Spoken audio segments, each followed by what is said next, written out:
some do not. By Ford Madox Ford.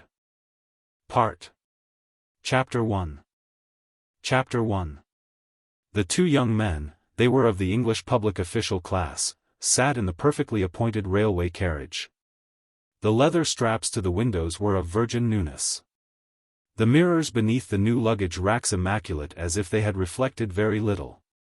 The bulging upholstery in its luxuriant, regulated curves was scarlet and yellow in an intricate, minute dragon pattern, the design of a geometrician in Cologne.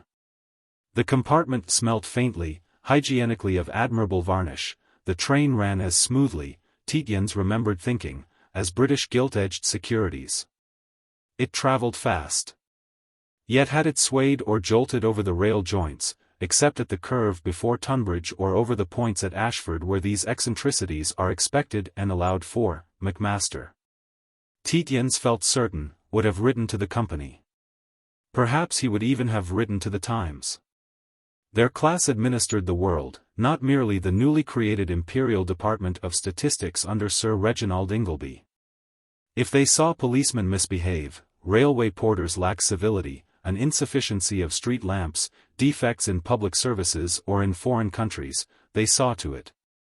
Either with nonchalant Balliol voices, or with letters to the Times, asking in regretful indignation, has the British this or that come to this? Or they wrote, in the serious reviews of which so many still survived, articles taking under their care, manners, the arts, diplomacy, inter-imperial trade or the personal reputations of deceased statesmen and men of letters. Macmaster, that is to say, would do all that. Of himself Tietjens was not so certain. There sat Macmaster, smallish, Whig, with a trimmed, pointed black beard, such as a smallish man might wear to enhance his already germinated distinction, black hair of a stubborn fibre, drilled down with hard metal brushes. A sharp nose, strong, level teeth, a white, butterfly collar of the smoothness of porcelain, a tie confined by a gold ring, steel blue speckled with black, to match his eyes, as Tietjens knew. Tietjens, on the other hand, could not remember what colored tie he had on. He had taken a cab from the office to their rooms, had got himself into a loose, tailored coat and trousers, and a soft shirt, had packed, quickly, but still methodically, a great number of things in an immense two-handled kit-bag, which you could throw into a guard's van if need be. He disliked letting that man touch his things. He had disliked letting his wife's maid pack for him. He even disliked letting porters carry his kit-bag. He was a Tory, and as he disliked changing his clothes, there he sat, on the journey, already in large, brown, hugely welted and nailed golf boots, leaning forward on the edge of the cushion, his legs apart, on each knee an immense white hand, and thinking vaguely. Macmaster, on the other hand, was leaning back, reading some small, unbound printed sheets, rather stiff, frowning a little. Tietjens knew that this was, for Macmaster, an impressive moment. He was correcting the proofs of his first book. To this affair, as Tietjens knew, there attached themselves many fine shades. If, for instance, you had asked Macmaster whether he were a writer, he would have replied with the merest suggestion of a deprecatory shrug. No, dear lady. For of course no man would ask the question of anyone so obviously a man of the world. And he would continue with a smile, nothing so fine. A mere trifler at odd moments. A critic, perhaps. Yes. A little of a critic. Nevertheless Macmaster moved in drawing-rooms that, with long curtains, blue china plates, large patterned wallpapers and large, quiet mirrors, sheltered the long-haired of the arts. And, as near as possible to the dear ladies who gave the at-homes, Macmaster could keep up the talk, a little magisterially. He liked to be listened to with respect when he spoke of Botticelli, Rossetti, and those early Italian artists whom he called the primitives. Tietjens had seen him there. And he didn't disapprove. For, if they weren't, these gatherings, society, they formed a stage on the long and careful road to a career in a first-class government office. And, utterly careless as Tietjens imagined himself of careers or offices, he was, if sardonically, quite sympathetic towards his friend's ambitiousnesses. It was an odd friendship, but the oddnesses of friendships are a frequent guarantee of their lasting texture. The youngest son of a Yorkshire country gentleman, Tietjens himself was entitled to the best that first-class public offices and first-class people could afford. He was without ambition, but these things would come to him as they do in England. So he could afford to be negligent of his attire, of the company he kept, of the opinions he uttered. He had a little private income under his mother's settlement, a little income from the Imperial Department of Statistics. He had married a woman of means, and he was, in the Tory manner, sufficiently a master of flouts and jeers to be listened to when he spoke. He was 26.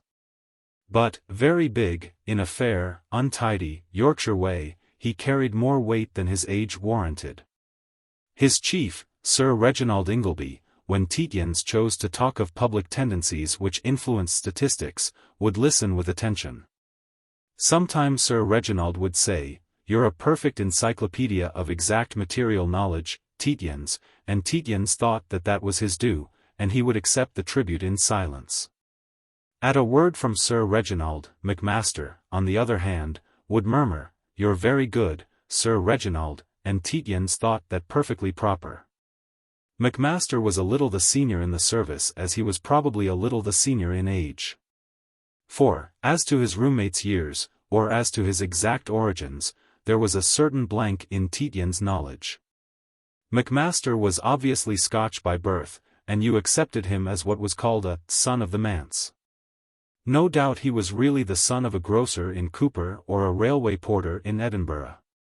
It does not matter with the Scotch, and as he was very properly reticent as to his ancestry, having accepted him, you didn't, even mentally, make any inquiries. Tietjens always had accepted Macmaster, at Clifton, at Cambridge, in Chancery Lane and in their rooms at Gray's Inn. So for Macmaster he had a very deep affection, even a gratitude. And Macmaster might be considered as returning these feelings. Certainly he had always done his best to be of service to Tietjens. Already at the Treasury and attached as private secretary to Sir Reginald Ingleby, whilst Tietjens was still at Cambridge. Macmaster had brought to the notice of Sir Reginald Tietjens many great natural gifts, and Sir Reginald, being on the lookout for young men for his ewe lamb, his newly founded department, had very readily accepted Tietjens as his third in command. On the other hand, it had been Tietjens' father who had recommended Macmaster to the notice of Sir Thomas Block at the Treasury itself. And, indeed, the Tietjens family had provided a little money, that was Tietjens' mother really, to get Macmaster through Cambridge and install him in town. He had repaid the small sum, paying it partly by finding room in his chambers for Tietjens when in turn he came to town. With a Scots young man such a position had been perfectly possible. Tietjens had been able to go to his fair, ample, saintly mother in her morning room and say, "Look here, mother, that fellow Macmaster. He'll need a little money to get through the university," and his mother would answer, "Yes, my dear." How much? With an English young man of the lower orders that would have left a sense of class obligation. With Macmaster it just didn't. During Tietjens' late trouble, for 4 months before Tietjens' wife had left him to go abroad with another man, Macmaster had filled a place that no other man could have filled. For the basis of Christopher Tietjens' emotional existence was a complete taciturnity, at any rate as to his emotions. As Tietjens saw the world, you didn't talk. Perhaps you didn't even think about how you felt. And, indeed, his wife's flight had left him almost completely without emotions that he could realize, and he had not spoken more than 20 words at most about the event. Those had been mostly to his father, who, very tall, very largely built, silver-haired and erect, had drifted, as it were, into Macmaster's drawing-room in Gray's Inn. And after 5 minutes of silence had said, "You will divorce?" Christopher had answered, "No. No one but a blackguard would ever submit a woman to the ordeal of divorce." Mr. Tietjens had digested that, and after an interval had asked, "You will permit her to divorce you?" He had answered, "If she wishes it." There's the child to be considered. Mr. Tietjens said. You will get her settlement transferred to the child? Christopher answered. If it can be done without friction. Mr. Tietjens had commented only. Ah. Some minutes later he had said. Your mother's very well. Then, that motor-plough didn't answer, and then, I shall be dining at the club. Christopher said. May I bring Macmaster in, sir? You said you would put him up. Mr. Tietjens answered. Yes, do. Old General Folliot will be there. He'll second him. He'd better make his acquaintance. He had gone away. Tietjens considered that his relationship with his father was an almost perfect one. They were like two men in the club, the only club, thinking so alike that there was no need to talk. His father had spent a great deal of time abroad before succeeding to the estate. When, over the moors, he went into the industrial town that he owned, he drove always in a coach and four. Tobacco smoke had never been known inside Groby Hall. Mr. Tietjens had 12 pipes filled every morning by his head gardener and placed in rose bushes down the drive. These he smoked during the day. He farmed a good deal of his own land, had sat for Holderness from 1876 to 1881, but had not presented himself for election after the redistribution of seats. He was patron of 11 livings. Rode to hounds every now and then, and shot fairly regularly. He had 3 other sons and 2 daughters, and was now 61. To his sister Effie, on the day after his wife's elopement, Christopher had said over the telephone. Will you take Tommy for an indefinite period? Marchant will come with him. She offers to take charge of your 2 youngest as well, so you'll save a maid, and I'll pay their board and a bit over. The voice of his sister, from Yorkshire, had answered. Certainly, Christopher. She was the wife of a vicar, near Groby, and she had several children. To Macmaster Tietjens had said. Sylvia has left me with that fellow Perowne. Macmaster had answered only, ah. Tietjens had continued. I'm letting the house and warehousing the furniture. Tommy is going to my sister Effie. Marchant is going with him. Macmaster had said. Then you'll be wanting your old rooms. Macmaster occupied a very large story of the Greys in buildings. After Tietjens had left him on his marriage he had continued to enjoy solitude, except that his man had moved down from the attic to the bedroom formerly occupied by Tietjens. Tietjens said. I'll come in tomorrow night if I may. That will give Ferens time to get back into his attic. That morning, at breakfast, 4 months having passed, Tietjens had received a letter from his wife. She asked, without any contrition at all, to be taken back. She was fed up with Perowne and Brittany. Tietjens looked up at Macmaster. Macmaster was already half out of his chair, looking at him with enlarged, steel-blue eyes, his beard quivering. By the time Tietjens spoke Macmaster had his hand on the neck of the cut-glass brandy decanter in the brown wood tantalus. Tietjens said. Sylvia asks me to take her back. Macmaster said. Have a little of this. Tietjens was about to say, no, automatically. He changed that to. Yes. Perhaps. A liqueur glass.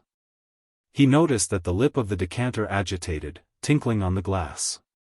Macmaster must be trembling. Macmaster, with his back still turned, said. Shall you take her back? Tietjens answered. I imagine so. The brandy warmed his chest in its descent. Macmaster said. Better have another. Tietjens answered. Yes. Thanks. Macmaster went on with his breakfast and his letters. So did Tietjens. Ferens came in, removed the bacon plates and set on the table a silver water-heated dish that contained poached eggs and haddock. A long time afterwards Tietjens said. Yes, in principle I'm determined to. But I shall take 3 days to think out the details. He seemed to have no feelings about the matter. Certain insolent phrases in Sylvia's letter hung in his mind. He preferred a letter like that. The brandy made no difference to his mentality, but it seemed to keep him from shivering. Macmaster said. Suppose we go down to Rye by the 11:40. We could get around after tea now the days are long. I want to call on a parson near there. He has helped me with my book. Tietjens said. Did your poet know parsons? But of course he did. Duchemin is the name, isn't it? Macmaster said. We could call about 2:30. That will be all right in the country. We stay till 4 with a cab outside. We can be on the first tee at 5. If we like the course we'll stay next day, then Tuesday at Hythe and Wednesday at Sandwich. Or we could stay at Rye all your 3 days. It will probably suit me better to keep moving, Tietjens said. There are those British Columbia figures of yours. If we took a cab now I could finish them for you in an hour and 12 minutes. Then British North America can go to the printers. It's only 8:30 now. Macmaster said, with some concern. Oh, but you couldn't.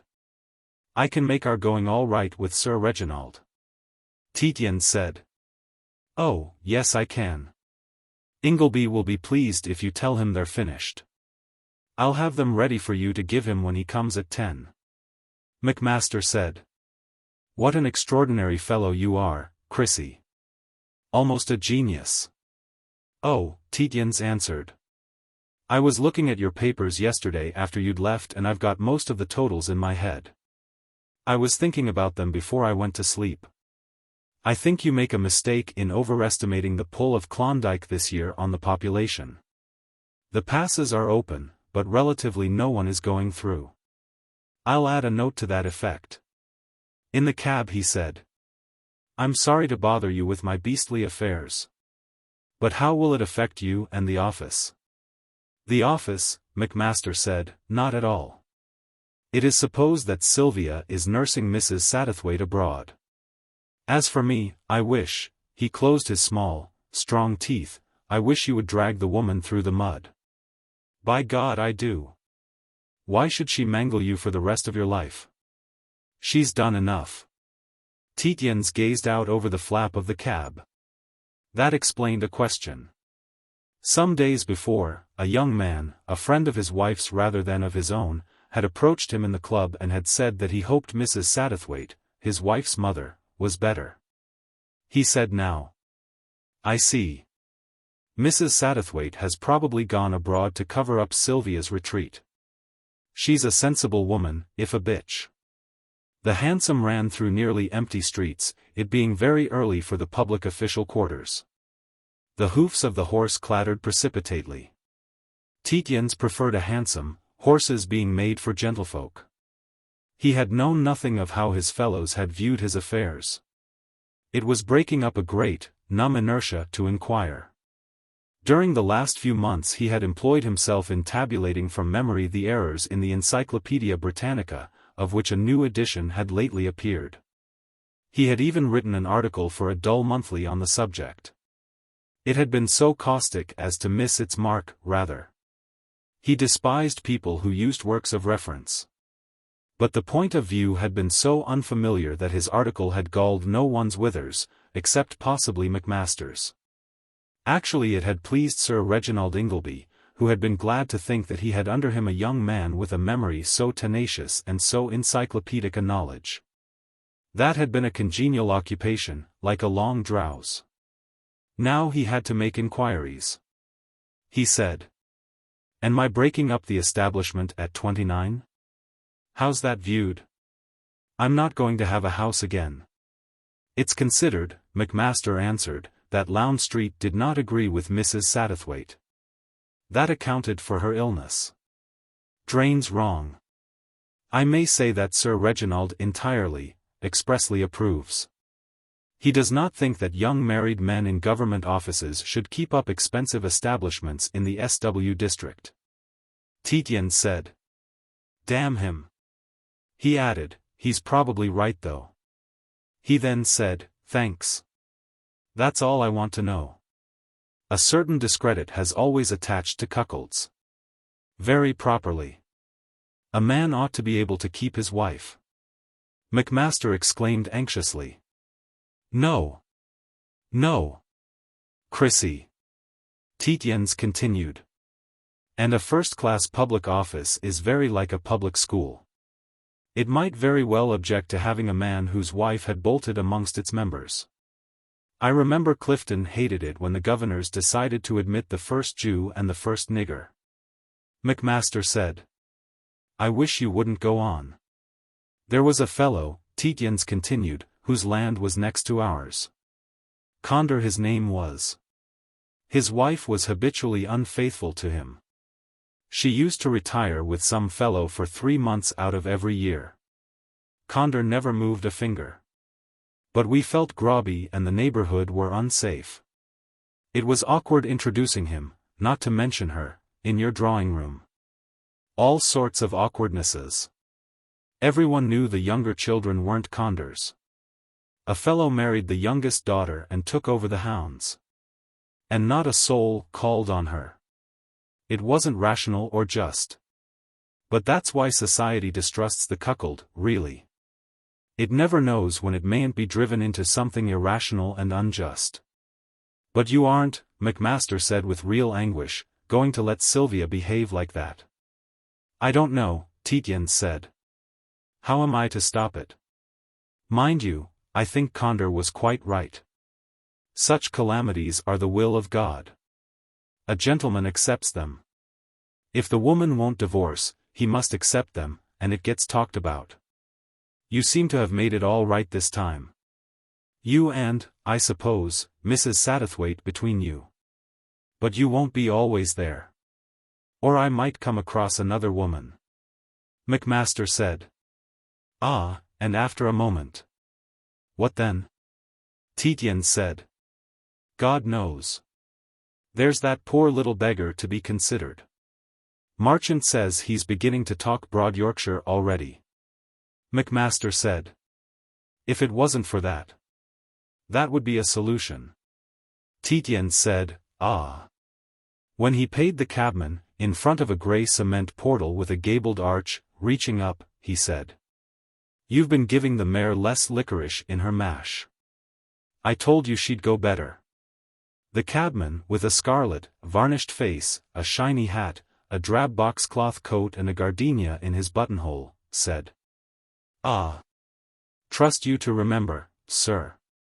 In the train, from beneath his pile of polished dressing in dispatch cases, Tietjens had thrown his immense kit bag with his own hands into the guard's van. Macmaster looked across at his friend. It was, for him, a great day. Across his face were the proof sheets of his first, small, delicate-looking volume. A small page, the type black and still odorous.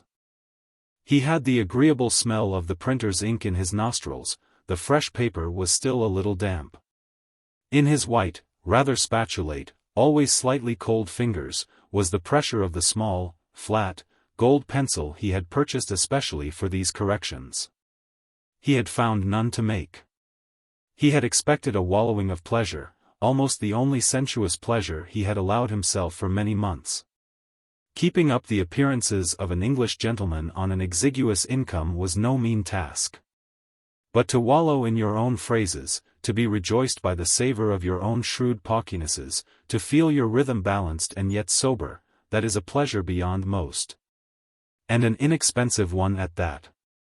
He had had it from mere articles, on the philosophies and domestic lives of such great figures as Carlyle and Mill, or on the expansion of intercolonial trade. This was a book. He relied upon it to consolidate his position. In the office they were mostly born, and not vastly sympathetic. There was a sprinkling, too, it was beginning to be a large one, of young men who had obtained their entry by merit or by sheer industry. These watched promotions jealously, discerning nepotic increases of increment and clamoring amongst themselves at favoritisms. To these he had been able to turn a cold shoulder. His intimacy with Tietjens permitted him to be rather on the born side of the institution, his agreeableness, he knew he was agreeable and useful. To Sir Reginald Ingleby, protecting him in the main from unpleasantness. His articles had given him a certain right to an austerity of demeanor. His book he trusted to let him adopt an almost judicial attitude. He would then be the Mr. Macmaster, the critic, the authority. And the first-class departments are not adverse from having distinguished men as ornaments to their company. At any rate the promotion of the distinguished is not objected to. So Macmaster saw, almost physically, Sir Reginald Ingleby perceiving the empressement with which his valued subordinate was treated in the drawing-rooms of Mrs. Leamington, Mrs. Cressy, the Honourable Mrs. de Limax. Sir Reginald would perceive that, for he was not a reader himself of much else than government publications. And he would feel fairly safe in making easy the path of his critically gifted and austere young helper.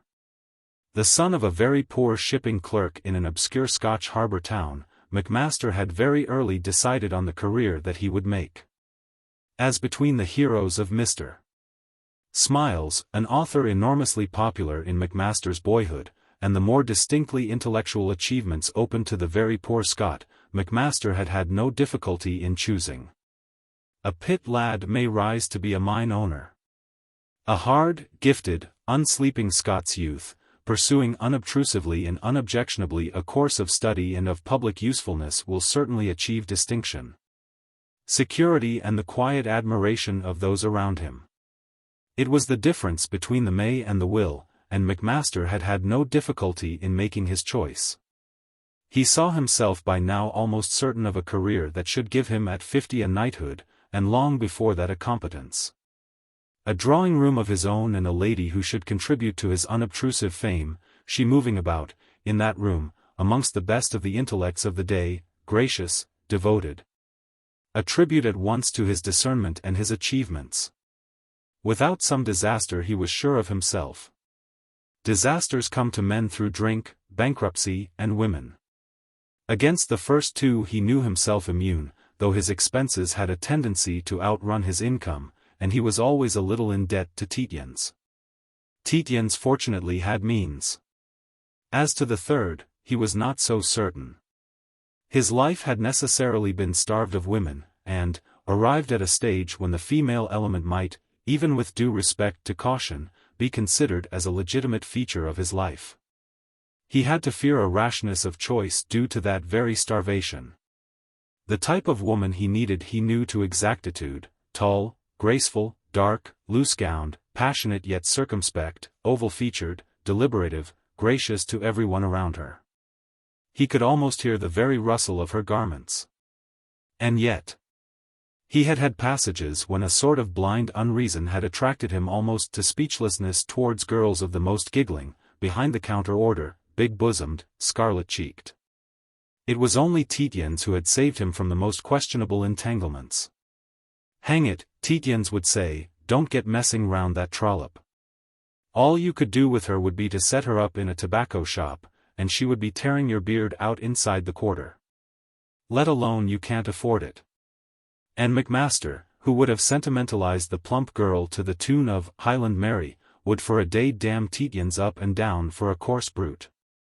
But at the moment he thanked God for Tietjens. There he sat, near to 30, without an entanglement, a blemish on his health, or a worry with regard to any woman. With deep affection and concern he looked across at his brilliant junior, who hadn't saved himself. Tietjens had fallen into the most barefaced snare, into the cruelest snare, of the worst woman that could be imagined. And Macmaster suddenly realized that he wasn't wallowing, as he had imagined that he would, in the sensuous current of his prose. He had begun spiritedly with the first neat square of a paragraph. Certainly his publishers had done well by him in the matter of print. Whether we consider him as the imaginer of mysterious, sensuous and exact plastic beauty, as the manipulator of sonorous, rolling and full-mouthed lines, of words as full of color as were his canvases, or whether we regard him as the deep philosopher, elucidating and drawing his illumination from the arcana of a mystic hardly greater than himself, to Gabriel Charles Dante Rossetti, the subject of this little monograph must be accorded the name of one who has profoundly influenced the outward aspects, the human contacts. And all those things that go to make up the life of our higher civilization as we live it today. Macmaster realized that he had only got thus far with his prose, and had got thus far without any of the relish that he had expected. And that then he had turned to the middle paragraph of page 3, after the end of his exordium. His eyes wandered desultorily along the line. The subject of these pages was born in the western central district of the metropolis in the year. The words conveyed nothing to him at all. He understood that that was because he hadn't got over that morning. He had looked up from his coffee cup, over the rim, and had taken in a blue-gray sheet of notepaper in Tietjens' fingers, shaking, inscribed in the large, broad-nibbed writing of that detestable harridan. And Tietjens had been staring with the intentness of a maddened horse, at his, Macmaster's, face. And grey. Shapeless. The nose like a pallid triangle on a bladder of lard. That was Tietjens' face. He could still feel the blow, physical, in the pit of his stomach. He had thought Tietjens was going mad, that he was mad. It had passed. Tietjens had assumed the mask of his indolent, insolent self. At the office, but later. He had delivered an extraordinarily forceful, and quite rude, lecture to Sir Reginald on his reasons for differing from the official figures of population movements in the Western Territories. Sir Reginald had been much impressed. The figures were wanted for a speech of the colonial minister, or an answer to a question, and Sir Reginald had promised to put Tietjens' views before the great man. That was the sort of thing to do a young fellow good, because it got kudos for the office. They had to work on figures provided by the colonial governments, and if they could correct those fellows by sheer brain work, that scored. But there sat Tietjens, in his grey tweeds, his legs apart, lumpish, clumsy, his tallowy, intelligent-looking hands drooping inert between his legs. His eyes gazing at a coloured photograph of the port of Boulogne beside the mirror beneath the luggage rack. Blonde, high-coloured, vacant apparently, you couldn't tell what in the world he was thinking of. The mathematical theory of waves, very likely, or slips in someone's article on Arminianism. For, absurd as it seemed, Macmaster knew that he knew next to nothing of his friend's feelings. As to them, practically no confidences had passed between them. Just two. On the night before his starting for his wedding in Paris, Tietjens had said to him, "Vinny, old fellow, it's a back door way out of it. She's bitched me." And once, rather lately, he had said, "Damn it. I don't even know if the child's my own." This last confidence had shocked Macmaster so irremediably. The child had been a 7 months' child, rather ailing, and Tietjens' clumsy tenderness towards it had been so marked that, even without this nightmare, Macmaster had been affected by the sight of them together. That confidence then had pained Macmaster so frightfully, it was so appalling. That Macmaster had regarded it almost as an insult. It was the sort of confidence a man didn't make to his equal, but only to solicitors, doctors, or the clergy who are not quite men. Or, at any rate, such confidences are not made between men without appeals for sympathy, and Tietjens had made no appeal for sympathy. He had just added sardonically, "She gives me the benefit of the agreeable doubt. And she's as good as said as much to Marchant." Marchant had been Tietjens' old nurse. Suddenly, and as if in a sort of unconscious losing of his head, Macmaster remarked, "You can't say the man wasn't a poet." The remark had been, as it were, torn from him, because he had observed, in the strong light of the compartment, that half of Tietjens' forelock and a roundish patch behind it was silvery white. That might have been going on for weeks. You live beside a man and notice his changes very little. Yorkshire men of fresh colour and blondish often go speckled with white very young. Tietjens had had a white hair or two at the age of 14, very noticeable in the sunlight when he had taken his cap off to bowl. But Macmaster's mind, taking appalled change, had felt assured that Tietjens had gone white with the shock of his wife's letter, in 4 hours. That meant that terrible things must be going on within him. His thoughts, at all costs, must be distracted. The mental process in Macmaster had been quite subconscious. He would not, advisedly, have introduced the painter-poet as a topic. Tietjens said. I haven't said anything at all that I can remember. The obstinacy of his hard race awakened in Macmaster. Since, he quoted, when we stand side by side, only hands may meet. Better half this weary world lay between us, sweet. Better far though hearts may break. Bid farewell for aye.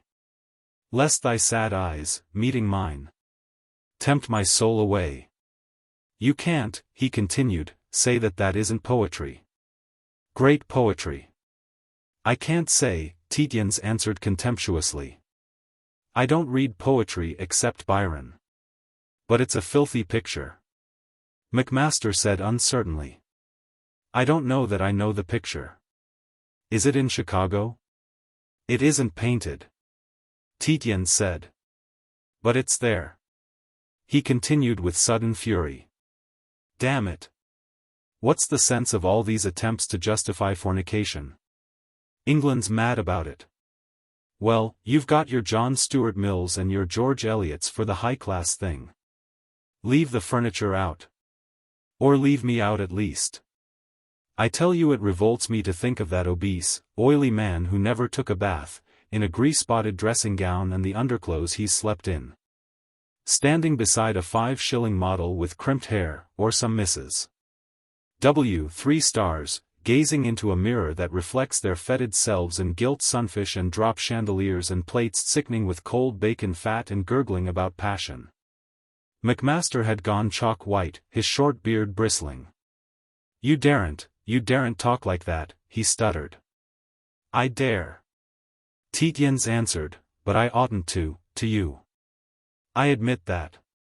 But you oughtn't, almost as much, to talk about that stuff to me either. It's an insult to my intelligence. Certainly, Macmaster said stiffly, the moment was not opportune. I don't understand what you mean, Tietjens answered. The moment can never be opportune. Let's agree that making a career is a dirty business, for me as for you. But decent augurs grin behind their masks. They never preach to each other. You're getting esoteric, Macmaster said faintly. I'll underline, Tietjens went on. I quite understand that the favor of Mrs. Cressy and Mrs. de Limmox is essential to you. They have the ear of that old Don Ingleby. Macmaster said. Damn. I quite agree, Tietjens continued, I quite approve. It's the game as it has always been played. It's the tradition, so it's right. It's been sanctioned since the days of the Precious's ridicules. You've a way of putting things, Macmaster said. I haven't, Tietjens answered. It's just because I haven't that what I do say sticks out in the minds of fellows like you who are always fiddling about after literary expression. But what I do say is this, I stand for monogamy. Macmaster uttered a "you" of amazement. Tietjens answered with a negligent "I." He continued. I stand for monogamy and chastity. And for no talking about it. Of course, if a man who's a man wants to have a woman he has her. And again, no talking about it. He'd no doubt be in the end better, and better off, if he didn't. Just as it would probably be better for him if he didn't have the second glass of whiskey and soda. You call that monogamy and chastity? Macmaster interjected. I do, Tietjens answered. And it probably is, at any rate it's clean. What is loathsome is all your fumbling in placket holes and polysyllabic justification by love. You stand for lachrymose polygamy. That's all right if you can get your club to change its rules. You're out of my depth, Macmaster said. And being very disagreeable. You appear to be justifying promiscuity. I don't like it. I'm probably being disagreeable, Tietjens said. Jeremiahs usually are. But there ought to be a 20 years close time for discussions of sham sexual morality. Your Paolo and Francesca, and Dante's, went, very properly, to hell, and no bones about it. You don't get Dante justifying them. But your fellow whines about creeping into heaven. He doesn't, Macmaster exclaimed. Tietjens continued with equanimity. Now your novelist who writes a book to justify his every 10th or 5th seduction of a commonplace young woman in the name of the rights of shop boys. I'll admit. Macmaster coincided, that Briggs is going too far. I told him only last Thursday at Mrs. Limex's. I'm not talking of anyone in particular, Tietjens said. I don't read novels. I'm supposing a case. And it's a cleaner case than that of your Pre-Raphaelite horrors. No. I don't read novels, but I follow tendencies. And if a fellow chooses to justify his seductions of uninteresting and viewy young females along the lines of freedom and the rights of man, it's relatively respectable. It would be better just to boast about his conquests in a straightforward and exultant way. But you carry joking too far sometimes, Macmaster said. I've warned you about it. I'm as solemn as an owl. Tietjens rejoined. The lower classes are becoming vocal. Why shouldn't they? They're the only people in this country who are sound in wind and limb. They'll save the country if the country's to be saved. And you call yourself a Tory? Macmaster said. The lower classes, Tietjens continued equably, such of them as get through the secondary schools, want irregular and very transitory unions. During holidays they go together on personally conducted tours to Switzerland and such places. Wet afternoons they pass in their tiled bathrooms, slapping each other hilariously on the backs and splashing white enamel paint about.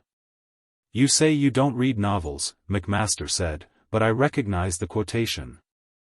I don't read novels, Tietjens answered. I know what's in them. There has been nothing worth reading written in England since the 18th century except by a woman. But it's natural for your enamel splashers to want to see themselves in a bright and variegated literature. Why shouldn't they? It's a healthy, human desire, and now that printing and paper are cheap they get it satisfied. It's healthy, I tell you.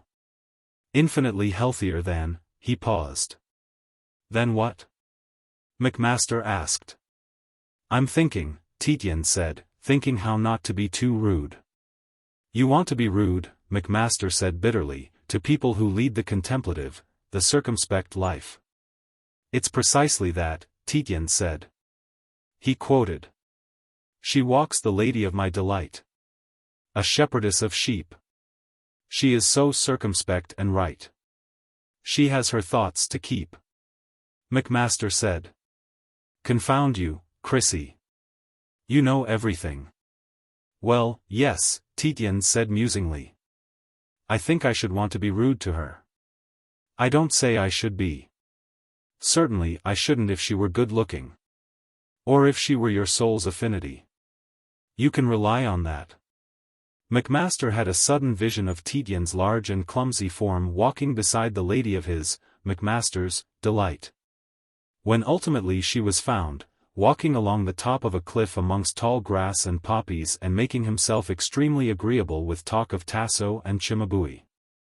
All the same, Macmaster imagined, the lady wouldn't like Tietjens.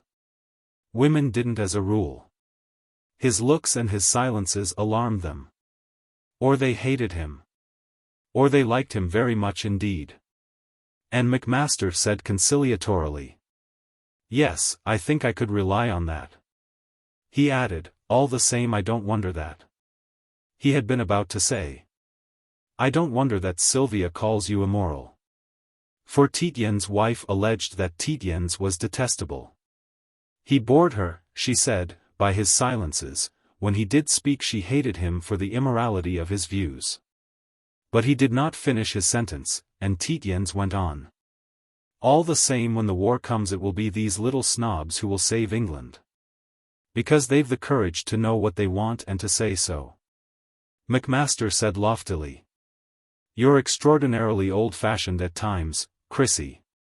You ought to know as well as I do that a war is impossible, at any rate with this country in it. Simply because, he hesitated and then emboldened himself, we, the circumspect, yes, the circumspect classes, will pilot the nation through the tight places. War, my good fellow, Tietjens said, the train was slowing down preparatorily to running into Ashford, is inevitable, and with this country plumb center in the middle of it. Simply because you fellows are such damn hypocrites. There's not a country in the world that trusts us. We're always, as it were, committing adultery, like your fellow. With the name of heaven on our lips. He was jibing again at the subject of Macmaster's monograph. He never. Macmaster said in almost a stutter. He never whined about heaven. He did, Tietjens said, the beastly poem you quoted ends. Better far though hearts may break. Since we dare not love. Part till we once more may meet. In a heaven above. And Macmaster, who had been dreading that shot, for he never knew how much or how little of any given poem his friend would have by heart, Macmaster collapsed, as it were, into fussily getting down his dressing cases and clubs from the rack, a task he usually left to a porter. Tietjens, who, however much a train might be running into a station he was bound for, sat like a rock until it was dead still, said, "Yes, a war is inevitable. Firstly, there's you fellows who can't be trusted. And then there's the multitude who mean to have bathrooms and white enamel. Millions of them, all over the world. Not merely here. And there aren't enough bathrooms and white enamel in the world to go round. It's like you polygamists with women. There aren't enough women in the world to go round to satisfy your insatiable appetites. And there aren't enough men in the world to give each woman one. And most women want several. So you have divorce cases. I suppose you won't say that because you're so circumspect and write there shall be no more divorce? Well, war is as inevitable as divorce." Macmaster had his head out of the carriage window and was calling for a porter. On the platform a number of women in lovely sable cloaks, with purple or red jewel cases, with diaphanous silky scarves flying from motor hoods, were drifting towards the branch train for Rye. Under the shepherding of erect, burdened footmen. Two of them nodded to Tietjens. Macmaster considered that he was perfectly right to be tidy in his dress. You never knew whom you mightn't meet on a railway journey. This confirmed him as against Tietjens, who preferred to look like a navvy. A tall, white-haired, white-moustached, red-cheeked fellow limped after Tietjens, who was getting his immense bag out of the guard's van. He clapped the young man on the shoulder and said, "Hello. How's your mother-in-law? Lady Claude wants to know. She says come up and pick a bone tonight if you're going to Rye." He had extraordinarily blue, innocent eyes.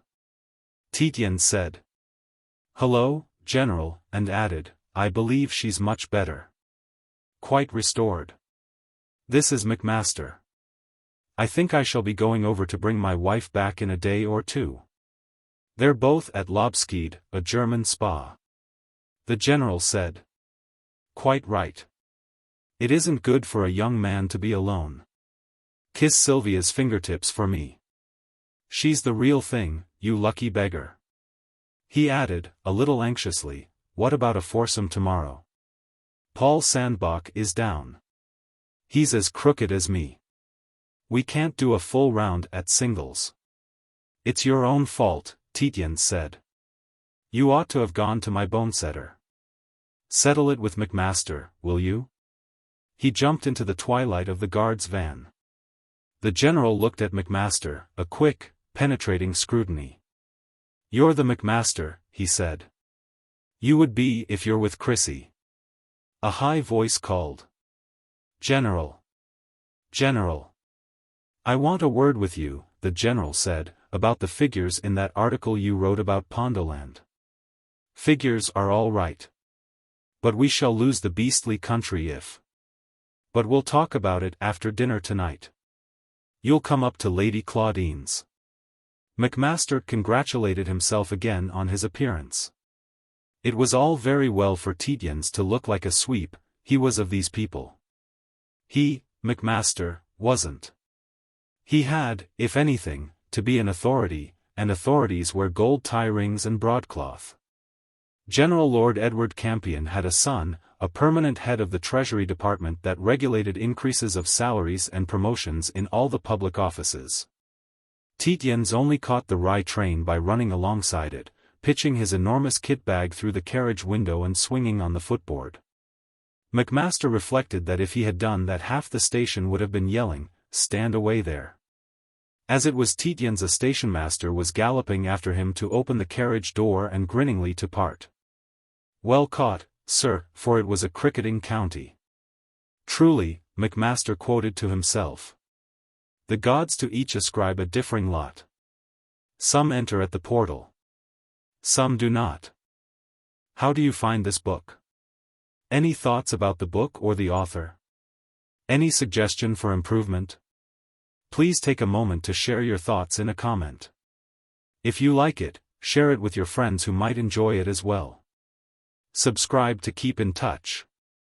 Visit CompleteAudiobooks.com for more quality content.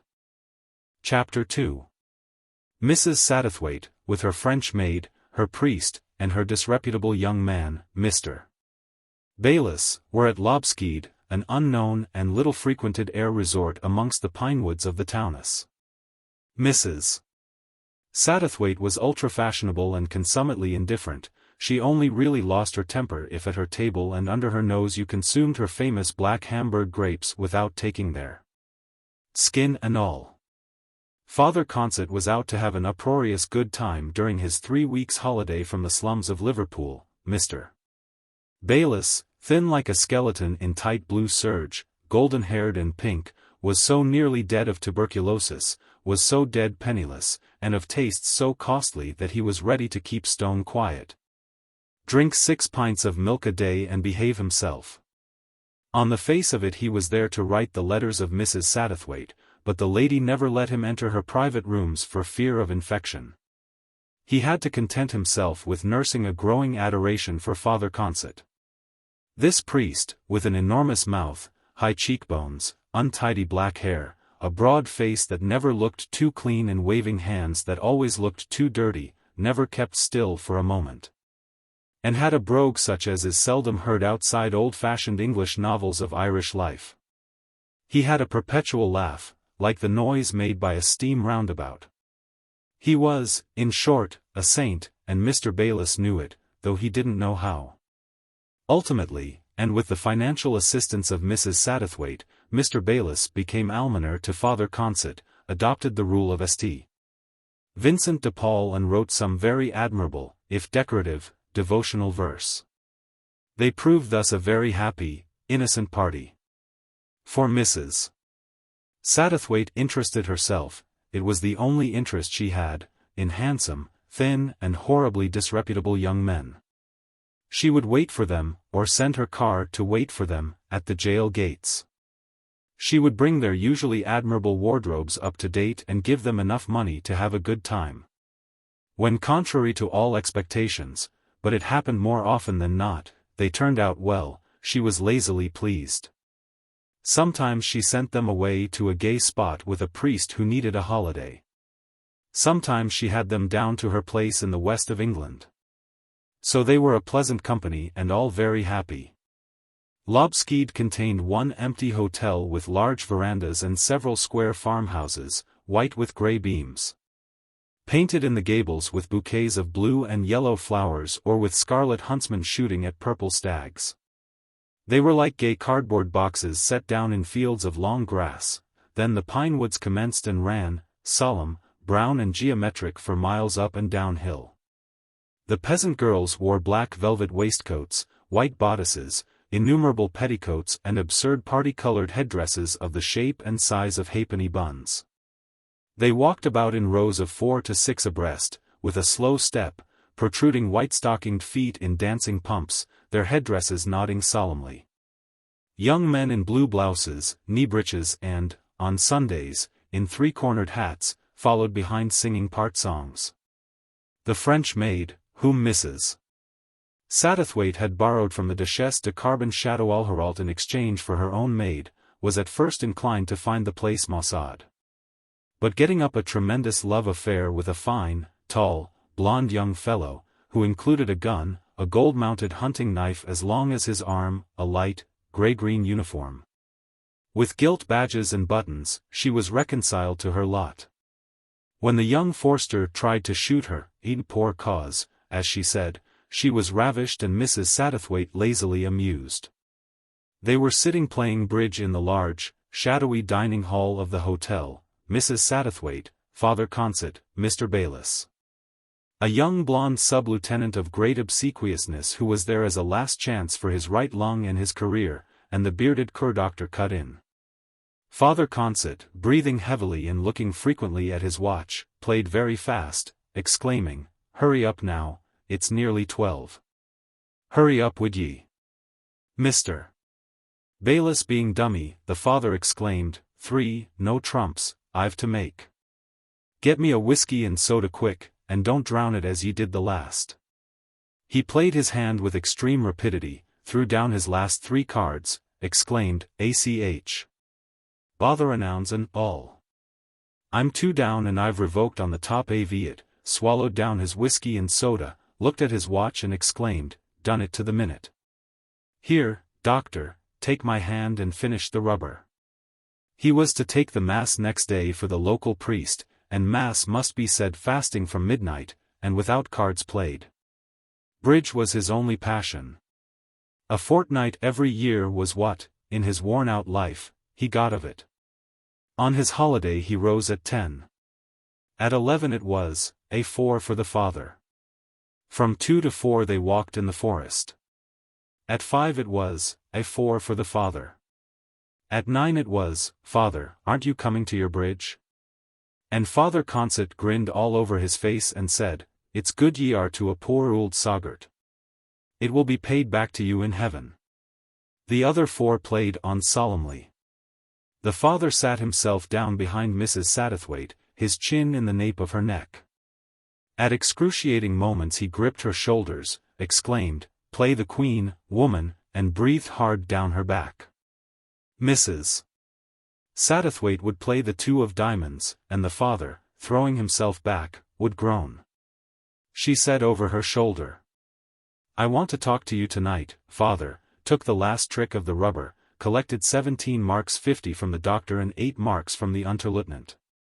The doctor exclaimed, "You gon't take that immense sum from us and then KO off. Now we shall be robbed py her palis at gut throat." She drifted, all shadowy black silk, across the shadows of the dining hall, dropping her winnings into her black satin vanity bag and attended by the priest. Outside the door, beneath the antlers of a royal stag, in an atmosphere of paraffin lamps and varnished pitch pine, she said, "Come up to my sitting room." The prodigals returned. "Sylvia's here," the father said. "I thought I saw her out of the corner of my eye in the bus after dinner. She'll be going back to her husband. It's a poor world. She's a wicked devil," Mrs. Satterthwaite said. "I've known her myself since she was 9, Father Consett said, "and it's little I've seen in her to hold up to the commendation of my flock." He added, "But maybe I'm made unjust by the shock of it." They climbed the stairs slowly. Mrs. Satterthwaite sat herself on the edge of a cane chair. She said, "Well." She wore a black hat like a cartwheel and her dresses appeared always to consist of a great many squares of silk that might have been thrown onto her. Since she considered that her complexion, which was matte white, had gone slightly violet from 20 years of makeup. When she was not made up, as she never was at Lobscheid, she wore bits of puce-colored satin ribbon stuck here and there, partly to counteract the violet of her complexion, partly to show she was not in mourning. She was very tall and extremely emaciated. Her dark eyes that had beneath them dark brown thumb marks were very tired or very indifferent by turns. Father Consett walked backwards and forwards, his hands behind his back, his head bent, over the not too well-polished floor. There were 2 candles, lit but dim, in imitation pewter Nouvel Art candlesticks, rather dingy. A sofa of cheap mahogany with red plush cushions and rests, a table covered with a cheap carpet and an American roll-top desk that had thrown into it a great many papers in scrolls or flat. Mrs. Satterthwaite was extremely indifferent to her surroundings, but she insisted on having a piece of furniture for her papers. She liked also to have a profusion of hothouse, not garden, flowers, but as there were none of these at Lobscheid she did without them. She insisted also, as a rule, on a comfortable chaise longue which she rarely, if ever, used. But the German Empire of those days did not contain a comfortable chair, so she did without it, lying down on her bed when she was really tired. The walls of the large room were completely covered with pictures of animals in death agonies, capercailzies giving up the ghost with gouts of scarlet blood on the snow. Deer dying with their heads back and eyes glazing, gouts of red blood on their necks, foxes dying with scarlet blood on green grass. These pictures were frame to frame, representing sport, the hotel having been a former Grand Ducal hunting box, freshened to suit the taste of the day with varnished pitch pine, bathrooms, verandas, and excessively modern but noisy lavatory arrangements which had been put in for the delight of possible English guests. Mrs. Satterthwaite sat on the edge of her chair. She had always the air of being just about to go out somewhere or of having just come in and being on the point of going to take her things off. She said, "There's been a telegram waiting for her all the afternoon. I knew she was coming." Father Consett said, "I saw it in the rack myself. I misdoubted it." He added, "Oh dear, oh dear. After all we've talked about it, now it's come." Mrs. Satterthwaite said, "I've been a wicked woman myself as these things are measured, but—" Father Consett said, "Ye have. It's no doubt from you she gets it, for your husband was a good man. But one wicked woman is enough for my contemplation at a time. I'm no Saint Anthony. The young man says he will take her back. On conditions," Mrs. Satterthwaite said. "He is coming here to have an interview." The priest said, "Heaven knows, Mrs. Satterthwaite, there are times when to a poor priest the rule of the church as regards marriage seems bitter hard and he almost doubts her inscrutable wisdom. He doesn't mind you. But at times I wish that young man would take what advantage, it's all there is, that he can of being a Protestant and divorce Sylvia. For I tell you, there are bitter things to see amongst my flock over there," he made a vague gesture towards the infinite. "And bitter things I've seen. For the heart of a man is a wicked place. But never a bitterer than this young man's lot. As you say," Mrs. Satterthwaite said, "my husband was a good man. I hated him, but that was as much my fault as his. More. And the only reason I don't wish Christopher to divorce Sylvia is that it would bring disgrace on my husband's name. At the same time, Father," the priest said, "I've heard near enough. There's this to be said for Sylvia," Mrs. Satterthwaite went on. "There are times when a woman hates a man, as Sylvia hates her husband. I tell you I've walked behind a man's back and nearly screamed because of the desire to put my nails into the veins of his neck. It was a fascination. And it's worse with Sylvia. It's a natural antipathy. Woman." Father Consett fulminated, "I've no patience wid ye. If the woman, as the church directs, would have children by her husband and live decent, she would have no such feelings. It's unnatural living and unnatural practices that cause these complexes.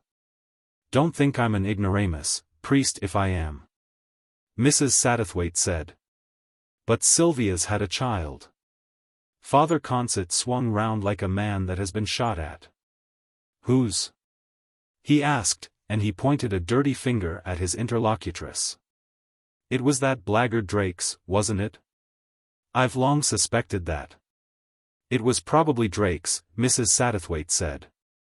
Then, the priest said, "In the face of the pains of the hereafter how could you let that decent lad in the hotness of his sin?" "Indeed, Mrs.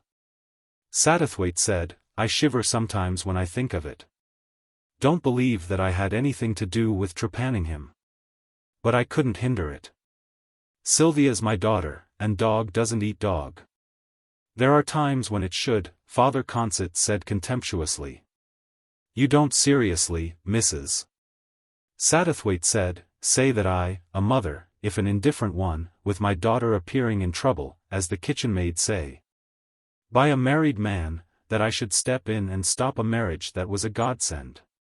Don't, the priest said, introduce the sacred name into an affair of Piccadilly bad girls. He stopped. Heaven help me, he said again, don't ask me to answer the question of what you should or shouldn't have done. You know I loved your husband like a brother, and you know I've loved you and Sylvia ever since she was a tiny. And I thank God that I am not your spiritual advisor, but only your friend in God. For if I had to answer your question I could answer it only in one way. He broke off to ask, where is that woman? Mrs. Satterthwaite called. Sylvia. Sylvia. Come here. A door in the shadows opened and light shone from another room behind a tall figure leaning one hand on the handle of the door. A very deep voice said, I can't understand, Mother, why you live in rooms like a sergeant's mess. And Sylvia Tietjens wavered into the room. She added, I suppose it doesn't matter. I'm bored. Father Consett groaned. Heaven help us, she's like a picture of Our Lady by Fra Angelico. Immensely tall, slight and slow in her movements, Sylvia Tietjens wore her reddish, very fair hair in great bandeaus right down over her ears. Her very oval, regular face had an expression of virginal lack of interest such as used to be worn by fashionable Paris courtesans a decade before that time. Sylvia Tietjens considered that, being privileged to go everywhere where one went and to have all men at her feet, she had no need to change her expression or to infuse into it the greater animation that marked the more common beauties of the early 20th century. She moved slowly from the door and sat languidly on the sofa against the wall. There you are, Father, she said. I'll not ask you to shake hands with me. You probably wouldn't. As I am a priest, Father Consett answered, I could not refuse. But I'd rather not. This, Sylvia repeated, appears to be a boring place. You won't say so tomorrow, the priest said. There's two young fellows. And a sort of policeman to trepan away from your mother's maid. That, Sylvia answered, is meant to be bitter. But it doesn't hurt. I am done with men. She added suddenly, Mother, didn't you one day, while you were still young, say that you had done with men? Firmly. And mean it? Mrs. Satterthwaite said. I did. And did you keep to it? Sylvia asked. Mrs. Satterthwaite said. I did. And shall I, do you imagine? Mrs. Satterthwaite said. I imagine you will. Sylvia said. Oh dear. The priest said. I'd be willing to see your husband's telegram. It makes a difference to see the words on paper. Sylvia rose effortlessly. I don't see why you shouldn't, she said. It will give you no pleasure. She drifted towards the door. If it would give me pleasure, the priest said, you would not show it me. I would not, she said. A silhouette in the doorway, she halted, drooping, and looked over her shoulder. Both you and Mother, she said, sit there scheming to make her life bearable for the ox. I call my husband the ox. He's repulsive, like a swollen animal. Well, you can't do it. The lighted doorway was vacant. Father Consett sighed. I told you this was an evil place, he said. In the deep forests. She'd not have such evil thoughts in another place. Mrs. Satterthwaite said.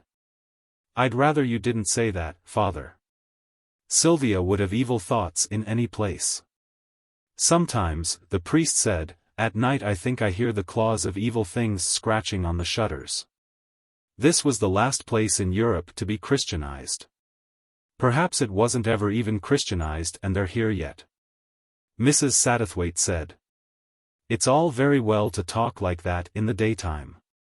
It makes the place seem romantic. But it must be near one at night. And things are bad enough as it is. They are, Father Consett said. The devil's at work. Sylvia drifted back into the room with a telegram of several sheets. Father Consett held it close to one of the candles to read, for he was short-sighted. "All men are repulsive," Sylvia said. "Don't you think so, Mother?" Mrs. Satterthwaite said. "I do not. Only a heartless woman would say so." Mrs. Vanderdecken, Sylvia went on, says all men are repulsive and it's woman's disgusting task to live beside them. "You've been seeing that foul creature?" Mrs. Satterthwaite said. "She's a Russian agent. And worse. She was at Gosenju's all the time we were," Sylvia said. "You needn't groan. She won't split on us. She's the soul of honor." "It wasn't because of that I groaned, if I did," Mrs. Satterthwaite answered. The priest, from over his telegram, exclaimed. Mrs. Vanderdecken. "God forbid." Sylvia's face, as she sat on the sofa, expressed languid and incredulous amusement. "What do you know of her?" she asked the father. "I know what you know," he answered, "and that's enough." Father Consett, Sylvia said to her mother, has been renewing his social circle. "It's not," Father Consett said, "amongst the dregs of the people that you must live if you don't want to hear of the dregs of society." Sylvia stood up. She said, "You'll keep your tongue off my best friends if you want me to stop and be lectured. But for Mrs. Vanderdecken I should not be here." "Return to the fold," Father Consett exclaimed. "Don't say it, child. I'd rather, heaven help me, you had gone on living in open sin." Sylvia sat down again, her hands listlessly in her lap. "Have it your own way," she said, and the father returned to the fourth sheet of the telegram. "What does this mean?" he asked. He had returned to the first sheet. "This here, accept resumption yoke," he read, breathlessly. "Sylvia," Mrs. Satterthwaite said, "go and light the spirit lamp for some tea. We shall want it." "You'd think I was a district messenger boy," Sylvia said as she rose. "Why don't you keep your mate up?" "It's a way we had of referring to our union," she explained to the father. "There was sympathy enough between you and him then," he said, "to have bywords for things. It was that I wanted to know." I understood the words. "They were pretty bitter bywords, as you call them," Sylvia said. "More like curses than kisses." "It was you that used them then," Mrs. Satterthwaite said. "Christopher never said a bitter thing to you." An expression like a grin came slowly over Sylvia's face as she turned back to the priest. "That's mother's tragedy," she said. "My husband's one of her best boys. She adores him. And he can't bear her." She drifted behind the wall of the next room and they heard her tinkling the tea things as the father read on again beside the candle. His immense shadow began at the center and ran along the pitch pine ceiling, down the wall and across the floor to join his splay feet in their clumsy boots. "It's bad," he muttered. He made a sound like blumble. "Worse than I feared, blumble. Accept resumption yoke but on rigid conditions." "What's this, socialite? It ought to be AP. Especially regards child reduce establishment ridiculous our position remake settlements in child sole interests flat not house entertaining minimum am prepared resign office settle Yorkshire but imagine this not suit you child remain sister fe open visits both wire if this rough outline provisionally acceptable in that case will express draft general position Monday for you and mother reflect upon follow self Tuesday. Arrive Thursday Lobscheid go Wiesbaden fortnight on social task. Discussion Thursday limited solely emphasized to affairs. That means, Mrs. Satterthwaite said, that he doesn't mean to reproach her. Emphasized applies to the word solely. Why'd you take it? Father Consett asked, did he spend an immense lot of money on this telegram? Did he imagine you were in such trepidation? He broke off. Walking slowly, her long arms extended to carry the tea tray, over which her wonderfully moving face had a rapt expression of indescribable mystery, Sylvia was coming through the door. "Oh, child," the father exclaimed, "whether it's Saint Martha or that Mary that made the bitter choice, not one of them ever looked more virtuous than you. Why aren't ye born to be a good man's helpmeet?" A little tinkle sounded from the tea tray and 3 pieces of sugar fell onto the floor. Mrs. Tietjens hissed with vexation. "I knew that damn thing would slide off the teacups," she said. She dropped the tray from an inch or so of height onto the carpeted table. "I'd made it a matter of luck between myself and myself," she said. Then she faced the priest. "I'll tell you," she said, "why he sent the telegram. It's because of that dull display of the English gentleman that I detested. He gives himself the solemn airs of the foreign minister, but he's only a youngest son at the best. That is why I loathe him." Mrs. Satterthwaite said. "That isn't the reason why he sent the telegram." Her daughter had a gesture of amused, lazy tolerance. "Of course it isn't," she said. "He sent it out of consideration, the lordly, full-dress consideration that drives me distracted. As he would say, he'd imagine I'd find it convenient to have ample time for reflection. It's like being addressed as if one were a monument and by a herald according to protocol. And partly because he's the soul of truth like a stiff Dutch doll. He wouldn't write a letter because he couldn't without beginning it 'Dear Sylvia' and ending it 'Yours sincerely' or 'truly' or 'affectionately'. He's that sort of precise imbecile. I tell you, he's so formal he can't do without all the conventions there are, and so truthful he can't use half of them." Then, Father Consett said, "If ye know him so well, Sylvia Satterthwaite, how is it ye can't get on with him better? They say, tout savoir c'est tout pardonner." "It isn't," Sylvia said. "To know everything about a person is to be bored, bored, bored." "And how are ye going to answer this telegram of his?" the father asked. "Or have ye answered it already?" "I shall wait until Monday night to keep him as bothered as I can to know whether he's to start on Tuesday. He fusses like a hen over his packings and the exact hours of his movements. On Monday I shall telegraph, righto, and nothing else." "And why?" the father asked. "Will ye telegraph him a vulgar word that you never use, for your language is the one thing about you that isn't vulgar?" Sylvia said. "Thanks." She curled her legs up under her on the sofa and laid her head back against the wall so that her Gothic arch of a chin bone pointed at the ceiling. She admired her own neck, which was very long and white. "I know," Father Consett said. "You're a beautiful woman. Some men would say it was a lucky fellow that lived with you. I don't ignore the fact in my cogitation. He'd imagine all sorts of delights to lurk in the shadow of your beautiful hair. And they wouldn't." Sylvia brought her gaze down from the ceiling and fixed her brown eyes for a moment on the priest, speculatively. "It's a great handicap we suffer from," he said. "I don't know why I selected that word," Sylvia said. "It's one word, so it costs only 50 pfennigs. I couldn't hope really to give a jerk to his pompous self-sufficiency."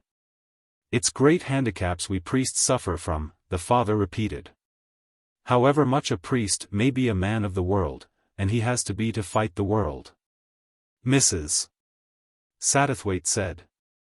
"Have a cup of tea, father, while it's just right.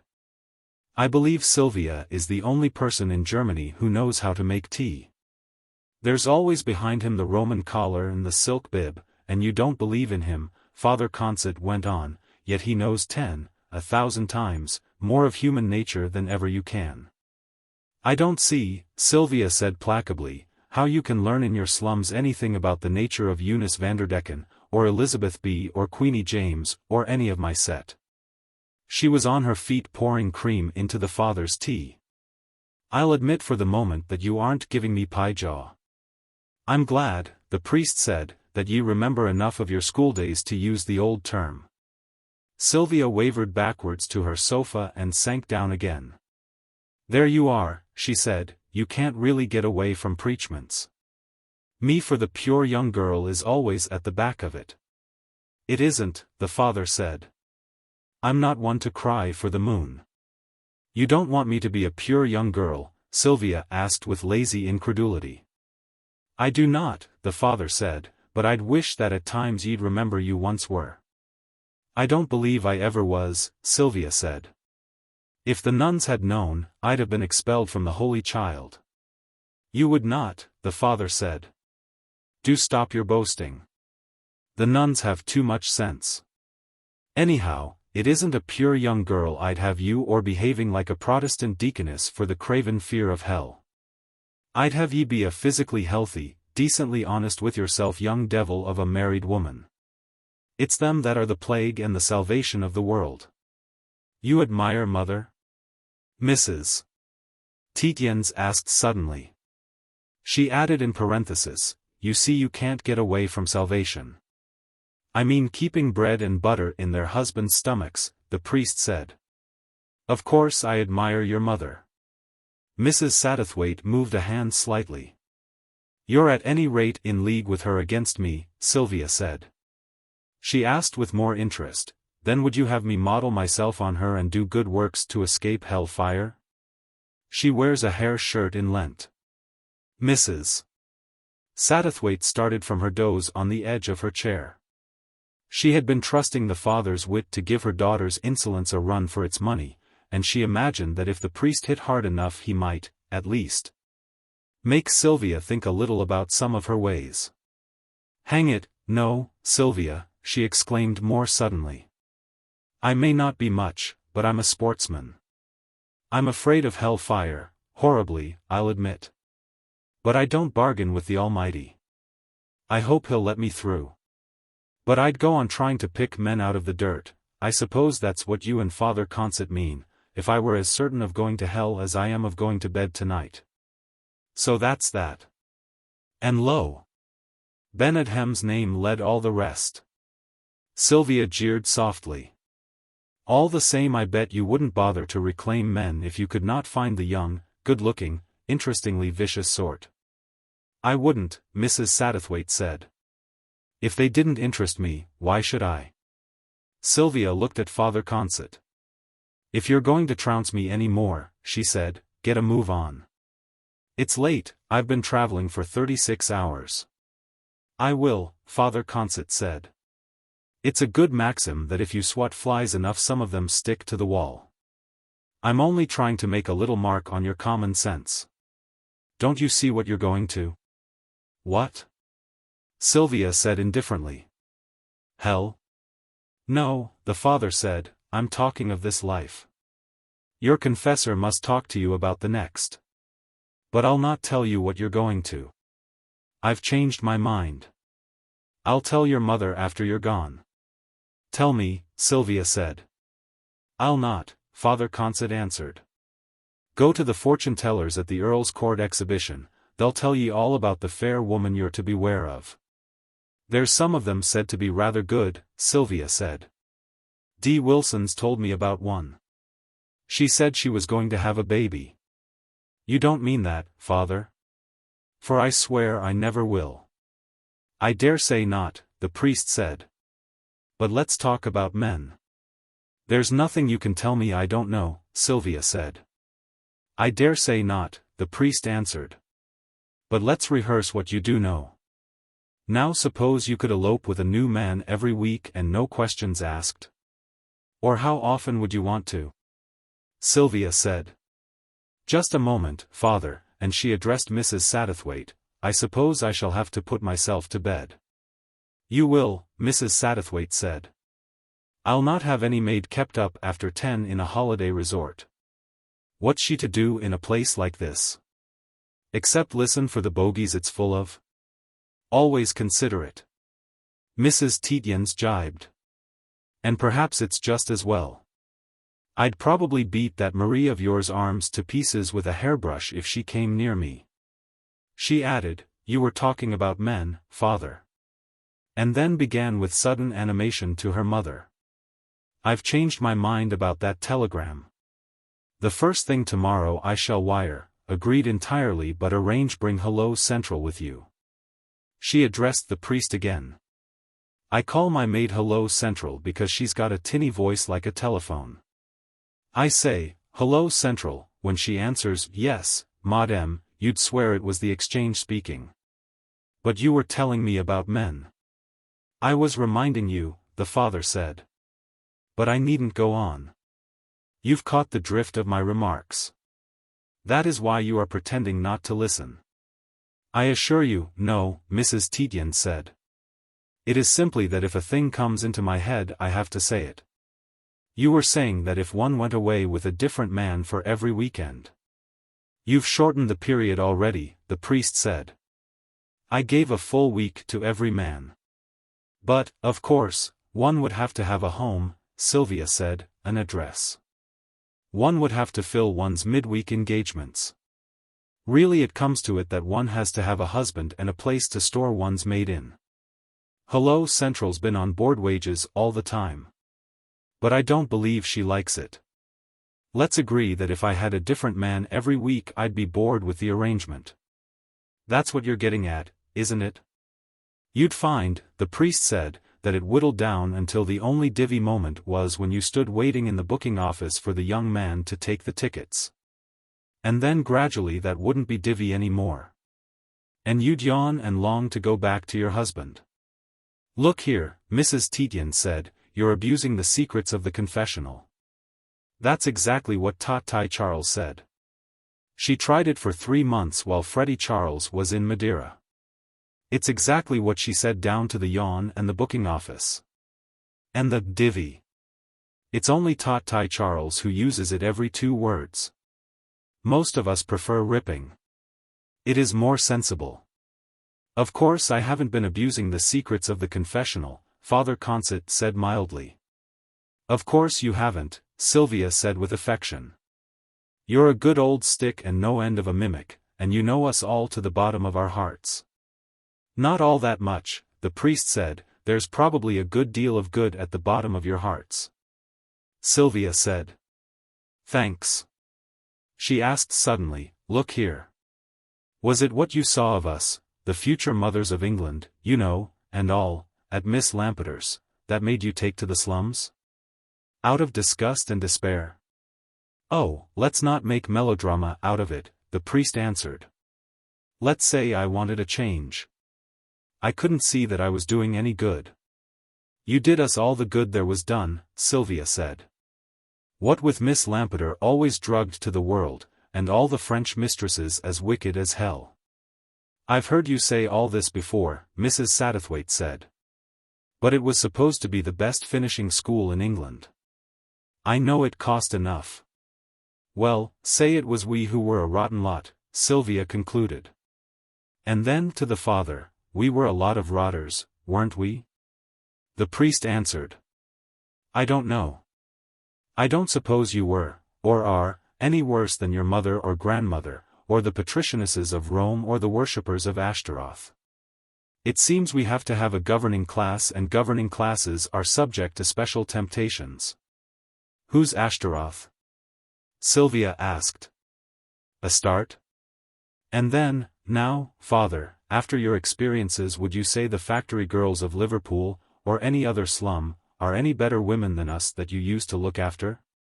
Astarte Syriaca, the father said, was a very powerful devil. There's some that hold she's not dead yet. I don't know that I do myself. Well, I've done with her, Sylvia said. The father nodded. You've had dealings with Mrs. Perowne? He asked. And that loathsome fellow. What's his name? Does it shock you? Sylvia asked. I'll admit it was a bit thick. But I've done with it. I prefer to pin my faith to Mrs. Vanderdecken. And, of course, Freud. The priest nodded his head and said. Of course. Of course. But Mrs. Satterthwaite exclaimed, with sudden energy. Sylvia Tietjens, I don't care what you do or what you read, but if you ever speak another word to that woman, you never do to me. Sylvia stretched herself on her sofa. She opened her brown eyes wide and let the lids slowly drop again. I've said once, she said, that I don't like to hear my friends miscalled. Eunice Vanderdecken is a bitterly misjudged woman. She's a real good pal. She's a Russian spy, Mrs. Satterthwaite said. Russian grandmother, Sylvia answered. And if she is, who cares? She's welcome for me. Listen now, you too. I said to myself when I came in, I dare say I've given them both a rotten time. I know you're both more nuts on me than I deserve. And I said I'd sit and listen to all the pie jaw you wanted to give me if I sat till dawn. And I will. As a return. But I'd rather you let my friends alone. Both the elder people were silent. There came from the shuttered windows of the dark room a low, scratching rustle. You hear, the priest said to Mrs. Satterthwaite. It's the branches, Mrs. Satterthwaite answered. The father answered, there's no tree within 10 yards. Try bats as an explanation. I've said I wish you wouldn't, once, Mrs. Satterthwaite shivered. Sylvia said. I don't know what you two are talking about. It sounds like superstition. Mother's rotten with it. I don't say that it's devils trying to get in, the father said. But it's just as well to remember that devils are always trying to get in. And there are especial spots. These deep forests are noted among others. He suddenly turned his back and pointed at the shadowy wall. Who, he asked, but a savage possessed by a devil could have conceived of that as a decoration? He was pointing at a life-sized, coarsely daubed picture of a wild boar dying, its throat cut, and gouts of scarlet blood. Other agonies of animals went away into all the shadows. Sport. He hissed. It's devilry. That's perhaps true, Sylvia said. Mrs. Satterthwaite was crossing herself with great rapidity. The silence remained. Sylvia said. Then if you're both done talking I'll say what I have to say. To begin with, she stopped and sat rather erect, listening to the rustling from the shutters. To begin with, she began again with impetus, you spared me the catalogue of the defects of age, I know them. One grows skinny, my sort, the complexion fades, the teeth stick out. And then there is the boredom. I know it, one is bored. You can't tell me anything I don't know about that. I'm 30. I know what to expect. You'd like to have told me, father, only you were afraid of taking away from your famous man of the world effect, you'd like to have told me that one can insure against the boredom and the long, skinny teeth by love of husband and child. The home stunt. I believe it. I do quite believe it. Only I hate my husband, and I hate my child. She paused, waiting for exclamations of dismay or disapprobation from the priest. These did not come. Think, she said, of all the ruin that child has meant for me, the pain in bearing him and the fear of death. Of course, the priest said, childbearing is for women a very terrible thing. I can't say, Mrs. Tietjens went on, that this has been a very decent conversation. You get a girl, fresh from open sin, and make her talk about it. Of course you're a priest and mother's mother, we're en famille. But Sister Mary of the Cross at the convent had a maxim, wear velvet gloves in family life. We seem to be going at it with the gloves off. Father Consett still didn't say anything. You're trying, of course, to draw me, Sylvia said. I can see that with half an eye. Very well then, you shall. She drew a breath. You want to know why I hate my husband? I'll tell you, it's because of his simple, sheer immorality. I don't mean his actions, his views. Every speech he utters about everything makes me, I swear it makes me, in spite of myself, want to stick a knife into him, and I can't prove he's wrong, not ever, about the simplest thing. I can pain him. And I will. He sits about in chairs that fit his back, clumsy, like a rock, not moving for hours. And I can make him wince. Oh, without showing it. He's what you call, loyal. There's an absurd little chit of a fellow, Macmaster, and his mother, whom he persists in a silly, mystical way in calling a saint, a Protestant saint. And his old nurse, who looks after his child, and the child itself. I tell you I've only got to raise an eyelid, yes, cock an eyelid up a little when any one of them is mentioned, and it hurts him dreadfully. His eyes roll in a sort of mute anguish. Of course he doesn't say anything. He's an English country gentleman. Father Consett said. This immorality you talk about in your husband. I've never noticed it. I saw a good deal of him when I stayed with you for the week before your child was born. I talked with him a great deal. Except in matters of the two communions, and even in these I don't know that we differed so much, I found him perfectly sound. Sound. Mrs. Satterthwaite said with sudden emphasis. Of course he's sound. It isn't even the word. He's the best ever. There was your father, for a good man, and him. That's an end of it. Ah, Sylvia said, you don't know. Look here. Try and be just. Suppose I'm looking at the Times at breakfast and say, not having spoken to him for a week, it's wonderful what the doctors are doing. Have you seen the latest? And at once he'll be on his high horse, he knows everything, and he'll prove, that all unhealthy children must be lethal chambered or the world will go to pieces. And it's like being hypnotized, you can't think of what to answer him. Or he'll reduce you to speechless rage by proving that murderers ought not to be executed. And then I'll ask, casually, if children ought to be lethal chambered for being constipated. Because Marchant, that's the nurse, is always whining that the child's bowels aren't regular and the dreadful diseases that leads to. Of course that hurts him. For he's perfectly soppy about that child, though he half knows it isn't his own. But that's what I mean by immorality. He'll profess that murderers ought to be preserved in order to breed from because they're bold fellows. And innocent little children executed because they're sick. And he'll almost make you believe it, though you're on the point of retching at the ideas. You wouldn't now, Father Consett began, and almost coaxingly, think of going into retreat for a month or two. I wouldn't, Sylvia said. How could I? There's a convent of female premonstratensians near Birkenhead, many ladies go there, the father went on. They cook very well, and you can have your own furniture and your own maid if you don't like nuns to wait on you.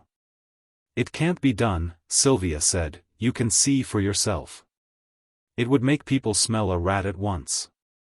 Christopher wouldn't hear of it. No, I'm afraid it can't be done, Father, Mrs. Satterthwaite interrupted finally. I've hidden here for 4 months to cover Sylvia's tracks.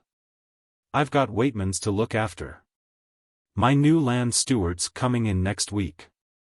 Still, the father urged, with a sort of tremulous eagerness, if only for a month. If only for a fortnight. So many Catholic ladies do it. Ye might think of it. I see what you're aiming at, Sylvia said with sudden anger, you're revolted at the idea of my going straight from one man's arms to another. I'd be better pleased if there could be an interval, the father said. It's what's called bad form. Sylvia became electrically rigid on her sofa. Bad form, she exclaimed. You accuse me of bad form. The father slightly bowed his head like a man facing a wind. I do, he said. It's disgraceful. It's unnatural. I'd travel a bit at least. She placed her hand on her long throat. I know what you mean, she said, you want to spare Christopher, the humiliation. The nausea. No doubt he'll feel nauseated. I've reckoned on that. It will give me a little of my own back. The father said. That's enough, woman. I'll hear no more. Sylvia said. You will then. Listen here. I've always got this to look forward to, I'll settle down by that man's side. I'll be as virtuous as any woman. I've made up my mind to it and I'll be it. And I'll be bored stiff for the rest of my life. Except for one thing. I can torment that man. And I'll do it. Do you understand how I'll do it? There are many ways. But if the worst comes to the worst, I can always drive him silly, by corrupting the child. She was panting a little, and round her brown eyes the whites showed. I'll get even with him. I can. I know how, you see. And with you, through him, for tormenting me. I've come all the way from Brittany without stopping. I haven't slept. But I can. Father Consett put his hand beneath the tail of his coat. Sylvia Tietjens, he said, in my pistol pocket I've a little bottle of holy water which I carry for such occasions. What if I was to throw 2 drops of it over you and cry, Exorciso te Ashtaroth in nomine? She erected her body above her skirts on the sofa, stiffened like a snake's neck above its coils. Her face was quite pallid, her eyes staring out. You daren't, she said. To me, an outrage. Her feet slid slowly to the floor, she measured the distance to the doorway with her eyes. You daren't, she said again, I'd denounce you to the bishop. It's little the bishop would help you with them burning into your skin, the priest said.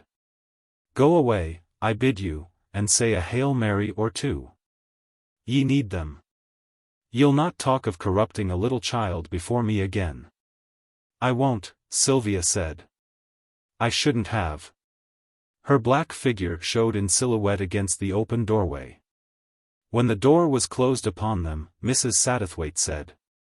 Was it necessary to threaten her with that? You know best, of course. It seems rather strong to me.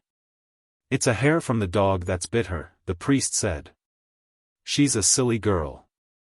She's been playing at black masses along with that Mrs. Perowne and the fellow whose name I can't remember. You could tell that. They cut the throat of a white kid and splash its blood about. That was at the back of her mind. It's not very serious. A parcel of silly, idle girls. It's not much more than palmistry or fortune-telling to them if one has to weigh it, for all its ugliness, as a sin. As far as their volition goes, and it's volition that's the essence of prayer, black or white. But it was at the back of her mind, and she won't forget tonight. Of course, that's your affair, Father, Mrs. Satterthwaite said lazily. You hit her pretty hard. I don't suppose she's ever been hit so hard. What was it you wouldn't tell her? Only, the priest said, I wouldn't tell her because the thought's best not put in her head. But her hell on earth will come when her husband goes running, blind, head down, mad after another woman. Mrs. Satterthwaite looked at nothing, then she nodded. Yes, she said. I hadn't thought of it. But will he? He is a very sound fellow, isn't he? What's to stop it? The priest asked. What in the world but the grace of our blessed Lord, which he hasn't got and doesn't ask for? And then? He's a young man, full-blooded, and they won't be living, maritalment. Not if I know him. And then? Then she'll tear the house down. The world will echo with her wrongs. Do you mean to say, Mrs. Satterthwaite said, that Sylvia would do anything vulgar? Doesn't every woman who's had a man to torture for years when she loses him? The priest asked. The more she's made an occupation of torturing him the less right she thinks she has to lose him. Mrs. Satterthwaite looked gloomily into the dusk. That poor devil, she said. Will he get any peace anywhere? What's the matter, Father? The father said. I've just remembered she gave me tea and cream and I drank it. Now I can't take Mass for Father Reinhardt. I'll have to go and knock up his curate, who lives away in the forest. At the door, holding the candle, he said. I'd have you not get up today nor yet tomorrow, if ye can stand it. Have a headache and let Sylvia nurse you. You'll have to tell how she nursed you when you get back to London. And I'd rather ye didn't lie more out and out than ye need, if it's to please me. Besides, if ye watch Sylvia nursing you, you might hit on a characteristic touch to make it seem more truthful. How her sleeves brushed the medicine bottles and irritated you, maybe, or, you'll know. If we can save scandal to the congregation, we may as well. He ran downstairs. Chapter 3.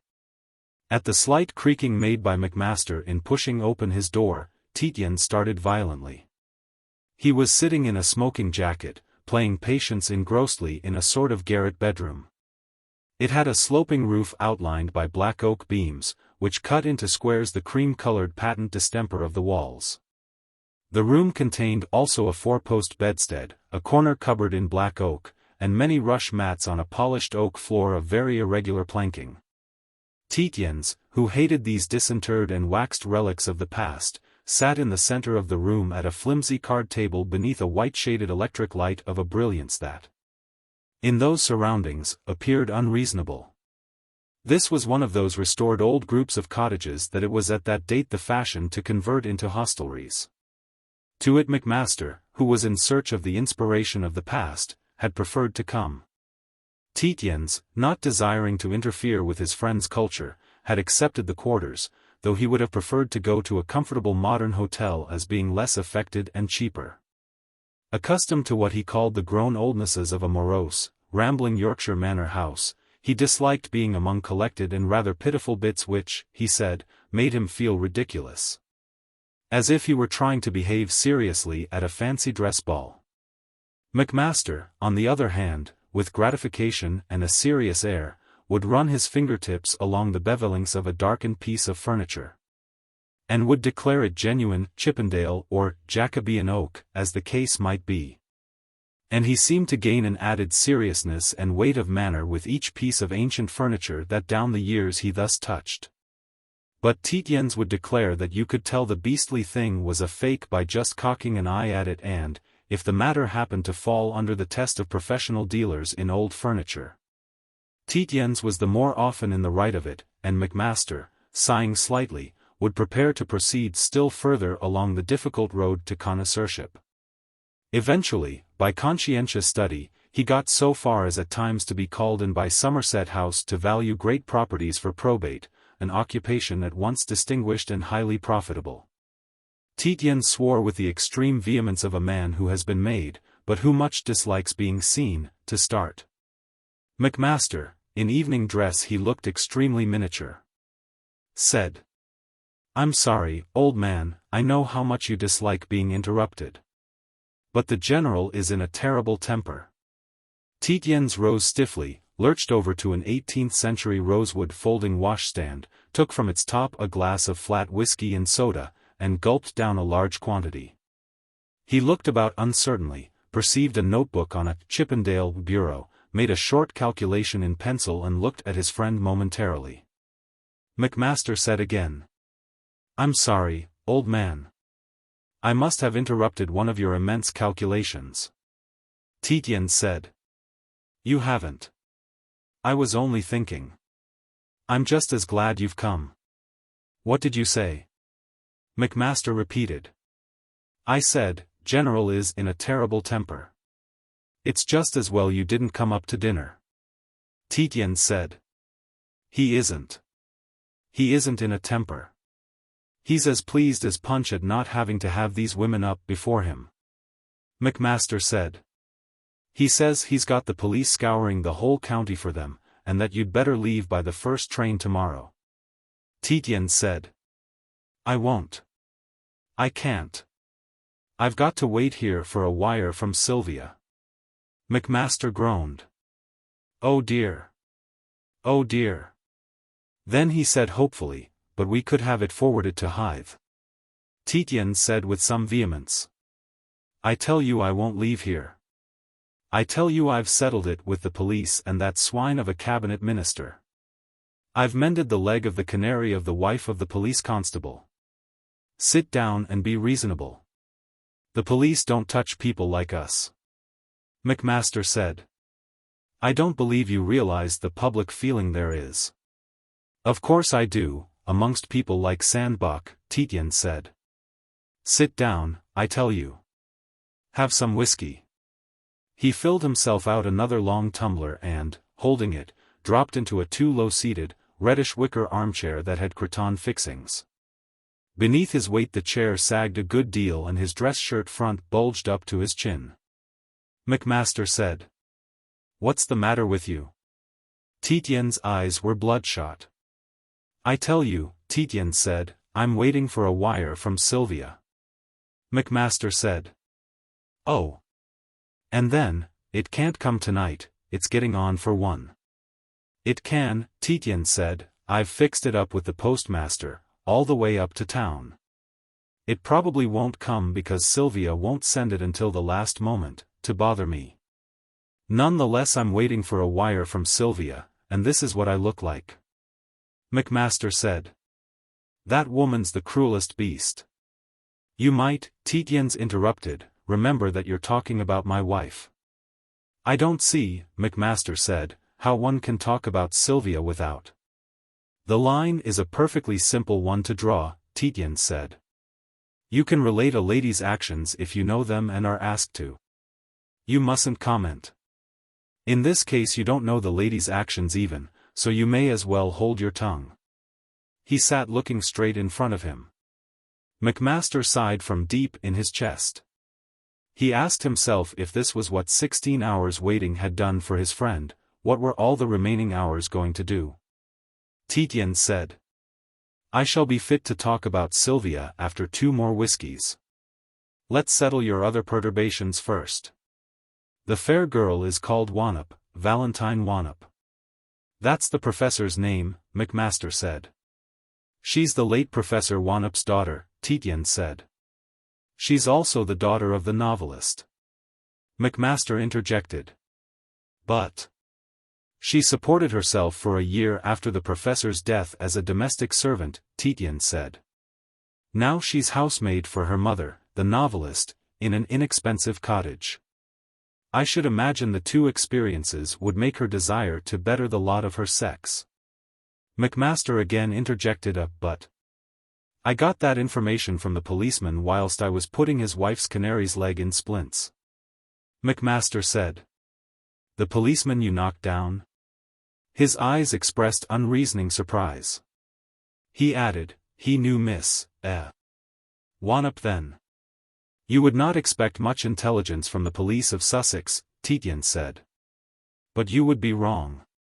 P.C. Finn is clever enough to recognize the young lady who for several years past has managed the constabulary's wives' and children's annual tea and sports. He says Miss Wannop holds the quarter-mile, half-mile, high jump, long jump and putting the weight records for East Sussex. That explains how she went over that dike in such tidy style. And precious glad the good, simple man was when I told him he was to leave the girl alone. He didn't know," he said, "how he'd ever had the face to serve the warrant on Miss Wannop. The other girl, the one that squeaked, is a stranger, a Londoner probably." Macmaster said. "You told the policeman?" "I gave him," Tietjens said, "the RT Hon. Stephen Fenwick Waterhouse's compliments, and he'd be much obliged if the PC would hand in a no-can-do report in the matter of those ladies every morning to his inspector. I gave him also a brand new £5 note, from the cabinet minister, and a couple of quid and the price of a new pair of trousers from myself. So he's the happiest constable in Sussex. A very decent fellow. He told me how to know a dog otter's spoor from a gravid bitch's. But that wouldn't interest you." He began again. "Don't look so inexpressibly foolish. I told you I'd been dining with that swine. No, I oughtn't to call him a swine after eating his dinner.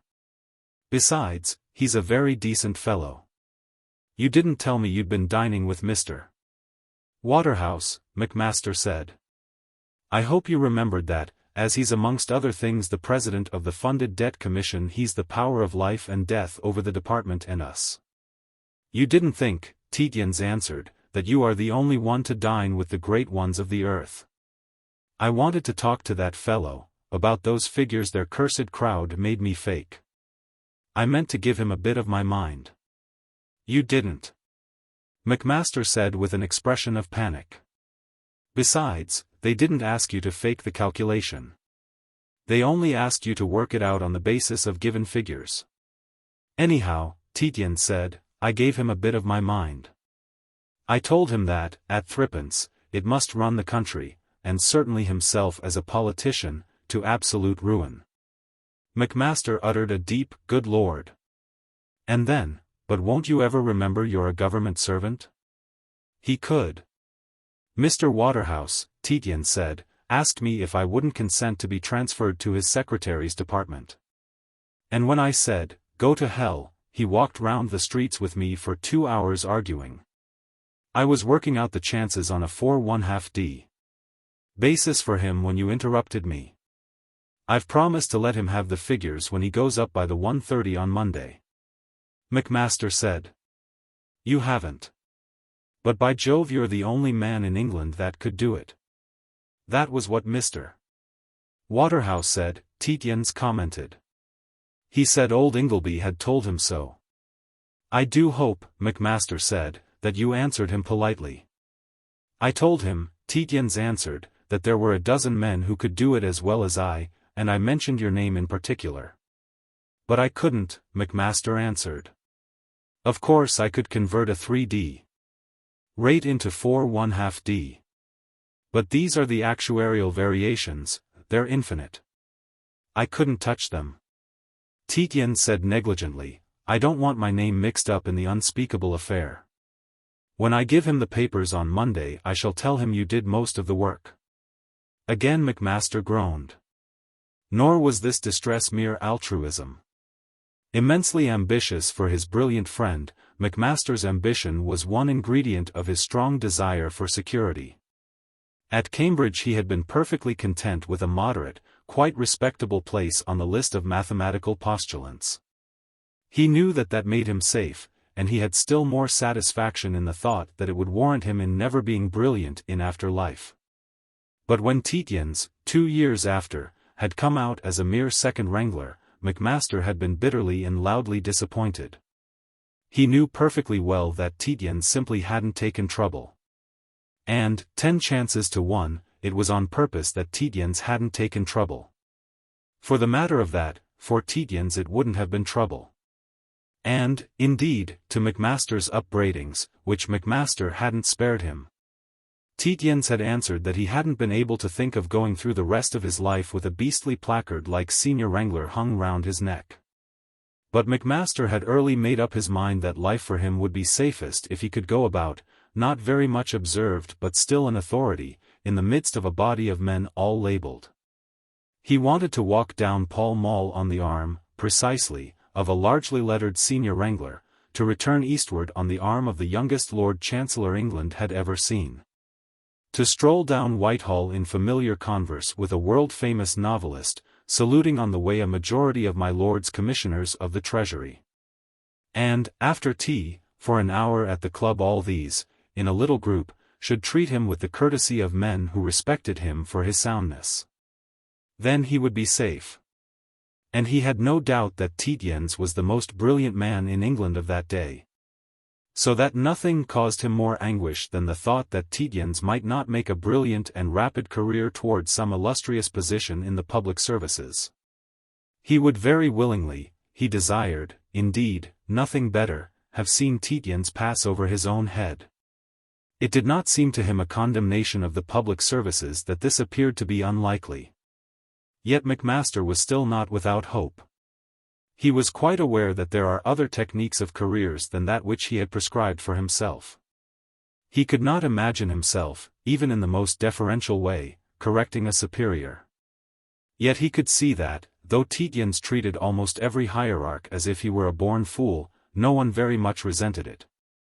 Of course Tietjens was a Tietjens of Groby. But was that going to be enough to live on forever? Times were changing, and Macmaster imagined this to be a democratic age. But Tietjens went on, with both hands as it were, throwing away opportunity and committing outrage. That day Macmaster could only consider to be one of disaster. He got up from his chair and filled himself another drink. He felt himself to be distressed and to need it. Slouching amongst his crotons, Tietjens was gazing in front of him. He said, "Here," without looking at Macmaster, and held out his long glass. Into it Macmaster poured whiskey with a hesitating hand. Tietjens said, "Go on." Macmaster said, "It's late. We're breakfasting at the Duchemins at 10. Tietjens answered, "Don't worry, sonny. We'll be there for your pretty lady." He added, "Wait another quarter of an hour. I want to talk to you." Macmaster sat down again and deliberately began to review the day. It had begun with disaster, and in disaster it had continued. And, with something like a bitter irony, Macmaster remembered and brought up now for digestion the parting words of General Campion to himself. The general had limped with him to the hall door up at Mountspy and, standing patting him on the shoulder, tall, slightly bent and very friendly, had said, "Look here. Christopher Tietjens is a splendid fellow. But he needs a good woman to look after him.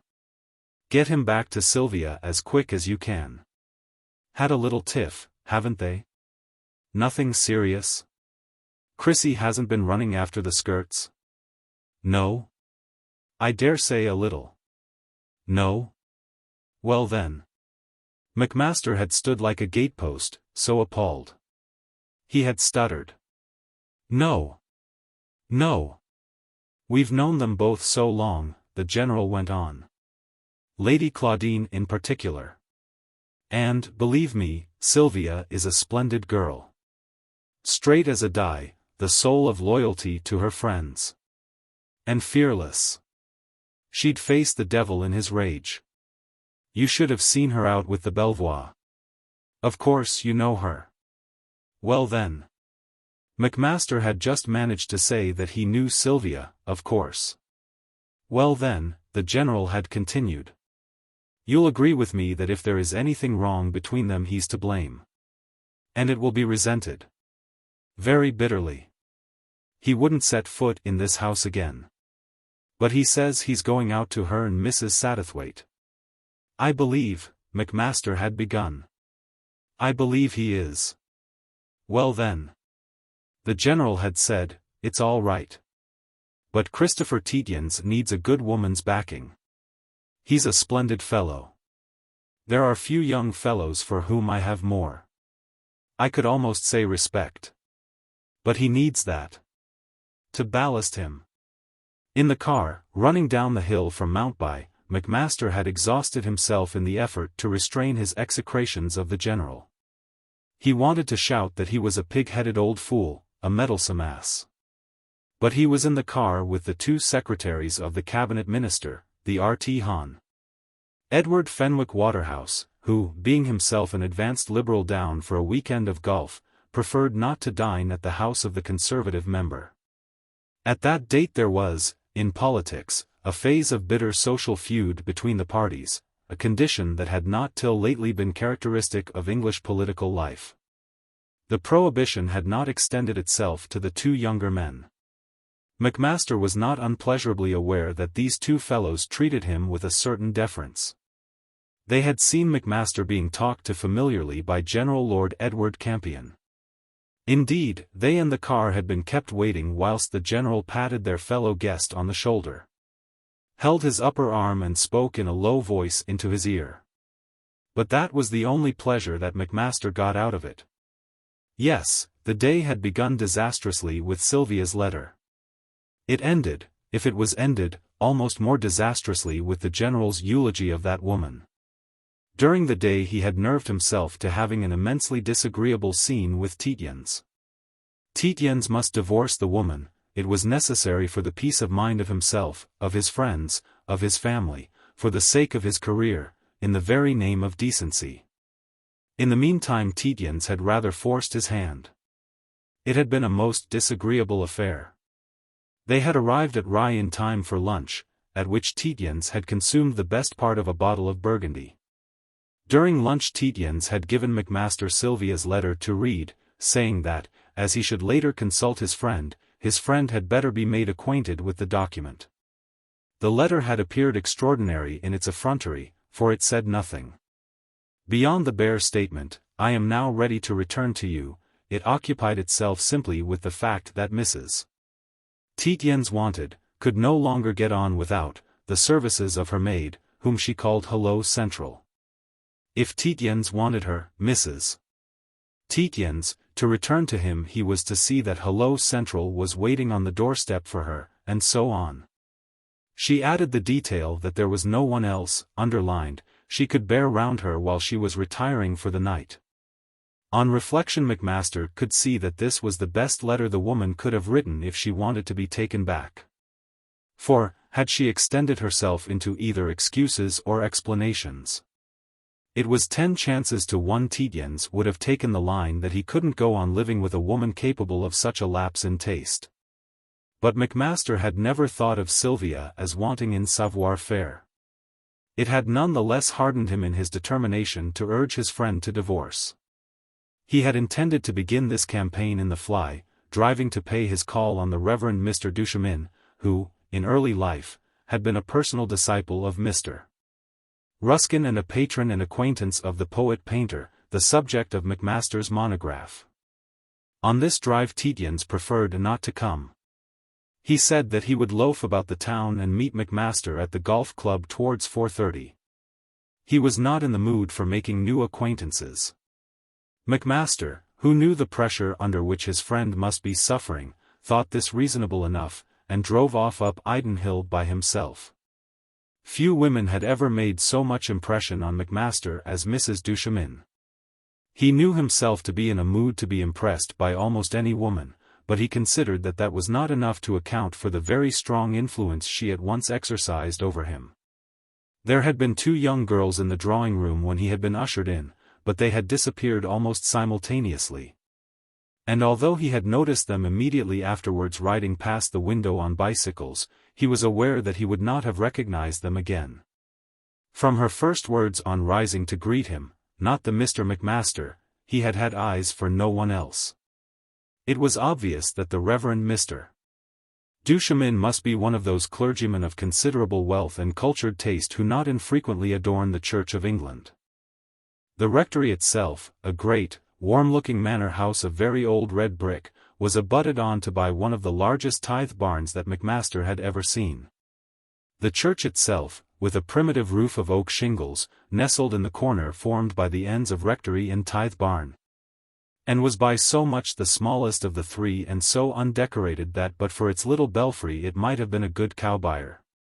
All 3 buildings stood on the very edge of the little row of hills that looks down on the Romney Marsh. They were sheltered from the north wind by a great symmetrical fan of elms and from the southwest by a very tall hedge and shrubbery, all of remarkable use.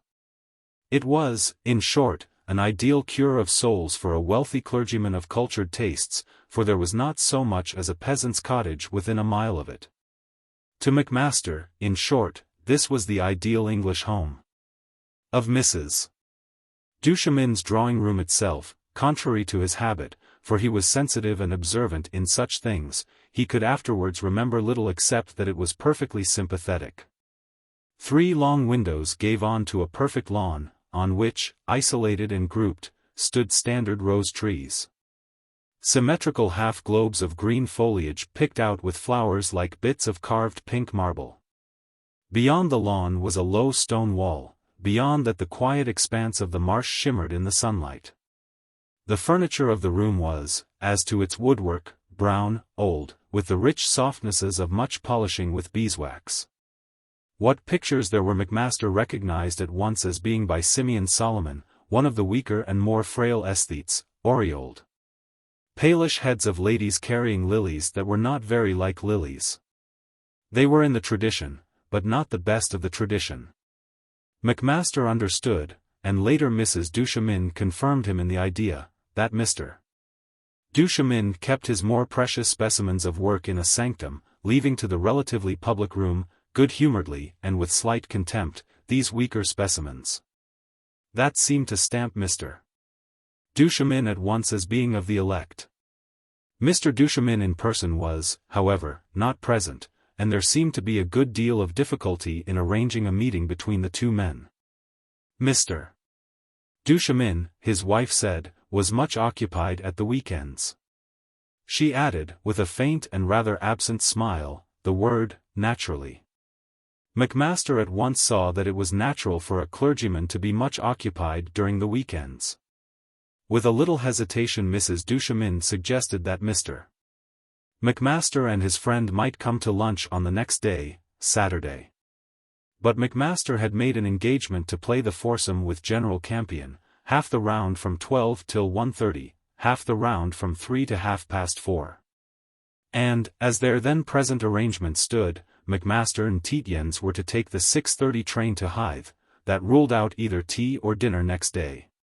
With sufficient, but not too extravagant, regret, Mrs. Duchemin raised her voice to say, "Oh dear! Oh dear! But you must see my husband and the pictures after you have come so far." A rather considerable volume of harsh sound was coming through the end wall of the room, the barking of dogs, apparently the hurried removal of pieces of furniture or perhaps of packing cases.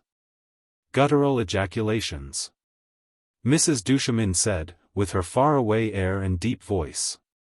"They are making a good deal of noise. Let us go into the garden and look at my husband's roses, if you've a moment more to give us." Macmaster quoted to himself. "I looked and saw your eyes in the shadow of your hair." There was no doubt that Mrs. Duchemin's eyes, which were of a dark, pebble blue, were actually in the shadow of her blue-black, very regularly waved hair. The hair came down on the square, low forehead. It was a phenomenon that Macmaster had never before really seen, and, he congratulated himself, this was one more confirmation, if confirmation were needed, of the powers of observation of the subject of his monograph. Mrs. Duchemin bore the sunlight. Her dark complexion was clear, there was, over the cheekbones, a delicate suffusion of light carmine. Her jawbone was singularly clear-cut, to the pointed chin, like an alabaster, medieval saint's. She said, "Of course you're Scotch. I'm from Auld Reekie myself." Macmaster would have known it. He said he was from the port of Leith. He could not imagine hiding anything from Mrs. Duchemin. Mrs. Duchemin said with renewed insistence. "Oh, but of course you must see my husband and the pictures." "Let me see. We must think. Would breakfast now?" Macmaster said that he and his friend were government servants and up to rising early. He had a great desire to breakfast in that house. She said, "At 9:45, then, our car will be at the bottom of your street. It's a matter of 10 minutes only, so you won't go hungry long." She said, gradually gaining animation, that of course Macmaster would bring his friend. He could tell Tietjens that he should meet a very charming girl. She stopped and added suddenly, probably, at any rate. She said the name which Macmaster caught as Wanstead. And possibly another girl. And Mr. Horst, or something like it, her husband's junior curate. She said reflectively, "Yes, we might try quite a party," and added, "quite noisy and gay.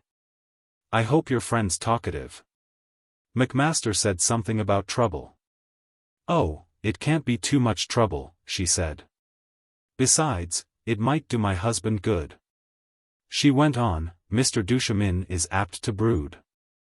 It's perhaps too lonely here." And added the rather astonishing words, "after all." And, driving back in the fly, Macmaster said to himself that you couldn't call Mrs. Duchemin ordinary, at least. Yet meeting her was like going into a room that you had long left and never ceased to love. It felt good. It was perhaps partly her Edinburghness.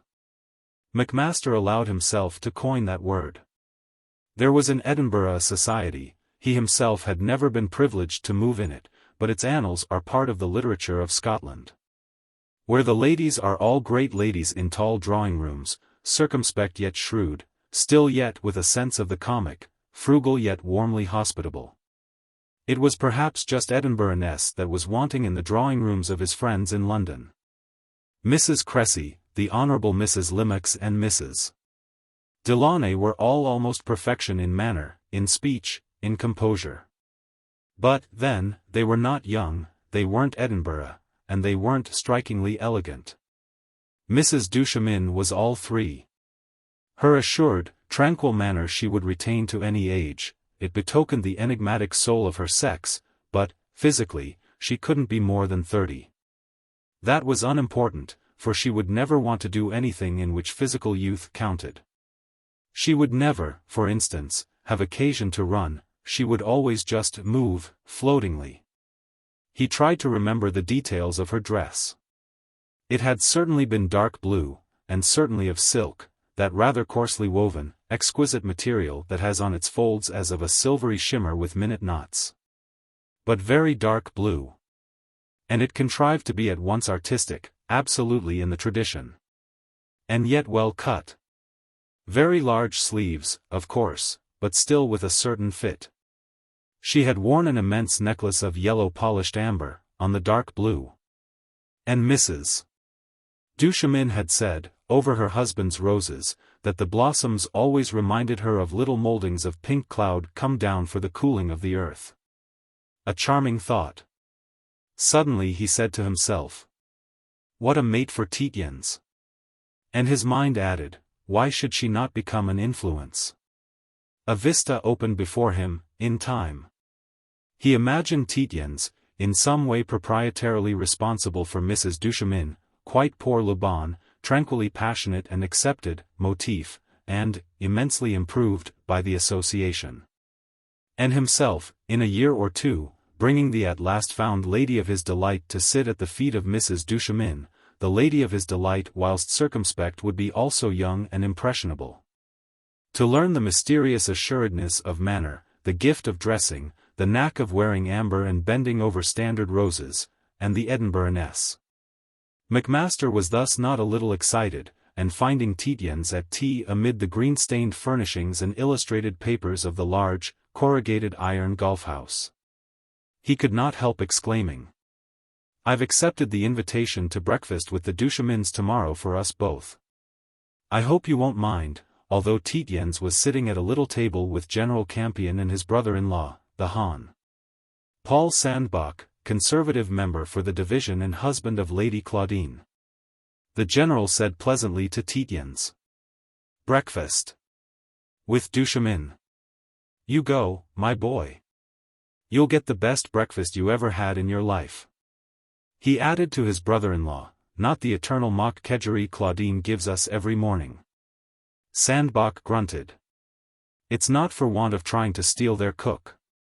Claudine has a shy at it every time we come down here. The general said pleasantly to Macmaster, he spoke always pleasantly, with a half-smile and a slight sibilance. My brother-in-law isn't serious, you understand. My sister wouldn't think of stealing a cook.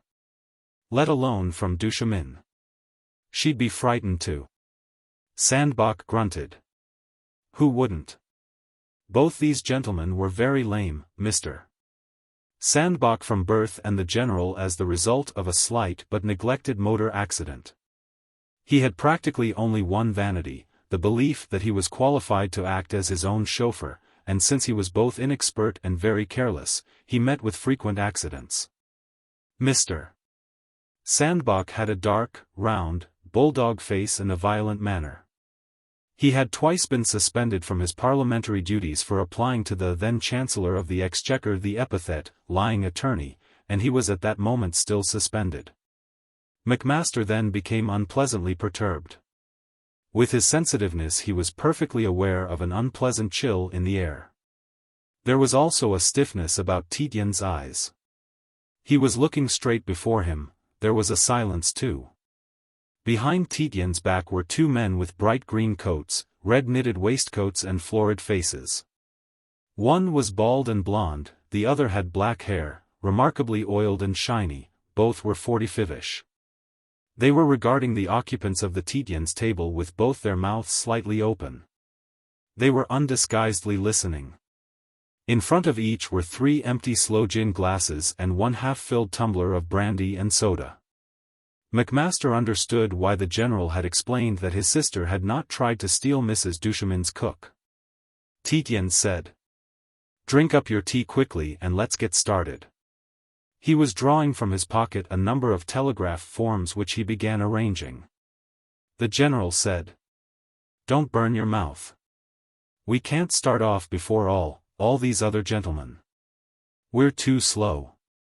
"No, we're beastly well stuck," Sandbach said. Tietjens handed the telegraph forms over to Macmaster. "You'd better take a look at these," he said. "I mayn't see you again today after the match. You're dining up at Mountby. The general will run you up. Lady Claude will excuse me. I've got work to do." This was already matter for dismay for Macmaster.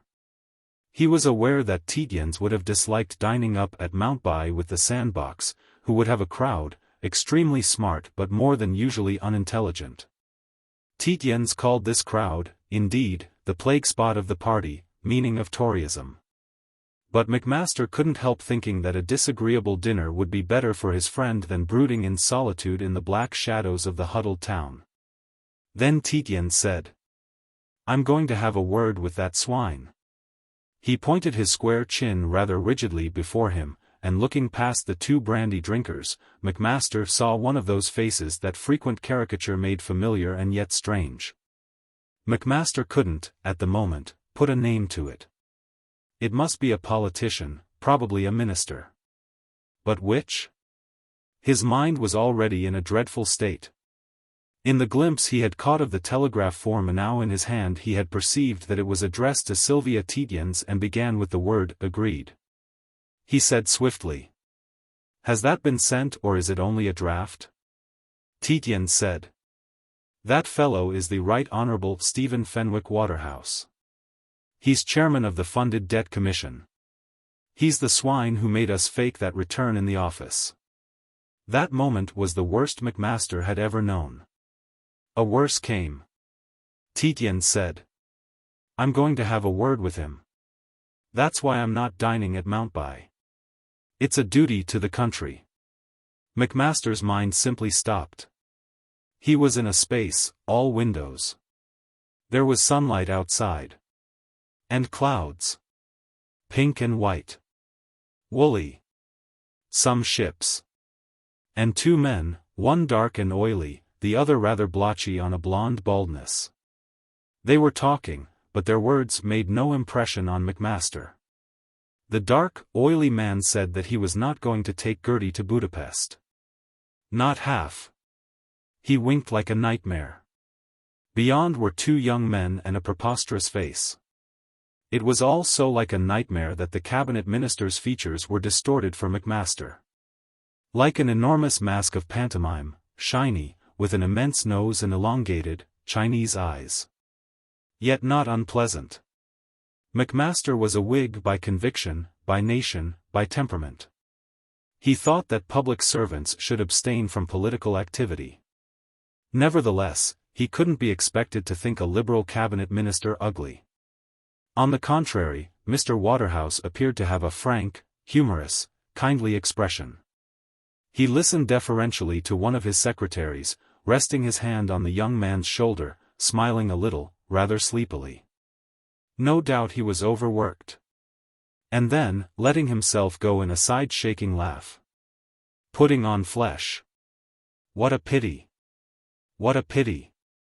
Macmaster was reading a string of incomprehensible words in Tietjens' heavily scored writing. Not entertain, flat not house, child remain at sister. His eyes went backwards and forwards over the phrases. He could not connect the words without stops. The man with the oily hair said in a sickly voice that Gertie was hot stuff, but not the one for Budapest with all the Gitana girls you were telling me of. Why, he'd kept Gertie for 5 years now. More like the real thing. His friend's voice was like a result of indigestion. Tietjens, Sandbach and the general were stiff, like pokers. What a pity. Macmaster thought. He ought to have been sitting. It would have been pleasant and right to be sitting with the pleasant minister. In the ordinary course he, Macmaster, would have been. The best golfer in the place was usually set to play with distinguished visitors, and there was next to no one in the south of England who ordinarily could beat him. He had begun at 4, playing with a miniature cleek and a £1 ball over the municipal links. Going to the poor school every morning and back to dinner, and back to school and back to bed. Over the cold, rushy, sandy links, beside the grey sea. Both shoes full of sand. The £1 ball had lasted him 3 years. Macmaster exclaimed, "Good God!" He had just gathered from the telegram that Tietjens meant to go to Germany on Tuesday. As if at Macmaster's ejaculation Tietjens said, "Yes. It is unbearable. If you don't stop those swine, General, I shall. The general sibilated low, between his teeth. Wait a minute. Wait a minute. Perhaps that other fellow will. The man with the black oily hair said. If Budapest's the place for the girls you say it is, old pal, with the Turkish baths and all, we'll paint the old town red all right, next month. And he winked at Tietjens. His friend, with his head down, seemed to make internal rumblings, looking apprehensively beneath his blotched forehead at the general. Not, the other continued argumentatively, that I don't love my old woman. She's all right. And then there's Gertie. OT stuff, but the real thing. But I say a man wants, he ejaculated, oh. The general, his hands in his pockets, very tall, thin, red-cheeked, his white hair combed forward in a fringe, sauntered towards the other table. It was not 2 yards, but it seemed a long saunter. He stood right over them, they looking up, open-eyed, like schoolboys at a balloon. He said. I'm glad you're enjoying our links, gentlemen. The bald man said, We are. We are. First class. A treat. But, the general said, it isn't wise to discuss one's, domestic circumstances, at mess, you know, or in a golf house. People might hear. The gentleman with the oily hair rose and exclaimed. Ooh, The other man mumbled, Shut up, Briggs. The general said. I'm the president of the club, you know. It's my duty to see that the majority of the club and its visitors are pleased. I hope you don't mind. The general came back to his seat. He was trembling with vexation. It makes one as beastly a bounder as themselves, he said. But what the devil else was one to do? The 2 city men had ambled hastily into the dressing rooms, the dire silence fell. Macmaster realized that, for these Tories at least, this was really the end of the world. The last of England. He returned, with panic in his heart, to Tietjens' telegram. Tietjens was going to Germany on Tuesday. He offered to throw over the department. These were unthinkable things. You couldn't imagine them. He began to read the telegram all over again. A shadow fell upon the flimsy sheets. The Right Honourable Mr. Waterhouse was between the head of the table and the windows. He said. We're much obliged, General. It was impossible to hear ourselves speak for those obscene fellows smut. It's fellows like that make our friends the suffragettes. That warrants them, he added, hello. Sandbach. Enjoying your rest? The general said.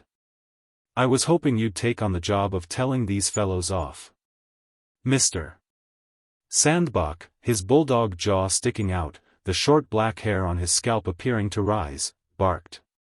Hello, water slop. Enjoying your plunder? Mr. Waterhouse, tall, slouching and untidy-haired, lifted the flaps of his coat. It was so ragged that it appeared as if straws stuck out of the elbows. All that the suffragettes have left of me, he said, laughingly. Isn't one of you fellows a genius called Tietjens? He was looking at Macmaster. The general said. Tietjens. Macmaster, the minister went on very friendly. Oh, it's you? I just wanted to take the opportunity of thanking you. Tietjens said.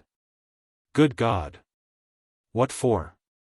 You know, the minister said, we couldn't have got the bill before the House till next session without your figures, he said slyly, could we, Sandbach? And added to Tietjens, Ingleby told me. Tietjens was chalk-white and stiffened. He stuttered. I can't take any credit. I consider. Macmaster exclaimed. Tietjens, he didn't know what he was going to say. Oh, you're too modest, Mr. Waterhouse overwhelmed Tietjens. We know whom we've to thank, his eyes drifted to Sandbach a little absently. Then his face lit up. Oh. Look here, Sandbach, he said. Come here, will you? He walked a pace or two away, calling to one of his young men, "Oh, Sanderson, give the bobby a drink. A good stiff one." Sandbach jerked himself awkwardly out of his chair and limped to the minister. Tietjens burst out. "Me too modest. Me. The swine. The unspeakable swine." The general said. "What's it all about, Chrissy? You probably are too modest." Tietjens said. "Damn it. It's a serious matter. It's driving me out of the unspeakable office I'm in." Macmaster said. "No. No. You're wrong. It's a wrong view you take." And with a good deal of real passion he began to explain to the general. It was an affair that had already given him a great deal of pain. The government had asked the statistical department for figures illuminating a number of schedules that they desired to use in presenting their new bill to the Commons. Mr. Waterhouse was to present it. Mr. Waterhouse at the moment was slapping Mr. Sandbach on the back, tossing the hair out of his eyes and laughing like a hysterical schoolgirl. He looked suddenly tired.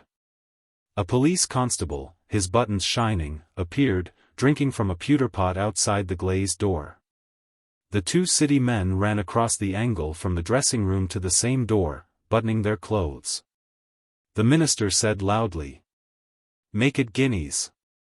It seemed to Macmaster painfully wrong that Tietjens should call anyone so genial and unaffected an unspeakable swine. It was unjust. He went on with his explanation to the general. The government had wanted a set of figures based on a calculation called B7. Tietjens, who had been working on one called H19, for his own instruction, had persuaded himself that H19 was the lowest figure that was actuarially sound. The general said pleasantly, "All this is Greek to me." "Oh no, it needn't be," Macmaster heard himself say. "It amounts to this. Chrissy was asked by the government, by Sir Reginald Ingleby, to work out what 3-3 comes to. It was that sort of thing in principle. He said that the only figure that would not ruin the country was 9 times 9. The government wanted to shovel money into the working men's pockets, in fact, the general said. Money for nothing, or votes, I suppose. But that isn't the point, sir, Macmaster ventured to say. All that Chrissy was asked to do was to say what 3-3 was. Well, he appears to have done it and earned no end of kudos, the general said. That's all right. We've always, believed in Chrissy's ability. But he's a strong-tempered beggar. He was extraordinarily rude to Sir Reginald over it, Macmaster went on. The general said. Oh dear. Oh dear. He shook his head at Tietjens and assumed with care the blank, slightly disappointing air of the regular officer. I don't like to hear of rudeness to a superior. In any service. I don't think, Tietjens said with extreme mildness, that Macmaster is quite fair to me. Of course he's a right to his opinion as to what the discipline of a service demands. I certainly told Ingleby that I'd rather resign than do that beastly job. You shouldn't have, the general said. What would become of the services if everyone did as you did? Sandbach came back laughing and dropped painfully into his low armchair. That fellow, he began. The general slightly raised his hand. A minute, he said. I was about to tell Chrissy, here. That if I am offered the job, of course it's an order really, of suppressing the Ulster Volunteers. I'd rather cut my throat than do it. Sandbach said. Of course you would, old chap. They're our brothers. You'd see the beastly, lying government damned first. I was going to say that I should accept, the general said, I shouldn't resign my commission. Sandbach said. Good God. Tietjens said. Well, I didn't. General. You. After all Claudine and I have said. Tietjens interrupted. Excuse me, Sandbach. I'm receiving this reprimand for the moment. I wasn't, then, rude to Ingleby. If I'd expressed contempt for what he said or for himself, that would have been rude. I didn't. He wasn't in the least offended. He looked like a cockatoo, but he wasn't offended. And I let him over-persuade me. He was right, really. He pointed out that, if I didn't do the job, those swine would put on one of our little competition walla head clerks and get all the schedules faked, as well as starting off with false premises.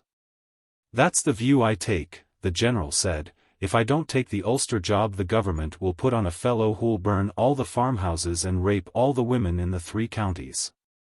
They've got him up their sleeve. He only asks for the Connaught Rangers to go through the north with. And you know what that means. All the same, he looked at Tietjens. One should not be rude to one's superiors. I tell you I wasn't rude, Tietjens exclaimed. Damn, you're nice, paternal old eyes. Get that into your mind. The general shook his head. You brilliant fellows, he said. The country, or the army, or anything, could not be run by you.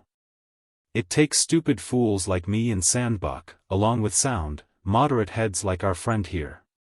He indicated Macmaster and, rising, went on, come along. You're playing me, Macmaster. They say you're hot stuff. Chrissy's no good. He can take Sandbach on. He walked off with Macmaster towards the dressing room. Sandbach, wriggling awkwardly out of his chair, shouted. Save the country. Damn it, he stood on his feet. Ian Campion. Look at what the country's come to. What with swine like these 2 in our club houses. And policemen to go round the links with ministers to protect them from the wild women. By God! I'd like to have the flaying of the skin off some of their backs. I would. By God I would. He added. That fellow Waterslops is a bit of a sportsman. I haven't been able to tell you about our bet, you've been making such a noise. Is your friend really +1 at North Berwick? What are you like? Macmaster is a good +2 anywhere when he's in practice. Sandbach said. Good Lord. A stout fellow. As for me, Tietjens said, I loathe the beastly game. So do I, Sandbach answered. We'll just lollop along behind them.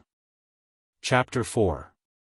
They came out into the bright open where all the distances under the tall sky showed with distinct prismatic outlines. They made a little group of 7, for Tietjens would not have a caddy, waiting on the flat, first teeing ground. Macmaster walked up to Tietjens and said under his voice. You've really sent that wire? Tietjens said. It'll be in Germany by now. Mr. Sandbach hobbled from one to the other explaining the terms of his wager with Mr. Waterhouse. Mr. Waterhouse had backed one of the young men playing with him to drive into and hit twice in the 18 holes the 2 city men who would be playing ahead of them. As the minister had taken rather short odds, Mr. Sandbach considered him a good sport. A long way down the first hole Mr. Waterhouse and his 2 companions were approaching the first green.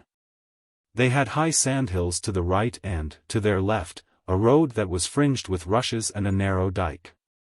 Ahead of the cabinet minister the 2 city men and their 2 caddies stood on the edge of the dike or poked downwards into the rushes. 2 girls appeared and disappeared on the tops of the sandhills. The policeman was strolling along the road, level with Mr. Waterhouse. The general said. I think we could go now. Sandbach said. Waterslops will get a hit at them from the next tee. They're in the dike. The general drove a straight, goodish ball. Just as Macmaster was in his swing, Sandbach shouted. By God! He nearly did it. See that fellow jump. Macmaster looked round over his shoulder and hissed with vexation between his teeth. Don't you know that you don't shout while a man is driving? Or haven't you played golf? He hurried fussily after his ball. Sandbach said to Tietjens. Golly! That chap's got a temper. Tietjens said. Only over this game. You deserved what you got. Sandbach said. I did. But I didn't spoil his shot. He's outdriven the general 20 yards. Tietjens said. It would have been 60 but for you. They loitered about on the tee waiting for the others to get their distance. Sandbach said. By Jove, your friend is on with his second. You wouldn't believe it of such a little beggar.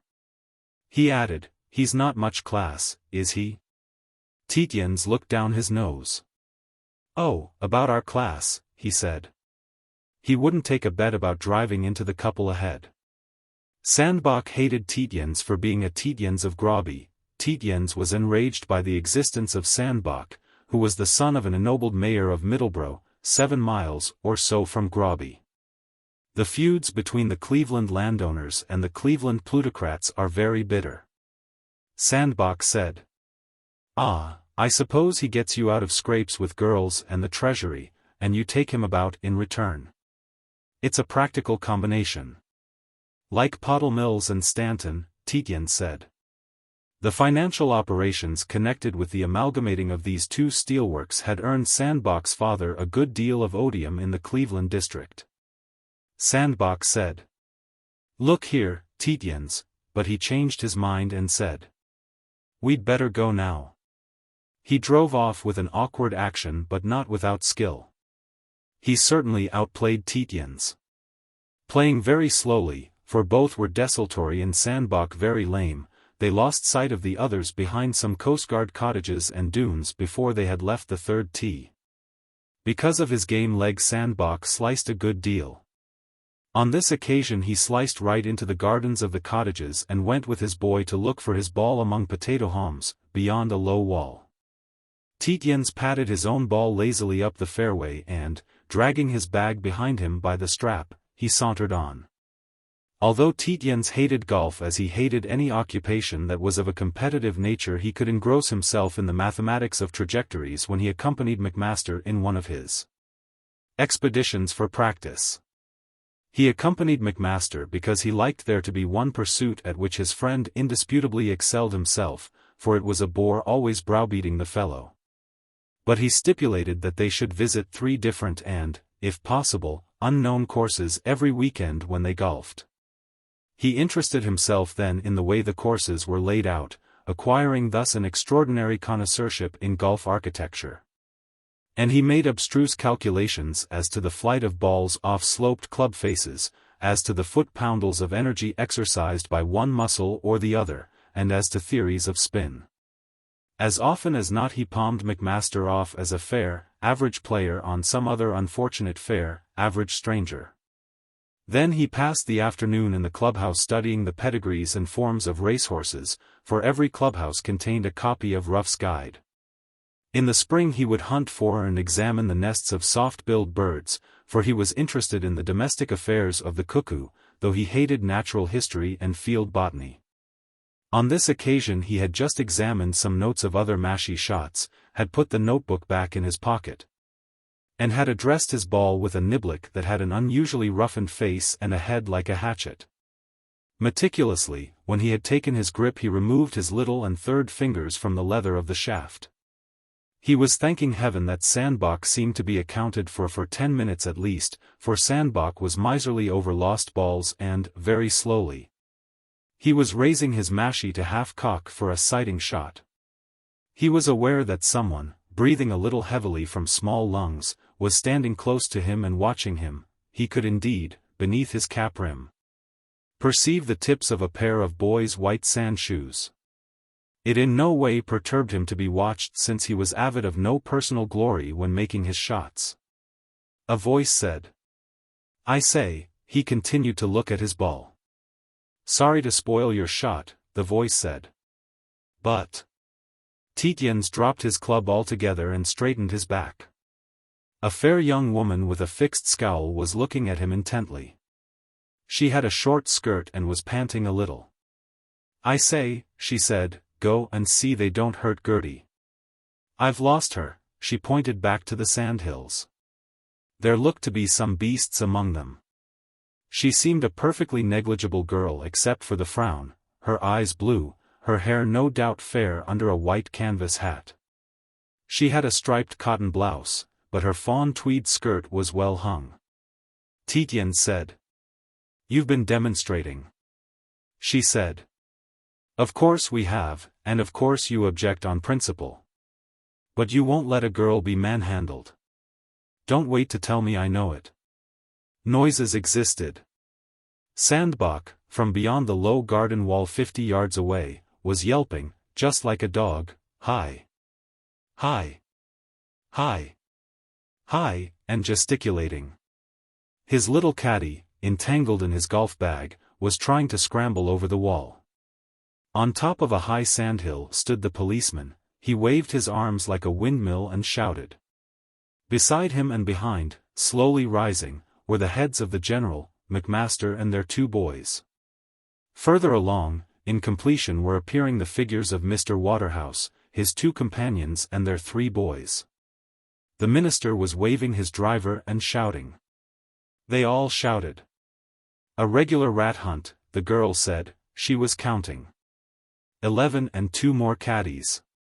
She exhibited satisfaction. "I headed them all off except 2 beasts. They couldn't run. But neither can Gertie," she said urgently. "Come along. You aren't going to leave Gertie to those beasts.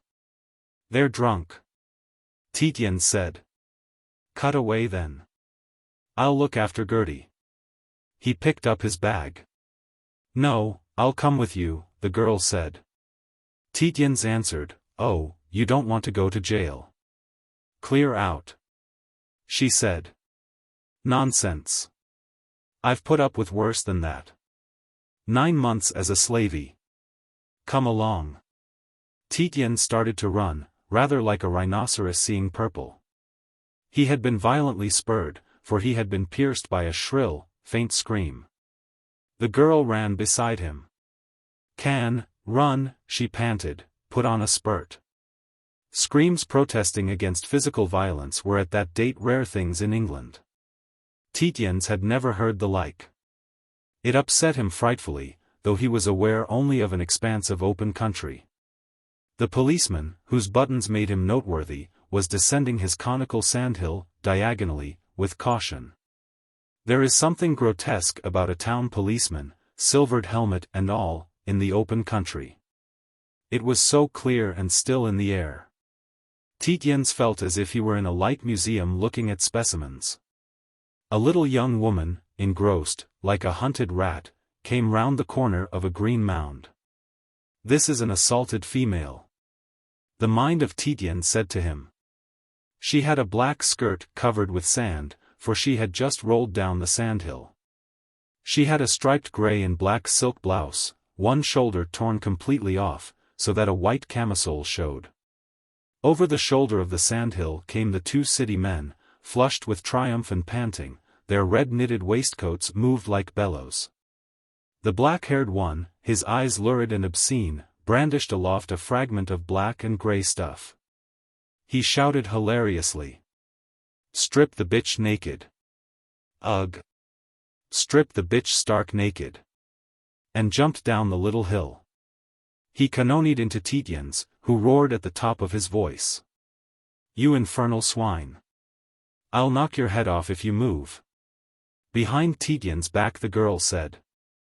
"Come along, Gertie. It's only to there." A voice panted in answer. "I can't. My heart." Tietjens kept his eye upon the city man. His jaw had fallen down, his eyes stared.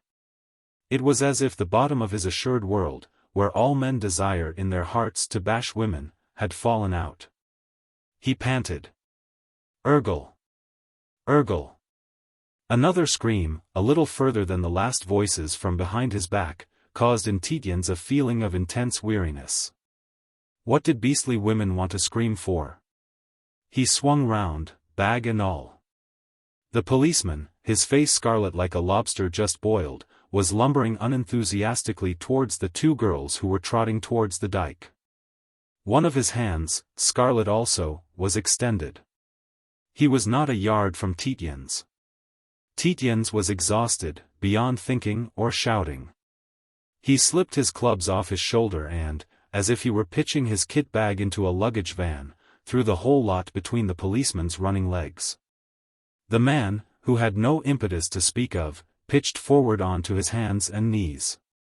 His helmet over his eyes, he seemed to reflect for a moment. Then he removed his helmet and with great deliberation rolled round and sat on the turf. His face was completely without emotion, long, sandy-moustached and rather shrewd. He mopped his brow with a carmine handkerchief that had white spots. Tietjens walked up to him. "Clumsy of me," he said. "I hope you're not hurt." He drew from his breast pocket a curved silver flask. The policeman said nothing. His world, too, contained uncertainties and he was profoundly glad to be able to sit still without discredit. He muttered. "Shaken. A bit. Anybody would be." That let him out and he fell to examining with attention the bayonet catch of the flask top. Tietjens opened it for him. The two girls, advancing at a fatigued trot, were near the dike side. The fair girl, as they trotted, was trying to adjust her companion's hat. Attached by pins to the back of her hair it flapped on her shoulder. All the rest of the posse were advancing at a very slow walk, in a converging semicircle. Two little caddies were running, but Tietjens saw them check, hesitate and stop. And there floated to Tietjens' ears the words. "Stop, you little devils. She'll knock your heads off. Right Honorable Mr. Waterhouse must have found an admirable voice trainer somewhere." The drab girl was balancing tremulously over a plank on the dike, the other took it at a jump, up in the air, down on her feet. Perfectly businesslike. And, as soon as the other girl was off the plank, she was down on her knees before it, pulling it towards her, the other girl trotting away over the vast marsh field. The girl dropped the plank on the grass. Then she looked up and faced the men and boys who stood in a row on the road. She called in a shrill, high voice, like a young cockerel's. 17-2. The usual male odds. You'll have to go round by Canberra Railway Bridge, and we'll be in Folkestone by then. We've got bicycles. She was half going when she checked and, searching out Tietjens to address, exclaimed, "I'm sorry I said that. Because some of you didn't want to catch us. But some of you did. And you were 17-2. She addressed Mr. Waterhouse. "Why don't you give women the vote?" she said. "You'll find it will interfere a good deal with your indispensable golf if you don't. Then what becomes of the nation's health?" Mr. Waterhouse said. "If you'll come and discuss it quietly." She said. "Oh, tell that to the Marines," and turned away. The men in a row watching her figure disappear into the distance of the flat land. Not one of them was inclined to risk that jump, there was 9 foot of mud in the bottom of the dike. It was quite true that, the plank being removed, to go after the women they would have had to go several miles round. It had been a well-thought-out raid. Mr. Waterhouse said that girl was a ripping girl, the others found her just ordinary. Mr. Sandbach, who had only lately ceased to shout, "Hi!" wanted to know what they were going to do about catching the women, but Mr. Waterhouse said, "Oh, chuck it, Sandy," and went off. Mr. Sandbach refused to continue his match with Tietjens. He said that Tietjens was the sort of fellow who was the ruin of England. He said he had a good mind to issue a warrant for the arrest of Tietjens, for obstructing the course of justice. Tietjens pointed out that Sandbach wasn't a borough magistrate and so couldn't. And Sandbach went off, and carry one, and began a furious row with the 2 city men who had retreated to a distance. He said they were the sort of men who were the ruin of England. They bleated like rams. Tietjens wandered slowly up the course, found his ball, made his shot with care and found that the ball deviated several feet less to the right of a straight line than he had expected. He tried the shot again, obtained the same result and tabulated his observations in his notebook. He sauntered slowly back towards the clubhouse. He was content. He felt himself to be content for the first time in 4 months. His pulse beat calmly, the heat of the sun all over him appeared to be a beneficent flood. On the flanks of the older and larger sandhills he observed the minute herbage, mixed with little purple aromatic plants. To these the constant nibbling of sheep had imparted a protective teeniness. He wandered, content, round the sandhills to the small, silted harbour mouth. After reflecting for some time on the wave curves in the sloping mud of the water sides, he had a long conversation, mostly in signs, with a Finn who hung over the side of a tarred, stump-masted, battered vessel that had a gaping, splintered hole where the anchor should have hung. She came from Archangel, was of several hundred tons burden, was knocked together anyhow, of soft wood, for about 90 pounds, and launched, sink or swim, in the timber trade. Beside her, taut, glistening with brass work, was a new fishing boat, just built there for the Lowestoft fleet. Ascertaining her price from a man who was finishing her painting, Tietjens reckoned that you could have built 3 of the Archangel timber ships for the cost of that boat, and that the Archangel vessel would earn about twice as much per hour per ton. It was in that way his mind worked when he was fit. It picked up little pieces of definite, workmanlike information. When it had enough it classified them, not for any purpose, but because to know things was agreeable and gave a feeling of strength, of having in reserve something that the other fellow would not suspect.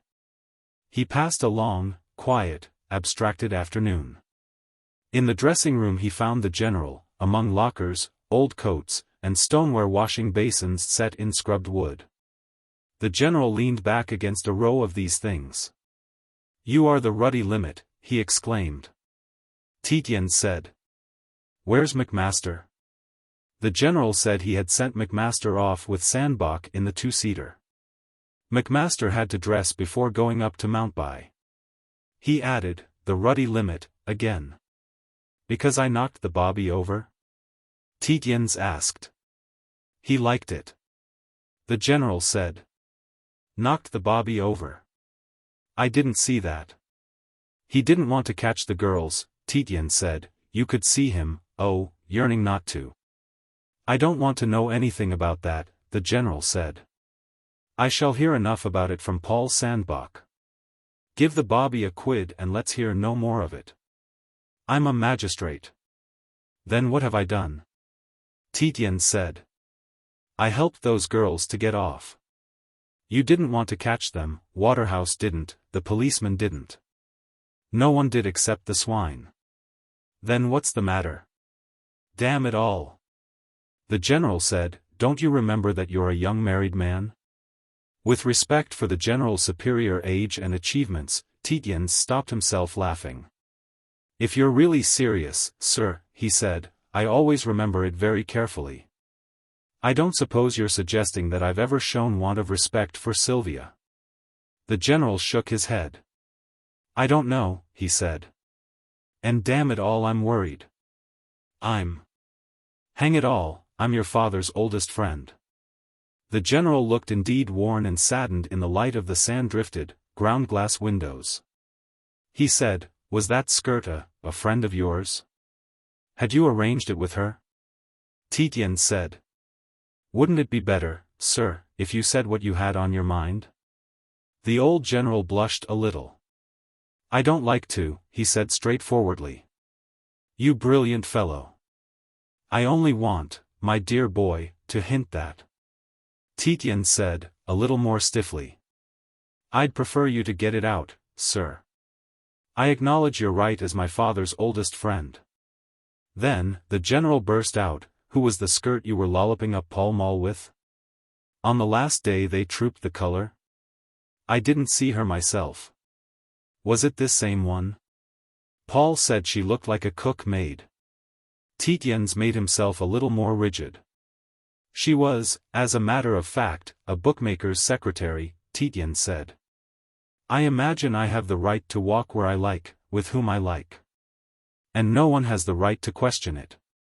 I don't mean you, sir. But no one else." The general said puzzledly. "It's you brilliant fellows. They all say you're brilliant." Tietjens said. "You might let your rooted distrust of intelligence. It's natural, of course. But you might let it allow you to be just to me. I assure you there was nothing discreditable. The general interrupted. If you were a stupid young subaltern and told me you were showing your mother's new cook the way to the Piccadilly tube, I'd believe you. But, then, no young subaltern would do such a blasted, tomfool thing. Paul said you walked beside her like the king in his glory. Through the crush outside the Haymarket, of all places in the world. I'm obliged to Sandbach for his commendation, Tietjens said. He thought a moment. Then he said. I was trying to get that young woman. I was taking her out to lunch from her office at the bottom of the Haymarket.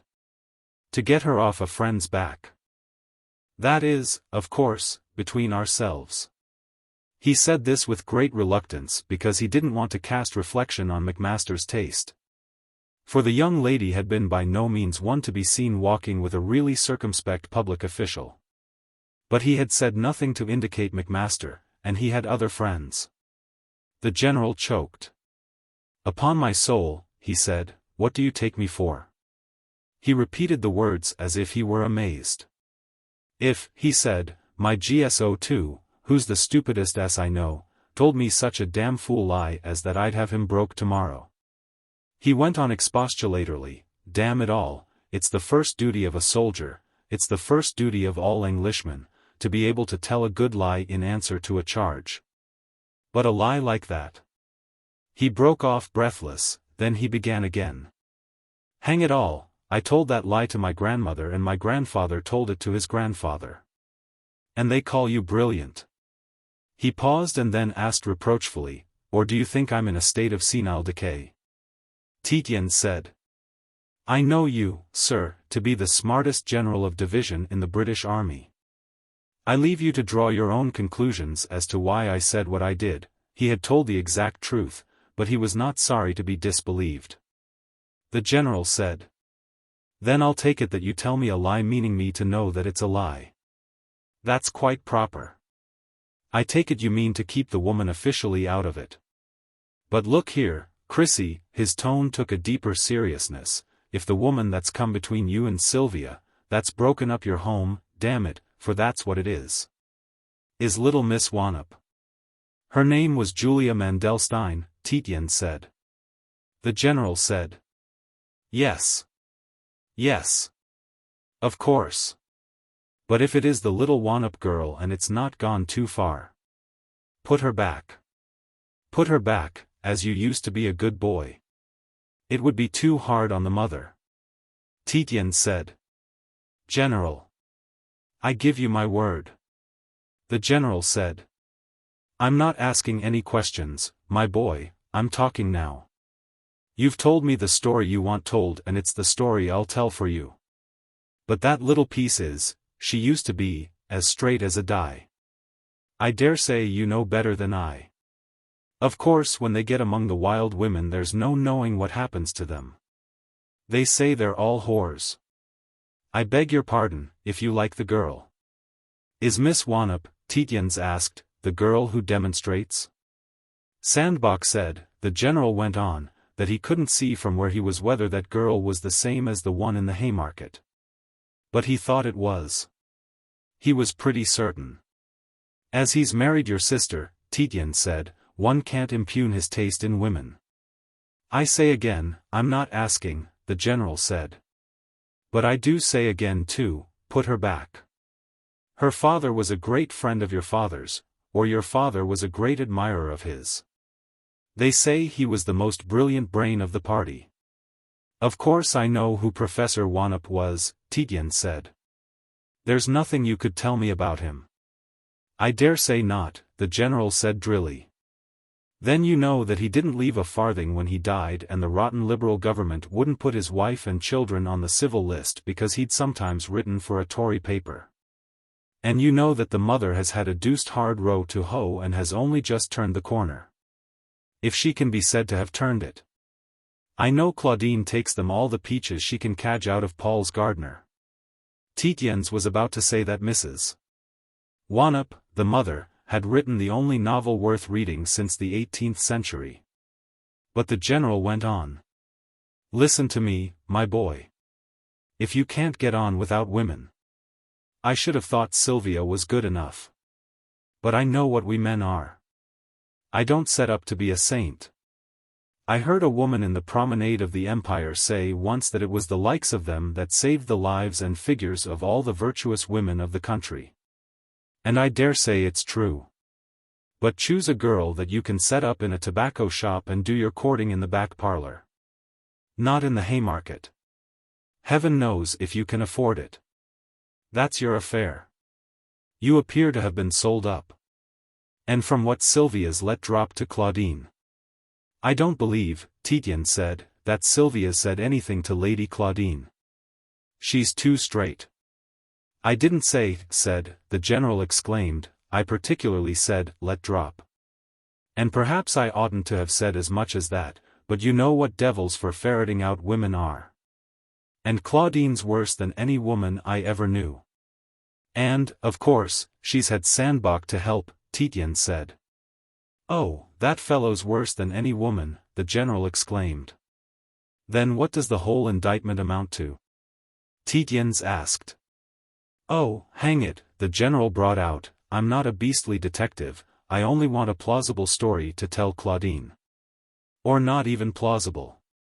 An obvious lie as long as it shows you're not flying in the face of society, as walking up the Haymarket with the little one-up when your wife's left you because of her would be. What does it amount to? Tietjens said patiently. What Sylvia let drop. Only, the General answered, that your views are, immoral. Of course they often puzzle me. And, of course, if you have views that aren't the same as other people's, and don't keep them to yourself, other people will suspect you of immorality. That's what put Paul Sandbach on your track. And that you're extravagant. Oh, hang it. Eternal hansoms, and taxis and telegrams. You know, my boy, times aren't what they were when your father and I married. We used to say you could do it on 500 a year as a younger son. And then this girl too, his voice took on a more agitated note of shyness, pain. It probably hadn't occurred to you. But, of course, Sylvia has an income of her own. And, don't you see, if you outrun the constable and... In short, you're spending Sylvia's money on the other girl, and that's what people can't stand. He added quickly, I'm bound to say that Mrs. Satterthwaite backs you through thick and thin. Thick and thin. Claudine wrote to her. But you know what women are with a handsome son-in-law that's always polite to them. But I may tell you that but for your mother-in-law, Claudine would have cut you out of her visiting list months ago. And you'd have been cut out of some others too. Tietjens said. Thanks. I think that's enough to go on with.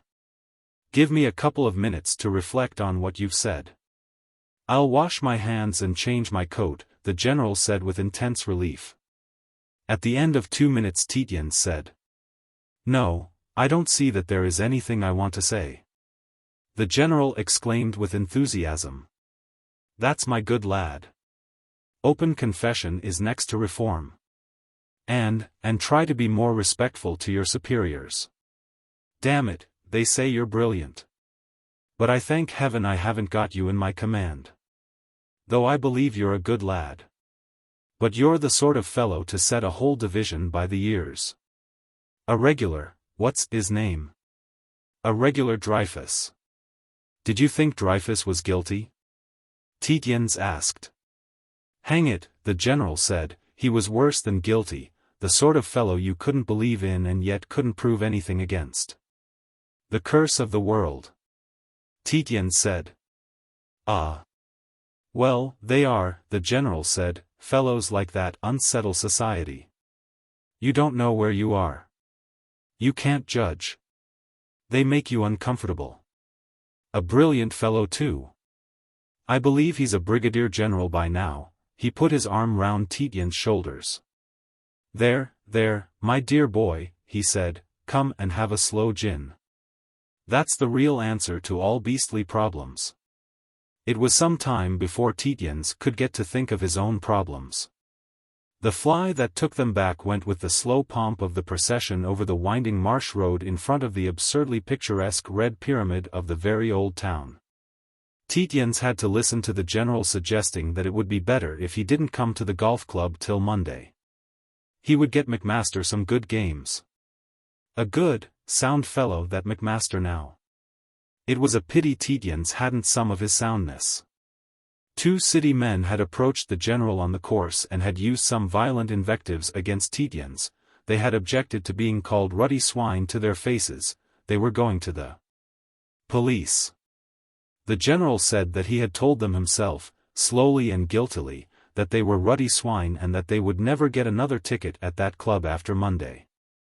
But till Monday, apparently, they had the right to be there and the club wouldn't want scenes.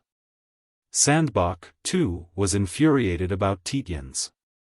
Tietjens said that the fault lay with the times that permitted the introduction into gentlemen's company of such social swipes as Sandbach. One acted perfectly correctly and then a dirty little beggar like that put dirty little constructions on it and ran about and bleated. He added that he knew Sandbach was the general's brother-in-law, but he couldn't help it. That was the truth. The general said, "I know, my boy, I know, but one had to take society as one found it." Claudine had to be provided for and Sandbach made a very good husband, careful, sober, and on the right side in politics. A bit of a rip, but they couldn't ask for everything. And Claudine was using all the influence she had with the other side, which was not a little, women were so wonderful, to get him a diplomatic job in Turkey, so as to get him out of the way of Mrs. Crundall.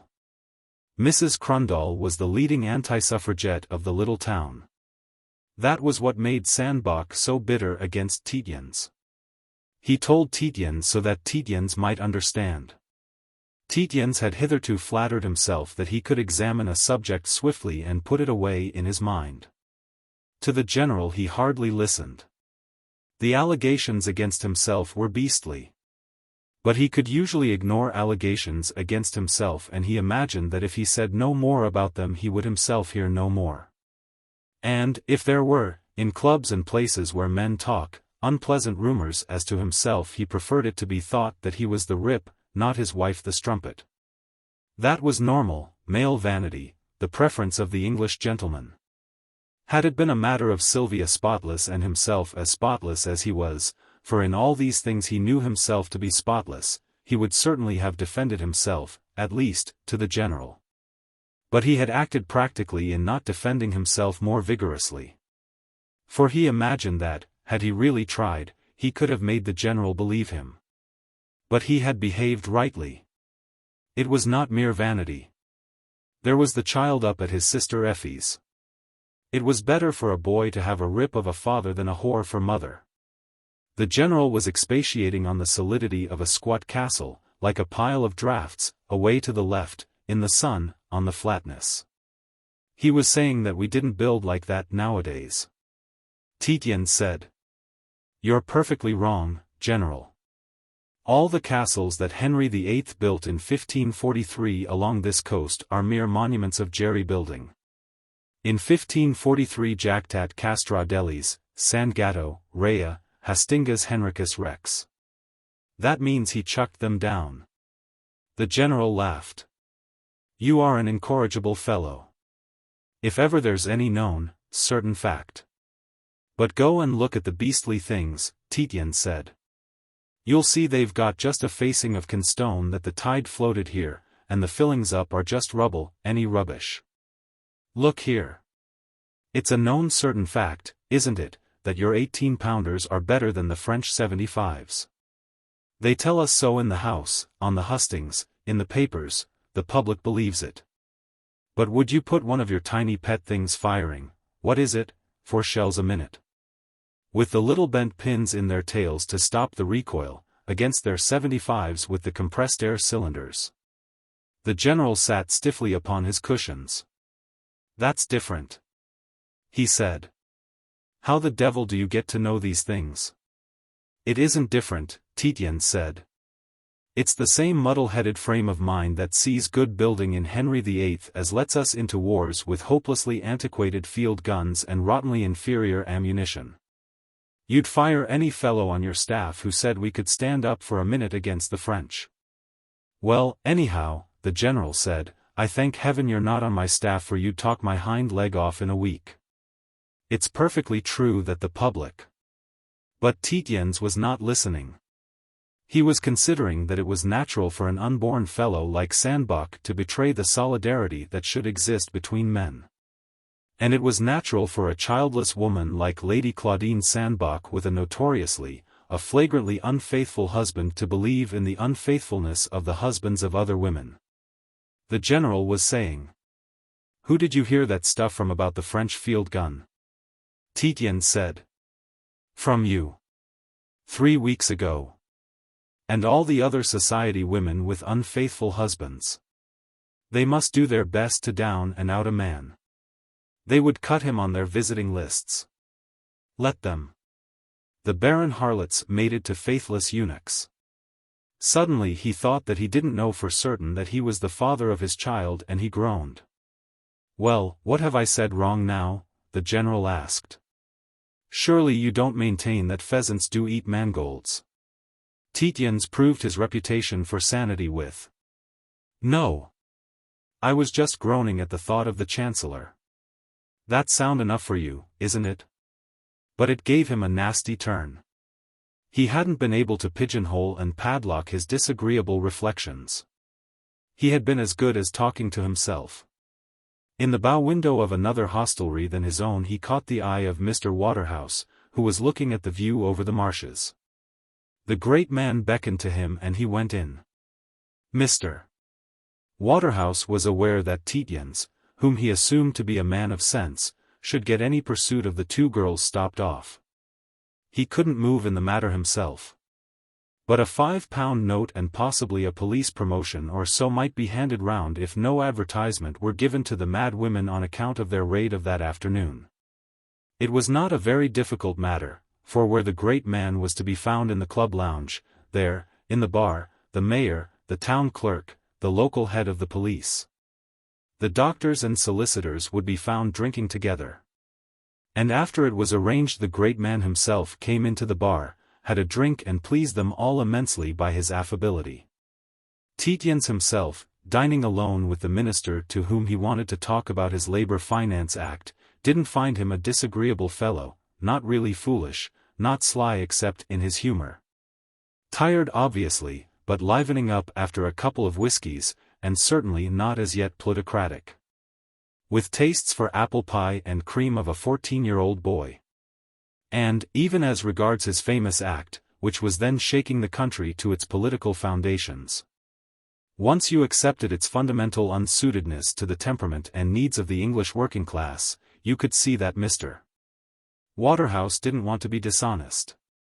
He accepted with gratitude several of Tietjens' emendations in the actuarial schedules. And over their port they agreed on two fundamental legislative ideals: every working man to have a minimum of 400 a year and every beastly manufacturer who wanted to pay less to be hung. That, it appeared, was the high Toryism of Tietjens as it was the extreme radicalism of the extreme left of the left. And Tietjens, who hated no man, in face of this simple-minded and agreeable schoolboy type of fellow, fell to wondering why it was that humanity that was next to always agreeable in its units was, as a mass, a phenomenon so hideous. You look at a dozen men. Each of them not by any means detestable and not uninteresting, for each of them would have technical details of their affairs to impart. You formed them into a government or a club and at once. With oppressions, inaccuracies, gossip, backbiting, lying, corruptions and vileness, you had the combination of wolf, tiger, weasel and louse-covered ape that was human society.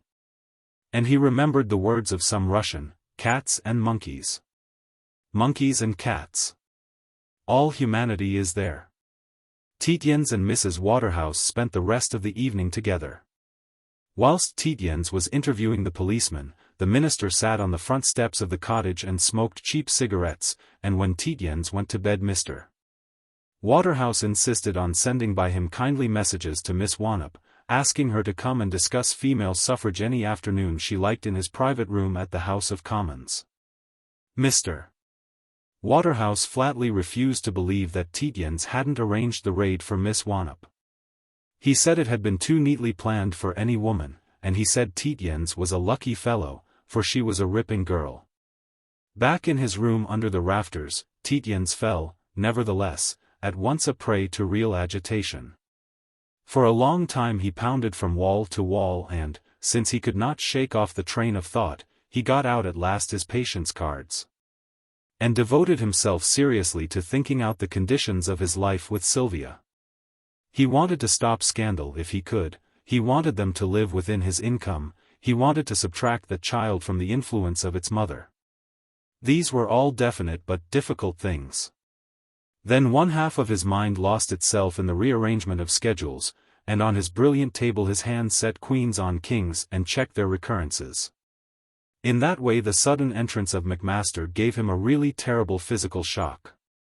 He nearly vomited, his brain reeled and the room fell about.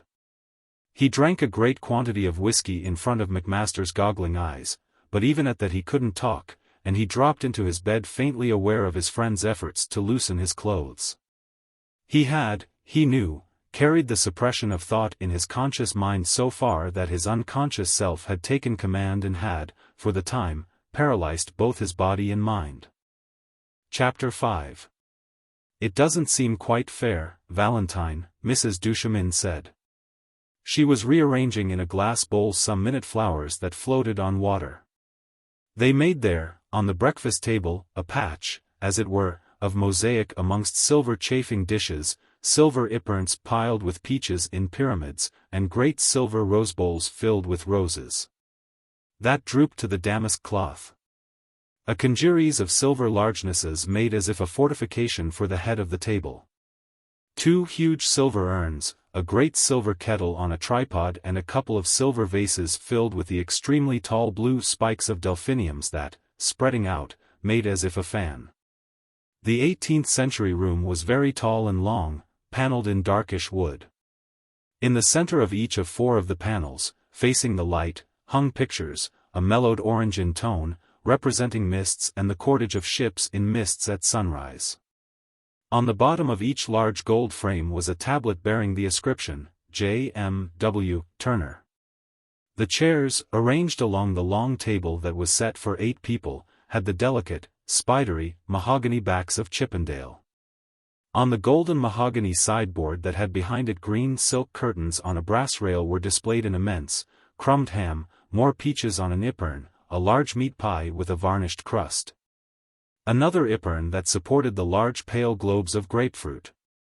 A galantine, a cube of inlaid meats, encased in thick jelly. Oh, women have to back each other up in these days, Valentine Wannop said. I couldn't let you go through this alone after breakfasting with you every Saturday since I don't know when. I do feel, Mrs. Duchemin said, immensely grateful to you for your moral support. I ought not, perhaps, to have risked this morning. But I've told Perry to keep him out till 10:15. It's, at any rate, tremendously sporting of you, the girl said. I think it was worth trying. Mrs. Duchemin, wavering round the table, slightly changed the position of the delphiniums. I think they make a good screen, Mrs. Duchemin said. Oh, nobody will be able to see him, the girl answered reassuringly. She added with a sudden resolution, look here, Edie. Stop worrying about my mind. If you think that anything I hear at your table after 9 months as an ash cat at Ealing, with 3 men in the house, an invalid wife and a drunken cook, can corrupt my mind, you're simply mistaken. You can let your conscience be at rest, and let's say no more about it. Mrs. Duchemin said, oh, Valentine. How could your mother let you? She didn't know, the girl said. She was out of her mind for grief. She sat for most of the whole 9 months with her hands folded before her in a board and lodging house at 25 shillings a week. And it took the 5 shillings a week that I earned to make up the money. She added, Gilbert had to be kept at school of course. And in the holidays, too. I don't understand. Mrs. Duchemin said. I simply don't understand. Of course you wouldn't, the girl answered. You're like the kindly people who subscribed at the sale to buy my father's library back and present it to my mother. That cost us 5 shillings a week for warehousing. And at Ealing they were always nagging at me for the state of my print dresses. She broke off and said. Let's not talk about it any more if you don't mind. You have me in your house, so I suppose you've a right to references, as the mistresses call them. But you've been very good to me and never asked. Still, it's come up. Do you know I told a man on the links yesterday that I'd been a slavey for 9 months. I was trying to explain why I was a suffragette. And, as I was asking him a favor, I suppose I felt I needed to give him references too. Mrs. Duchemin, beginning to advance towards the girl impulsively, exclaimed. You darling. Miss Wannop said. Wait a minute. I haven't finished. I want to say this, I never talk about that stage of my career because I'm ashamed of it. I'm ashamed of it because I think I did the wrong thing, not for any other reason. I did it on impulse and I stuck to it out of obstinacy. I mean it would probably have been more sensible to go round with the hat to benevolent people, for the keep of mother and to complete my education. But if we've inherited the Wannop ill luck, we've inherited the Wannop pride. And I couldn't do it.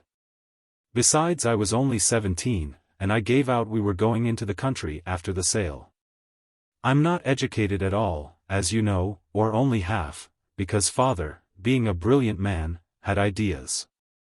And one of them was that I was to be an athletic, not a classical don at Cambridge, or I might have been, I believe. I don't know why he had that tick. But I'd like you to understand 2 things. One I've said already, what I hear in this house won't ever shock or corrupt me, that it's said in Latin is neither here nor there. I understand Latin almost as well as English because father used to talk it to me and Gilbert as soon as we talked at all. And, oh yes, I'm a suffragette because I've been a slavey. But I'd like you to understand that. Though I was a slavey and am a suffragette, you're an old-fashioned woman and queer things are thought about these 2 things, then I'd like you to understand that in spite of it all I'm pure. Chaste, you know. Perfectly virtuous. Mrs. Duchemin said. Oh, Valentine. Did you wear a cap and apron? You. In a cap and apron. Miss Wannop replied. Yes. I wore a cap and apron and sniffled, to the mistress, and slept under the stairs too. Because I would not sleep with the beast of a cook. Mrs. Duchemin now ran forward and catching Miss Wannop by both hands kissed her first on the left and then on the right cheek.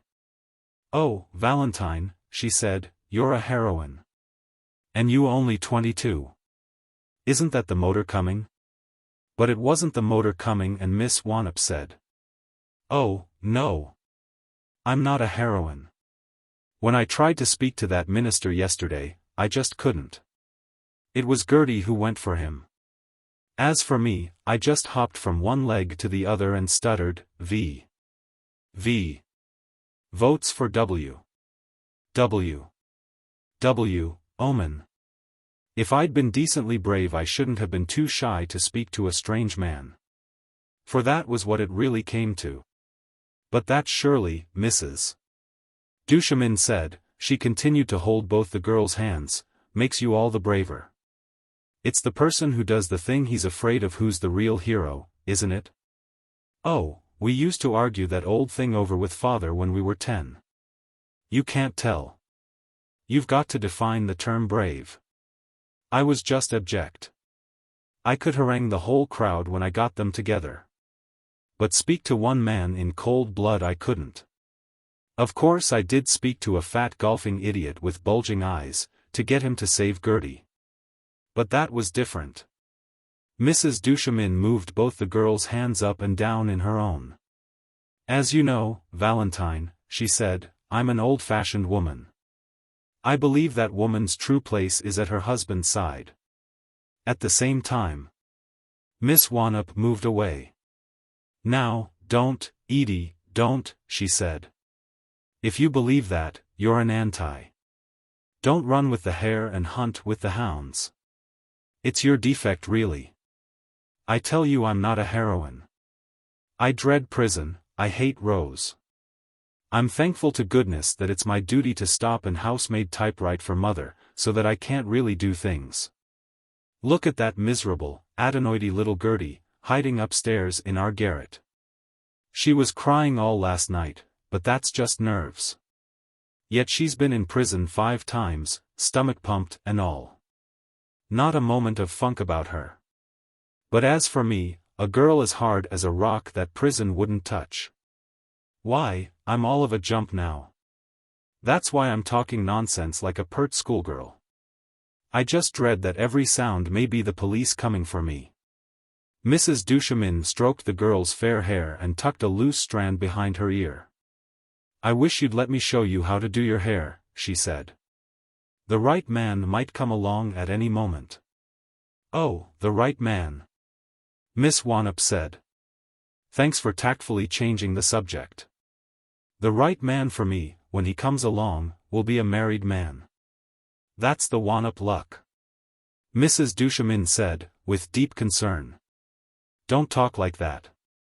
Why should you regard yourself as being less lucky than other people? Surely your mother's done well. She has a position, she makes money." "Ah, but mother isn't a Wannop," the girl said, "only by marriage. The real Wannops, they've been executed, and attainted, and falsely accused and killed in carriage accidents and married adventurers or died penniless like father. Ever since the dawn of history. And then, mother's got her mascot." "Oh, what's that?" Mrs. Duchemin asked, almost with animation, "A relic." "Don't you know mother's mascot?" the girl asked. "She tells everybody. Don't you know the story of the man with the champagne? How mother was sitting contemplating suicide in her bed-sitting room and there came in a man with a name like Tietjens. She always calls him the mascot and asks us to remember him as such in our prayers. He was a man who'd been at a German university with father years before and loved him very dearly, but not kept touch with him. And he'd been out of England for 9 months when father died and round about it. And he said, 'Now Mrs. Wannop, what's this?' And she told him. And he said, 'What you want is champagne.' And he sent the slavey out with a sovereign for a bottle of Veuve Clicquot. And he broke the neck of the bottle off against the mantelpiece because they were slow in bringing an opener. And he stood over her while she drank half the bottle out of her toothglass. And he took her out to lunch, oh, it's cold. And lectured her. And got her a job to write leaders on a paper he had shares in." Mrs. Duchemin said. "You're shivering." "I know I am," the girl said. She went on very fast. "And of course, mother always wrote father's articles for him. He found the ideas, but couldn't write, and she's a splendid style. And, since then, he, the mascot, Tietjens, has always turned up when she's been in tight places. Then the paper blew her up and threatened to dismiss her for inaccuracies. She's frightfully inaccurate. And he wrote her out a table of things every leader writer must know, such as that A. Eber is the Archbishop of York, and that the government is liberal. And one day he turned up and said, 'Why don't you write a novel on that story you told me?' And he lent her the money to buy the cottage we're in now to be quiet and write in. Oh, I can't go on." Miss Wannop burst into tears. "It's thinking of those beastly days," she said. "And that beastly yesterday." She ran the knuckles of both her hands fiercely into her eyes, and determinately eluded Mrs. Duchemin's handkerchief and embraces. She said almost contemptuously, "A nice, considerate person I am. And you with this ordeal hanging over you. Do you suppose I don't appreciate all your silent heroism of the home, while we're marching about with flags and shouting? But it's just to stop women like you being tortured, body and soul, week in, week out, that we Mrs. Duchemin had sat down on a chair near one of the windows.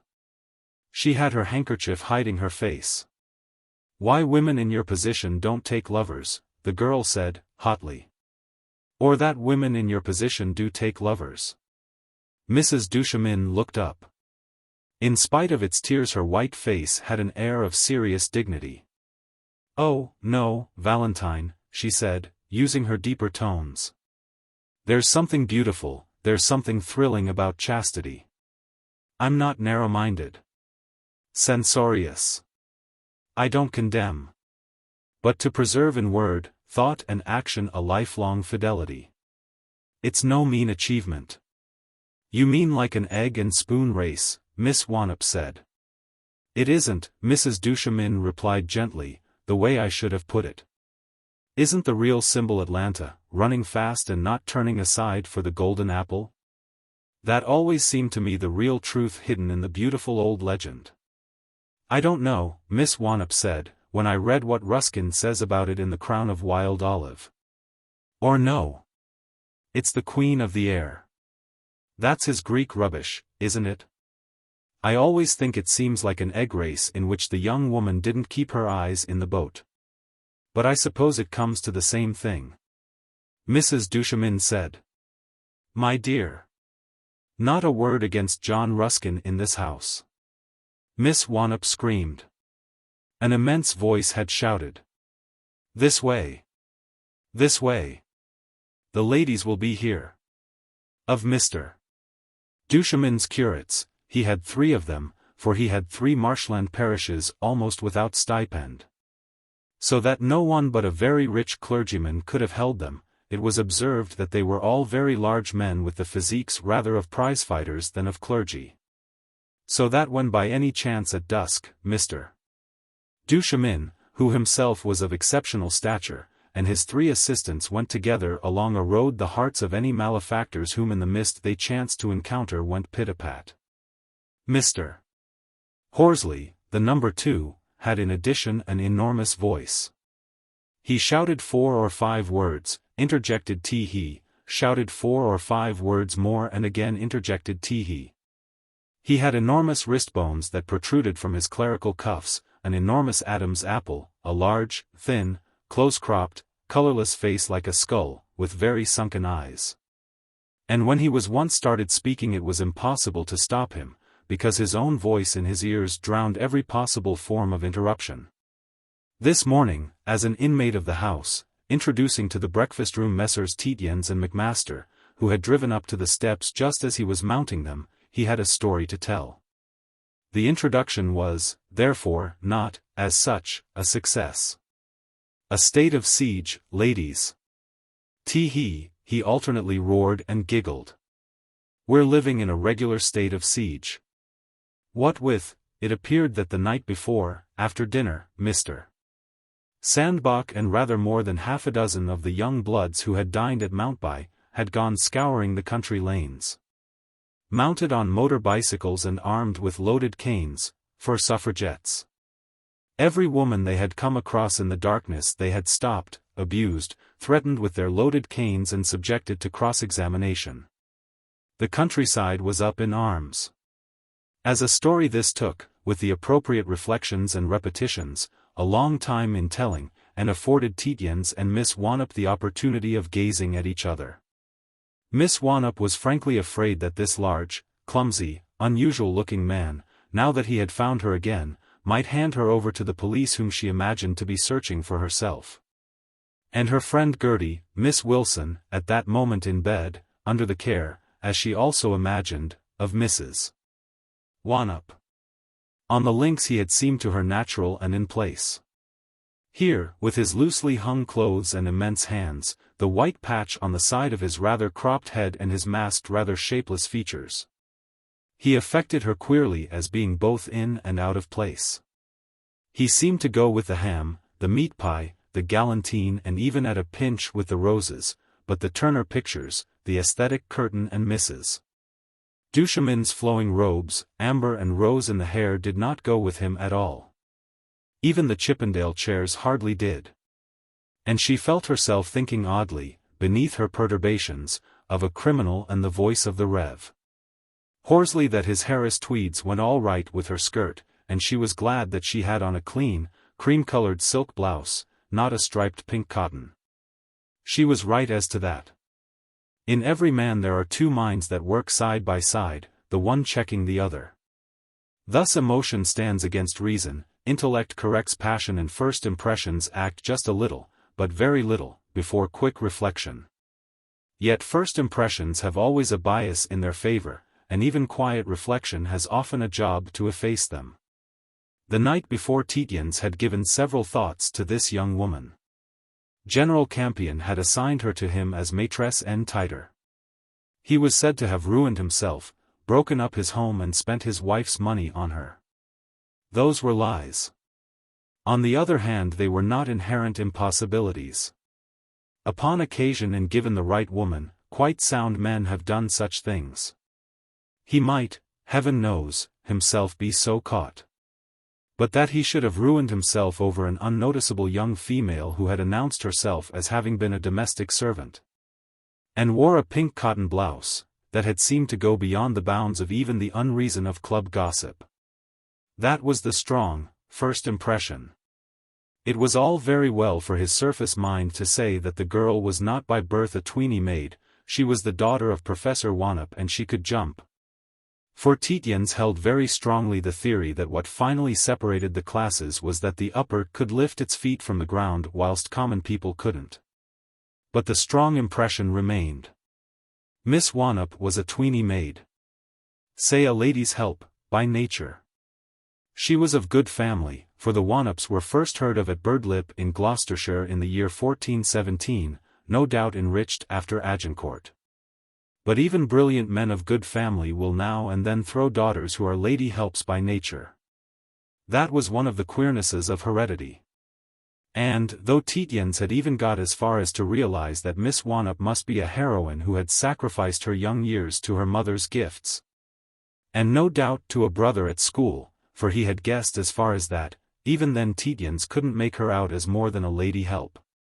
Heroines are all very well, admirable, they may even be saints, but if they let themselves get careworn in face and go shabby, well, they must wait for the gold that shall be amply stored for them in heaven.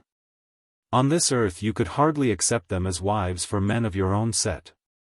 Certainly you wouldn't spend your own wife's money on them. That was what it really came to.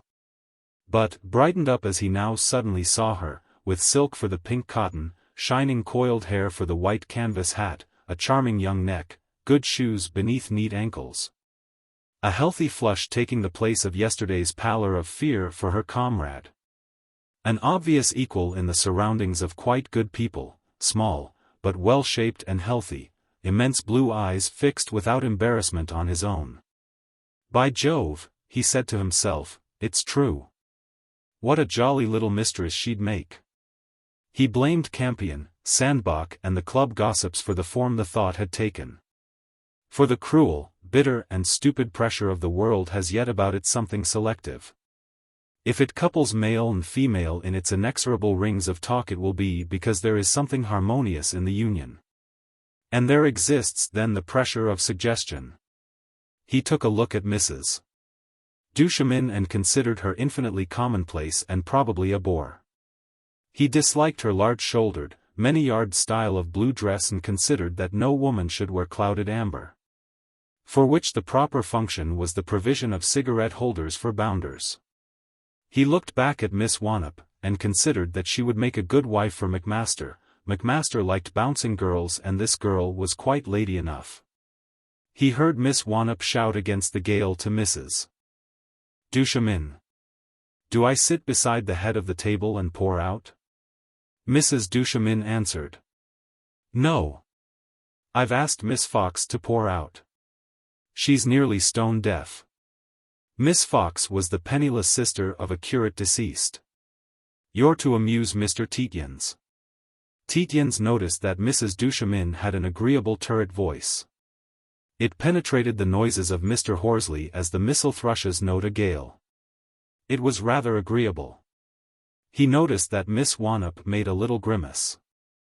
Mr. Horsley, like a megaphone addressing a crowd, was turning from side to side, addressing his hearers by rotation. At the moment he was bawling at Macmaster. It would be Tietjens' turn again in a moment to hear a description of the heart attacks of old Mrs. Hagelin at Nobis. But Tietjens' turn did not come.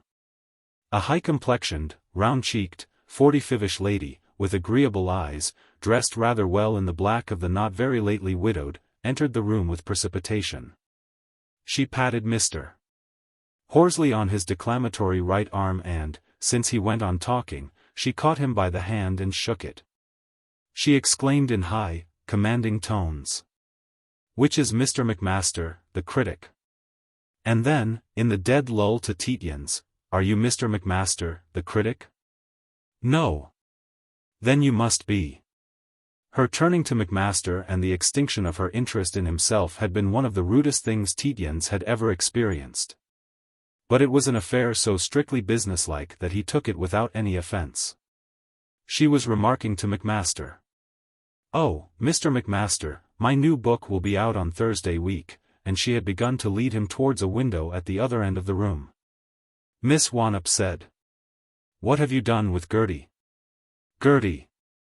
Mrs. Wannop exclaimed with the surprise of one coming out of a dream. "Oh yes. She's fast asleep. She'll sleep till 4. I told Hannah to give a look at her now and then." Miss Wannop's hands fell open at her side. "Oh, mother," forced itself from her. "Oh, yes, Mrs. Wannop said, we'd agreed to tell old Hannah we didn't want her today." "So we had." She said to Macmaster, "Old Hannah is our charwoman," wavered a little and then went on brightly, "Of course it will be of use to you to hear about my new book. To you journalists a little bit of previous explanation," and she dragged off Macmaster, who seemed to bleat faintly. That had come about because just as she had got into the dog-cart to be driven to the rectory, for she herself could not drive a horse, Miss Wannop had told her mother that there would be 2 men at breakfast. One whose name she didn't know. The other, a Mr. Macmaster, a celebrated critic. Mrs. Wannop had called up to her. "A critic? Of what?" her whole sleepy being electrified. "I don't know," her daughter had answered. "Books, I dare say." A second or so after, when the horse, a large black animal that wouldn't stand, had made 20 yards or so at several bounds, the handy man who drove had said, "Your mother's owlin' after yer." But Miss Wannop had answered that it didn't matter. She was confident that she had arranged for everything. She was to be back to get lunch. Her mother was to give an occasional look at Gertie Wilson in the garret. Hannah, the daily help, was to be told she could go for the day. It was of the highest importance that Hannah should not know that a completely strange young woman was asleep in the garret at 11 in the morning. If she did, the news would be all over the neighborhood at once, and the police instantly down on them. But Mrs. Wannop was a woman of business. If she heard of a reviewer within driving distance she called on him with eggs as a present. The moment the daily help had arrived, she had set out and walked to the rectory. No consideration of danger from the police would have stopped her, besides, she had forgotten all about the police. Her arrival worried Mrs. Duchemin a good deal, because she wished all her guests to be seated and the breakfast well begun before the entrance of her husband. And this was not easy. Mrs. Wannop, who was uninvited, refused to be separated from Mr. Macmaster. Mr. Macmaster had told her that he never wrote reviews in the daily papers, only articles for the heavy quarterlies, and it had occurred to Mrs. Wannop that an article on her new book in one of the quarterlies was just what was needed. She was, therefore, engaged in telling Mr. Macmaster how to write about herself, and twice after Mrs. Duchemin had succeeded in shepherding Mr. Macmaster nearly to his seat, Mrs. Wannop had conducted him back to the embrasure of the window. It was only by sitting herself firmly in her chair next to Macmaster that Mrs. Duchemin was able to retain for herself this all-essential, strategic position. And it was only by calling out, "Mr. Horsley, do take Mrs. Wannop to the seat beside you and feed her," that Mrs. Duchemin got Mrs. Wannop out of Mr. Duchemin's own seat at the head of the table, for Mrs. Wannop, having perceived this seat to be vacant and next to Mr. Macmaster, had pulled out the Chippendale armchair and had prepared to sit down in it. This could only have spelt disaster, for it would have meant turning Mrs. Duchemin's husband loose amongst the other guests. Mr.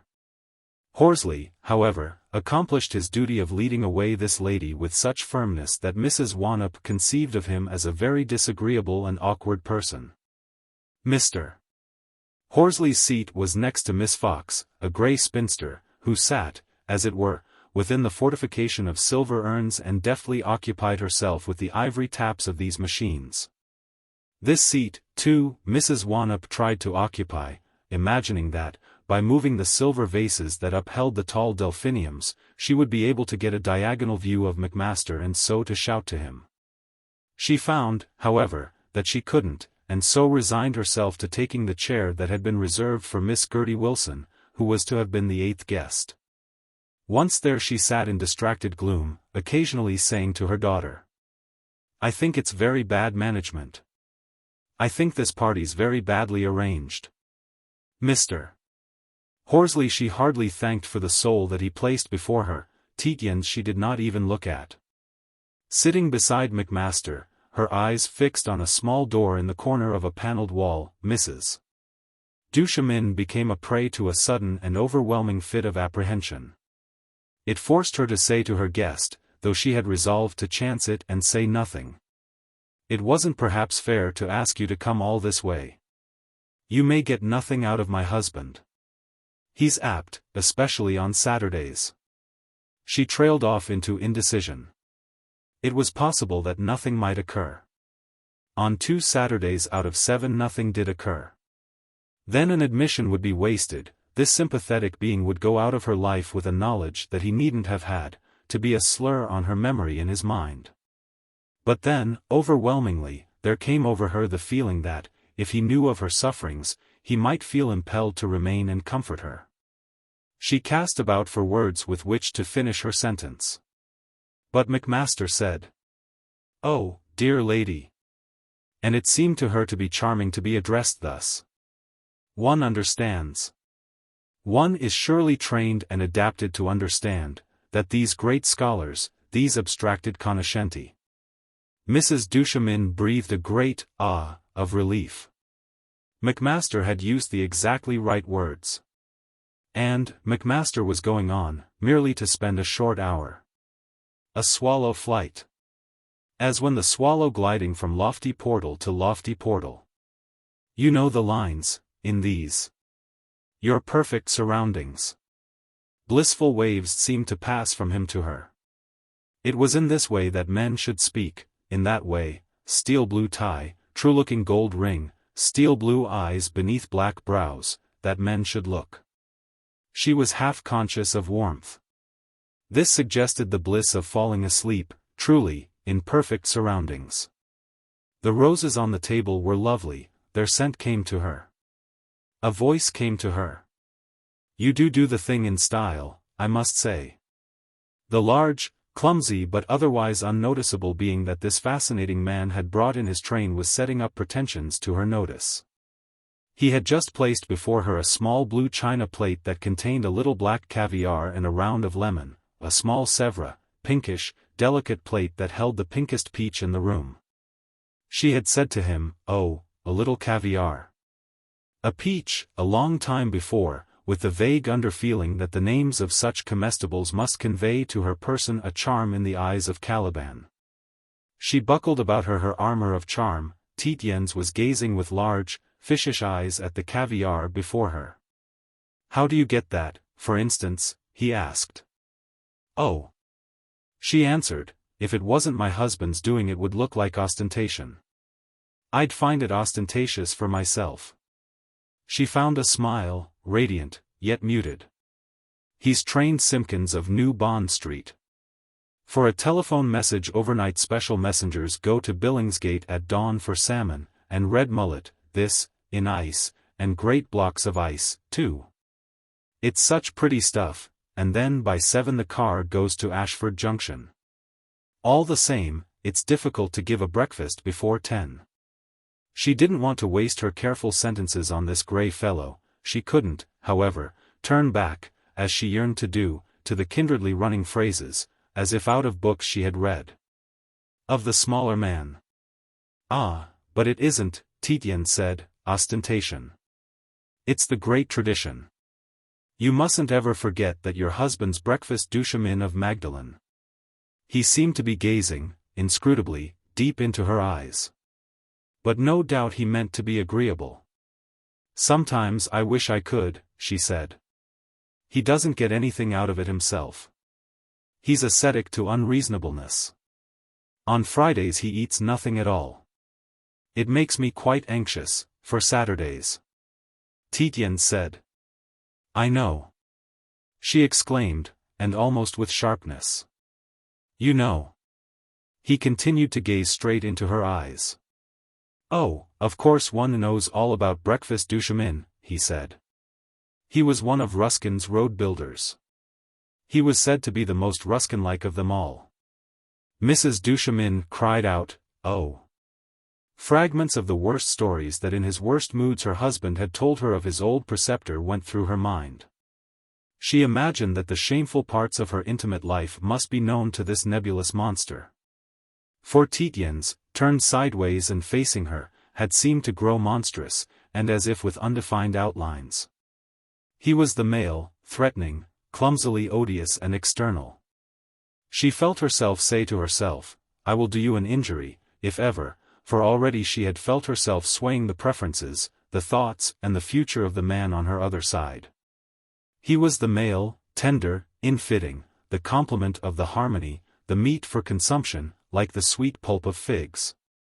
It was inevitable. It was essential to the nature of her relationship with her husband that Mrs. du chemin should have these feelings. She heard, almost without emotion, so great was her disturbance, from behind her back the dreaded, high, rasping tones.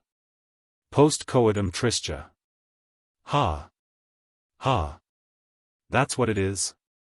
The voice repeated the words and added sardonically, you know what that means? But the problem of her husband had become secondary.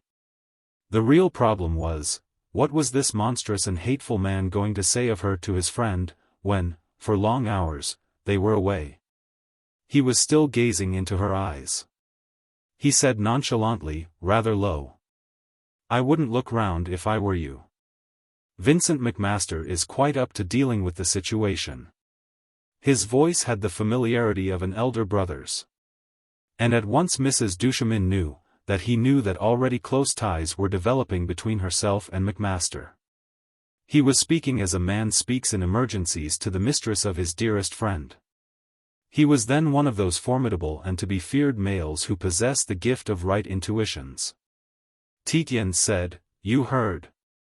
To the gloating, cruel tones that had asked. You know what that means? Macmaster had answered clearly, but with the snappy intonation of a reproving don. Of course I know what it means. It's no discovery. That was exactly the right note. Tietjens, and Mrs. du chemin too, could hear Mr. du chemin, invisible behind his rampart of blue spikes and silver, give the answering snuffle of a reproved schoolboy. A hard-faced, small man, in grey tweed that buttoned, collar-like, tight round his throat, standing behind the invisible chair, gazed straight forward into infinity. Tietjens said to himself. By God! Perry! The Bermondsey light middleweight. He's there to carry du chemin off if he becomes violent. During the quick look that Tietjens took round the table Mrs.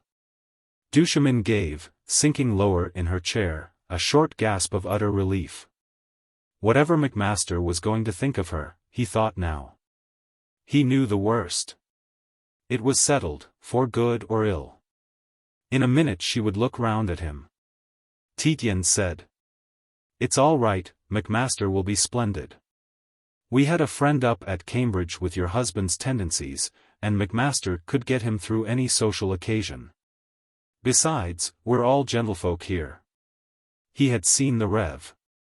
Horsley and Mrs. Wannop both interested in their plates. Of Miss Wannop he was not so certain. He had caught, bent obviously on himself, from large, blue eyes, a glance that was evidently appealing. He said to himself, she must be in the secret. She's appealing to me not to show emotion and upset the apple cart. It is a shame that she should be here, a girl. And into his answering glance he threw the message, it's all right as far as this end of the table is concerned. But Mrs. Duchemin had felt come into herself a little stiffening of morale. Macmaster by now knew the worst. Duchemin was quoting snuffingly to him the hot licentiousness of the Trimalchion of Petronius, snuffing into Macmaster's ear. She caught the phrase, festinans, pure collide. Duchemin, holding her wrist with the painful force of the maniac, had translated it to her over and over again. No doubt that, too, this hateful man beside her would have guessed. She said, of course we should be all gentlefolk here. One naturally arranges that. Tietjens began to say. Ah. But it isn't so easy to arrange nowadays. All sorts of bounders get into all sorts of holies of holies. Mrs. Duchemin turned her back on him right in the middle of his sentence. She devoured Macmaster's face with her eyes, in an infinite sense of calm. Macmaster 4 minutes before had been the only one to see the entrance, from a small panelled door that had behind it another of green baize, of the Reverend Mr. Duchemin, and following him a man whom Macmaster, too, recognized at once as Perry, the ex-prize fighter. It flashed through his mind at once that this was an extraordinary conjunction. It flashed through his mind, too, that it was extraordinary that anyone so ecstatically handsome as Mrs. Duchemin's husband should not have earned high preferment in a church always hungry for male beauty. Mr. Duchemin was extremely tall, with a slight stoop of the proper clerical type. His face was of alabaster, his grey hair, parted in the middle, fell brilliantly on his high brows, his glance was quick, penetrating, austere, his nose very hooked and chiseled. He was the exact man to adorn a lofty and gorgeous fane, as Mrs. Duchemin was the exact woman to consecrate an episcopal drawing-room. With his great wealth, scholarship and tradition. Why then, went through Macmaster's mind in a swift pinprick of suspicion, isn't he at least a dean? Mr. Duchemin had walked swiftly to his chair which Perry, as swiftly walking behind him, drew out. His master slipped into it with a graceful, sideways motion. He shook his head at grey Miss Fox who had moved a hand towards an ivory urn tap. There was a glass of water beside his plate, and round it his long, very white fingers closed. He stole a quick glance at Macmaster and then looked at him steadily with laughingly glittering eyes. He said, "Good morning, doctor," and then, drowning Macmaster's quiet protest, "Yes. Yes." The stethoscope meticulously packed into the top hat and the shining hat left in the hall. The prize-fighter, in tight box-cloth leggings, tight whipcord breeches, and a short tight jacket that buttoned up at the collar to his chin, the exact stud-groom of a man of property, gave a quick glance of recognition to Macmaster and then to Mr. Duchemin's back another quick look, raising his eyebrows. Macmaster, who knew him very well because he had given Tietjens boxing lessons at Cambridge, could almost hear him say, "A queer change this, sir. Keep your eyes on him a second." And, with the quick, light tiptoe of the pugilist he slipped away to the sideboard. Macmaster stole a quick glance on his own account at Mrs. Duchemin. She had her back to him, being deep in conversation with Tietjens. His heart jumped a little when, looking back again, he saw Mr.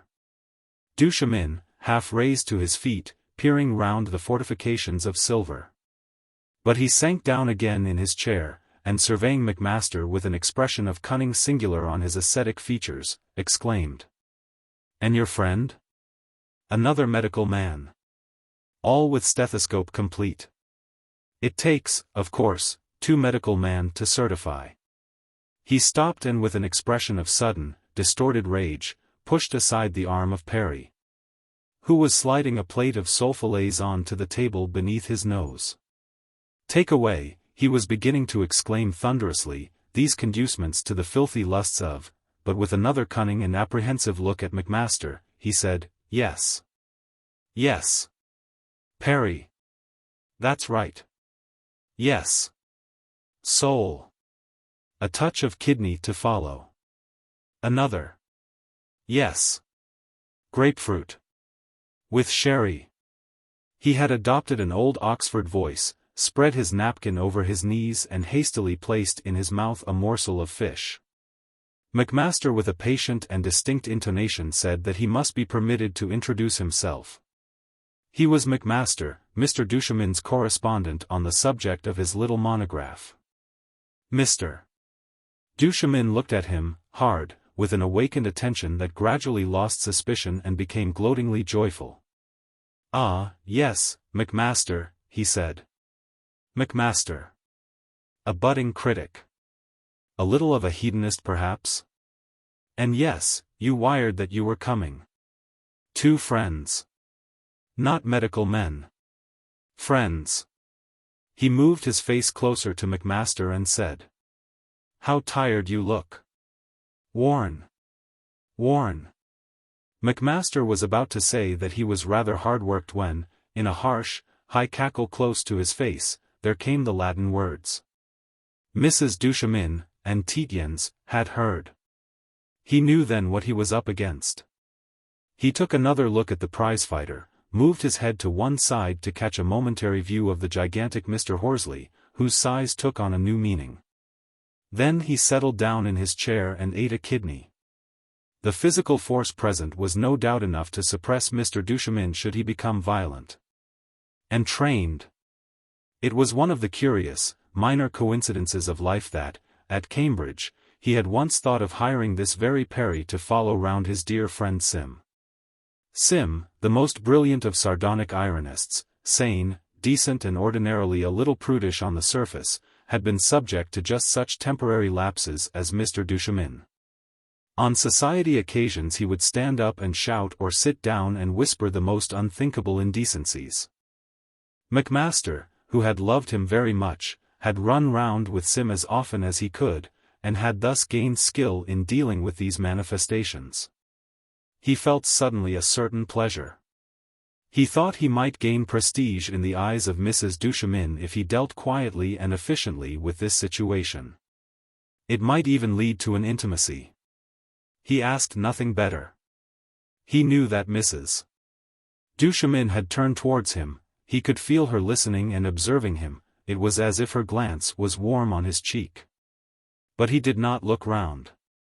He had to keep his eyes on the gloating face of her husband. Mr. Duchemin was quoting Petronius, leaning towards his guest. Macmaster consumed kidneys stiffly. He said, "That isn't the amended version of the iambics. Wilamowitz Mollendorf that we used." To interrupt him, Mr. Duchemin put his thin hand courteously on Macmaster's arm. It had a great cornelian seal set in red gold on the 3rd finger. He went on, reciting in ecstasy, his head a little on one side as if he were listening to invisible choristers. Macmaster really disliked the Oxford intonation of Latin. He looked for a short moment at Mrs. Duchemin, her eyes were upon him, large, shadowy, full of gratitude. He saw, too, that they were welling over with wetness. He looked quickly back at Duchemin. And suddenly it came to him, she was suffering. She was probably suffering intensely. It had not occurred to him that she would suffer, partly because he was without nerves himself, partly because he had conceived of Mrs. Duchemin as firstly feeling admiration for himself. Now it seemed to him abominable that she should suffer. Mrs. Duchemin was in an agony. Macmaster had looked at her intently and looked away. She read into his glance contempt for her situation, and anger that he should have been placed in such a position. In her pain she stretched out her hand and touched his arm.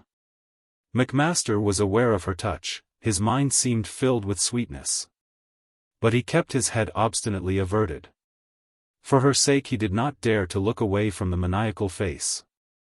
A crisis was coming. Mr. Duchemin had arrived at the English translation. He placed his hands on the tablecloth in preparation for rising. He was going to stand on his feet and shout obscenities wildly to the other guests. It was the exact moment. Macmaster made his voice dry and penetrating to say, "Youth of tepid loves is a lamentable rendering of pure collide. It's lamentably antiquated." Duchemin chewed and said, "What? What? What's that?" "It's just like Oxford to use an 18th century crib. I suppose that's Whiston and Ditton." "Something like that," he observed Duchemin, brought out of his impulse, to be wavering, as if he were coming awake in a strange place. He added, "Anyhow it's wretched schoolboy smut. 5th form. Or not even that. Have some galantine. I'm going to. Your soul's cold." Mr. Duchemin looked down at his plate. "Yes. Yes," he muttered. "Yes. With sugar and vinegar sauce." The prizefighter slipped away to the sideboard, an admirable quiet fellow, as unobtrusive as a burying beetle. Macmaster said, "You were about to tell me something for my little monograph. What became of Maggie?" "Maggie Simpson. The Scots girl who was model for Alla Finestra del Cielo?" Mr. Duchemin looked at Macmaster with sane, muddled, rather exhausted eyes. "Alla Finestra!" he exclaimed, "Oh yes. I've got the watercolor. I saw her sitting for it and bought it on the spot." He looked again at his plate, started at sight of the galantine and began to eat ravenously. "A beautiful girl," he said. "Very long-necked. She wasn't of course, respectable. She's living yet, I think. Very old. I saw her 2 years ago. She had a lot of pictures. Relics of course. In the Whitechapel Road she lived. She was naturally of that class." He went muttering on, his head over his plate. Macmaster considered that the fit was over. He was irresistibly impelled to turn to Mrs. Duchemin. Her face was rigid, stiff. He said swiftly, "If he'll eat a little, get his stomach filled. It calls the blood down from the head." She said, "Oh, forgive. It's dreadful for you." "Myself I will never forgive." He said, "No. No. Why, it's what I'm for." A deep emotion brought her whole white face to life. "Oh, you good man," she said in her profound tones, and they remained gazing at each other. Suddenly, from behind Macmaster's back, Mr. Duchemin shouted, "I say he made a settlement on her, duma casta et sola, of course. Whilst she remained chaste and alone." Mr. Duchemin, suddenly feeling the absence of the powerful will that had seemed to overweigh his own like a great force in the darkness, was on his feet, panting and delighted. "Chaste!" he shouted. "Chaste, you observe. What a world of suggestion in the word." He surveyed the opulent broadness of his tablecloth. It spread out before his eyes as if it had been a great expanse of meadow in which he could gallop, relaxing his limbs after long captivity. He shouted 3 obscene words and went on in his Oxford movement voice, "But chastity." Mrs. Wannop suddenly said, "Oh," and looked at her daughter, whose face grew slowly crimson as she continued to peel a peach. Mrs. Wannop turned to Mr. Horsley beside her and said, "You write, too, I believe, Mr. Horsley. No doubt something more learned than my poor readers would care for." Mr. Horsley had been preparing, according to his instructions from Mrs. Duchemin, to shout a description of an article he had been writing about the Mosella of Ausonius, but as he was slow in starting the lady got in first. She talked on serenely about the tastes of the large public. Tietjens leaned across to Miss Wannop and, holding in his right hand a half-peeled fig, said to her as loudly as he could, "I've got a message for you from Mr. Waterhouse. He says if you'll." The completely deaf Miss Fox, who had had her training by writing, remarked diagonally to Mrs. Duchemin, "I think we shall have thunder today." Have you remarked the number of minute insects? When my revered preceptor, Mr. Duchemin thundered on, drove away in the carriage on his wedding day, he said to his bride, "We will live like the blessed angels." How sublime! I, too, after my nuptials. Mrs. Duchemin suddenly screamed. Oh, no! As if checked for a moment in their stride, all the others paused, for a breath. Then they continued talking with polite animation and listening with minute attention. To Tietjens that seemed the highest achievement and justification of English manners. Perry, the prize-fighter, had twice caught his master by the arm and shouted that breakfast was getting cold. He said now to Macmaster that he and the Reverend Horsley could get Mr. Duchemin away, but there'd be a hell of a fight. Macmaster whispered, "Wait," and, turning to Mrs. Duchemin, he said, "I can stop him." "Shall I?" she said. "Yes. Yes. Anything." He observed tears isolated upon her cheeks, a thing he had never seen. With caution and with hot rage he whispered into the prizefighter's hairy ear that was held down to him. "Punch him in the kidney. With your thumb. As hard as you can without breaking your thumb." Mr. Duchemin had just declaimed. I, too, after my nuptials, he began to wave his arms, pausing and looking from unlistening face to unlistening face. Mrs. Duchemin had just screamed. Mr. Duchemin thought that the arrow of God struck him. He imagined himself an unworthy messenger. In such pain as he had never conceived of, he fell into his chair and sat huddled up, a darkness covering his eyes. "He won't get up again," Macmaster whispered to the appreciative pugilist. "He'll want to. But he'll be afraid to," he said to Mrs. Duchemin. "Dearest lady, it's all over. I assure you of that. It's a scientific nerve counterirritant," Mrs. Duchemin said. "Forgive." With one deep sob, "You can never respect," she felt her eyes explore his face as the wretch in a cell explores the face of his executioner for a sign of pardon. Her heart stayed still, her breath suspended itself.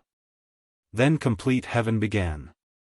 Upon her left palm she felt cool fingers beneath the cloth. This man knew always the exact right action. Upon the fingers, cool, like spikenard and ambrosia, her fingers closed themselves. In complete bliss, in a quiet room, his voice went on talking. At first with great neatness of phrase, but with what refinement! He explained that certain excesses, being merely nervous cravings, can be combated, if not, indeed, cured altogether, by the fear of, by the determination not to ensue. Sharp physical pain, which of course is a nervous matter, too. Perry, at a given moment, had said into his master's ear, "It's time you prepared your sermon for tomorrow, sir," and Mr. Duchemin had gone as quietly as he had arrived, gliding over the thick carpet to the small door. Then Macmaster said to her, "You come from Edinburgh? You'll know the Fifeshire coast then." "Do I not?" she said. His hand remained in hers. He began to talk of the winds on the links and the sandalings along the flats, with such a Scots voice and in phrases so vivid that she saw her childhood again. And had in her eyes a wetness of a happier order. She released his cool hand after a long gentle pressure. But when it was gone it was as if much of her life went. She said, "You'll be knowing King Eusie House, just outside your town." "It was there I spent my holidays as a child," he answered. "Maybe I played round it a barefoot lad and you in your grandeur within." She said, "Oh, no. Hardly. There would be the difference of our ages. Anne. And indeed there are other things I will tell you." She addressed herself to Tietjens, with all her heroic armor of charm buckled on again. "Only think. I find Mr. Macmaster and I almost played together in our youths." He looked at her, she knew, with a commiseration that she hated. "Then you're an older friend than I," he asked, "though I've known him since I was 14. And I don't believe you could be a better. He's a good fellow. She hated him for his condescension towards a better man and for his warning. She knew it was a warning to her to spare his friend. Mrs. Wannop gave a distinct, but not an alarming, scream. Mr. Horsley had been talking to her about an unusual fish that used to inhabit the Moselle in Roman times. The Mosella of Ausonius, the subject of the essay he was writing, is mostly about fish. No, he shouted, it's been said to be the roach. But there are no roach in the river now. Vanulus voridus, oculisque. No. It's the other way round, red fins. Mrs. Wannop's scream and her wide gesture, her hand, indeed, was nearly over his mouth and her trailing sleeve across his plate, were enough to interrupt him. Tietjens, she again screamed. Is it possible? She pushed her daughter out of her seat and, moving round beside the young man, she overwhelmed him with vociferous love. As Tietjens had turned to speak to Mrs. Duchemin, she had recognized his aquiline half-profile as exactly that of his father at her own wedding breakfast. To the table that knew it by heart, though Tietjens himself didn't. She recited the story of how his father had saved her life, and was her mascot. And she offered the son, for to the father she had never been allowed to make any return, her horse, her purse, her heart, her time, her all. She was so completely sincere that, as the party broke up, she just nodded to Macmaster and, catching Tietjens forcibly by the arm, said perfunctorily to the critic. Sorry, I can't help you any more with the article. But my dear Chrissy must have the books he wants. At once. This very minute. She moved off, Tietjens grappled to her, her daughter following as a young swan follows its parents. In her gracious manner Mrs. Duchemin had received the thanks of her guests for her wonderful breakfast and had hoped that now that they had found their ways there. The echoes of the dispersed festival seemed to whisper in the room. Macmaster and Mrs. Duchemin faced each other, their eyes wary, and longing. He said. It's dreadful to have to go now. But I have an engagement. She said. Yes. I know. With your great friends. He answered. Oh, only with Mr. Waterhouse and General Campion, and Mr. Sandbach, of course. She had a moment of fierce pleasure at the thought that Tietjens was not to be of the company, her man would be outsoaring the vulgarian of his youth. Of his past that she didn't know. Almost harshly she exclaimed. I don't want you to be mistaken about Kingussie House. It was just a holiday school. Not a grand place. It was very costly, he said, and she seemed to waver on her feet. Yes. Yes, she said, nearly in a whisper. But you're so grand now. I was only the child of very poor bodies. Johnstons of Midlothian. But very poor bodies. He bought me, you might say. You know. Put me to very rich schools. When I was 14, my people were glad. But I think if my mother had known when I married, she writhed her whole body. Oh, dreadful. Dreadful, she exclaimed. I want you to know. His hands were shaking as if he had been in a jolting cart. Their lips met in a passion of pity and tears. He removed his mouth to say, I must see you this evening. I shall be mad with anxiety about you. She whispered, Yes. Yes. In the U walk. Her eyes were closed, she pressed her body fiercely into his. You are the first man, she breathed. I will be the only one forever, he said. He began to see himself, in the tall room, with the long curtains, a round, eagle mirror reflected them gleaming, like a bejeweled picture with great depths, the entwined figures. They drew apart to gaze at each other, holding hands. The voice of Tietjens said. Macmaster. You're to dine at Mrs. Wannop's tonight. Don't dress, I shan't. He was looking at them without any expression, as if he had interrupted a game of cards, large, grey, fresh-featured, the white patch glistening on the side of his grizzling hair. Macmaster said. "All right. It's near here, isn't it?" "I've got an engagement just after." Tietjens said that would be all right, he would be working himself. "All night probably." "For Waterhouse." Mrs. Duchemin said with swift jealousy. "You let him order you about." Tietjens was gone. Macmaster said absently. "Who? Chrissy?" "Yes. Sometimes I him, sometimes he me. We make engagements. My best friend. The most brilliant man in England, of the best stock too. Tietjens of Groby." Feeling that she didn't appreciate his friend, he was abstractly piling on commendations. "He's making calculations now. For the government that no other man in England could make. But he's going." An extreme languor had settled on him, he felt weakened but yet triumphant with the cessation of her grasp. It occurred to him numbly that he would be seeing less of Tietjens. A grief. He heard himself quote. "Since when we stand side by side." His voice trembled. "Ah yes," came in her deep tones, the beautiful lines. "They're true. We must part. In this world," they seemed to her lovely and mournful words to say, heavenly to have them to say, vibratingly, arousing all sorts of images. Macmaster, mournfully too, said. "We must wait." He added fiercely, "But tonight, at dusk." He imagined the dusk, under the yew hedge. A shining motor drew up in the sunlight under the window. "Yes. Yes," she said. "There's a little white gate from the lane." She imagined their interview of passion and mournfulness amongst dim objects half seen. That she could allow herself of glamour. Afterwards he must come to the house to ask after her health, and they would walk side by side on the lawn, publicly, in the warm light, talking of indifferent but beautiful poetries. A little wearily, but with what currents electrifying and passing between their flesh. And then, long, circumspect years. Macmaster went down the tall steps to the car that gleamed in the summer sun. The roses shone over the supremely leveled turf.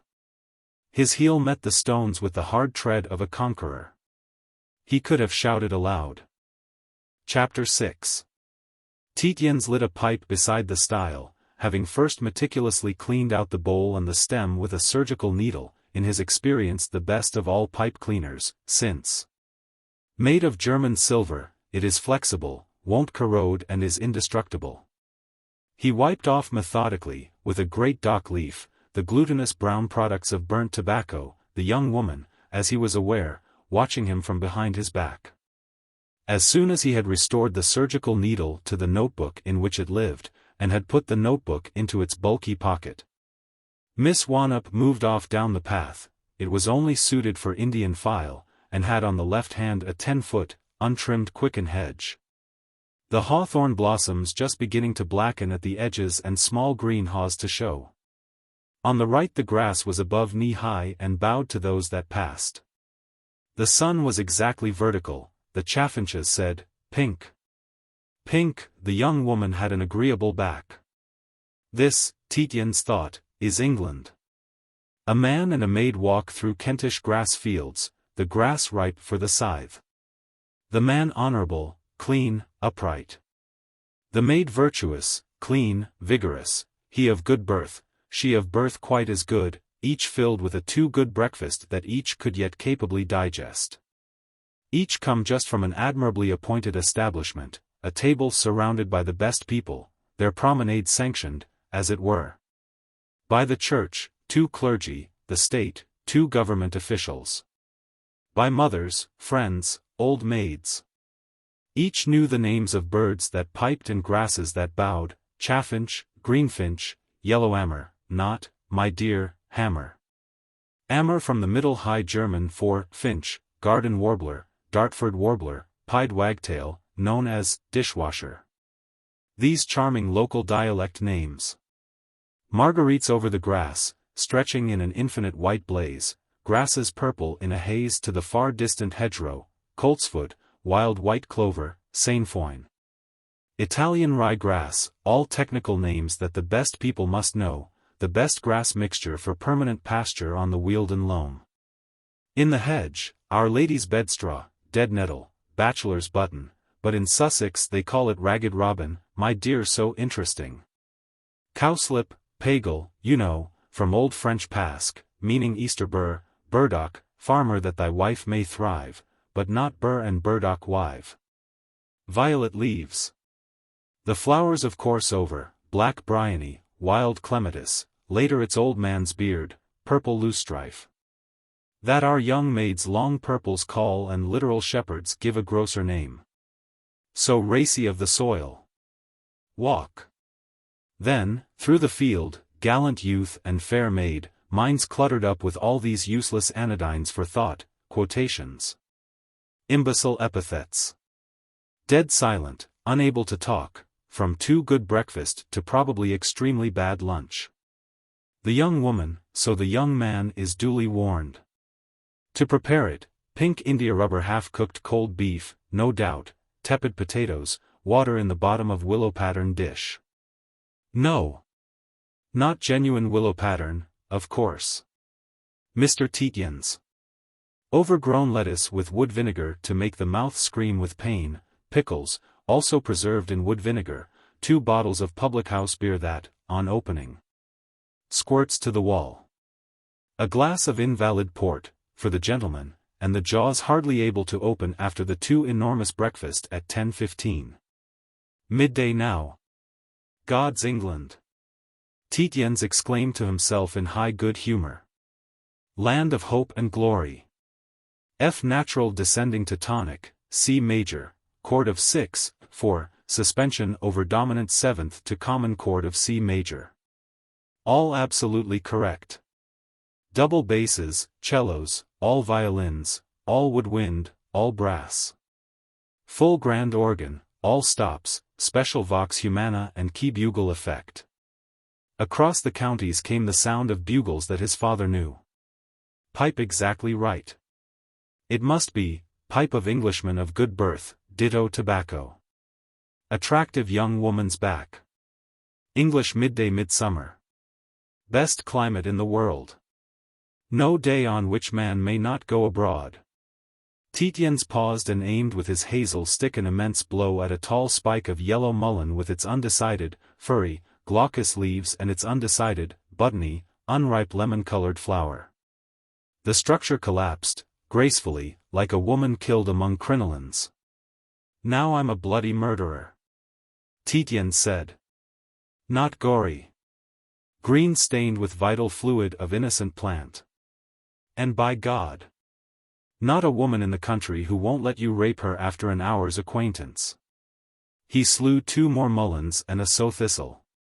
A shadow, but not from the sun, a gloom, lay across the 60 acres of purple grass bloom and marguerites, white, like petticoats of lace over the grass. By God, he said, Church. State. Army. H.M. Ministry, H.M. Opposition, H.M. City man. All the governing class. All rotten. Thank God we've got a navy. But perhaps that's rotten too. Who knows? Britannia needs no bulwarks. Then thank God for the upright young man and the virtuous maiden in the summer fields, he Tory of the Tories as he should be, she suffragette of the militants. Militant here on earth, as she should be. As she should be. In the early decades of the 20th century, however else can a woman keep clean and wholesome? Ranting from platforms, splendid for the lungs, bashing in policemen's helmets. No. It's I do that, my part, I think, miss. Carrying heavy banners in 20-mile processions through streets of Sodom. All splendid. I bet she's virtuous. But you don't have to bet. It isn't done on certainties. You can tell it in the eye. Nice eyes. Attractive back. Virginal cockiness. Yes, better occupation for mothers of empire than attending on lewd husbands year in year out till you're as hysterical as a female cat on heat. You could see it in her, that woman, you can see it in most of them. Thank God then for the Tory, upright young married man and the suffragette kid. Backbone of England. He killed another flower. But by God, we're both under a cloud. Both. That kid and I. And General Lord Edward Campion, Lady Claudine Sandbach, and the Honourable Paul, MP. Suspended, to spread the tale. And 40 toothless fogies in the club to spread it, and no end visiting books yawning to have your names cut out of them, my boy. My dear boy, I so regret, your father's oldest friend. By Jove, the pistachio nut of that galantine. Repeating. Breakfast gone wrong, gloomy reflections. Thought I could stand anything, digestion of an ostrich. But no. Gloomy reflections, I'm hysterical, like that large-eyed whore. For same reason. Wrong diet and wrong life, diet meant for partridge shooters over the turnips consumed by the sedentary. England the land of pills. Das Pillenland, the Germans call us. Very properly. And, damn it, outdoor diet, boiled mutton, turnips, sedentary life, and forced up against the filthiness of the world, your nose in it all day long. Why, hang it, I'm as badly off as she. Sylvia's as bad as Duchemin. I'd never have thought that. No wonder meats turn to uric acid, prime cause of neurasthenia. What a beastly muddle. Poor Macmaster. He's finished. Poor devil, he'd better have ogled this kid. He could have sung, Highland Mary, a better tune than This is the End of Every Man's Desire. You can cut it on his tombstone. You can write it on his card that a young man tacked on to a Paulo Post Pre-Raphaelite prostitute. He stopped suddenly in his walk. It had occurred to him that he ought not to be walking with this girl. But damn it all, he said to himself, she makes a good screen for Sylvia, who cares? She must chance it. She's probably struck off all their beastly visiting lists already, as a suffragette. Miss Wannop, a cricket pitch or so ahead of him, hopped over a stile, left foot on the step, right on the top bar, a touch of the left on the other steps, and down on the white. Drifted dust of a road they no doubt had to cross. She stood waiting, her back still to him. Her nimble footwork, her attractive back, seemed to him, now, infinitely pathetic. To let scandal attach to her was like cutting the wings of a goldfinch, the bright creature, yellow, white, golden and delicate that in the sunlight makes a haze with its wings beside thistle tops. No, damn it. It was worse than putting out, as the bird fancier does, the eyes of a chaffinch. Infinitely pathetic. Above the stile, in an elm, a chaffinch said, "Pink. Pink." The imbecile sound filled him with rage. He said to the bird, "Damn your eyes. Have them put out, then." The beastly bird that made the odious noise, when it had its eyes put out, at least squealed like any other skylark or tomtit. Damn all birds, field naturalists, botanists. In the same way he addressed the back of Miss Wannop, "Damn your eyes. Have your chastity impugned then? What do you speak to strange men in public for? You know you can't do it in this country. If it were a decent, straight land like Ireland where people cut each other's throats for clean issues, Papist versus Prot, well, you could. You could walk through Ireland from east to west and speak to every man you met. Rich and rare were the gems she wore, to every man you met as long as he wasn't an Englishman of good birth, that would deflower you." He was scrambling clumsily over the stile. "Well. Be deflowered then, lose your infantile reputation. You've spoken to strange pitch, you're defiled, with the benefit of clergy, army, cabinet, administration, opposition, mothers and old maids of England. They'd all tell you you can't talk to a strange man, in the sunlight, on the links without becoming a screen for some Sylvia or other. Then be a screen for Sylvia, get struck off the visiting books. The deeper you're implicated, the more bloody villain I am. I'd like the whole lot to see us here, that would settle it. Nevertheless, when at the roadside he stood level with Miss Wannop, who did not look at him, and saw the white road running to right and left with no stile opposite, he said gruffly to her, "Where's the next stile? I hate walking on roads." She pointed with her chin along the opposite hedgerow. 50 yards, she said. "Come along," he exclaimed, and set off at a trot almost. It had come into his head that it would be just the beastly sort of thing that would happen if a car with General Campion and Lady Claudine and Paul Sandbach all aboard should come along that blinding stretch of road, or one alone, perhaps the general driving the dog-cart he affected. He said to himself, "By God! If they cut this girl I'd break their backs over my knee," and he hastened. Just the beastly thing that would happen. The road probably led straight in at the front door of Mountby.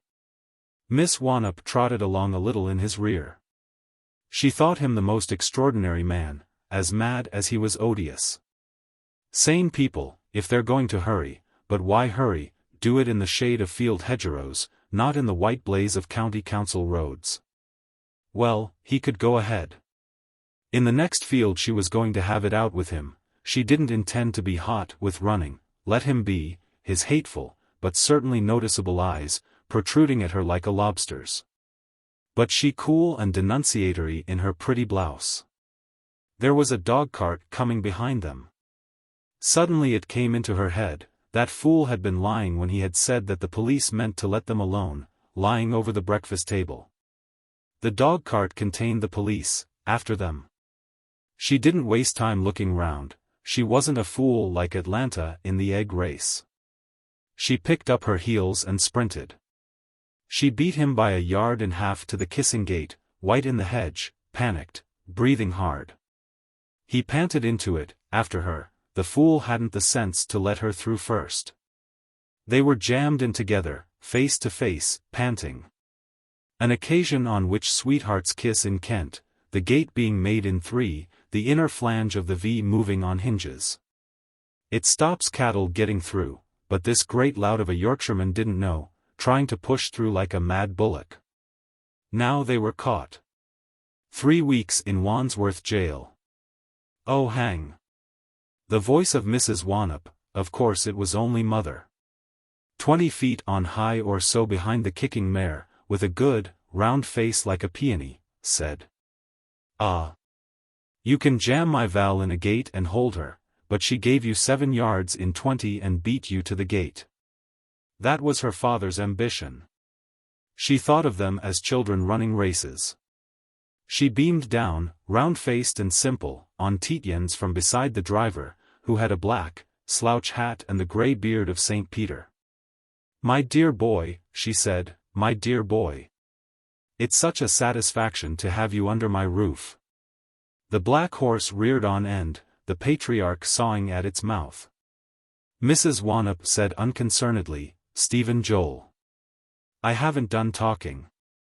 Tietjens was gazing enragedly at the lower part of the horse's sweat-smeared stomach. "You soon will have," he said, "with the girth in that state. Your neck will be broken." "Oh, I don't think so," Mrs. Wannop said. "Joel only bought the turnout yesterday." Tietjens addressed the driver with some ferocity. "Here, get down, you," he said. He held, himself, the head of the horse whose nostrils were wide with emotion. It rubbed its forehead almost immediately against his chest. He said, "Yes. Yes. There. There." Its limbs lost their tautness. The aged driver scrambled down from the high seat, trying to come down at first forward and then backwards. Tietjens fired indignant orders at him. "Lead the horse into the shade of that tree. Don't touch his bit, his mouth's sore. Where did you get this job lot?" "Ashford Market, £30, it's worth more." "But, blast you, don't you see you've got a 13 hands pony's harness for a 16.5 hands horse? Let the bit out, 3 holes, it's cutting the animal's tongue in half. This animal's a rig. Do you know what a rig is?" If you give it corn for a fortnight it will kick you and the cart and the stable to pieces in 5 minutes one day. He led the conveyance, Mrs. Wannop triumphantly complacent and all, into a patch of shade beneath elms. "Loosen that bit, confound you," he said to the driver. "Ah. You're afraid." He loosened the bit himself, covering his fingers with greasy harness polish which he hated. Then he said, "Can you hold his head, or are you afraid of that too?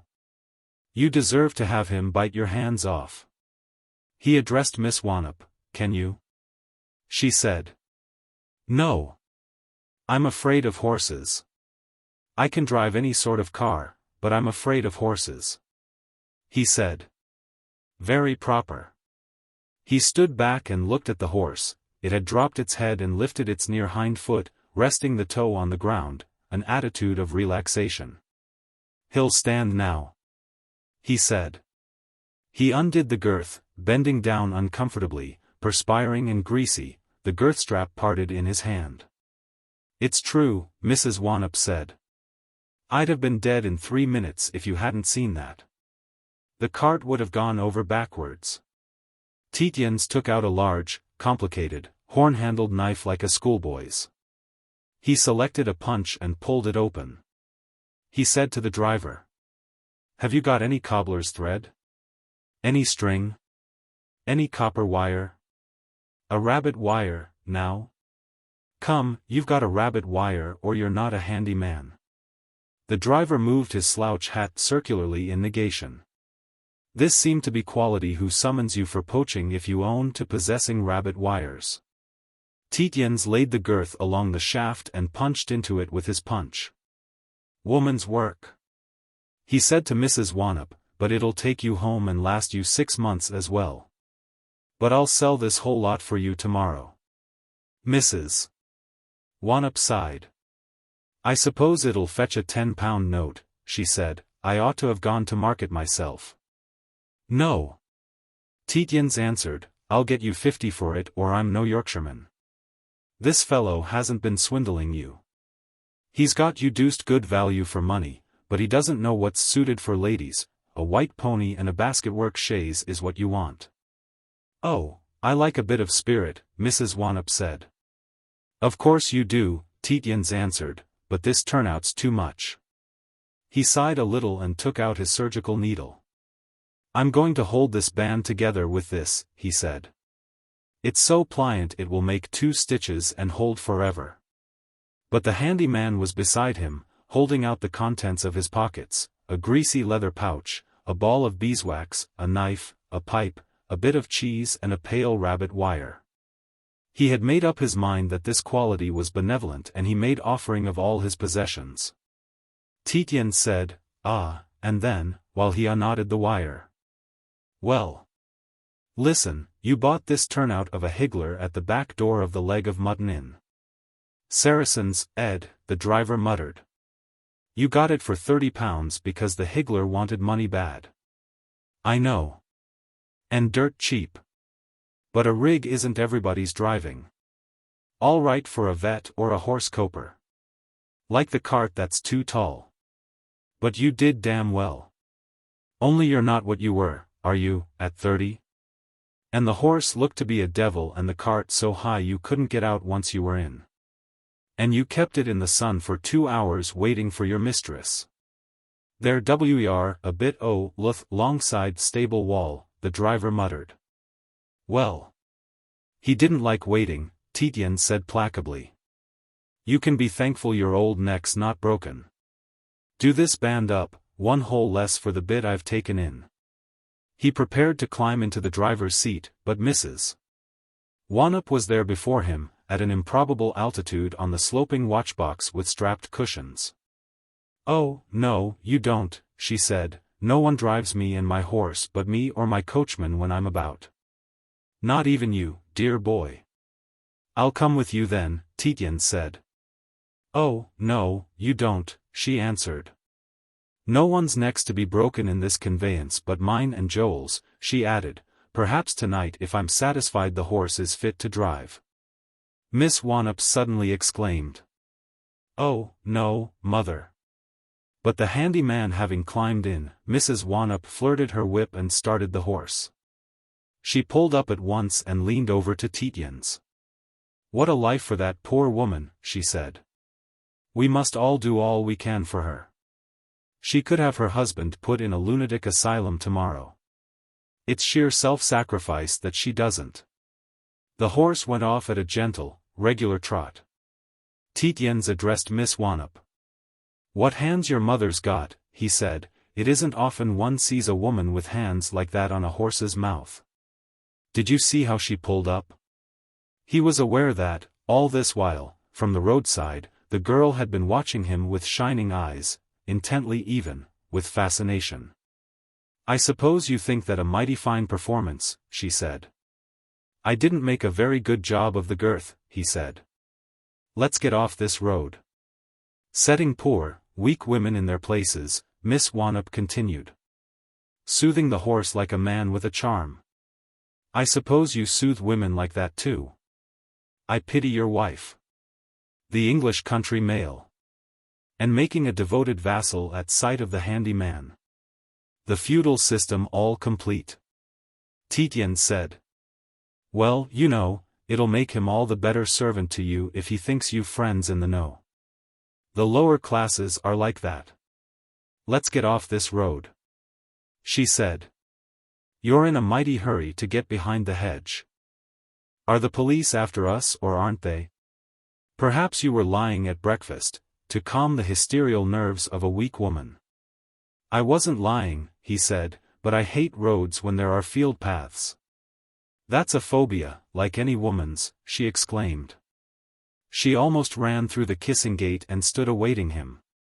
"I suppose," she said, "if you've stopped off the police with your high and mighty male ways you think you've destroyed my romantic young dream. You haven't. I don't want the police after me. I believe I'd die if they put me in Wandsworth. I'm a coward." "Oh, no, you aren't," he said, but he was following his own train of thought, just as she wasn't in the least listening to him. "I dare say you're a heroine all right. Not because you persevere in actions the consequences of which you fear. But I dare say you can touch pitch and not be defiled." Being too well brought up to interrupt, she waited till he had said all he wanted to say, then she exclaimed. "Let's settle the preliminaries. It's obvious Mother means us to see a great deal of you. You're going to be a mascot too, like your father. I suppose you think you are. You saved me from the police yesterday, you appear to have saved Mother's neck today. You appear, too, to be going to make £20 profit on a horse deal. You say you will and you seem to be that sort of a person. £20 is no end in a family like ours. Well, then. You appear to be going to be the regular bel ami of the Wannop family." Tietjens said. "I hope not." "Oh, I don't mean," she said, "that you're going to rise to fame by making love to all the women of the Wannop family. Besides, there's only me. But Mother will press you into all sorts of odd jobs, and there will always be a plate for you at the table. Don't shudder. I'm a regular good cook, cuisine bourgeoise of course. I learned under a real professed cook, though a drunkard. That meant I used to do half the cooking and the family was particular. Eating people are, county councillors, half of them, and the like. So I know what men are." She stopped and said good-naturedly, "But do, for goodness sake, get it over. I'm sorry I was rude to you. But it is irritating to have to stand like a stuffed rabbit while a man is acting like a regular Admirable Crichton, and cool and collected, with the English country gentleman air and all." Tietjens winced. The young woman had come a little too near the knuckle of his wife's frequent denunciations of himself. And she exclaimed. "No. That's not fair. I'm an ungrateful pig. You didn't show a bit more side really than a capable workman must who's doing his job in the midst of a crowd of incapable duffers. But just get it out, will you? Say once and for all that, you know the proper, pompous manner, you are not without sympathy with our aims, but you disapprove, oh, immensely, strongly, of our methods. It struck Tietjens that the young woman was a good deal more interested in the cause of votes for women than he had given her credit for. He wasn't much in the mood for talking to young women, but it was with considerably more than the surface of his mind that he answered. I don't. I approve entirely of your methods, but your aims are idiotic. She said. You don't know, I suppose, that Gertie Wilson, who's in bed at our house, is wanted by the police, not only for yesterday, but for putting explosives in a whole series of letterboxes? He said. I didn't, but it was a perfectly proper thing to do. She hasn't burned any of my letters, or I might be annoyed, but it wouldn't interfere with my approval. You don't think, she asked earnestly, that we, Mother and I, are likely to get heavy sentences for shielding her? It would be beastly bad luck on Mother. Because she's an anti. I don't know about the sentence, Tietjens said, but we'd better get her off your premises as soon as we can. She said. Oh, you'll help? He answered. Of course, your mother can't be incommoded. She's written the only novel that's been fit to read since the 18th century. She stopped and said earnestly. Look here. Don't be one of those ignoble triflers who say the vote won't do women any good.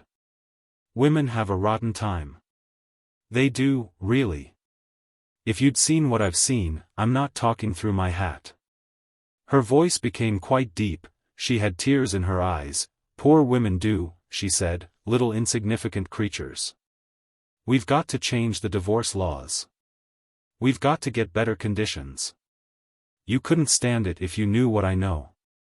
Her emotion vexed him, for it seemed to establish a sort of fraternal intimacy that he didn't at the moment want. Women do not show emotion except before their familiars. He said drily. I dare say I shouldn't. But I don't know, so I can. She said with deep disappointment. Oh, you are a beast. And I shall never beg your pardon for saying that. I don't believe you mean what you say, but merely to say it is heartless. This was another of the counts of Sylvia's indictment, and Tietjens winced again. She explained. You don't know the case of the Pimlico Army clothing factory workers, or you wouldn't say the vote would be no use to women. I know the case perfectly well, Tietjens said. It came under my official notice, and I remember thinking that there never was a more signal instance of the uselessness of the vote to anyone. We can't be thinking of the same case, she said. We are, he answered. The Pimlico Army clothing factory is in the constituency of Westminster. The Under-Secretary for War is member for Westminster, his majority at the last election was 600. The clothing factory employed 700 men at once. 6d. An hour, all these men having votes in Westminster. The 700 men wrote to the Under-Secretary to say that if their screw wasn't raised to 2 bob they'd vote solid against him at the next election. Miss Wannop said, well then. So, Tietjens said, the Under-Secretary had the 700 men at 18 pence fired and took on 700 women at 10 pence. What good did the vote do the 700 men? What good did a vote ever do anyone? Miss Wannop checked at that, and Tietjens prevented her exposure of his fallacy by saying quickly. Now, if the 700 women, backed by all the other ill-used, sweated women of the country, had threatened the Under-Secretary, burned the pillar boxes, and cut up all the golf greens round his country house, they'd have had their wages raised to half a crown next week. That's the only straight method. It's the feudal system at work. Oh, but we couldn't cut up golf greens, Miss Wannop said. At least the WSPU debated it the other day, and decided that anything so unsporting would make us too unpopular. I was for it personally. Tietjens groaned. It's maddening, he said, to find women, as soon as they get in council, as muddle-headed and as afraid to face straight issues as men. You won't, by the by, the girl interrupted, be able to sell our horse tomorrow. You've forgotten that it will be Sunday. I shall have to on Monday, then, Tietjens said. The point about the feudal system. Just after lunch, and it was an admirable lunch of the cold lamb, new potatoes and mint sauce variety. The mint sauce made with white wine vinegar and as soft as kisses, the claret perfectly drinkable and the port much more than that, Mrs. Wannop having gone back to the late professor's wine merchants, Miss Wannop herself went to answer the telephone.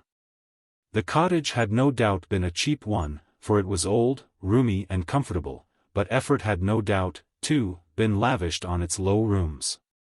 The dining room had windows on each side and a beam across, the dining silver had been picked up at sales, the tumblers were old cut glass, on each side of the ingle was a grandfather's chair. The garden had red brick paths, sunflowers, hollyhocks and scarlet gladioli. There was nothing to it all, but the garden gate was well hung.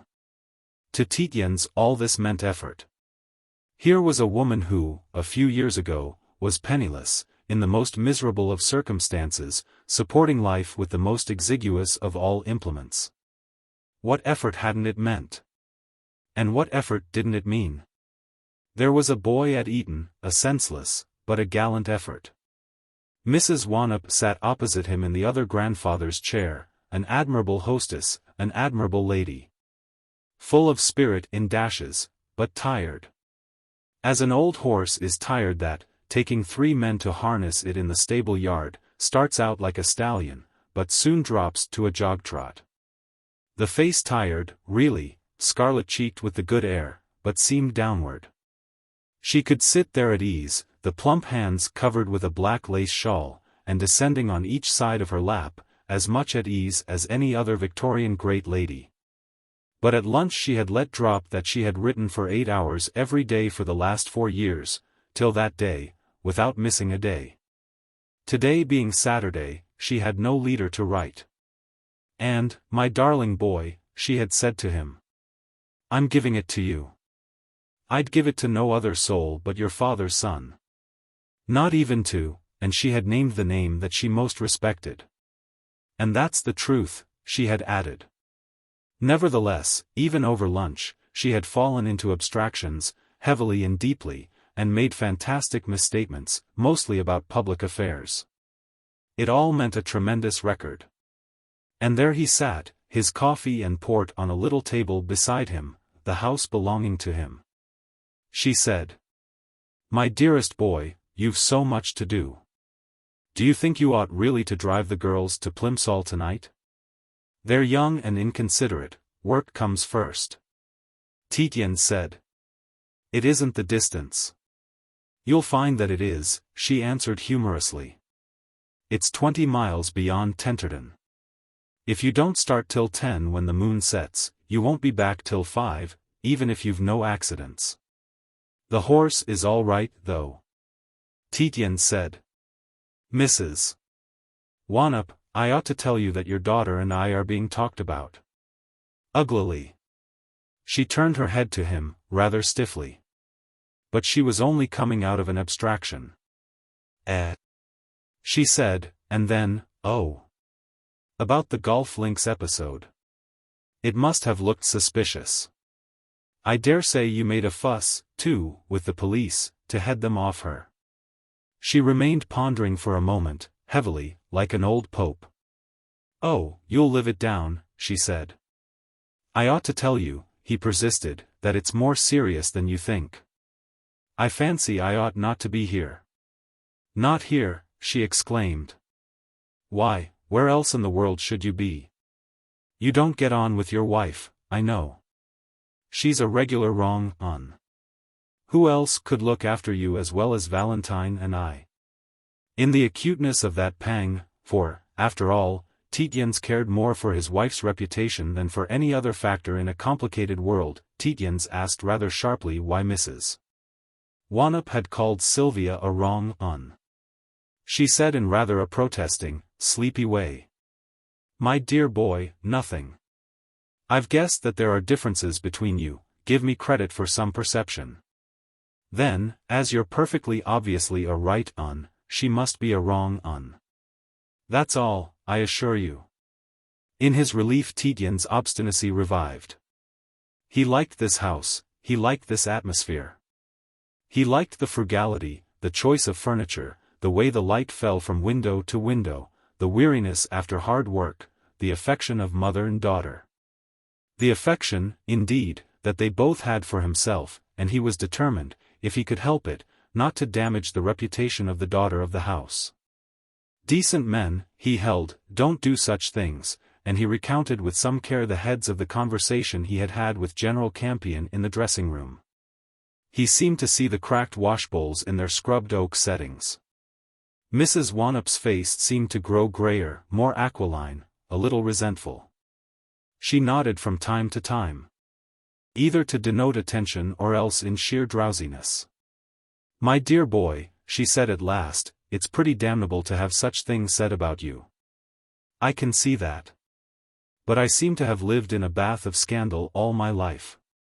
Every woman who has reached my age has that feeling. Now it doesn't seem to matter." She really nodded nearly off, then she started. "I really don't see how I can help you as to your reputation.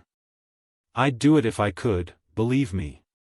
But I've other things to think of. I've this house to keep going and the children to keep fed and at school. I can't give all the thought I ought to other people's troubles." She started into wakefulness and right out of her chair. "But what a beast I am," she said, with a sudden intonation that was exactly that of her daughter. And, drifting with a Victorian majesty of shawl and long skirt behind Tietjens's high-backed chair, she leaned over it and stroked the hair on his right temple. "My dear boy," she said. "Life's a bitter thing. I'm an old novelist and know it. There you are working yourself to death to save the nation with a wilderness of cats and monkeys howling and squalling your personal reputation away. It was Dizzy himself said these words to me at one of our receptions. 'Here I am, Mrs. Wannop,' he said." And, she drifted for a moment.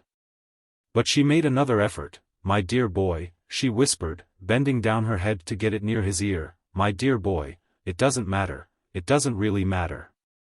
You'll live it down. The only thing that matters is to do good work. Believe an old woman that has lived very hard-lying money as they call it in the Navy. It sounds like cant, but it's the only real truth. You'll find consolation in that. And you'll live it all down. Or perhaps you won't, that's for God in His mercy to settle. But it won't matter, believe me, as thy day so shall thy strength be." She drifted into other thoughts. She was much perturbed over the plot of a new novel and much wanted to get back to the consideration of it. She stood gazing at the photograph, very faded, of her husband in side whiskers and an immense shirt front, but she continued to stroke Tietjens's temple with a subliminal tenderness. This kept Tietjens sitting there. He was quite aware that he had tears in his eyes.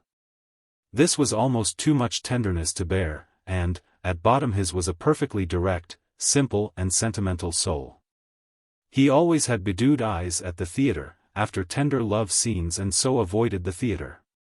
He asked himself twice whether he should or shouldn't make another effort, though it was almost beyond him. He wanted to sit still.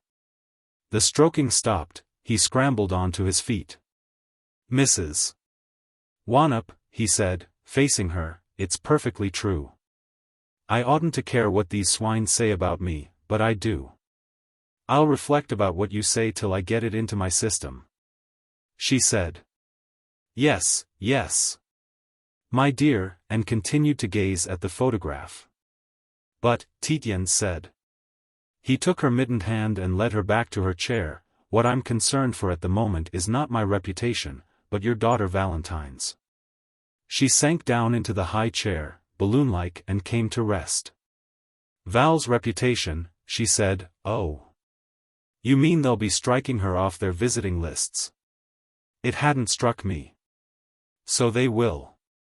She remained lost in reflection for a long time. Valentine was in the room, laughing a little. She had been giving the handy man his dinner, and was still amused at his commendations of Tietjens. "You've got one admirer," she said to Tietjens. "Punched that rotten strap," he goes on saying, "like a Gret ol Yaffle punch in a hollow log.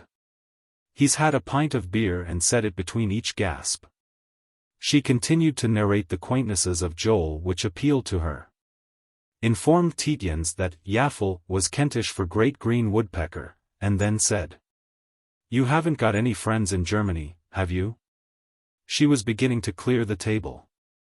Tietjens said, "Yes, my wife's in Germany, at a place called Lobscheid." She placed a pile of plates on a black Japan tray. "I'm so sorry," she said, without an expression of any deep regret.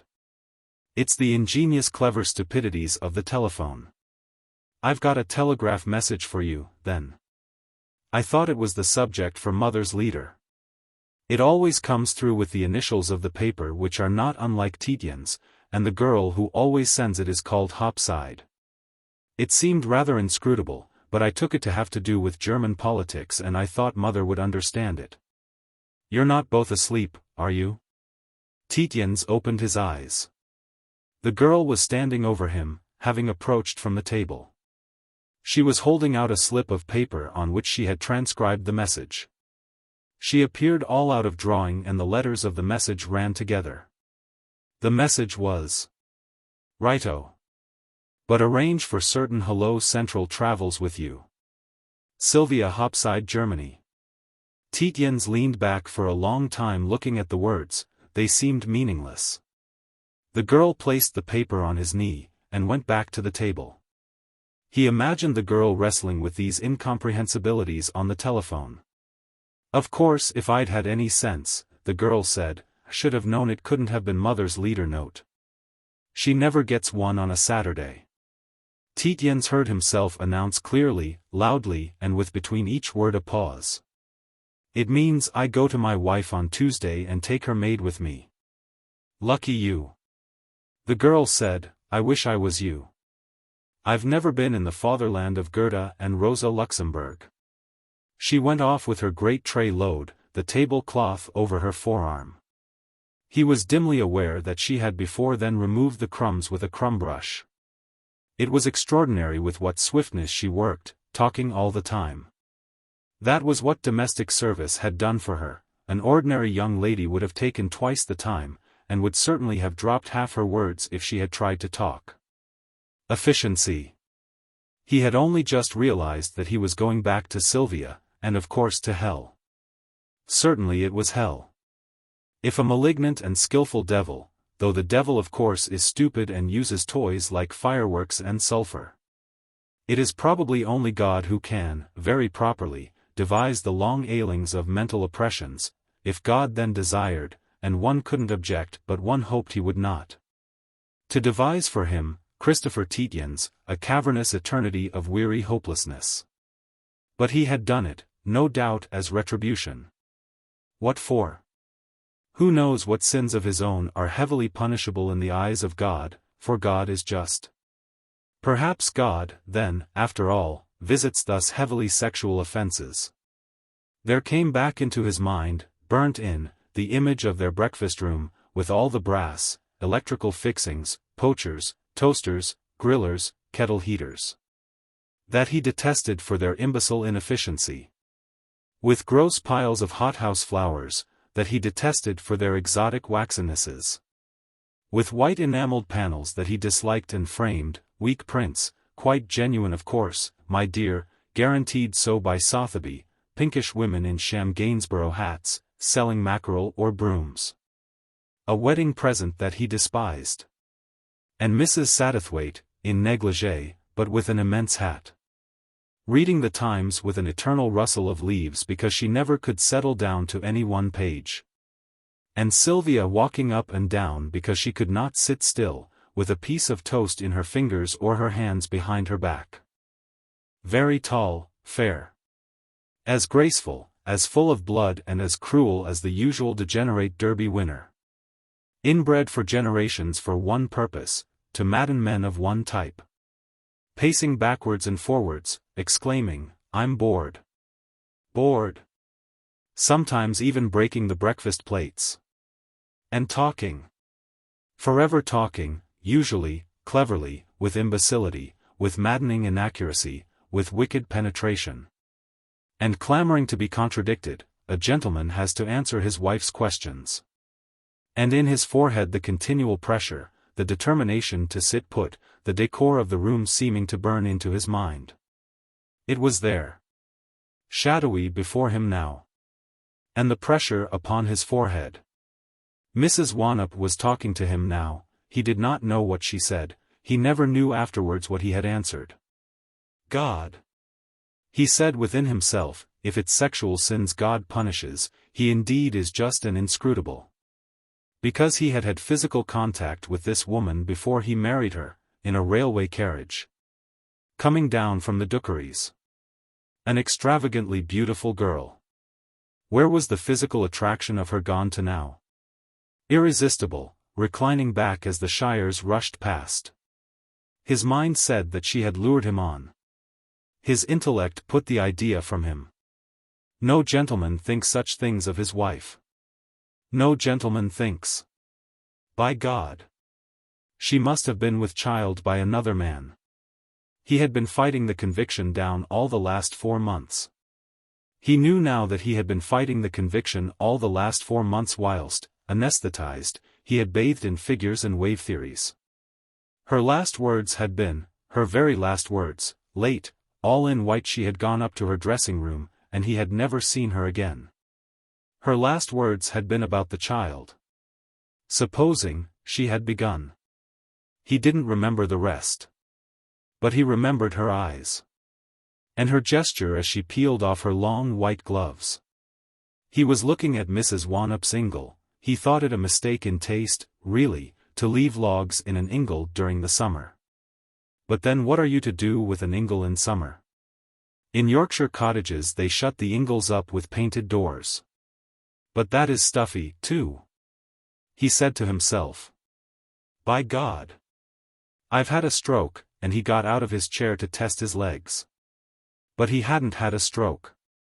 It must, then, he thought, be that the pain of his last consideration must be too great for his mind to register, as certain great physical pains go unperceived. Nerves, like weighing machines, can't register more than a certain amount, then they go out of action. A tramp who had had his leg cut off by a train had told him that he had tried to get up, feeling nothing at all. The pain comes back though. He said to Mrs. Wannop, who was still talking. I beg your pardon. I really missed what you said. Mrs. Wannop said. I was saying that that's the best thing I can do for you. He said. I'm really very sorry, it was that I missed. I'm a little in trouble, you know. She said. I know. The mind wanders, but I wish you'd listen. I've got to go to work, so have you. I said, after tea you and Valentine will walk into Rye to fetch your luggage. Straining his intelligence, for, in his mind, he felt a sudden strong pleasure, sunlight on pyramidal red roof in the distance, themselves descending in a long diagonal, a green hill, God, yes. He wanted open air. Tietjens said. I see. You take us both under your protection. You'll bluff it out. Mrs. Wannop said rather coolly. I don't know about you both. It's you I'm taking under my protection, it's your phrase. As for Valentine, she's made her bed, she must lie on it. I've told you all that already. I can't go over it again. She paused, then made another effort. It's disagreeable, she said, to be cut off the Mount by visiting list. They give amusing parties. But I'm too old to care and they'll miss my conversation more than I do theirs. Of course, I back my daughter against cats and monkeys. Of course, I back Valentine through thick and thin. I'd back her if she lived with a married man or had illegitimate children. But I don't approve of the suffragettes, I despise their aims, I detest their methods. I don't think young girls ought to talk to strange men. Valentine spoke to you and look at the worry it has caused you. I disapprove. I'm a woman, but I've made my own way. Other women could do it if they liked or had the energy. I disapprove. But don't believe that I will ever go back on any suffragette, individual, in gangs, my Valentine or any other. Don't believe that I will ever say a word against them that's to be repeated, you won't repeat them. Or that I will ever write a word against them. No, I'm a woman and I stand by my sex. She got up energetically. I must go and write my novel, she said. I've Monday's installment to send off by train tonight. You'll go into my study, Valentine will give you paper, ink. 12 different kinds of nibs. You'll find Professor Wannop's books all round the room. You'll have to put up with Valentine typing in the alcove. I've got 2 serials running, one typed, the other in manuscript. Tietjens said. But you? She exclaimed, I shall write in my bedroom on my knee. I'm a woman and can. You're a man and have to have a padded chair and sanctuary. You feel fit to work? Then, you've got till 5, Valentine will get tea then. At 5:30 you'll set off to Rye. You'll be back with your luggage and your friend's luggage at 7. She silenced him imperiously with, Don't be foolish. Your friend will certainly prefer this house and Valentine's cooking to the pub and the pub's cooking. And he'll save on it. It's no extra trouble. I suppose your friend won't inform against that wretched little suffragette girl upstairs. She paused and said, You're sure you can do your work in the time and drive Valentine and her to that place? Why it's necessary is that the girl daren't travel by train and we've relations there. Who've never been connected with the suffragettes. The girl can live hid there for a bit. But sooner than you shouldn't finish your work I'd drive them myself. She silenced Tietjens again, this time sharply. I tell you it's no extra trouble. Valentine and I always make our own beds. We don't like servants among our intimate things. We can get 3 times as much help in the neighborhood as we want. We're liked here. The extra work you give will be met by extra help. We could have servants if we wanted. But Valentine and I like to be alone in the house together at night. We're very fond of each other. She walked to the door and then drifted back to say, You know I can't get out of my head that unfortunate woman and her husband. We must all do what we can for them. Then she started and exclaimed, But, good heavens, I'm keeping you from your work. The study's in there, through that door. She hurried through the other doorway and no doubt along a passage, calling out. Valentine. Valentine. Go to Christopher in the study. At once, her voice died away. Chapter 7. Jumping down from the high step of the dog-cart the girl completely disappeared into the silver. She had on an otterskin toque, dark, that should have been visible. But she was gone more completely than if she had dropped into deep water, into snow, or through tissue paper. More suddenly, at least. In darkness or in deep water a moving paleness would have been visible for a second, snow or a paper hoop would have left an opening. Here there had been nothing. The constation interested him. He had been watching her intently and with concern for fear she should miss the hidden lower step, in which case she would certainly bark her shins. But she had jumped clear of the cart, with unreasonable pluckiness, in spite of his, look out how you get down. He wouldn't have done it himself, he couldn't have faced jumping down into that white solidity. He would have asked, Are you all right? But to express more concern than the look out, which he had expended already, would have detracted from his stolidity. He was Yorkshire and stolid, she South Country and soft, emotional, given to such ejaculations as, I hope you're not hurt, when the Yorkshireman only grunts. But soft because she was South Country. She was as good as a man, a South Country man. She was ready to acknowledge the superior woodenness of the North. That was their convention, so he did not call down, I hope you're all right, though he had desired to. Her voice came, muffled, as if from the back of the top of his head. The ventriloquial effect was startling. Make a noise from time to time. It's ghostly down here and the lamp's no good at all. It's almost out. He returned to his constations of the concealing effect of water vapor. He enjoyed the thought of the grotesque appearance he must present in that imbecile landscape. On his right an immense, improbably brilliant horn of a moon, sending a trail as if down the sea. Straight to his neck, beside the moon a grotesquely huge star, in an extravagant position above them the plough, the only constellation that he knew. For, though a mathematician, he despised astronomy. It was not theoretical enough for the pure mathematician and not sufficiently practical for daily life. He had of course calculated the movements of abstruse heavenly bodies, but only from given figures. He had never looked for the stars of his calculations. Above his head and all over the sky were other stars, large and weeping with light, or as the dawn increased, so paling that, at times, you saw them, then missed them. Then the eye picked them up again. Opposite the moon was a smirch or two of cloud, pink below, dark purple above, on the more pallid, lower blue of the limpid sky. But the absurd thing was this mist.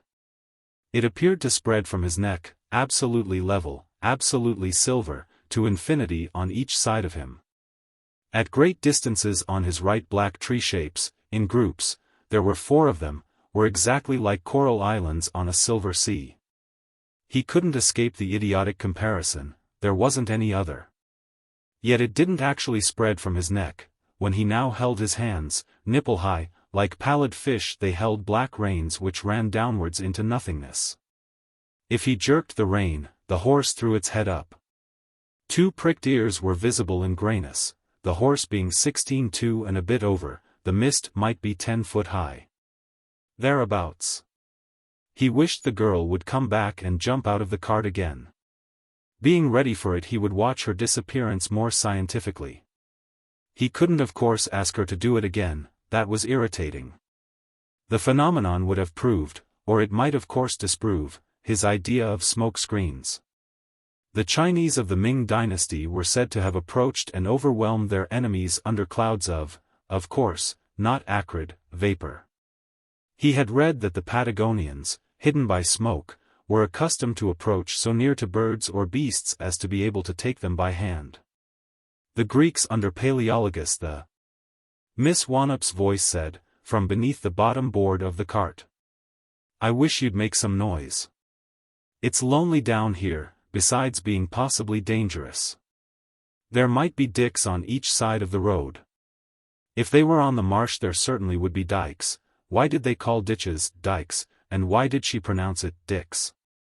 On each side of the road. He could think of nothing to say that wouldn't express concern, and he couldn't do that by the rules of the game. He tried to whistle, John Peel. But he was no hand at whistling. He sang G. Ken, John Peel at the break of day, and felt like a fool. But he kept on at it, the only tune that he knew. It was the Yorkshire Light Infantry Quickstep, the regiment of his brothers in India.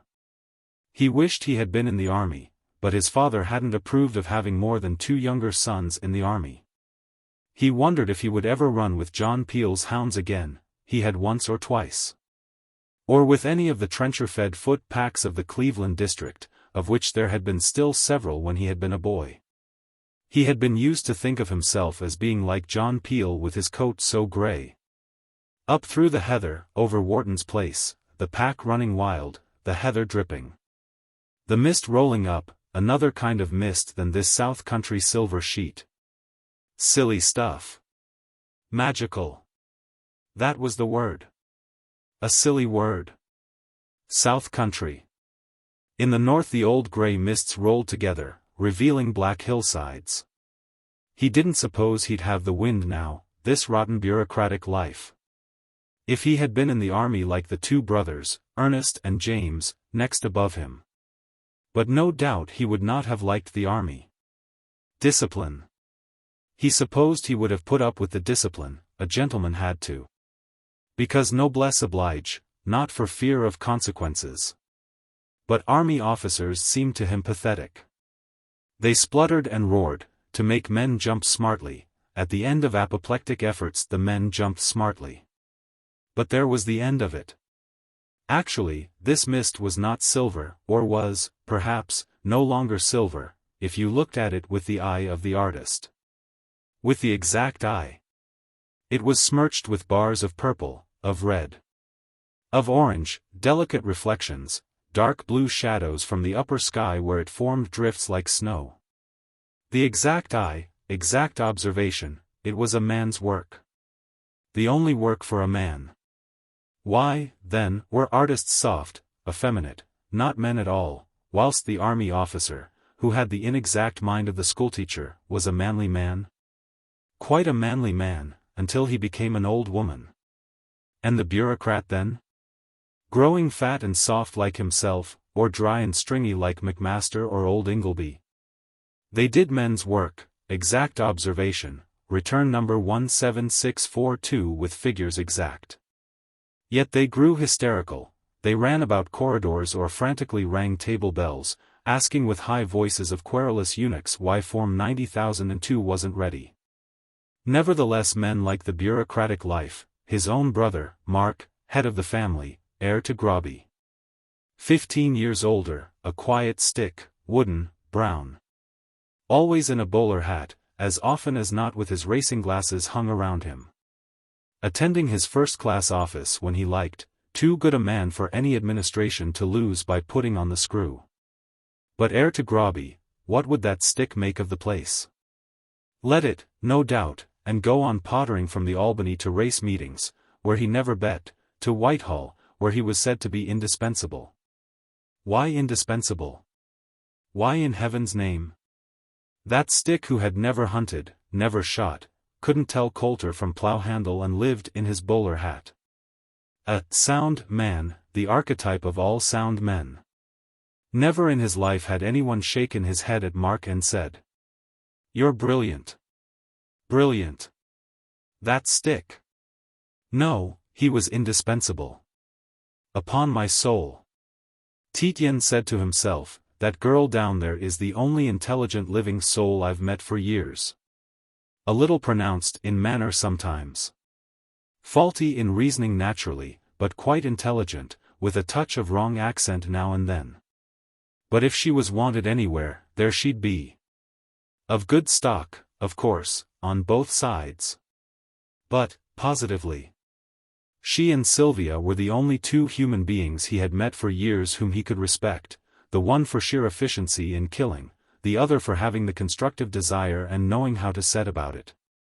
Kill or cure. The two functions of man. If you wanted something killed, you'd go to Sylvia Tietjens in the sure faith that she would kill it, emotion, hope, ideal, kill it quick and sure. If you wanted something kept alive, you'd go to Valentine, she'd find something to do for it. The two types of mind, remorseless enemy, sure screen, dagger, sheath. Perhaps the future of the world, then, was to women? Why not? He hadn't in years met a man that he hadn't to talk down to, as you talk down to a child, as he had talked down to General Campion or to Mr. Waterhouse, as he always talked down to Macmaster. All good fellows in their way. But why was he born to be a sort of lonely buffalo, outside the herd? Not artist, not soldier, not bureaucrat, not certainly indispensable anywhere, apparently not even sound in the eyes of these dim-minded specialists. An exact observer. Hardly even that for the last 6.5 hours. Die Sommer Nacht hat mir zong Ethan. Das war ein Schweigsam Reiten. He said aloud. How could you translate that? You couldn't translate it, no one could translate Heine. It was the summer night came over me. That was silent writing. A voice cut into his warm, drowsy thought. Oh, you do exist. But you've spoken too late. I've run into the horse. He must have been speaking aloud. He had felt the horse quivering at the end of the reins. The horse, too, was used to her by now. It had hardly stirred. He wondered when he had left off singing John Peel. He said, "Come along, then, have you found anything?" The answer came. Something. But you can't talk in this stuff. I'll just. The voice died away as if a door had shut. He waited, consciously waiting, as an occupation. Contritely and to make a noise he rattled the whipstock in its bucket. The horse started and he had to check in quickly, a damn fool he was. Of course a horse would start if you rattled a whipstock. He called out. Are you all right? The cart might have knocked her down. He had, however, broken the convention. Her voice came from a great distance. I'm all right. Trying the other side. His last thought came back to him. He had broken their convention, he had exhibited concern, like any other man. He said to himself. By God! Why not take a holiday, why not break all conventions? They erected themselves intangibly and irrefragably. He had not known this young woman 24 hours, not to speak to, and already the convention existed between them that he must play stiff and cold, she warm and clinging. Yet she was obviously as cool a hand as himself, cooler, no doubt, for at bottom he was certainly a sentimentalist. A convention of the most imbecile type. Then break all conventions, with the young woman, with himself above all. For 48 hours, almost exactly 48 hours till he started for Dover. And I must to the greenwood go. Alone, a banished man. Border ballad. Written not 7 miles from Groby. By the descending moon, it being then just after cockcrow of midsummer night, what sentimentality, it must be 4:30 on Sunday. He had worked out that to catch the morning Ostend boat at Dover he must leave the Wannops at 5:15 on Tuesday morning, in a motor for the junction. What incredible cross-country train connections! 5 hours for not 40 miles. He had then 48¾ hours. Let them be a holiday. A holiday from himself above all, a holiday from his standards, from his convention with himself. From clear observation, from exact thought, from knocking over all the skittles of the exactitudes of others, from the suppression of emotions. From all the weariness that made him intolerable to himself. He felt his limbs lengthen, as if they too had relaxed. Well, already he had had 6½ hours of it. They had started at 10 and, like any other man, he had enjoyed the drive, though it had been difficult to keep the beastly cart balanced. The girl had had to sit behind with her arm round the other girl who screamed at every oak tree. But he had, if he put himself to the question, mooned along under the absurd moon that had accompanied them down the heaven, to the scent of hay, to the sound of nightingales, hoarse by now. Of course, in June he changes his tune. Of corncrakes, of bats, of a heron twice, overhead. They had passed the blue-black shadows of corn stacks, of heavy, rounded oaks, of hop oasts that are half church tower, half fingerpost. And the road silver grey, and the night warm. It was midsummer night that had done that to him. Het meers on Ethan. Das war ein Schweigsame Reiten. Not absolutely silent of course, but silentish. Coming back from the parson's, where they had dropped the little London sewer rat, they had talked very little.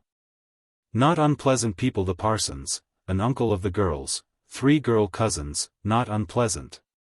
Like the girl but without the individuality. A remarkably good bite of beef, a truly meritorious Stilton and a drop of whiskey that proved the parson to be a man. All in candlelight. A motherly mother of the family to take the rat up some stairs, a great deal of laughter of girls, then a restart an hour later than had been scheduled. Well, it hadn't mattered, they had the whole of eternity before them, the good horse, really it was a good horse, putting its shoulders into the work. They had talked a little at first. About the safeness of the London girl from the police now, about the brickishness of the parson in taking her in. She certainly would never have reached Charing Cross by train. There had fallen long periods of silences. A bat had whirled very near their off-lamp. What a large bat, she had said. Noctilex major. He said. Where do you get your absurd Latin nomenclature from? Isn't it Falloina, she had answered. From White. The natural history of Selborne is the only natural history I ever read. He's the last English writer that could write, said Tietjens. He calls the Downs those majestic and amusing mountains, she said. Where do you get your dreadful Latin pronunciation from? Fall, nah. To rhyme with Dinah. It's sublime and amusing mountains, not majestic and amusing, Tietjens said. I got my Latin pronunciation, like all public schoolboys of today, from the German. She answered. You would. Father used to say it made him sick.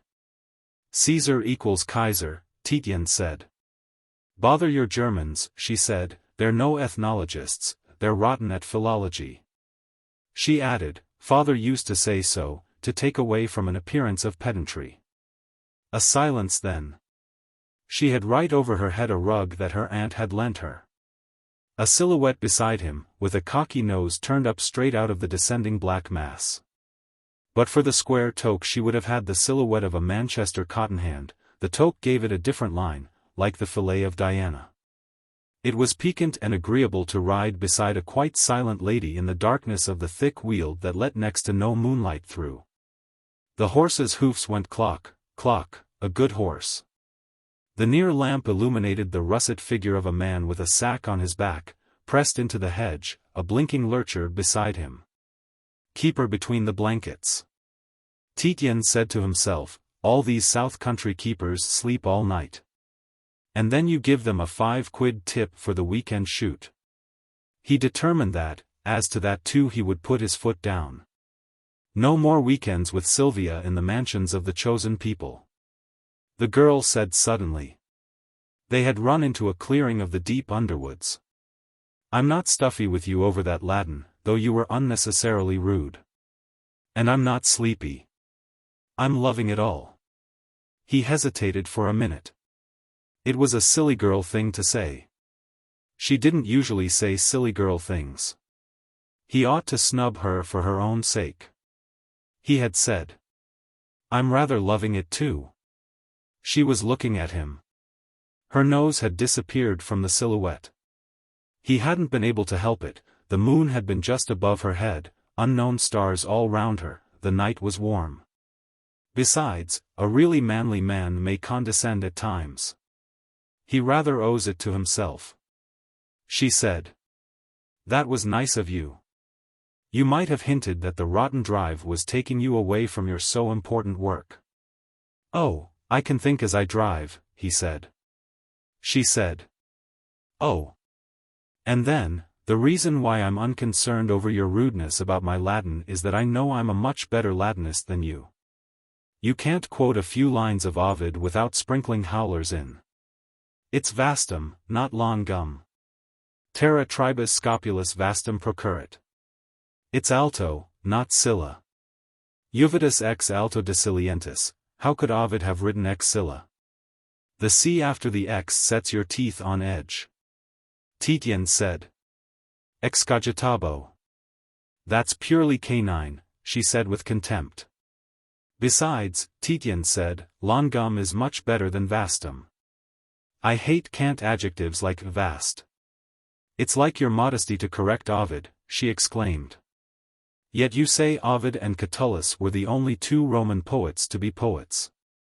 That's because they were sentimental and used adjectives like vastum.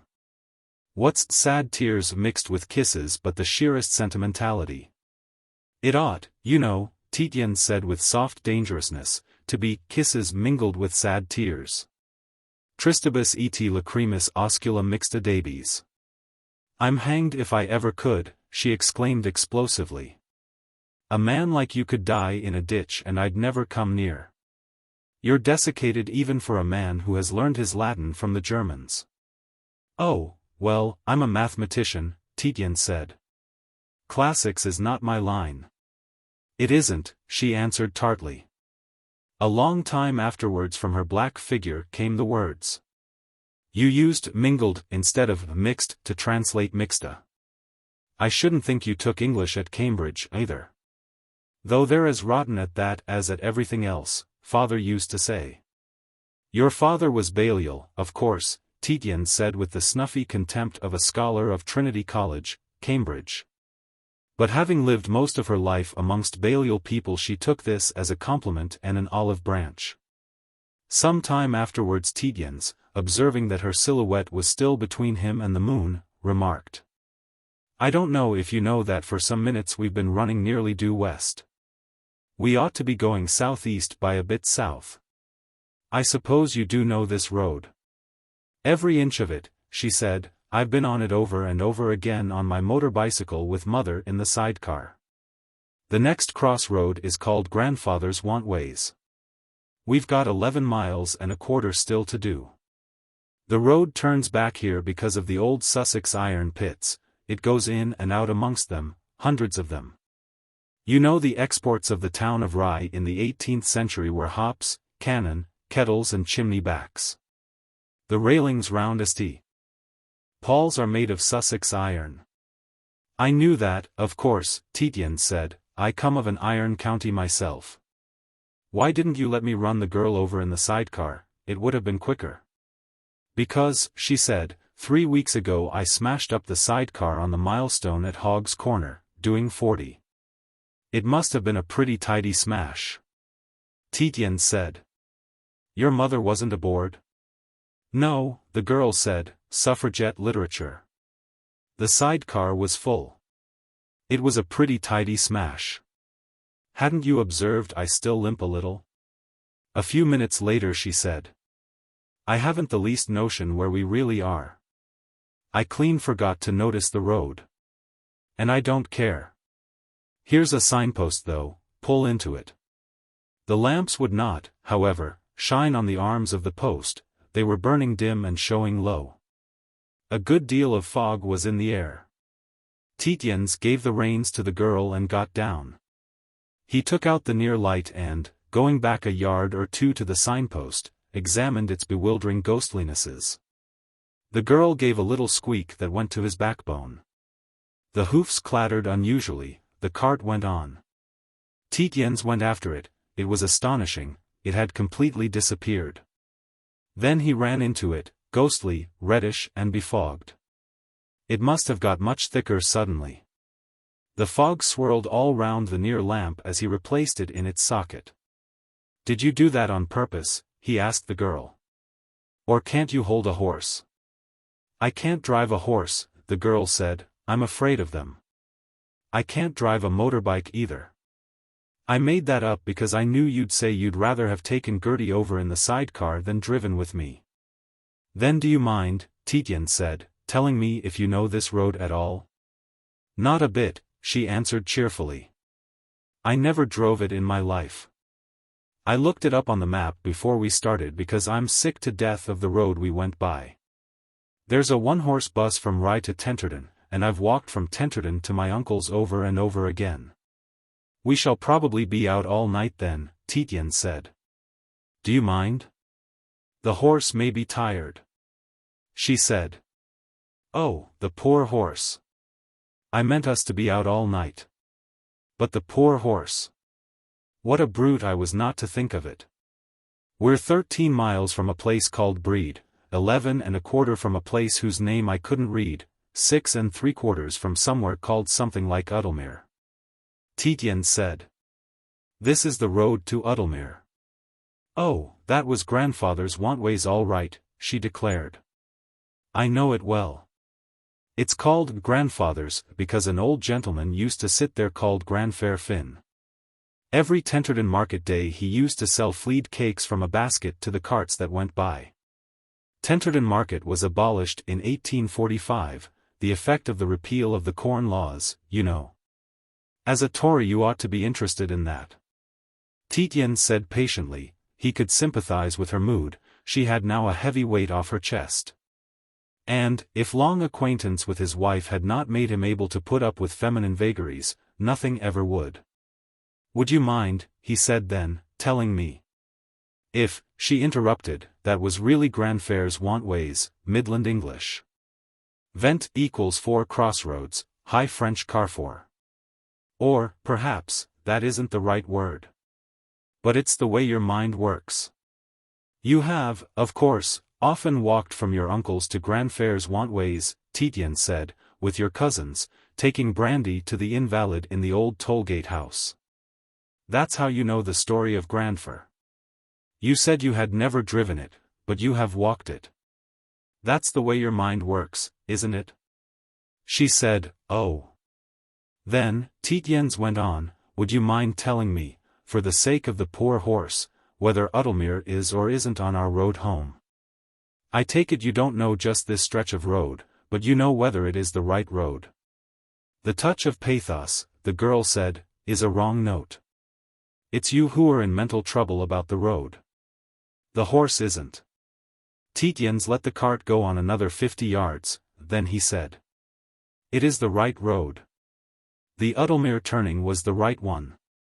You wouldn't let the horse go another 5 steps if it wasn't. You're as soppy about horses as I am. There's at least that bond of sympathy between us, she said drily. Grandfair's Wantways is 6 3/4 miles from Udimore. Udimore is exactly 5 from us. Total, 11 3/4, 12 1/4 if you add half a mile for Udimore itself. The name is Udimore, not Uddelmere. Local place name enthusiasts derive this from O'er the Mere. Absurd. Legend as follows, church builders desiring to put church with relic of St. Rumwold in wrong place, voice wailed, O'er the Mere. Obviously absurd. Putrid. O'er the by Grimm's law impossible as booty, mere, not a Middle Low German word at all. Why, Tietjens said, are you giving me all this information? Because, the girl said, it's the way your mind works. It picks up useless facts as silver after you've polished it picks up sulfur vapor, and tarnishes. It arranges the useless facts in obsolescent patterns and makes Toryism out of them. I've never met a Cambridge Toryman before. I thought they were all in museums and you work them up again out of bones. That's what father used to say, he was an Oxford Disraelian conservative imperialist. I know of course, Tietjens said. Of course you know, the girl said. You know everything. And you've worked everything into absurd principles. You think father was unsound because he tried to apply tendencies to life. You want to be an English country gentleman and spin principles out of the newspapers and the gossip of horse fairs. And let the country go to hell, you'll never stir a finger except to say I told you so. She touched him suddenly on the arm. Don't mind me, she said. It's reaction. I'm so happy. I'm so happy. He said. That's all right. That's all right. But for a minute or two it wasn't really. All feminine claws, he said to himself, are sheathed in velvet. But they can hurt a good deal if they touch you on the sore places of the defects of your qualities, even merely with the velvet. He added, your mother works you very hard. She exclaimed. How you understand. You're amazing, for a man who tries to be a sea anemone. She said, yes, this is the first holiday I've had for 4 solid months, 6 hours a day typing. 4 hours a day work for the movement, 3, housework and gardening, 3, mother reading out her day's work for slips of the pen. And on the top of it the raid and the anxiety. Dreadful anxiety, you know. Suppose mother had gone to prison. Oh, I'd have gone mad. Weekdays and Sundays, she stopped, I'm apologizing, really, she went on. Of course I ought not to have talked to you like that. You, a great panjandrum, saving the country with your statistics and all. It did make you a rather awful figure, you know, and the relief to find you're, oh, a man like oneself with feet of clay. I'd dreaded this drive. I'd have dreaded it dreadfully if I hadn't been in such a dread about Gertie and the police. And, if I hadn't let off steam I should have had to jump out and run beside the cart. I could still. You couldn't, Tietjens said. You couldn't see the cart. They had just run into a bank of solid fog that seemed to encounter them with a soft, ubiquitous blow. It was blinding, it was deadening to sounds, it was in a sense mournful, but it was happy, too, in its romantic unusualness. They couldn't see the gleam of the lamps. They could hardly hear the step of the horse had fallen at once to a walk. They agreed that neither of them could be responsible for losing the way. In the circumstances that was impossible. Fortunately the horse would take them somewhere. It had belonged to a local higgler, a man that used the roads buying poultry for resale. They agreed that they had no responsibilities, and after that went on for unmeasured hours in silence, the mist growing, but very, very gradually, more luminous. Once or twice, at a rise in the road, they saw again the stars and the moon, but mistily. On the fourth occasion they had emerged into the silver lake. Like mermen rising to the surface of a tropical sea. Tietjens had said, "You'd better get down and take the lamp. See if you can find a milestone." "I'd get down myself, but you might not be able to hold the horse," she had plunged in. And he had sat, feeling he didn't know why, like a Guy Fawkes. Up in the light, thinking by no means disagreeable thoughts, intent, like Miss Wannop herself, on a complete holiday of 48 hours, till Tuesday morning. He had to look forward to a long and luxurious day of figures, a rest after dinner, half a night more of figures. A Monday devoted to a horse deal in the market town where he happened to know the horse dealer. The horse dealer, indeed, was known to every hunting man in England. A luxurious, long argument in the atmosphere of stable hartshorn and slow wranglings couched in Ostler's epigrams. You couldn't have a better day, the beer in the pub probably good, too. Or if not that, the claret. The claret in South Country inns was often quite good, there was no sale for it so it got well kept. On Tuesday it would close in again, beginning with the meeting of his wife's maid at Dover. He was to have, above all, a holiday from himself and to take it like other men. Free of his conventions, his strait waistcoatings. The girl said, "I'm coming up now. I've found out something." He watched intently the place where she must appear. It would give him pointers about the impenetrability of mist to the eye. Her otter skin cap had beads of dew were on her hair beneath. She scrambled up, a little awkwardly, her eyes sparkled with fun, panting a little, her cheeks bright. Her hair was darkened by the wetness of the mist, but she appeared golden in the sudden moonlight. Before she was quite up, Tietjens almost kissed her. Almost. An all but irresistible impulse. He exclaimed. "Steady, the buffs," in his surprise. She said. "Well, you might as well have given me a hand. I found," she went on, "a stone that had IRDC on it, and there the lamp went out. We're not on the marsh because we're between quick hedges. That's all I've found. But I've worked out what makes me so tart with you." He couldn't believe she could be so absolutely calm. The afterwash of that impulse had been so strong in him that it was as if he had tried to catch her to him and had been foiled by her. She ought to be indignant, amused, even pleased. She ought to show some emotion. She said. "It was your silencing me with that absurd non sequitur about the Pimlico clothing factory. It was an insult to my intelligence. You recognized that it was a fallacy." Tietjens said. He was looking hard at her. He didn't know what had happened to him. She took a long look at him, cool, but with immense eyes.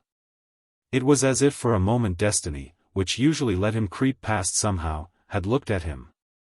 Can't, he argued with destiny, a man want to kiss a schoolgirl in a scuffle? His own voice, a caricature of his own voice, seemed to come to him. "Gentlemen don't," he exclaimed. "Don't gentlemen," and then stopped because he realized that he had spoken aloud. She said. "Oh, gentlemen do use fallacies to glide over tight places in arguments. And they browbeat schoolgirls with them. It's that underneath, has been exasperating me with you.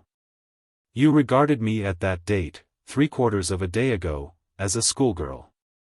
Tietjens said. "I don't now." He added, "Heaven knows I don't now." She said, "No, you don't now." He said. "It didn't need your putting up all that blue stocking erudition to convince me." "Blue stocking," she exclaimed contemptuously. "There's nothing of the blue stocking about me. I know Latin because father spoke it with us. It was your pompous blue socks I was pulling." Suddenly she began to laugh. Tietjens was feeling sick, physically sick. She went on laughing. He stuttered. What is it? The sun, she said, pointing. Above the silver horizon was the sun, not a red sun, shining, burnished. I don't see, Tietjens said. What there is to laugh at? She asked. It's the day. The longest day's begun, and tomorrow's as long. The summer solstice, you know. After tomorrow the days shorten towards winter. But tomorrow's as long. I'm so glad. That we've got through the night, Tietjens asked. She looked at him for a long time. You're not so dreadfully ugly, really, she said. Tietjens said. What's that church? Rising out of the mist on a fantastically green knoll, a quarter of a mile away, was an unnoticeable place of worship, an oak shingle tower roof that shone grey like lead, an impossibly bright weathercock, brighter than the sun. Dark elms all around it, holding wetnesses of mist. Icklesham, she cried softly. Oh, we're nearly home. Just above Mountby. That's the Mountby Drive. Trees existed, black and hoary with the dripping mist. Trees in the hedgerow and the avenue that led to Mountby. It made a right angle just before coming into the road, and the road went away at right angles across the gate. You'll have to pull to the left before you reach the avenue, the girl said. Or as like as not the horse will walk right up to the house. The higgler who had him used to buy Lady Claudine's eggs.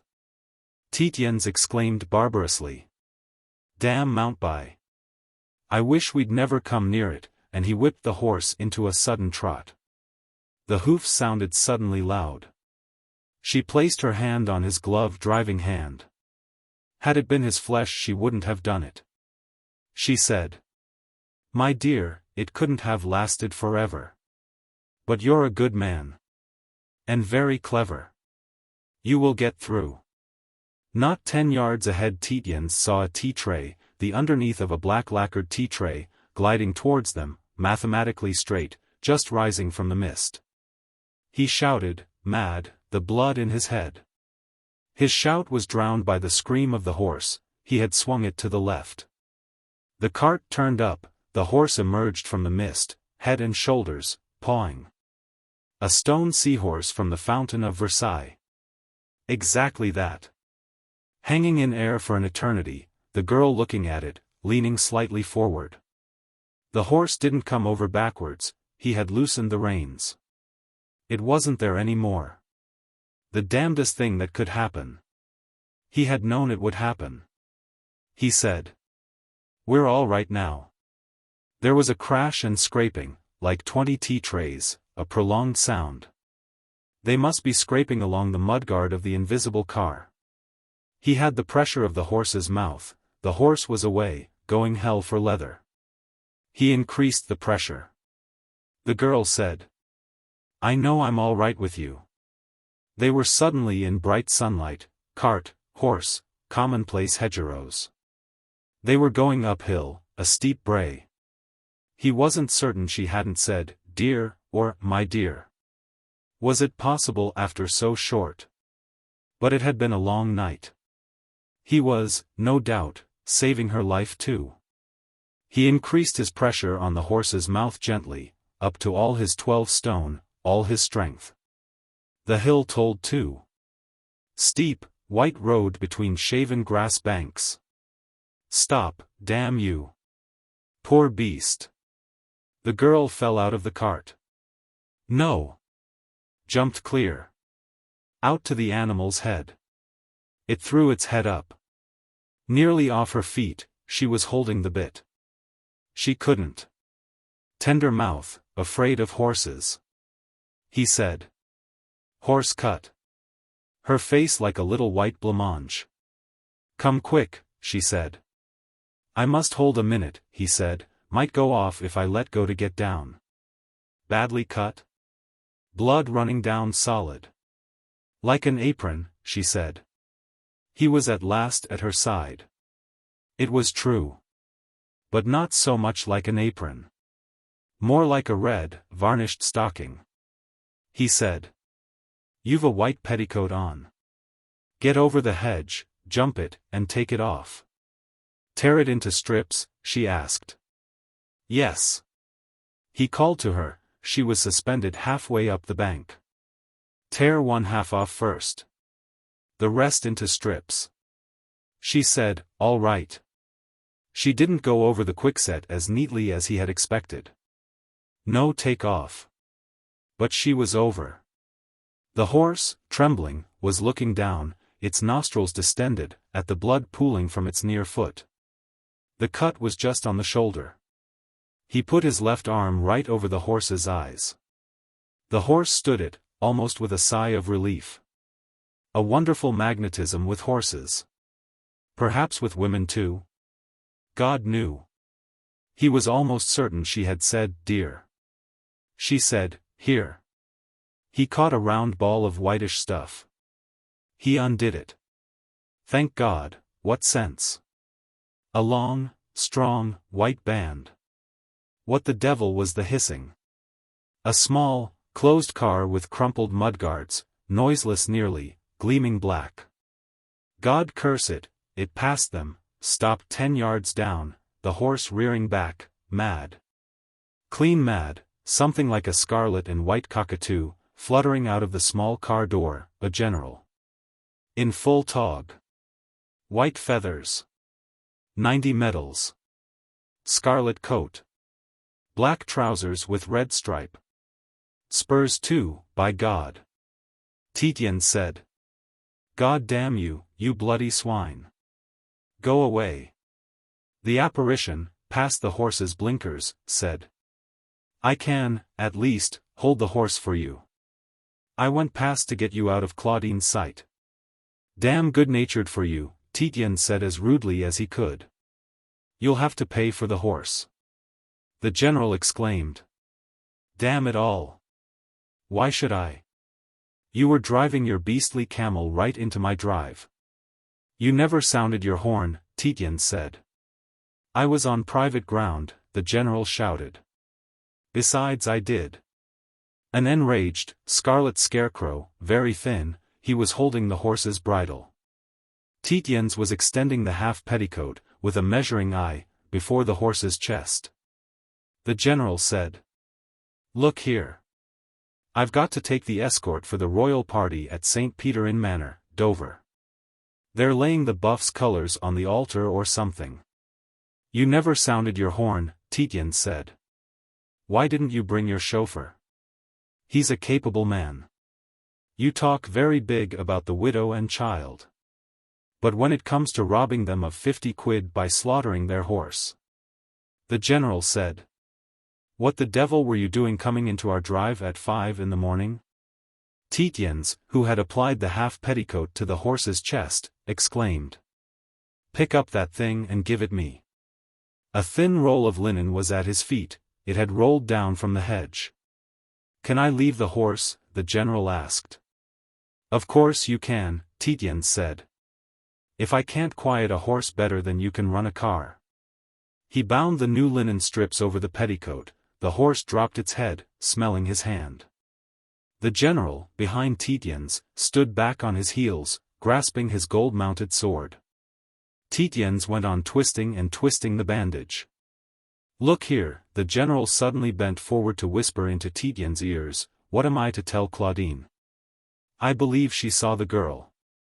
Oh, tell her we came to ask what time you cast off your beastly otter hounds, Tietjens said, that's a matutinal job. The general's voice had a really pathetic intonation. On a Sunday. He exclaimed. Then in a tone of relief he added, I shall tell her you were going to early communion in Duchemin's church at Pet. If you want to add blasphemy to horse slaughtering as a profession, do, Tietjens said. But you'll have to pay for the horse. I'm damned if I will, the general shouted. I tell you you were driving into my drive. Then I shall, Tietjens said, and you know the construction you'll put on that. He straightened his back to look at the horse. Go away, he said, say what you like. Do what you like. But as you go through Rye, send up the horse ambulance from the vets. Don't forget that. I'm going to save this horse. You know, Chris, the general said, you're the most wonderful hand with a horse. There isn't another man in England. I know it, Tietjens said. Go away. And send up that ambulance. There's your sister getting out of your car. The general began. I've an awful lot to get explained, but, at a thin scream of, General. General. He pressed on his sword hilt to keep it from between his long, black, scarlet-striped legs, and running to the car pushed back into its door a befeathered, black bolster. He waved his hands to Tietjens. I'll send the ambulance, he called. The horse, its upper leg swathed with crisscrosses of white through which a purple stain was slowly penetrating, stood motionless, its head hanging down, mule-like, under the blinding sun. To ease it, Tietjens began to undo the trace. The girl hopped over the hedge and, scrambling down, began to help him. Well. My reputation's gone, she said cheerfully. I know what Lady Claudine is. Why did you try to quarrel with the general? Oh, you'd better, Tietjens said wretchedly, have a lawsuit with him. It'll account for you're not going to mount by. You think of everything, she said. They wheeled the cart backwards off the motionless horse. Tietjens moved it 2 yards forward, to get it out of sight of its own blood. Then they sat down side by side on the slope of the bank. Tell me about Groby, the girl said at last. Tietjens began to tell her about his home.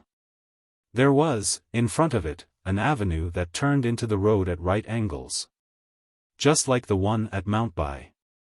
My great-great-grandfather made it, Tietjens said. He liked privacy and didn't want the house visible by vulgar people on the road, just like the fellow who planned Mountby, no doubt. But it's beastly dangerous with motors. We shall have to alter it, just at the bottom of a dip. We can't have horses hurt. You'll see, it came suddenly into his head that he wasn't perhaps the father of the child who was actually the heir to that beloved place over which generation after generation had brooded. Ever since Dutch William. A damn nonconformist swine. On the bank his knees were almost level with his chin. He felt himself slipping down. If I ever take you there, he began. Oh, but you never will, she said. The child wasn't his. The heir to Groby. All his brothers were childless. There was a deep well in the stable yard. He had meant to teach the child how, if you dropped a pebble in, you waited to count 63. And there came up a whispering roar. But not his child. Perhaps he hadn't even the power to beget children. His married brothers hadn't. Clumsy sobs shook him. It was the dreadful injury to the horse which had finished him. He felt as if the responsibility were his. The poor beast had trusted him and he had smashed it up. Miss Wannop had her arm over his shoulder. My dear. She said, you won't ever take me to Groby. It's perhaps, short acquaintance, but I feel you're the splendidest. He thought, it is rather short acquaintance. He felt a great deal of pain over which there presided the tall, ill-skinned, blonde figure of his wife. The girl said. There's a fly coming, and removed her arm. A fly drew up before them with a blear-eyed driver.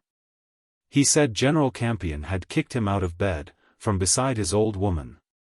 He wanted £1 to take them to Mrs. Wannop's, waked out of his beauty sleep and all. The knacker's cart was following. You'll take Miss Wannop home at once, Tietjens said, she's got her mother's breakfast to see to. I shan't leave the horse till the knacker's van comes. The fly driver touched his age-green hat with his whip. He said thickly, putting a sovereign into his waistcoat pocket. Always the gentleman, a merciful man is merciful also to his beast. But I wouldn't leave my little wooden UT nor miss my breakfast, for no beast. Some do and some do not.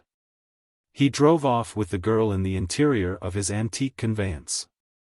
Tietjens remained on the slope of the bank, in the strong sunlight, beside the drooping horse. It had done nearly 40 miles and lost, at last, a lot of blood.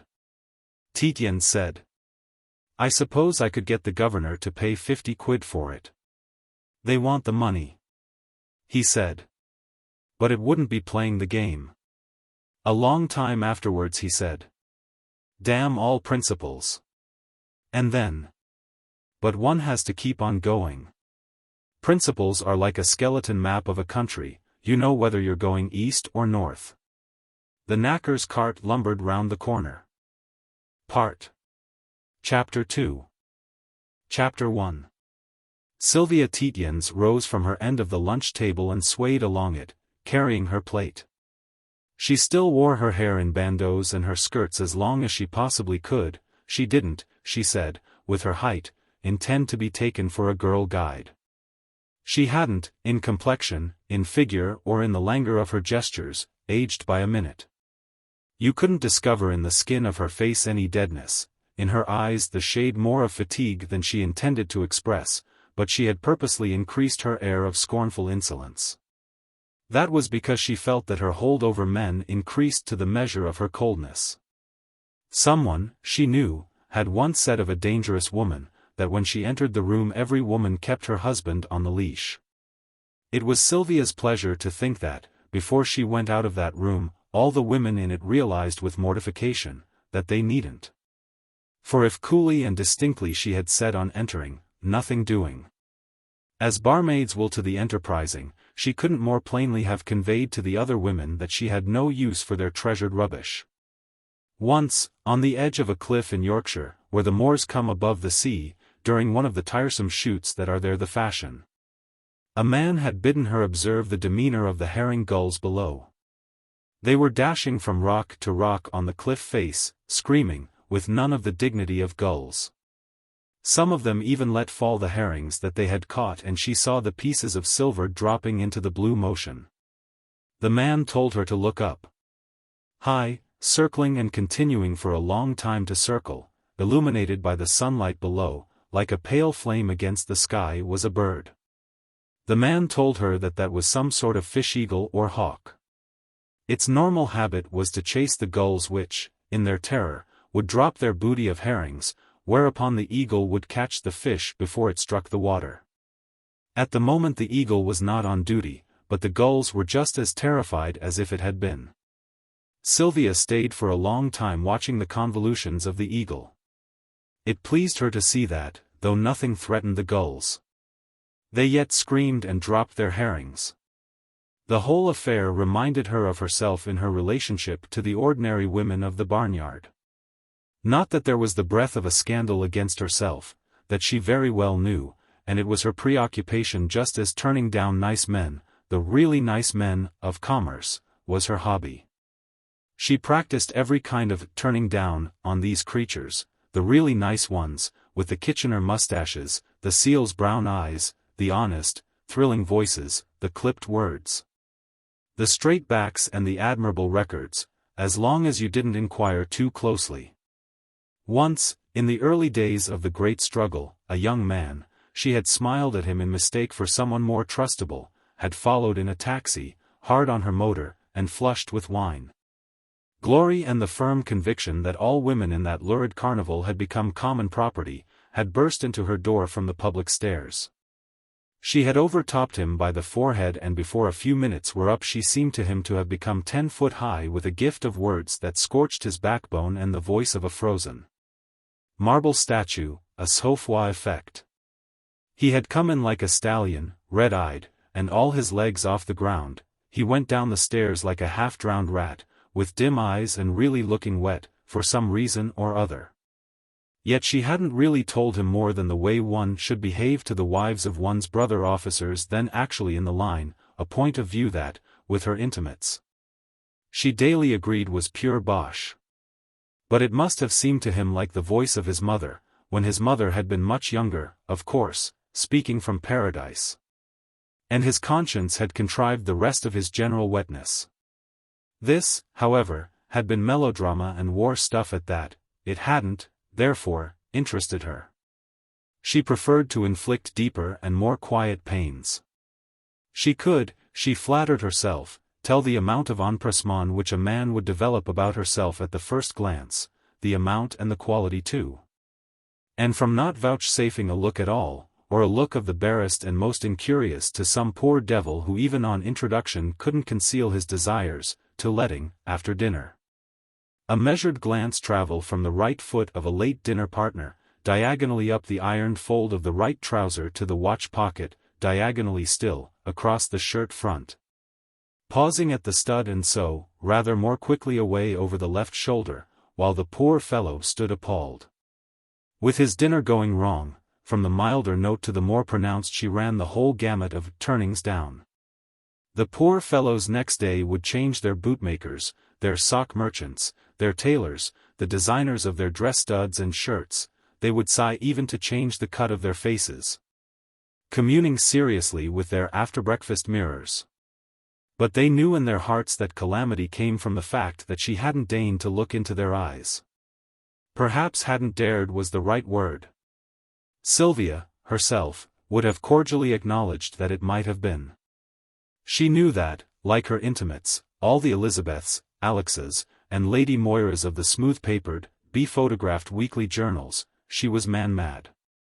It was the condition, indeed, of their intimacy as of their eligibilities for reproduction on hot-pressed paper.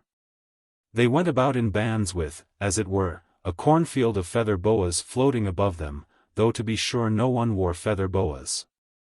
They shortened their hairs and their skirts and flattened, as far as possible, their chest developments, which does give, oh, you know, a certain. They adopted demeanors as like as possible, and yet how unlike, to those of waitresses in tea-shops frequented by city men. And one reads in police court reports of raids what those are. Probably they were, in action, as respectable as any body of women.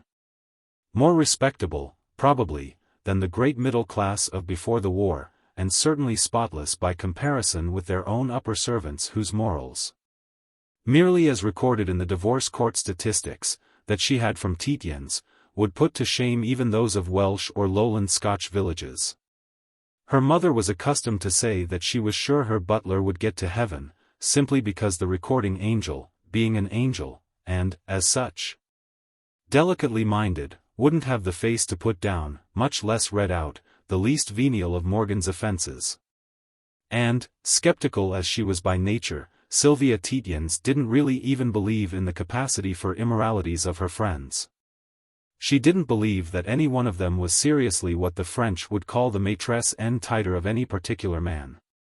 Passion wasn't, at least, their strong suit, they left that to more, or to less, august circles. The Duke of A, and all the little A's, might be the children of the morose and passion-stricken Duke of B, instead of the still more morose but less passionate late Duke of A. Mr. C, the Tory statesman and late foreign minister, might equally be the father of all the children of the Tory Lord Chancellor E. The Whig front benches. The gloomy and disagreeable Russells and Cavendishes trading off these, again French, collages sérieux against the matrimonial divagations of their own Lord F and Mr. G. But those amorous of heavily titled and born front-benchers were rather of august politics. The hot-pressed weekly journals never got hold of them, the parties to them didn't, for one thing, photograph well, being old, uglyish and terribly, badly dressed. They were matter rather for the memoirs of the indiscreet, already written, but not to see the light for 50 years. The affairs of her own set, female front-benchers of one side or other as they were more tenuous. If they ever came to heads, their affairs, they had rather the nature of promiscuity and took place at the country houses where bells rang at 5 in the morning. Sylvia had heard of such country houses, but she didn't know of any. She imagined that they might be the baronial halls of such barons of the crown as had patronymics ending in Schen, Stein, and Baum. There were getting to be a good many of these, but Sylvia did not visit them. She had in her that much of the papist. Certain of her more brilliant girl friends certainly made very sudden marriages. But the averages of those were not markedly higher than in the case of the daughters of doctors, solicitors, the clergy, the Lord Mayors and common councilmen. They were the product usually of the more informal type of dance. Of inexperience and champagne, of unaccustomed strength or of champagne taken in unusual circumstances, fasting as often as not. They were, these hasty marriages, hardly ever the result of either passion or temperamental lewdness. In her own case, years ago now, she had certainly been taken advantage of, after champagne, by a married man called Drake. A bit of a brute she acknowledged him now to be. But after the event passion had developed, intense on her side and quite intense enough on his. When, in a scare that had been as much her mother's as her own, she had led Tietjens on and married him in Paris to be out of the way, though it was fortunate that the English Catholic Church of the Avenue Hoche had been the scene of her mother's marriage also, thus establishing a precedent and an ostensible reason. There had been dreadful scenes right up to the very night of the marriage. She had hardly to close her eyes in order to see the Paris hotel bedroom, the distorted face of Drake, who was mad with grief and jealousy, against a background of white things, flowers, and the like. Sent in overnight for the wedding. She knew that she had been very near death. She had wanted death. And even now she had only to see the name of Drake in the paper, her mother's influence with the pompous front-bencher of the upper house, her cousin, had put Drake in the way of colonial promotions that were recorded in gazettes. Nay, she had only involuntarily to think of that night and she would stop dead, speaking or walking. Drive her nails into her palms and groan slightly. She had to invent a chronic stitch in her heart to account for this groan which ended in a mumble and seemed to herself to degrade her. The miserable memory would come, ghost-like, at any time, anywhere. She would see Drake's face, dark against the white things, she would feel the thin nightgown ripping off her shoulder. But most of all she would seem, in darkness that excluded the light of any room in which she might be, to be transfused by the mental agony that there she had felt, the longing for the brute who had mangled her, the dreadful pain of the mind. The odd thing was that the sight of Drake himself, whom she had seen several times since the outbreak of the war, left her completely without emotion. She had no aversion, but no longing for him. She had, nevertheless, longing, but she knew it was longing merely to experience again the dreadful feeling. And not with Drake. Her turnings down, then, of the really nice men, if it were a sport, was a sport not without a spice of danger. She imagined that, after a success, she must feel much of the exhilaration that men told her they felt after bringing off a clean right and left. And no doubt she felt some of the emotions that the same young men felt when they were out shooting with beginners. Her personal chastity she now cherished much as she cherished her personal cleanliness and persevered in her Swedish exercises after her baths before an open window, her rides afterwards, and her long nights of dancing which she would pursue in any room that was decently ventilated. Indeed, the two sides of life were, in her mind, intimately connected. She kept herself attractive by her skillfully selected exercises and cleanlinesses, and the same fatigues, healthful as they were, kept her in the mood for chastity of life. She had done so ever since her return to her husband. And this not because of any attachment to her husband or to virtue as such, as because she had made the pact with herself out of caprice and meant to keep it. She had to have men at her feet, that was, as it were, the price of her, purely social, daily bread, as it was the price of the daily bread of her intimates. She was, and had been for many years, absolutely continent. And so very likely were, and had been, all her Moiras, and Megs, and Lady Marjories, but she was perfectly aware that they had to have, above their assemblies as it were, a light vapor of the airs and habits of the brothel. The public demanded that, a light vapor, like the slight traces of steam that she had seen, glutinously adhering to the top of the water in the crocodile houses of the zoo. It was, indeed, the price, and she was aware that she had been lucky. Not many of the hastily married young women of her set really kept their heads above water in her set. For a season you would read that Lady Marjorie and Captain Hunt, after her presentation at court on the occasion of her marriage, were to be seen at Roehampton, at Goodwood and the like, photographs of the young couple. striding along with the palings of the row behind them, would appear for a month or so. Then the records of their fashionable doings would transfer themselves to the lists of the attendants and attaches of distant vice-regal courts in tropics bad for the complexion.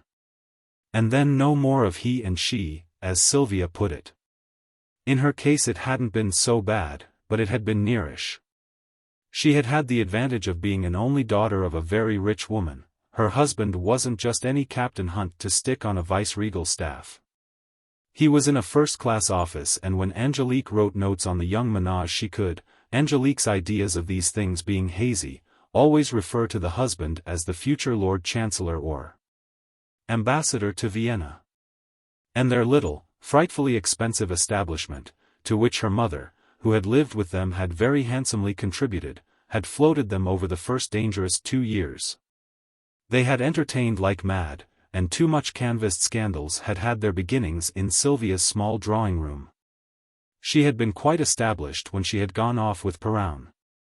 And coming back had not been so difficult. She had expected it would be, but it hadn't. Tietjens had stipulated for large rooms in Gray's Inn. That hadn't seemed to her to be reasonable. But she imagined that he wanted to be near his friend, and, though she had no gratitude to Tietjens for taking her back and nothing but repulsion from the idea of living in his house, as they were making a bargain, she owed it to herself to be fair. She had never swindled a railway company, brought dutiable scent past a custom house, or represented to a second-hand dealer that her clothes were less worn than they were. Though with her prestige she could actually have done this.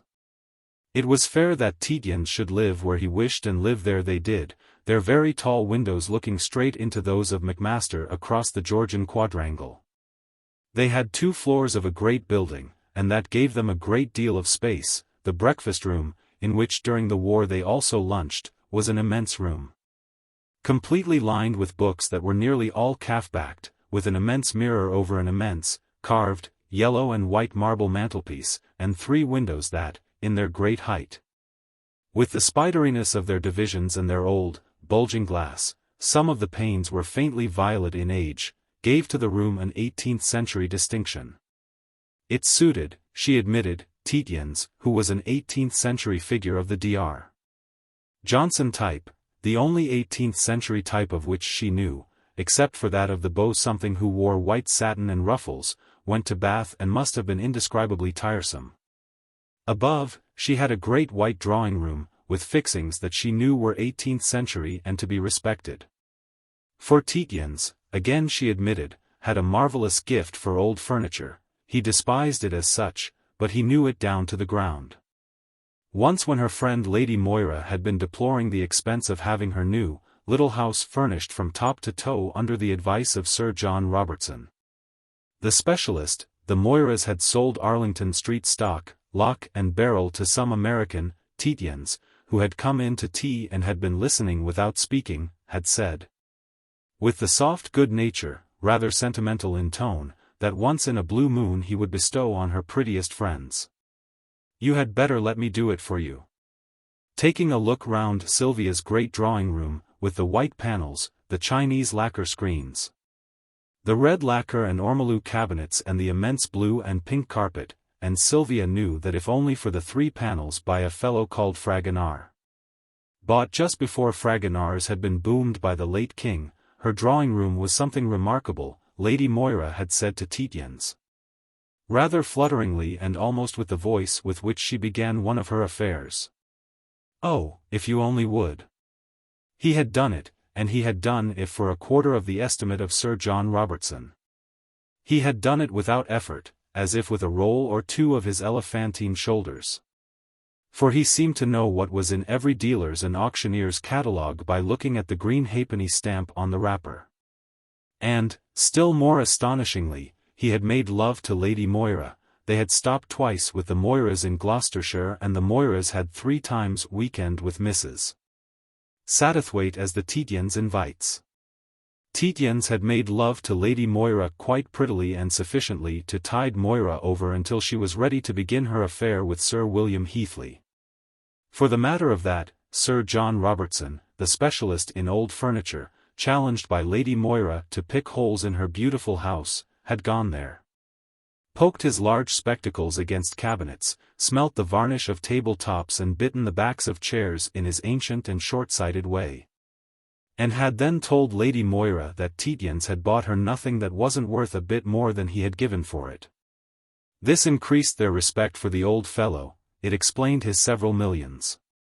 4.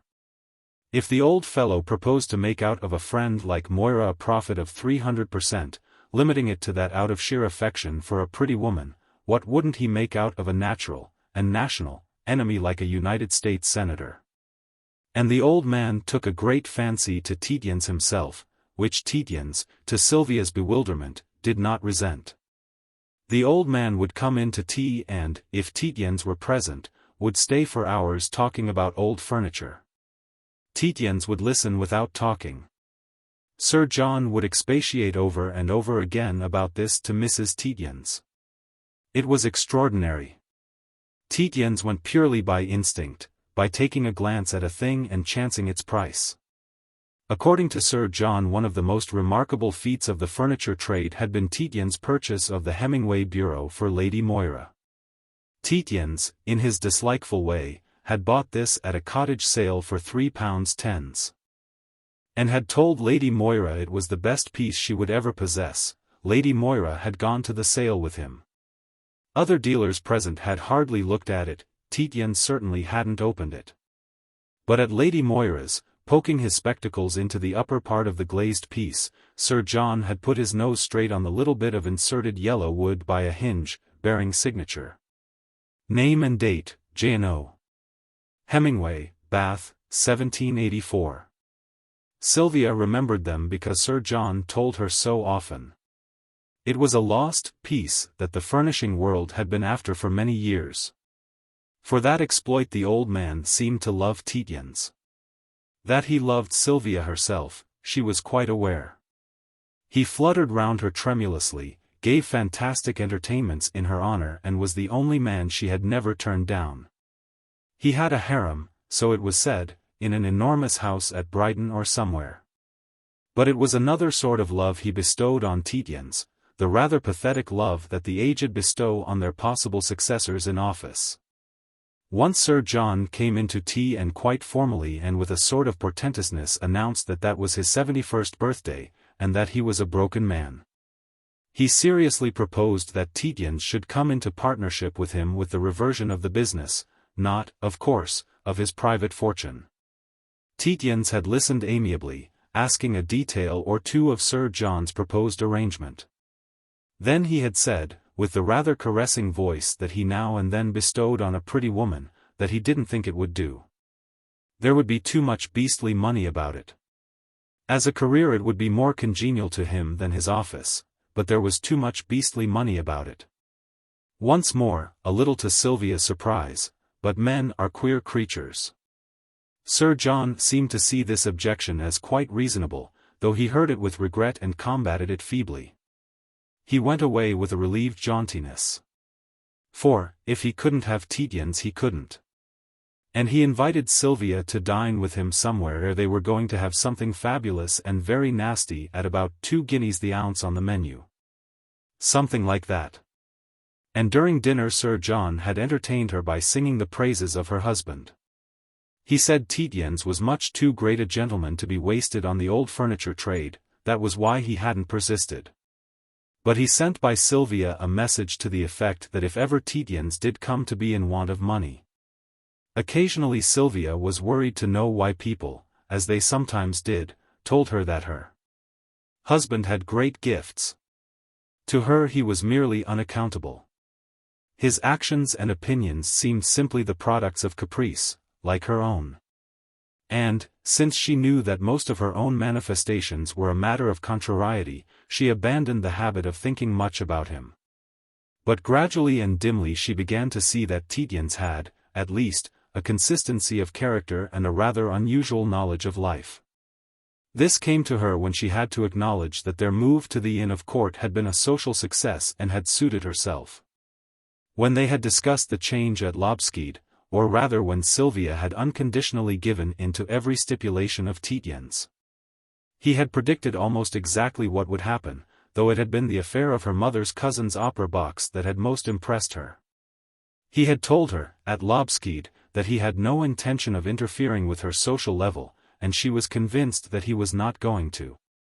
He had thought about it a good deal. She hadn't much listened to him. She had thought, firstly, that he was a fool and, secondly, that he did mean to hurt her. And she acknowledged that he had a certain right. If, after she had been off with another man, she asked this one still to extend to her the honor of his name and the shelter of his roof, she had no right to object to his terms. Her only decent revenge on him was to live afterwards with such equanimity as to let him know the mortification of failure. But at Lobscheid he had talked a lot of nonsense, as it had seemed to her, a mixture of prophecy and politics. The Chancellor of the Exchequer of that date had been putting pressure on the great landlords. The great landlords had been replying by cutting down their establishments and closing their town houses, not to any great extent, but enough to make a very effective gesture of it, and so as to raise a considerable clamor from footmen and milliners. The Tietjens, both of them, were of the great landowning class. They could adopt that gesture of shutting up their Mayfair house and going to live in a wilderness. All the more if they made their wilderness a thoroughly comfortable affair. He had counseled her to present this aspect of the matter to her mother's cousin, the morosely portentous Rugeley.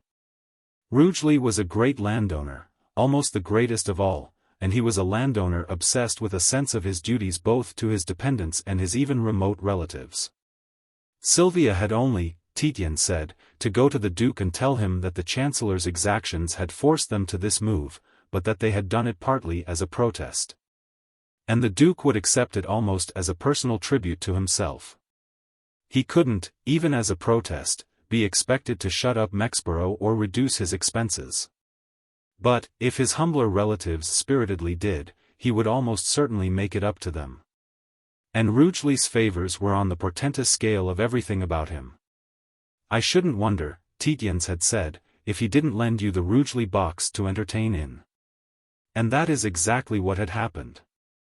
The Duke, who must have kept a register of his remotest cousins, had, shortly before their return to London, heard that this young couple had parted with every prospect of a large and disagreeable scandal.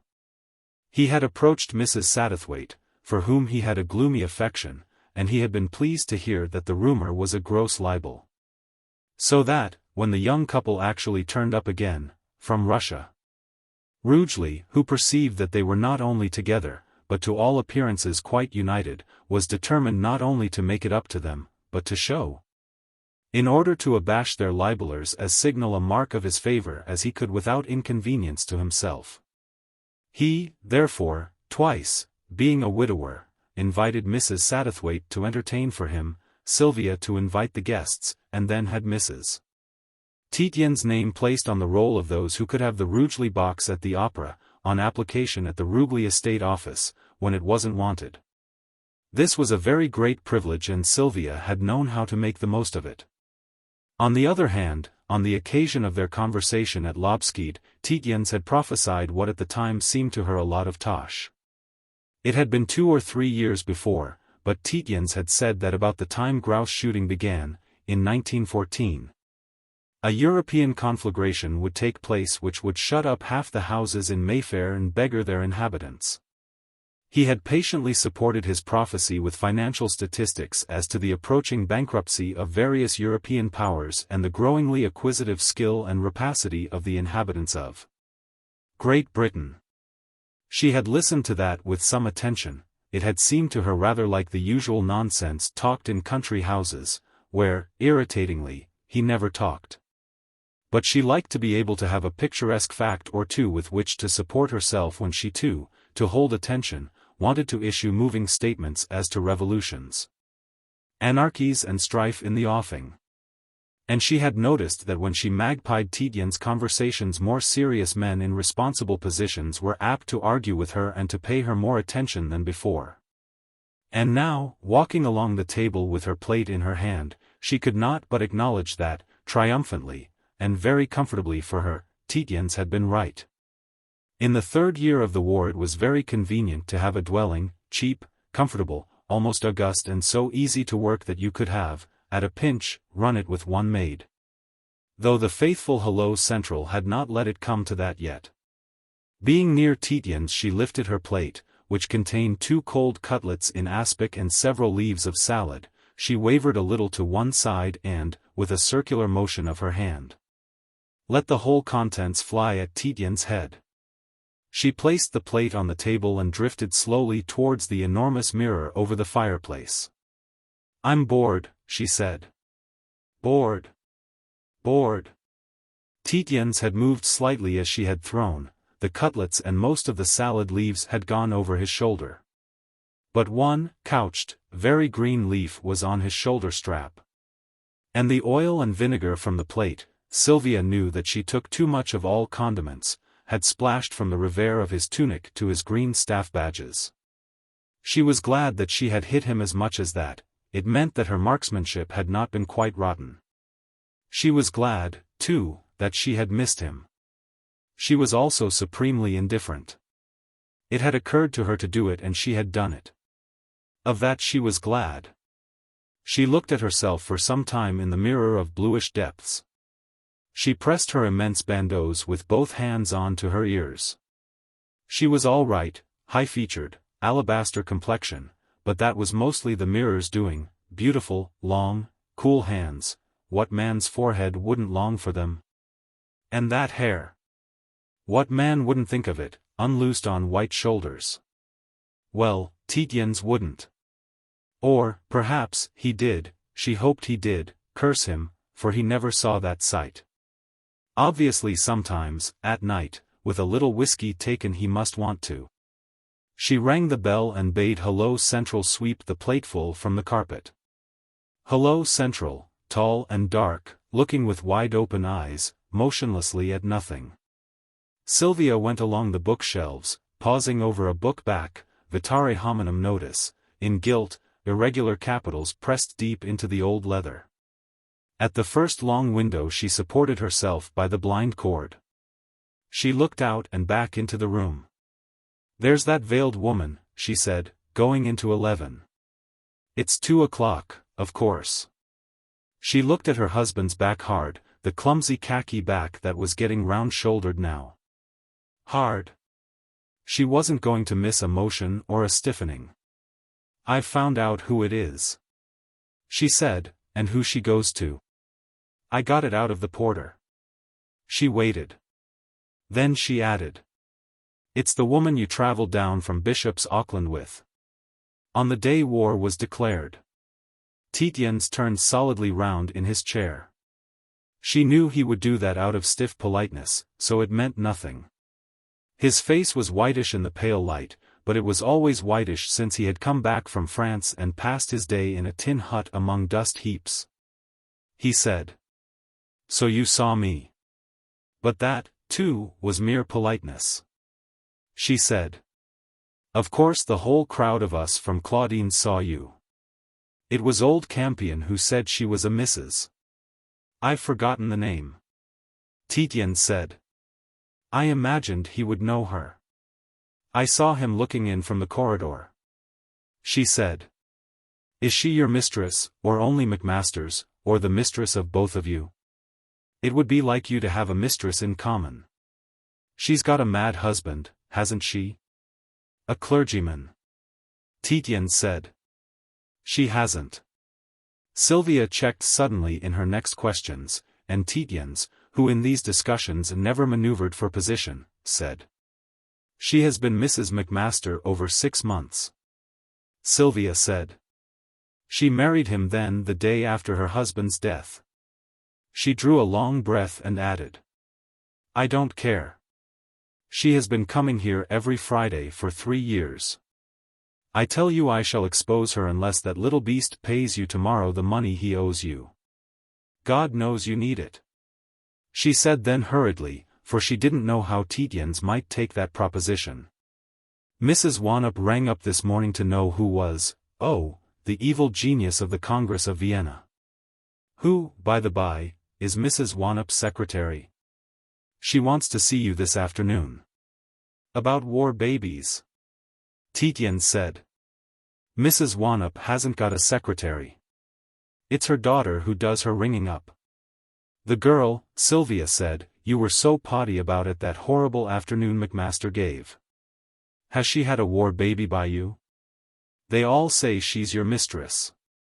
Tietjens said. No, Miss Wanop isn't my mistress. Her mother has had a commission to write an article about war babies. I told her yesterday there weren't any war babies to speak of, and she's upset because she won't be able to make a sensational article. She wants to try and make me change my mind. Sylvia said. It was Miss Wanop at that beastly affair of your friend's?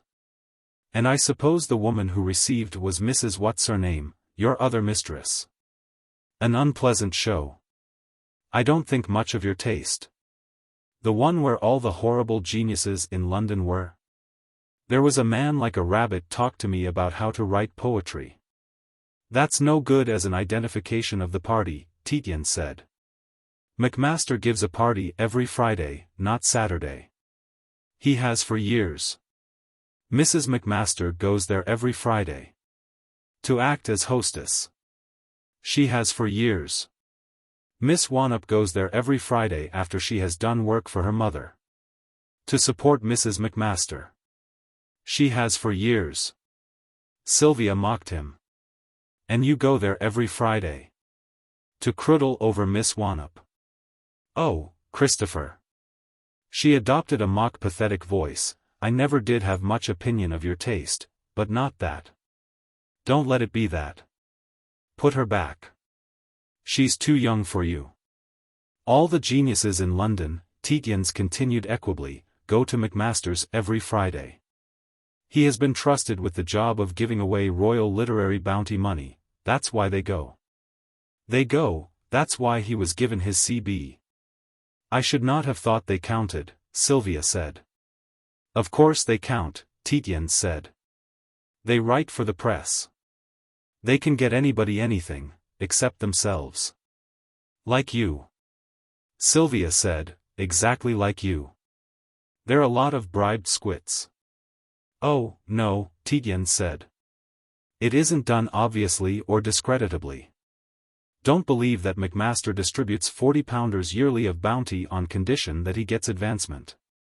He hasn't, himself, the least idea of how it works, except by his atmosphere. I never knew a beastlier atmosphere, Sylvia said. It reeked of rabbit's food. You're quite mistaken, Tietjens said, that is the Russian leather of the backs of the specially bound presentation copies in the large bookcase. I don't know what you're talking about, Sylvia said. What are presentation copies? I should have thought you'd had enough of the beastly Russian smells Kiev stunk of. Tietjens considered for a moment. No. I don't remember it, he said. Kiev? Oh, it's where we were.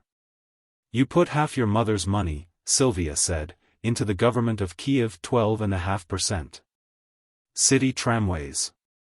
At that Tietjens certainly winced, a type of wincing that Sylvia hadn't wanted. You're not fit to go out tomorrow, she said. I shall wire to old Campion. Mrs. Duchemin, Tietjens said woodenly. Mrs. Macmaster, that is, also used to burn a little incense in the room before the parties. Those Chinese stinks, what do they call them? Well, it doesn't matter, he added that resignedly. Then he went on, don't you make any mistake. Mrs. Macmaster is a very superior woman. Enormously efficient. Tremendously respected. I shouldn't advise even you to come up against her, now she's in the saddle. Mrs. Tietjens said. That sort of woman. Tietjens said. I don't say you ever will come up against her. Your spheres differ. But, if you do, don't. I say it because you seem to have got your knife into her. I don't like that sort of thing going on under my windows, Sylvia said. Tietjens said. What sort of thing? I was trying to tell you a little about Mrs. Macmaster. She's like the woman who was the mistress of the man who burned the other fellow's horrid book. I can't remember the names. Sylvia said quickly. Don't try. In a slower tone she added, I don't in the least want to know. Well, she was an Egeria. Tietjens said. An inspiration to the distinguished. Mrs. Macmaster is all that. The geniuses swarm round her, and with the really select ones she corresponds. She writes superior letters, about the higher morality usually, very delicate in feeling. Scotch naturally. When they go abroad she sends them snatches of London literary happenings. Well done, mind you. And then, every now and then, she slips in something she wants Macmaster to have. But with great delicacy. Say it's this C. B, she transfuses into the minds of genius 1, 2, and 3 the idea of a CB for Macmaster. Genius no. 1 lunches with the deputy sub-patronage secretary, who looks after literary honors and lunches with geniuses to get the gossip. Sylvia asked. Why did you lend Macmaster all that money? Mind you, Tietjens continued his own speech, it's perfectly proper. That's the way patronage is distributed in this country, it's the way it should be. The only clean way. Mrs. Duchemin backs Macmaster because he's a first-class fellow for his job. And she is an influence over the geniuses because she's a first-class person for hers.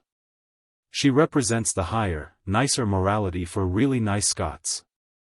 Before long she will be getting tickets stopped from being sent to people for the Academy soirees. She already does it for the Royal Bounty dinners. A little later, when Macmaster is knighted for bashing the French in the eye, she'll have a tiny share in Auguster assemblies. Those people have to ask somebody for advice. Well, one day you'll want to present some debutante. And you won't get a ticket.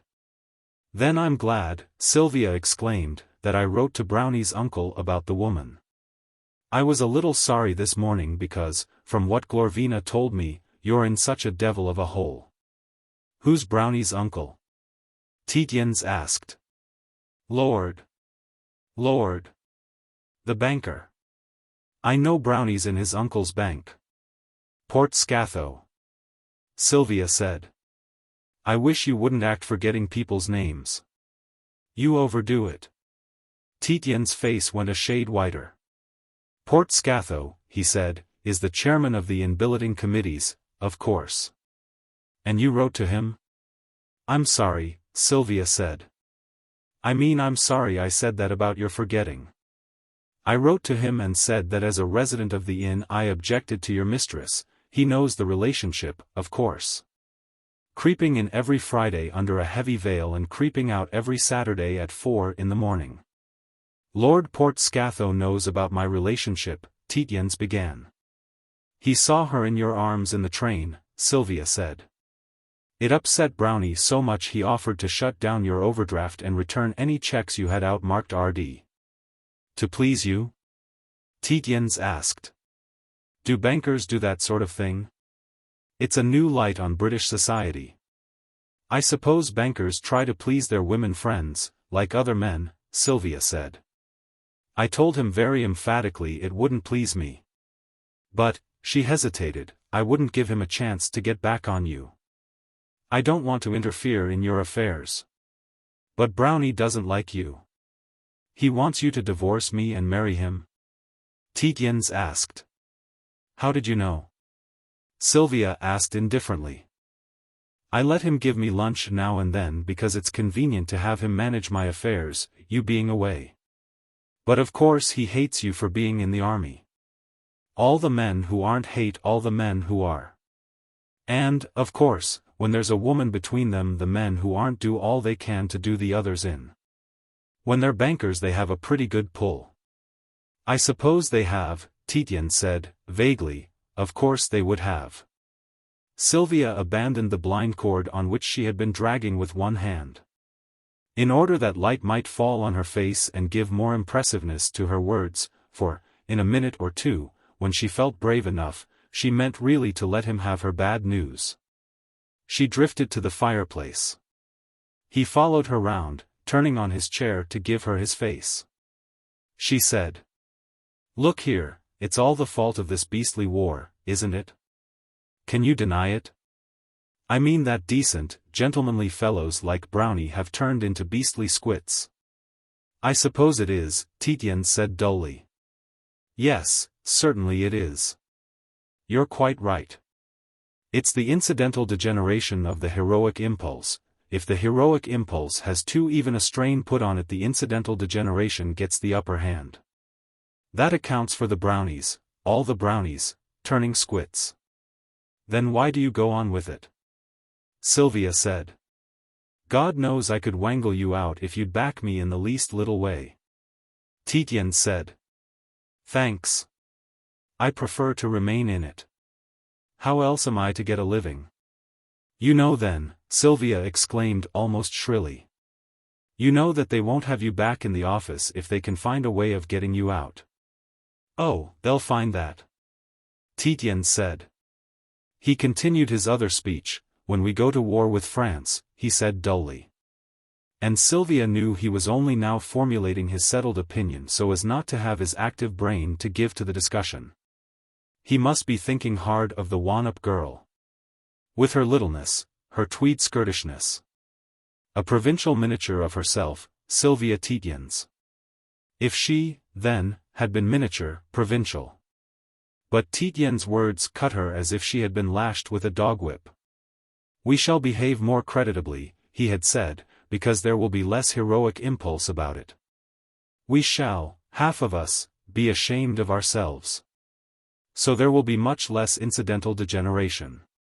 Sylvia, who by that was listening to him, abandoned the consideration of Miss Wannop and the pretense that obsessed her of Tietjens saying 4 words. Against a background of books at Macmaster's party. She exclaimed. Good God! What are you talking about? Tietjens went on. About our next war with France. We're the natural enemies of the French. We have to make our bread either by robbing them or making catspaws of them. Sylvia said. We can't. We couldn't. We've got to. Tietjens said. It's the condition of our existence. We're a practically bankrupt, overpopulated, northern country. They're rich southerners, with a falling population. Towards 1930 we shall have to do what Prussia did in 1914. Our conditions will be exactly those of Prussia then. It's the, what is it called? But, Sylvia cried out. You're a Francomaniac. You're thought to be a French agent. That's what's bitching your career. I am? Tietjens asked uninterestedly. He added, yes, that probably would bitch my career. He went on, with a little more animation and a little more of his mind. Ah! That will be a war worth seeing. None of their drunken rat-fighting for imbecile boodlers. It would drive mother mad. Sylvia said. Oh, no it wouldn't, Tietjens said. It will stimulate her if she is still alive. Our heroes won't be drunk with wine and lechery. Our squits won't stay at home and stab the heroes in the back. Our minister for water closets won't keep 2.5 million men in any base in order to get the votes of their women at a general election. That's been the first evil effects of giving women the vote. With the French holding Ireland and stretching in a solid line from Bristol to Whitehall, we should hang the minister before he had time to sign the papers. And we should be decently loyal to our Prussian allies and brothers. Our cabinet won't hate them as they hate the French for being frugal and strong in logic and well-educated and remorselessly practical. Prussians are the sort of fellows you can be hoggish with when you want to. Sylvia interjected violently. For God's sake stop it. You almost make me believe what you say is true. I tell you mother would go mad. Her greatest friend is the Duchesse Tonnerre Château-Alheralt. Well. Tietjens said.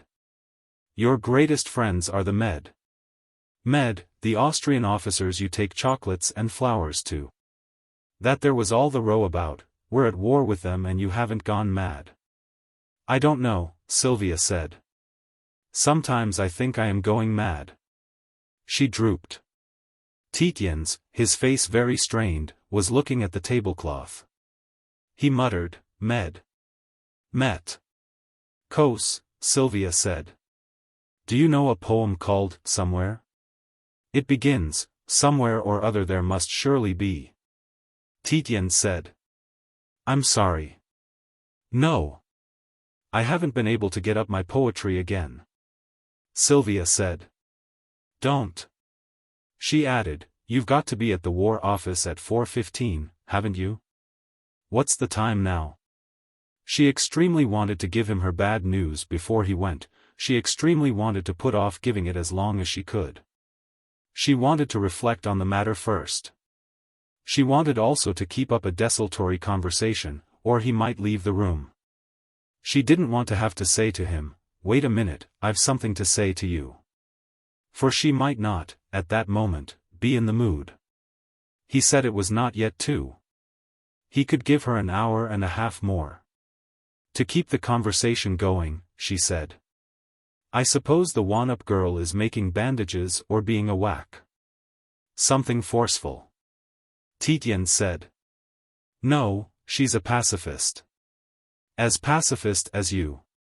Not so impulsive, but, on the other hand, she has more arguments. I should say she'll be in prison before the war's over. A nice time you must have between the two of us, Sylvia said. The memory of her interview with the great lady nicknamed Glorvina, though it was not at all a good nickname, was coming over her forcibly. She said. I suppose you're always talking it over with her? You see her every day. She imagined that might keep him occupied for a minute or two. He said, she caught the sense of it only, and quite indifferently that he had tea with Mrs. Wanup every day. She had moved to a place called Bedford Park, which was near his office, not 3 minutes' walk. The War Office had put up a lot of huts on some public green in that neighborhood. He only saw the daughter once a week, at most. They never talked about the war, it was too disagreeable a subject for the young woman. Or rather, too painful. His talk gradually drifted into unfinished sentences.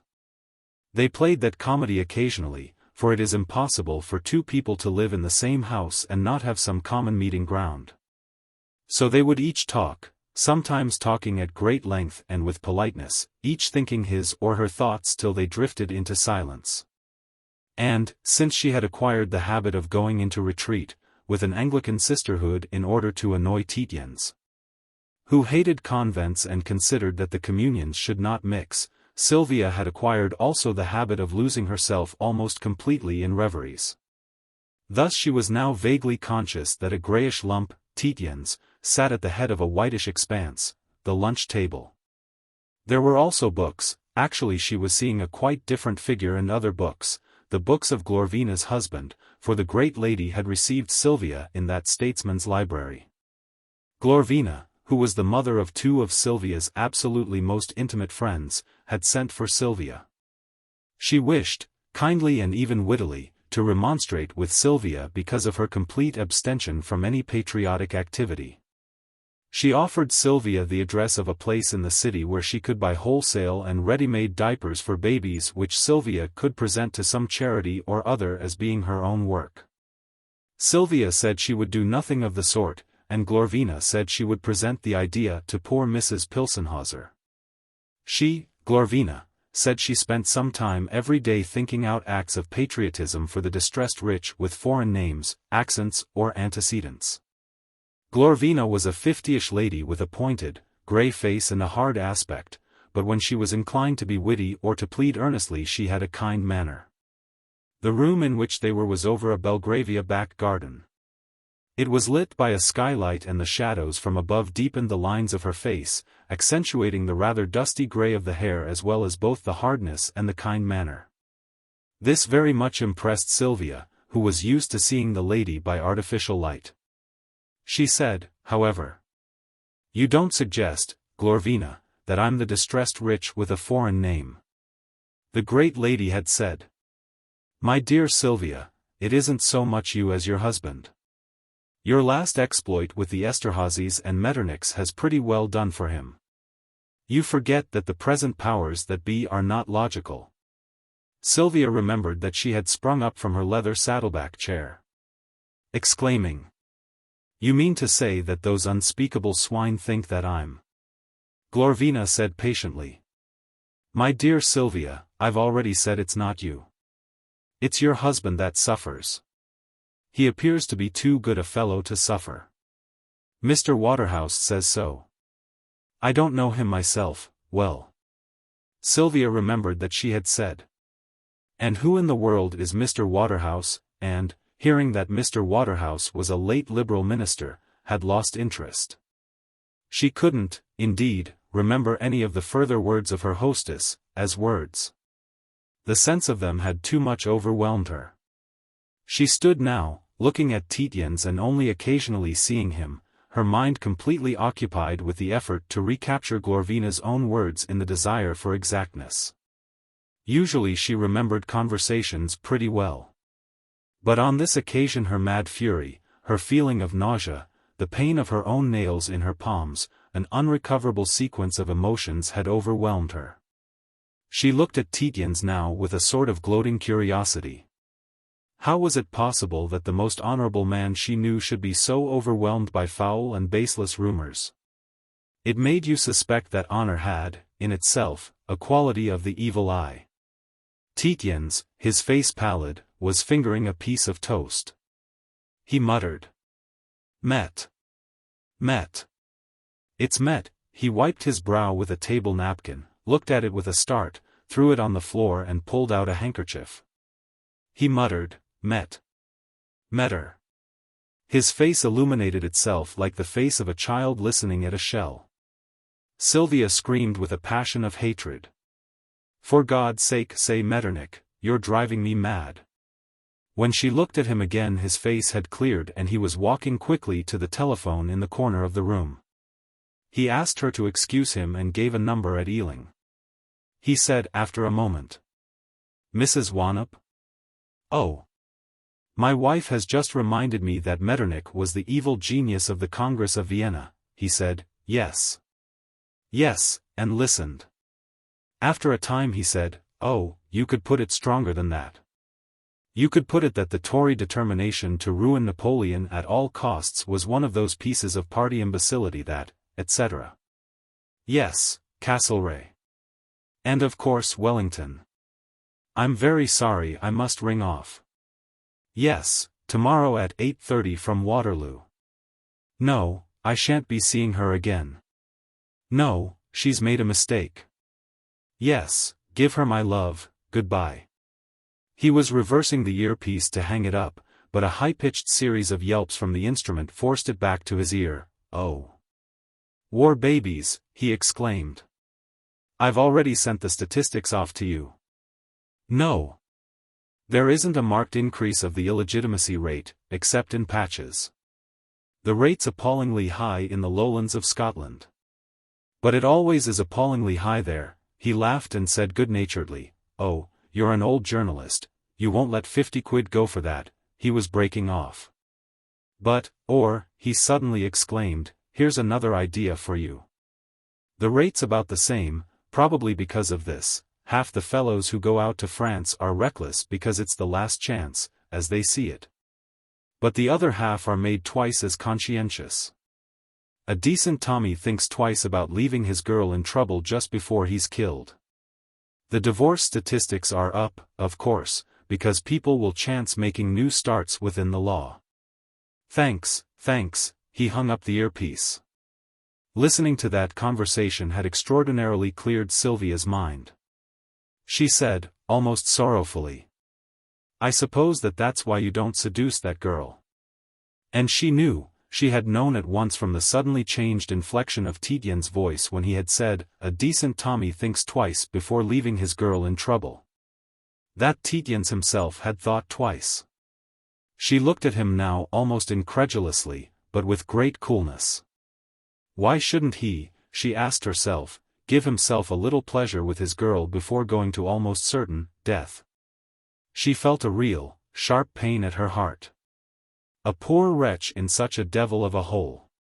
She had moved to a chair close beside the fireplace and now sat looking at him, leaning interestedly forward, as if at a garden party she had been finding, par impossible. A pastoral play not so badly produced. Tietjens was a fabulous monster. He was a fabulous monster, and not because he was honorable and virtuous. She had known several very honorable and very virtuous men. If she had never known an honorable or virtuous woman except among her French or Austrian friends, that was, no doubt, because virtuous and honorable women did not amuse her, or because, except just for the French and Austrians, they were not Roman Catholics. But the honorable and virtuous men she had known had usually prospered and been respected. They weren't the great fortunes, but they were well-offish, well spoken of the country gentleman type. Tietjens. She arranged her thoughts. To get one point settled in her mind, she asked, "What really happened to you in France? What is really the matter with your memory? Or your brain, is it?" He said carefully. "It's half of it, an irregular piece of it, dead. Or rather pale. Without a proper blood supply. So a great portion of it, in the shape of memory, has gone." She said. "But you, without a brain," as this was not a question he did not answer.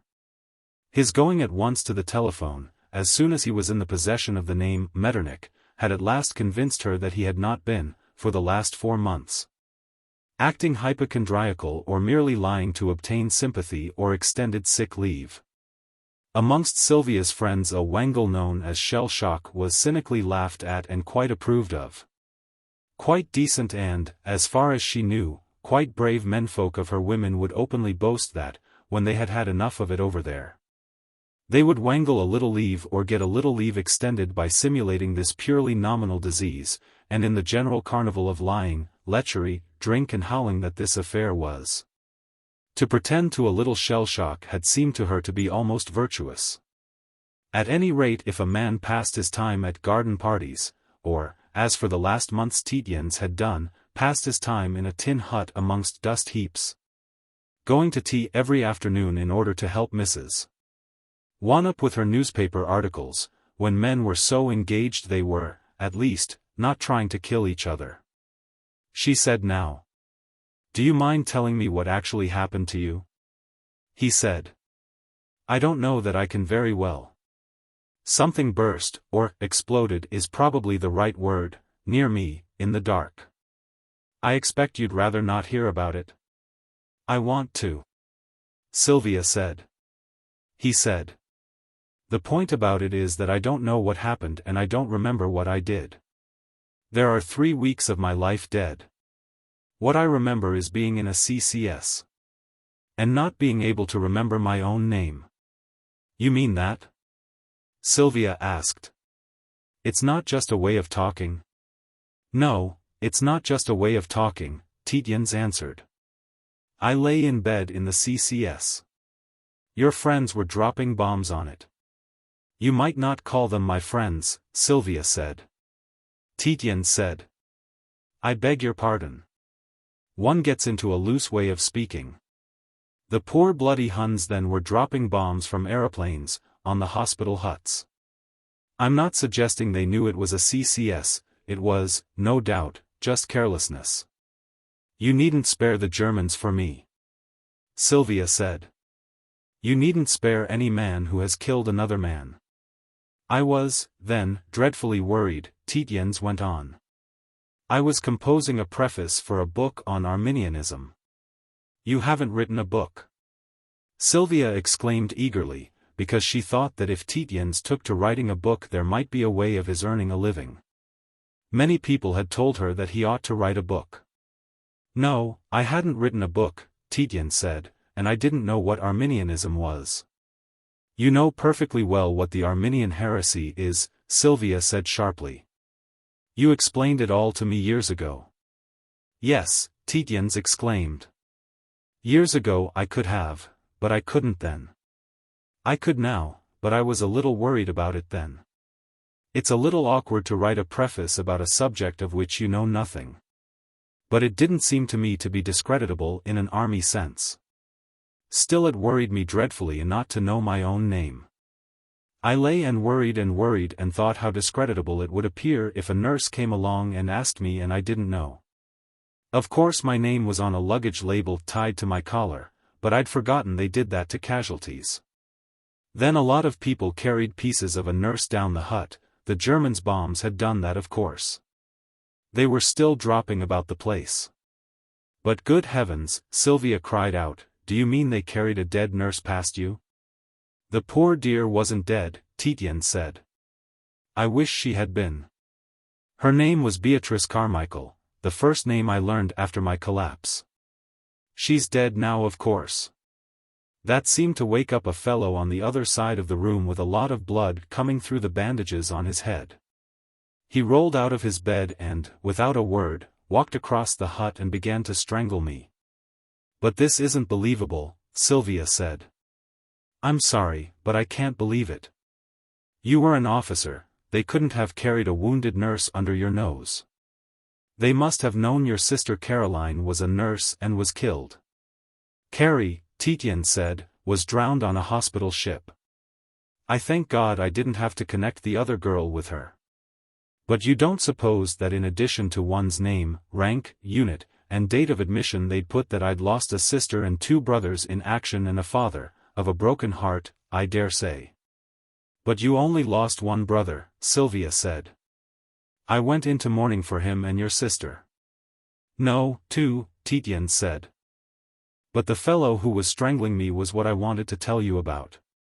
He let out a number of ear-piercing shrieks and lots of orderlies came and pulled him off me and sat all over him.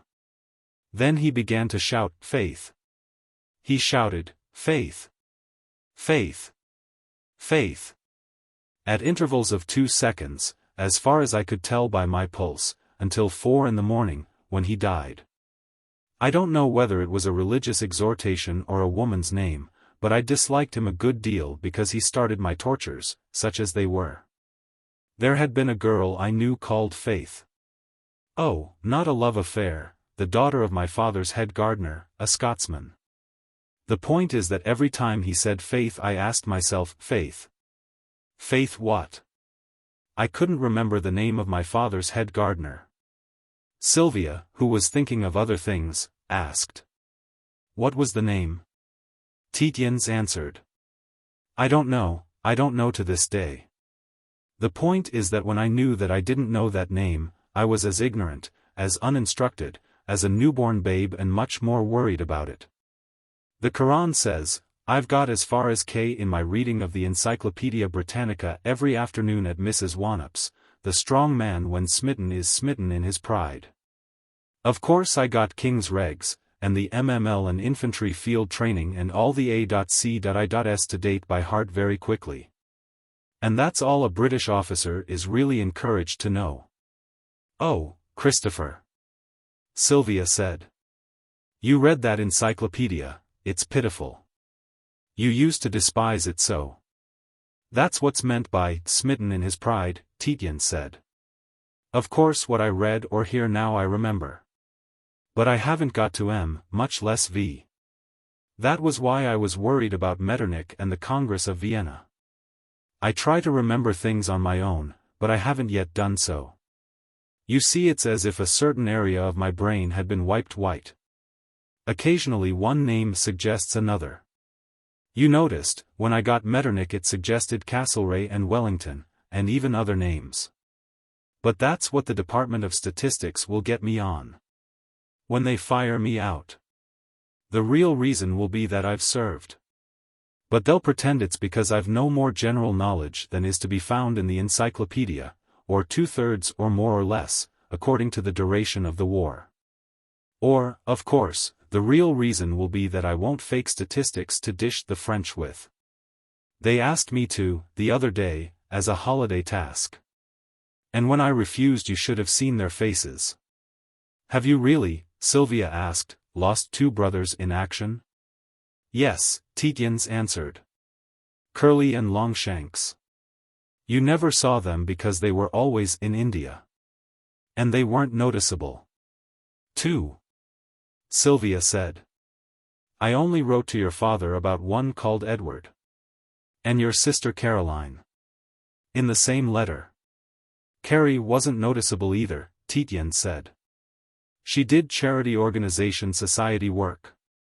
But I remember, you didn't like her. She was the born old maid. Christopher. Sylvia asked, do you still think your mother died of a broken heart because I left you? Tietjens said. Good God, no. I never thought so and I don't think so. I know she didn't. Then. Sylvia exclaimed, she died of a broken heart because I came back. It's no good protesting that you don't think so. I remember your face when you opened the telegram at Lobscheid. Miss Wannop forwarded it from Rye. I remember the postmark. She was born to do me ill. The moment you got it I could see you thinking that you must conceal from me that you thought it was because of me she died. I could see you wondering if it wouldn't be practicable to conceal from me that she was dead. You couldn't, of course, do that because, you remember, we were to have gone to Wiesbaden and show ourselves, and we couldn't do that because we should have to be in mourning. So you took me to Russia to get out of taking me to the funeral. I took you to Russia, Tietjens said. I remember it all now, because I had an order from Sir Robert Ingleby to assist the British Consul General in preparing a blue book statistical table of the government of Kiev. It appeared to be the most industrially promising region in the world in those days. It isn't now, naturally. I shall never see back a penny of the money I put into it. I thought I was clever in those days. And of course, yes, the money was my mother's settlement. It comes back, yes, of course. Did you, Sylvia asked, get out of taking me to your mother's funeral because you thought I should defile your mother's corpse by my presence? Or because you were afraid that in the presence of your mother's body you wouldn't be able to conceal from me that you thought I killed her? Don't deny it. And don't get out of it by saying that you can't remember those days. You're remembering now, that I killed your mother, that Miss Wannop sent the telegram. Why don't you score it against her that she sent the news? Or, good God, why don't you score it against yourself, as the wrath of the Almighty, that your mother was dying while you and that girl were curdling over each other? At Rye. Whilst I was at Lobscheid. Tietjens wiped his brow with his handkerchief. Well, let's drop that, Sylvia said. God knows I've no right to put a spoke in that girl's wheel or in yours. If you love each other you've a right to happiness and I dare say she'll make you happy. I can't divorce you, being a Catholic. But I won't make it difficult for you other ways, and self-contained people like you and her will manage somehow. You'll have learned the way from Macmaster and his mistress. But, oh, Christopher Tietjens, have you ever considered how foully you've used me? Tietjens looked at her attentively, as if with magpie anguish. If, Sylvia went on with her denunciation, you had once in our lives said to me, you whore. You bitch. You killed my mother. May you rot in hell for it, if you'd only once said something like it, about the child. About Perowne. You might have done something to bring us together. Tietjens said. That's, of course, true. I know, Sylvia said, you can't help it. But when, in your famous county family pride, though a youngest son, you say to yourself, and I dare say if. Oh, Christ. You're shot in the trenches you'll say it, oh, between the saddle and the ground. That you never did a dishonorable action. And, mind you, I believe that no other man save one has ever had more right to say it than you. Tietjens said. You believe that? As I hope to stand before my Redeemer, Sylvia said, I believe it. But, in the name of the Almighty, how could any woman live beside you, and be forever forgiven? Or no, not forgiven, ignored. Well, be proud when you die because of your honor. But, God, you be humble about your errors in judgment. You know what it is to ride a horse for miles with too tight a curb chain and its tongue cut almost in half. You remember the groom your father had who had the trick of turning the hunters out like that.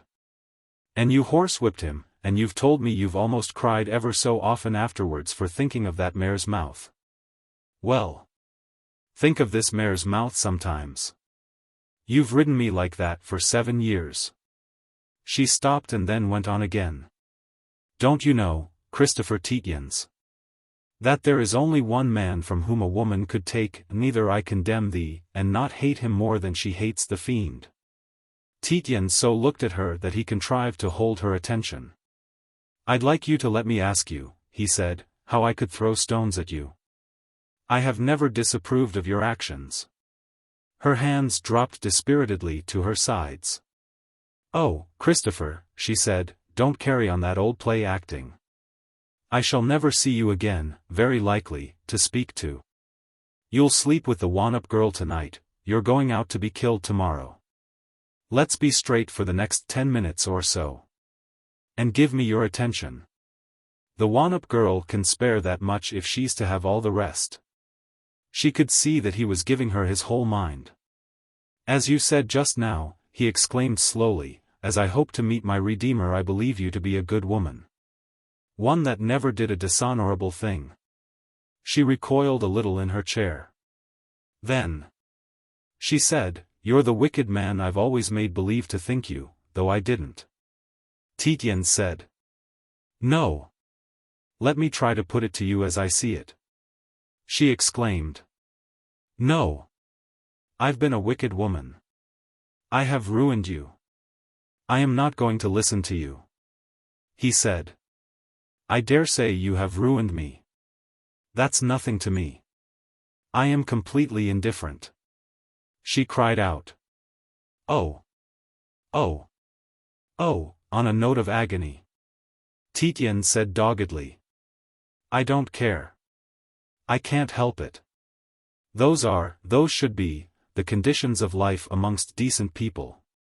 When our next war comes I hope it will be fought out under those conditions. Let us, for God's sake, talk of the gallant enemy. Always. We have got to plunder the French or millions of our people must starve, they have got to resist us successfully or be wiped out. It's the same with you and me. She exclaimed. You mean to say that you don't think I was wicked when I trepanned, is what mother calls it? He said loudly. No. You had been let in for it by some brute.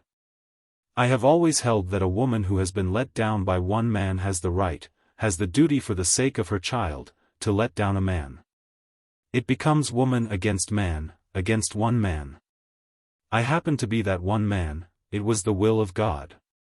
But you were within your rights. I will never go back on that. Nothing will make me, ever. She said. And the others. And Perowne. I know you'll say that anyone is justified in doing anything as long as they are open enough about it. But it killed your mother. Do you disapprove of my having killed your mother?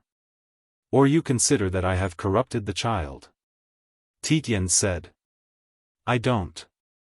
I want to speak to you about that. She exclaimed. You don't. He said calmly. You know I don't. While I was certain that I was going to be here to keep him straight and an Anglican, I fought your influence over him. I'm obliged to you for having brought up of yourself the considerations that I may be killed and that I am ruined. I am. I could not raise £100 between now and tomorrow. I am, therefore, obviously not the man to have sole charge of the heir of Groby. Sylvia was saying. Every penny I have is at your disposal, when the maid, Hello Central, marched up to her master and placed a card in his hand. He said. Tell him to wait 5 minutes in the drawing-room. Sylvia said. Who is it? Tietjens answered. A man. Let's get this settled. I've never thought you corrupted the boy. You tried to teach him to tell white lies. On perfectly straight papist lines. I have no objection to papists and no objection to white lies for papists. You told him once to put a frog in Marchant's bath. I've no objection to a boy's putting a frog in his nurse's bath, as such. But Marchant is an old woman, and the heir to Groby should respect old women always and old family servants in particular. It hasn't, perhaps, struck you that the boy is heir to Groby. Sylvia said. If your second brother is killed. But your eldest brother. He, Tietjens said, has got a French woman near Euston Station. He's lived with her for over 15 years, of afternoons, when there were no race meetings. She'll never let him marry and she's past the childbearing stage. So there's no one else. Sylvia said. You mean that I may bring the child up as a Catholic? Tietjens said. A Roman Catholic. You'll teach him, please, to use that term before myself if I ever see him again. Sylvia said. Oh, I thank God that he has softened your heart. This will take the curse off this house. Tietjens shook his head. I think not, he said, off you, perhaps. Off Groby very likely. It was, perhaps, time that there should be a papist owner of Groby again. You've read Spelden on sacrilege about Groby? She said. Yes. The first Tietjens who came over with Dutch William, the swine, was pretty bad to the papist owners. He was a tough Dutchman, Tietjens said, but let us get on. There's enough time, but not too much. I've got this man to see. Who is he? Sylvia asked. Tietjens was collecting his thoughts. My dear, he said. You'll permit me to call you my dear? We're old enemies enough and we're talking about the future of our child. Sylvia said. You said our child, not the child. Tietjens said with a great deal of concern. You will forgive me for bringing it up. You might prefer to think he was Drake's child. He can't be. It would be outside the course of nature. I'm as poor as I am because, forgive me. I've spent a great deal of money on tracing the movements of you and Drake before our marriage. And if it's a relief to you to know. It is, Sylvia said. I've always been too beastly shy to put the matter before a specialist, or even before mother. And we women are so ignorant. Tietjens said. I know. I know you were too shy even to think about it yourself, hard. He went into months and days. Then he continued, but it would have made no difference, a child born in wedlock is by law the father's, and if a man who's a gentleman suffers the begetting of his child he must, in decency, take the consequences. The woman and the child must come before the man, be he who he may.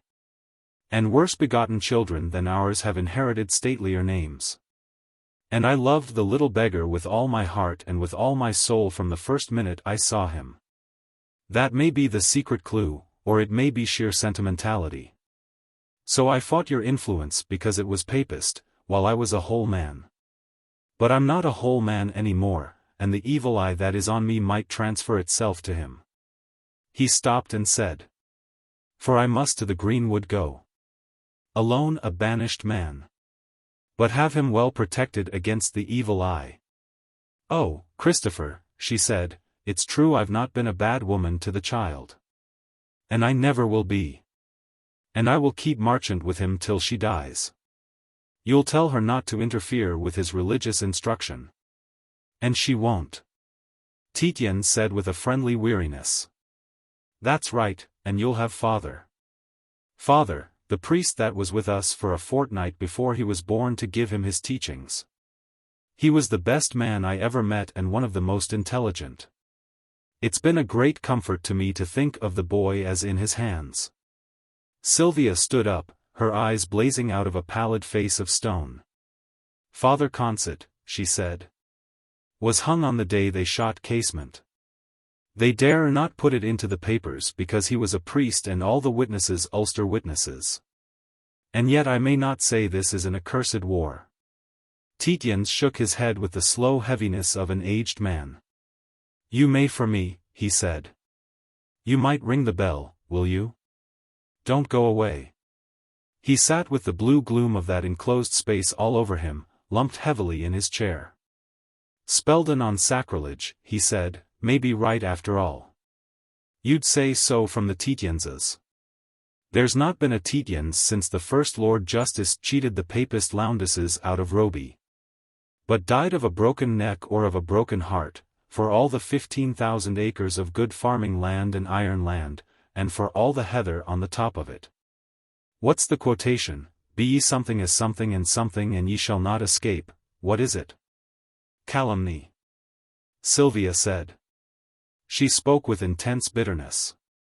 Chaste as ice and cold as you are. Tietjens said. Yes. Yes. And mind you, none of the Tietjens were ever soft. Not one. They had reason for their broken hearts. Take my poor father. Sylvia said. Don't.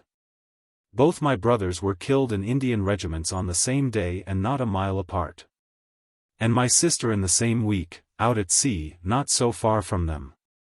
Unnoticeable people. But one can be fond of unnoticeable people. Hello Central was at the door. Tietjens told her to ask Lord Port Scatho to step down. You must, of course, know these details, Tietjens said, as the mother to my father's heir. My father got the 3 notifications on the same day. It was enough to break his heart. He only lived a month. I saw him. Sylvia screamed piercingly. Stop. Stop. Stop. She clutched at the mantelpiece to hold herself up. Your father died of a broken heart, she said, because your brother's best friend, Ruggles, told him you were a squit who lived on women's money and had got the daughter of his oldest friend with child. Tietjens said. Oh. Ah. Yes. I suspected that. I know it, really. I suppose the poor dear knows better now. Or perhaps he doesn't. It doesn't matter. Chapter 2. It has been remarked that the peculiarly English habit of self-suppression in matters of the emotions puts the Englishman at a great disadvantage in moments of unusual stresses. In the smaller matters of the general run of life he will be impeccable and not to be moved. But in sudden confrontations of anything but physical dangers he is, indeed almost certain, to go to pieces very badly. This, at least, was the view of Christopher Tietjens, and he very much dreaded his interview with Lord Port Scatho, because he feared that he must be near breaking point. In electing to be peculiarly English in habits and in as much of his temperament as he could control, for, though no man can choose the land of his birth or his ancestry, he can, if he have industry and determination, so watch over himself as materially to modify his automatic habits. Tietjens had quite advisedly and of set purpose adopted a habit of behavior that he considered to be the best in the world for the normal life. If every day and all day long you chatter at high pitch and with the logic and lucidity of the Frenchman, if you shout in self-assertion, with your hat on your stomach, bowing from a stiff spine and by implication threaten all day long to shoot your interlocutor, like the Prussian, if you are as lachrymally emotional as the Italian, or as drilly and epigrammatically imbecile over inessentials as the American, you will have a noisy, troublesome and thoughtless society without any of the surface calm that should distinguish the atmosphere of men when they are together. You will never have deep armchairs in which to sit for hours in clubs thinking of nothing at all, or of the off theory in bowling.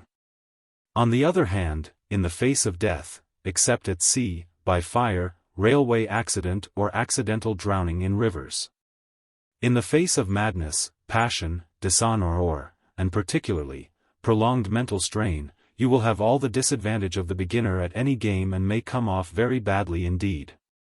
Fortunately death, love, public dishonor and the like are rare occurrences in the life of the average man, so that the great advantage would seem to have lain with English society.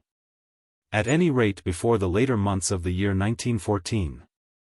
Death for man came but once, the danger of death so seldom as to be practically negligible. Love of a distracting kind was a disease merely of the weak, public dishonor for persons of position. So great was the hushing-up power of the ruling class, and the power of absorption of the remoter colonies, was practically unknown. Tietjens found himself now faced by all these things, coming upon him cumulatively and rather suddenly. And he had before him an interview that might cover them all and with a man whom he much respected and very much desired not to hurt. He had to face these, moreover, with a brain 2/3 of which felt numb. It was exactly like that. It was not so much that he couldn't use what brain he had as trenchantly as ever, it was that there were whole regions of fact upon which he could no longer call in support of his argument. His knowledge of history was still practically negligible, he knew nothing whatever of the humaner letters and, what was far worse, nothing at all of the higher and more sensuous phases of mathematics. And the comings back of these things was much slower than he had confessed to Sylvia. It was with these disadvantages that he had to face Lord Portskatho. Lord Portskatho was the first man of whom Sylvia Tietjens had thought when she had been considering of men who were absolutely honorable, entirely benevolent, and rather lacking in constructive intelligence. He had inherited the management of one of the most respected of the great London banks. So that his commercial and social influences were very extended, he was extremely interested in promoting low church interests, the reform of the divorce laws and sports for the people. And he had a great affection for Sylvia Tietjens. He was 45, beginning to put on weight, but by no means obese. He had a large, quite round head, very high-colored cheeks that shone as if with frequent ablutions, an uncropped, dark mustache, dark, very cropped, smooth hair, brown eyes. A very new grey tweed suit, a very new grey Trilby hat, a black tie in a gold ring and very new patent leather boots that had white calf tops. He had a wife almost the spit of himself in face, figure, probity, kindliness and interests, except that for his interest in sports for the people she substituted that for maternity hospitals. His heir was his nephew, Mr. Brownlee, known as Brownie, who would also be physically the exact spit of his uncle, except that, not having put on flesh, he appeared to be taller and that his mustache and hair were both a little longer and more fair. This gentleman entertained for Sylvia Tietjens a gloomy and deep passion that he considered to be perfectly honorable because he desired to marry her after she had divorced her husband. Tietjens he desired to ruin because he wished to marry Mrs. Tietjens and partly because he considered Tietjens to be an undesirable person of no great means. Of this passion Lord Portskatho was ignorant. He now came into the Tietjens' dining room, behind the servant, holding an open letter. He walked rather stiffly because he was very much worried. He observed that Sylvia had been crying and was still wiping her eyes. He looked round the room to see if he could see in it anything to account for Sylvia's crying. Tietjens was still sitting at the head of the lunch table, Sylvia was rising from a chair beside the fireplace. Lord Portskatho said, "I want to see you, Tietjens, for a minute on business." Tietjens said, "I can give you 10 minutes. Lord Portskatho said, "Mrs. Tietjens perhaps." He waved the open letter towards Mrs. Tietjens. Tietjens said, "No. Mrs. Tietjens will remain." He desired to say something more friendly. He said, "Sit down." Lord Portskatho said, "I shan't be stopping a minute." "But really," and he moved the letter, but not with so wide a gesture, towards Sylvia. "I have no secrets from Mrs. Tietjens," Tietjens said. "Absolutely none." Lord Portskatho said. "No, of course not." "But," Tietjens said. "Similarly, Mrs. Tietjens has no secrets from me." Again absolutely none. Sylvia said. "I don't, of course, tell Tietjens about my maid's love affairs or what the fish costs every day." Tietjens said. "You'd better sit down." He added on an impulse of kindness, "As a matter of fact I was just clearing up things for Sylvia to take over this command." It was part of the disagreeableness of his mental disadvantages that upon occasion he could not think of other than military phrases. He felt intense annoyance. Lord Portskatho affected him with some of the slight nausea that in those days you felt at contact with the civilian who knew none of your thoughts, phrases, or preoccupations. He added, nevertheless equably, "One has to clear up. I'm going out." Lord Portskatho said hastily. "Yes, yes. I won't keep you. One has so many engagements in spite of the war." His eyes wandered in bewilderment. Tietjens could see them at last fixing themselves on the oil stains that Sylvia's salad dressing had left on his collar and green tabs. He said to himself that he must remember to change his tunic before he went to the War Office. He must not forget. Lord Portskatho's bewilderment at these oil stains was such that he lost himself in the desire to account for them.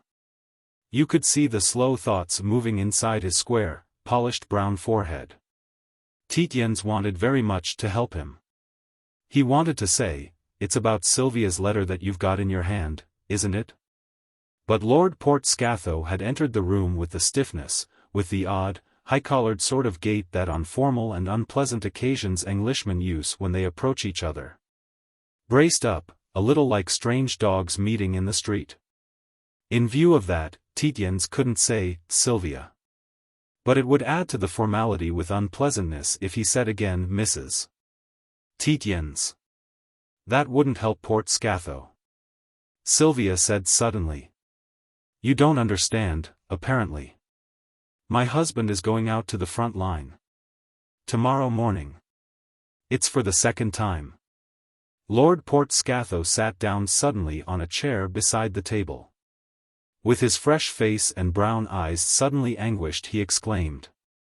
"But, my dear fellow. You. Good God." And then to Sylvia, "I beg your pardon." To clear his mind he said again to Tietjens, "You. Going out tomorrow." And, when the idea was really there, his face suddenly cleared. He looked with a swift, averted glance at Sylvia's face and then for a fixed moment at Tietjens' oil-stained tunic. Tietjens could see him explaining to himself with immense enlightenment that explained both Sylvia's tears and the oil on the tunic. For Portskatho might well imagine that officers went to the conflict in their oldest clothes. But, if his puzzled brain cleared, his distressed mind became suddenly distressed doubly. He had to add to the distress he had felt on entering the room and finding himself in the midst of what he took to be a highly emotional family parting. And Tietjens knew that during the whole war Portskatho had never witnessed a family parting at all. Those that were not inevitable he would avoid like the plague, and his own nephew and all his wife's nephews were in the bank. That was quite proper for, if the ennobled family of Brownlee were not of the ruling class, who had to go, they were of the administrative class, who were privileged to stay. So he had seen no partings. Of his embarrassed hatred of them he gave immediate evidence. For he first began several sentences of praise of Tietjens' heroism which he was unable to finish, and then getting quickly out of his chair exclaimed. "In the circumstances then, the little matter I came about. I couldn't of course think." Tietjens said. "No. Don't go. The matter you came about, I know all about it of course, had better be settled." Portskatho sat down again, his jaw fell slowly, under his bronzed complexion his skin became a shade paler. He said at last. "You know what I came about? But then." His ingenuous and kindly mind could be seen to be working with reluctance, his athletic figure drooped. He pushed the letter that he still held along the tablecloth towards Tietjens. He said, in the voice of one awaiting a reprieve. "But you can't be aware. Not of this letter." Tietjens left the letter on the cloth. From there he could read the large handwriting on the blue-grey paper. "Mrs. Christopher Tietjens presents her compliments to Lord Portskatho and the Honourable Court of Benchers of the Inn." He wondered where Sylvia had got hold of that phraseology. He imagined it to be fantastically wrong. He said. "I have already told you that I know about this letter, as I have already told you that I know, and I will add that I approve, of all Mrs. Tietjens' actions." With his hard blue eyes he looked browbeatingly into Portskatho's soft brown orbs, knowing that he was sending the message, "Think what you please and be damned to you." The gentle brown things remained on his face, then they filled with an expression of deep pain. Portskatho cried. "But good God!" Then he looked at Tietjens again. His mind, which took refuge from life in the affairs of the Low Church, of divorce law reform and of sports for the people, became a sea of pain at the contemplation of strong situations. His eyes said, "For heaven's sake do not tell me that Mrs. Duchemin, the mistress of your dearest friend, is the mistress of yourself, and that you take this means of wreaking a vulgar spite on them." Tietjens, leaning heavily forward, made his eyes as enigmatic as he could. He said very slowly and very clearly, "Mrs. Tietjens is, of course, not aware of all the circumstances." Port Scatho threw himself back in his chair. "I don't understand," he said. "I do not understand. How am I to act? You do not wish me to act on this letter? You can't." Tietjens, who found himself, said, "You had better talk to Mrs. Tietjens about that. I will say something myself later. In the meantime let me say that Mrs. Tietjens would seem to me to be quite within her rights. A lady, heavily veiled, comes here every Friday and remains until 4 of the Saturday morning. If you are prepared to palliate the proceeding you had better do so to Mrs. Tietjens." Port Scatho turned agitatedly on Sylvia. "I can't, of course, palliate," he said. "God forbid. But, my dear Sylvia, my dear Mrs. Tietjens, in the case of two people so much esteemed, we have, of course, argued the matter of principle. It is a part of a subject I have very much at heart, the granting of divorce, civil divorce, at least, in cases in which one of the parties to the marriage is in a lunatic asylum. I have sent you the pamphlets of E.S.P. Haynes that we publish. I know that as a Roman Catholic you hold strong views. I do not, I assure you, stand for latitude." He became then simply eloquent. He really had the matter at heart, one of his sisters having been for many years married to a lunatic. He expatiated on the agonies of the situation all the more eloquently in that it was the only form of human distress which he had personally witnessed. Sylvia took a long look at Tietjens, he imagined for counsel. He looked at her steadily for a moment, then at Port Scatho, who was earnestly turned to her, then back at her. He was trying to say, "Listen to Port Scatho for a minute. I need time to think of my course of action." He needed, for the first time in his life, time to think of his course of action. He had been thinking with his undermined ever since Sylvia had told him that she had written her letter to the benchers denouncing Macmaster and his woman. Ever since Sylvia had reminded him that Mrs. Duchemin in the Edinburgh to London express of the day before the war had been in his arms. He had seen with extraordinary clearness a great many North Country scenes, though he could not affix names to all the places. The forgetfulness of the names was abnormal. He ought to know the names of places from Berwick down to the Vale of York, but that he should have forgotten the incidents was normal enough. They had been of little importance. He preferred not to remember the phases of his friend's love affair. Moreover, the events that happened immediately afterwards had been of a nature to make one forget quite normally what had just preceded them. That Mrs. Duchemin should be sobbing on his shoulder in a locked corridor carriage hadn't struck him as in the least important. She was the mistress of his dearest friend. She had had a very trying time for a week or so, ending in a violent, nervous quarrel with her agitated lover. She was, of course, crying off the effects of the quarrel, which had been all the more shaking in that Mrs. Duchemin, like himself, had always been almost too self-contained. As a matter of fact he did not himself like Mrs. Duchemin, and he was pretty certain that she herself more than a little disliked him. So that nothing but their common feeling for Macmaster had brought them together. General Campion, however, was not to know that. He had looked into the carriage in the way one does in a corridor just after the train had left. He couldn't remember the name. Doncaster. No. Darlington, it wasn't that. At Darlington there was a model of the rocket, or perhaps it isn't the rocket. An immense clumsy leviathan of a locomotive by the great gloomy stations of the north-going trains. Durham. No. Alnwick. No. Wooler. By God. Wooler. The junction for Bamborough. It had been in one of the castles at Bamborough that he and Sylvia had been staying with the sandbox. Then, a name had come into his mind spontaneously. 2 names. It was, perhaps, the turn of the tide. For the first time. To be marked with a red stone, after this, some names, sometimes, on the tip of the tongue, might come over.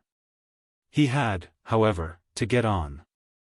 The sandbox, then, and he and Sylvia, others too, had been in Bamborough since mid-July, Eton and Harrow at Lord's, waiting for the real house parties that would come with the 12th.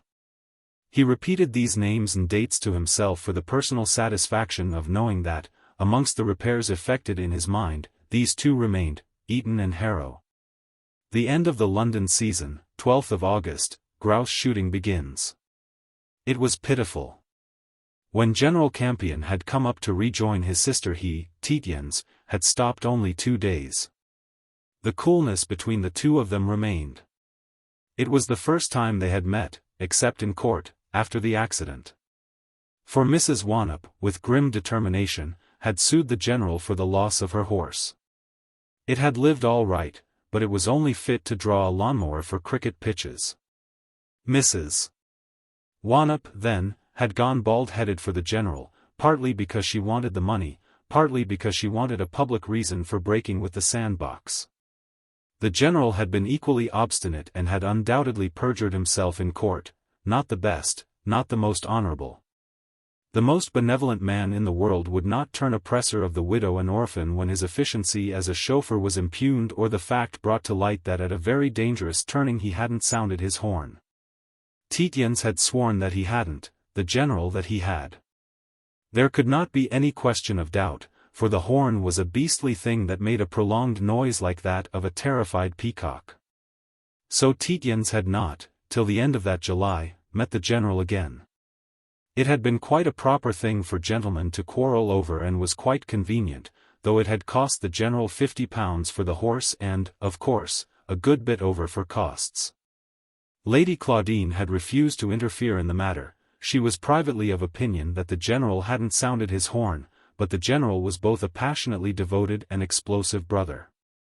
She had remained closely intimate with Sylvia, mildly cordial with Tietjens, and had continued to ask the Wannops to such of her garden parties as the General did not attend. She was also very friendly with Mrs. Duchemin. Tietjens and the General had met with the restrained cordiality of English gentlemen who had some years before accused each other of perjury in a motor accident. On the second morning a violent quarrel had broken out between them on the subject of whether the General had or hadn't sounded his horn. The General had ended up by shouting, really shouting, "By God! If I ever get you under my command." Tietjens remembered that he had quoted and given the number of a succinct paragraph in King's Regs, dealing with the fate of general or higher field officers who gave their subordinates bad confidential reports because of private quarrels. The General had exploded into noises that ended in laughter. "What a ragbag of a mind you have, Chrissy," he said. "What's King's Regs to you? And how do you know it's paragraph 66 or whatever you say it is?" "I don't." He added more seriously, "What a fellow you are for getting into obscure rows. What in the world do you do it for?" That afternoon Tietjens had gone to stop, a long way up in the moors, with his son, the nurse, his sister Effie and her children. They were the last days of happiness he was to know, and he hadn't known so many. He was then content. He played with his boy, who, thank God, was beginning to grow healthy at last. He walked about the moors with his sister Effie, a large, plain, parson's wife, who had no conversation at all, though at times they talked of their mother. The moors were like enough to those above Groby to make them happy. They lived in a bare, grim farmhouse, drank great quantities of buttermilk and ate great quantities of Wensleydale. It was the hard, frugal life of his desire, and his mind was at rest. His mind was at rest because there was going to be a war. From the first moment of his reading the paragraph about the assassination of the Archduke Franz Ferdinand he had known that, calmly and with assurance. Had he imagined that this country would come in he would not have known a mind at rest. He loved this country for the run of its hills, the shape of its elm trees and the way the heather, running uphill to the skyline, meets the blue of the heavens. War for this country could only mean humiliation, spreading under the sunlight, an almost invisible pall, over the elms, the hills, the heather, like the vapor that spread from, Middlesbrough. We were fitted neither for defeat nor for victory, we could be true to neither friend nor foe. Not even to ourselves. But of war for us he had no fear. He saw our ministry sitting tight till the opportune moment and then grabbing a French Channel port or a few German colonies as the price of neutrality. And he was thankful to be out of it. For his back doorway out, his second, was the French Foreign Legion. First Sylvia, then that. Two tremendous disciplines, for the soul and for the body. The French he admired, for their tremendous efficiency, for their frugality of life, for the logic of their minds, for their admirable achievements in the arts. For their neglect of the industrial system, for their devotion, above all, to the 18th century. It would be restful to serve, if only as a slave, people who saw clearly, coldly, straight, not obliquely and with hypocrisy only such things as should deviously conduce to the standard of comfort of hogs and to lecheries winked at. He would rather sit for hours on a bench in a barrack room polishing a badge in preparation for the cruelest of route marches of immense lengths under the Algerian sun. For, as to the Foreign Legion, he had had no illusion. You were treated not as a hero, but as a whipped dog. He was aware of all the asticoteries, the cruelties, the weight of the rifle, the cells. You would have 6 months of training in the desert and then be hurtled into the line to be massacred without remorse, as foreign dirt. But the prospect seemed to him one of deep peace. He had never asked for soft living and now was done with it. The boy was healthy. Sylvia, with the economies they had made, very rich, and even at that date he was sure that, if the friction of himself, Tietjens, were removed, she would make a good mother.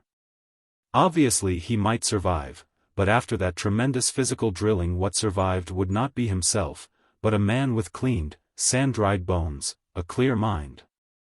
His private ambition had always been for saintliness. He must be able to touch pitch and not be defiled. That he knew marked him off as belonging to the sentimental branch of humanity. He couldn't help it, stoic or Epicurean, caliph in the harem or dervish desiccating in the sand, one or the other you must be. And his desire was to be a saint of the Anglican variety, as his mother had been, without convent, ritual, vows, or miracles to be performed by your relics.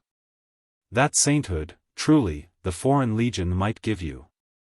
The desire of every English gentleman from Colonel Hutchinson upwards. A mysticism. Remembering the clear sunlight of those naïvetés, though in his blue gloom he had abetted no jot of the ambition, Tietjens sighed deeply as he came back for a moment to regard his dining room. Really, it was to see how much time he had left in which to think out what to say to Port Scatho. Port Scatho had moved his chair over to beside Sylvia and, almost touching her, was leaning over and recounting the griefs of his sister who was married to a lunatic. Tietjens gave himself again for a moment to the luxury of self-pity. He considered that he was dull-minded, heavy, ruined, and so calumniated that at times he believed in his own infamy.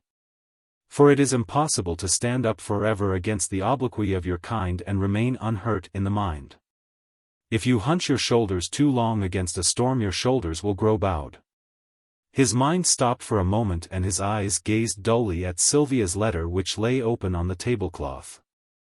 His thoughts came together, converging on the loosely written words. For the last 9 months a woman. He wondered swiftly what he had already said to Port Scatho, only that he had known of his wife's letter. Not when. And that he approved. Well, on principle. He sat up. To think that one could be brought down to thinking so slowly. He ran swiftly over what had happened in the train from Scotland and before. Macmaster had turned up one morning beside their breakfast table in the farmhouse, much agitated, looking altogether too small in a cloth cap and a new grey tweed suit. He had wanted £50 to pay his bill with, at some place up the line above. Barracks suddenly flashed into Tietjens' mind. That was the geographic position. Sylvia was at Bamborough on the coast, Junction Wooler, he, himself, to the northwest, on the moors. Macmaster to the northeast of him, just over the border, in some circumspect beauty spot where you did not meet people. Both Macmaster and Mrs. Duchemin would know that country and gurgle over its beastly literary associations. The Shura. Maida. Pet Marjorie. Faw. Macmaster would, no doubt, turn an honest penny by writing articles about it, and Mrs. Duchemin would hold his hand. She had become Macmaster's mistress, as far as Tietjens knew, after a dreadful scene in the rectory, Duchemin having mauled his wife like a savage dog, and Macmaster in the house. It was natural, a sadic's reaction as it were. But Tietjens rather wished they hadn't. Now it appeared they had been spending a week together, or more. Duchemin by that time was in an asylum. From what Tietjens had made out, they had got out of bed early one morning to take a boat and see the sunrise on some lake, and had passed an agreeable day together, quoting, "Since when we stand side by side only hands may meet," and other poems of Gabriel Charles Dante Rossetti, no doubt to justify their sin. On coming home they had run their boat's nose into the tea-table of the Port Scathos with Mr. Brownlee, the nephew, just getting out of a motor to join them. The Port Scatho group were spending the night at the Macmaster's hotel, which backed onto the lake. It was the ordinary damn sort of thing that must happen in these islands that are only a few yards across. The Macmasters appear to have lost their heads frightfully, although Lady Port Scatho had been as motherly as possible to Mrs. Duchemin. So motherly, indeed, that if they had not been unable to observe anything, they might have recognized the Port Scathos as backers rather than spies upon themselves. It was, no doubt, however, Brownlee who had upset them. He wasn't very civil to Macmaster, whom he knew as a friend of Tietjens.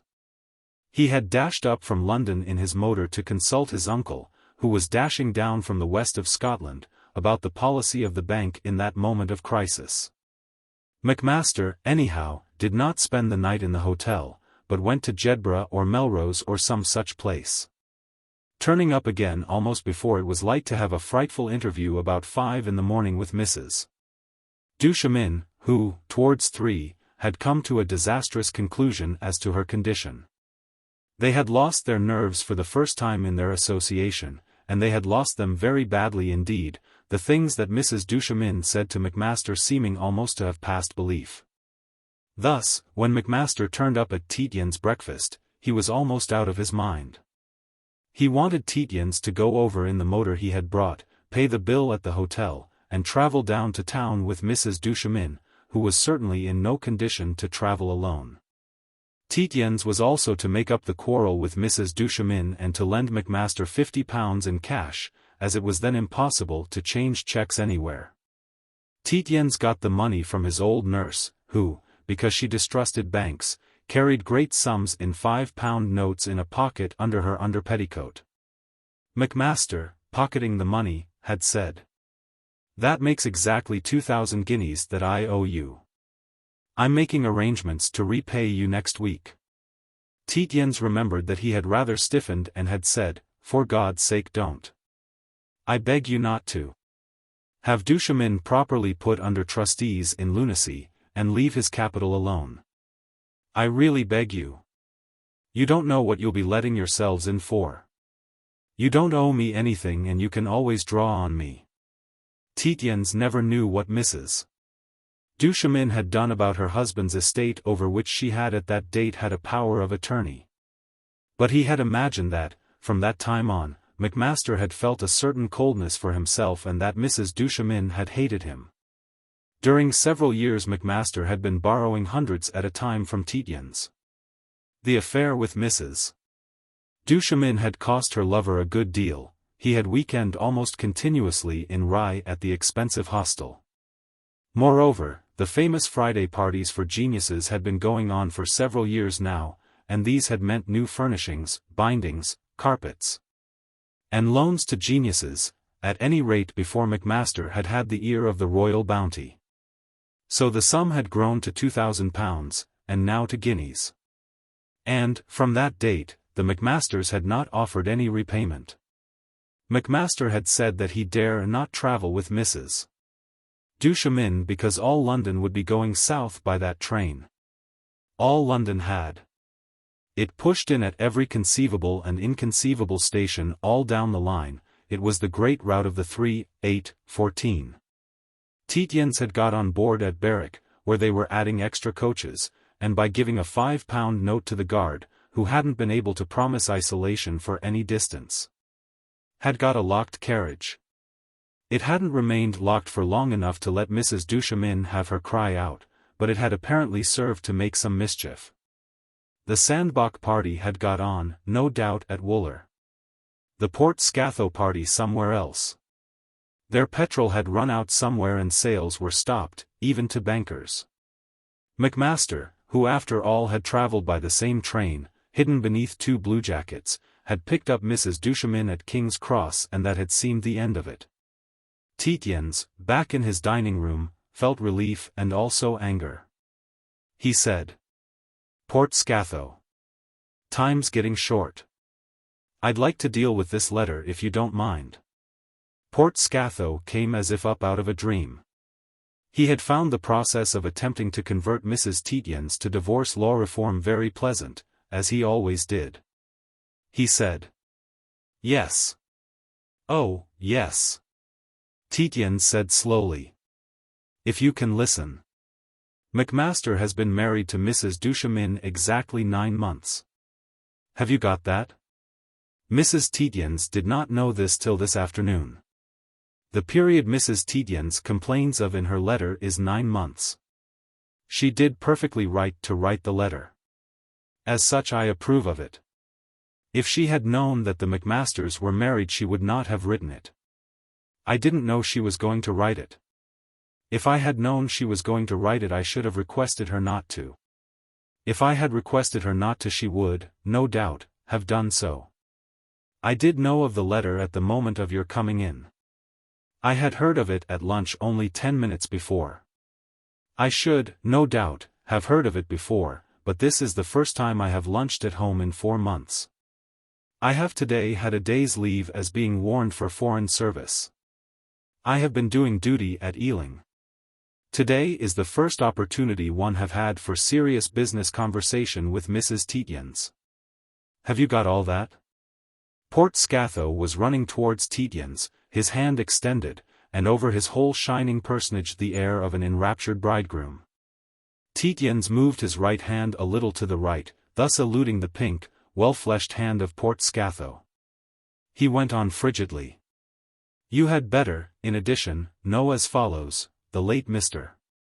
Duchemin was a scatological, afterwards a homicidal, lunatic. He had recurrent fits, usually on a Saturday morning. That was because he fasted, not abstained merely, on Fridays. On Fridays he also drank.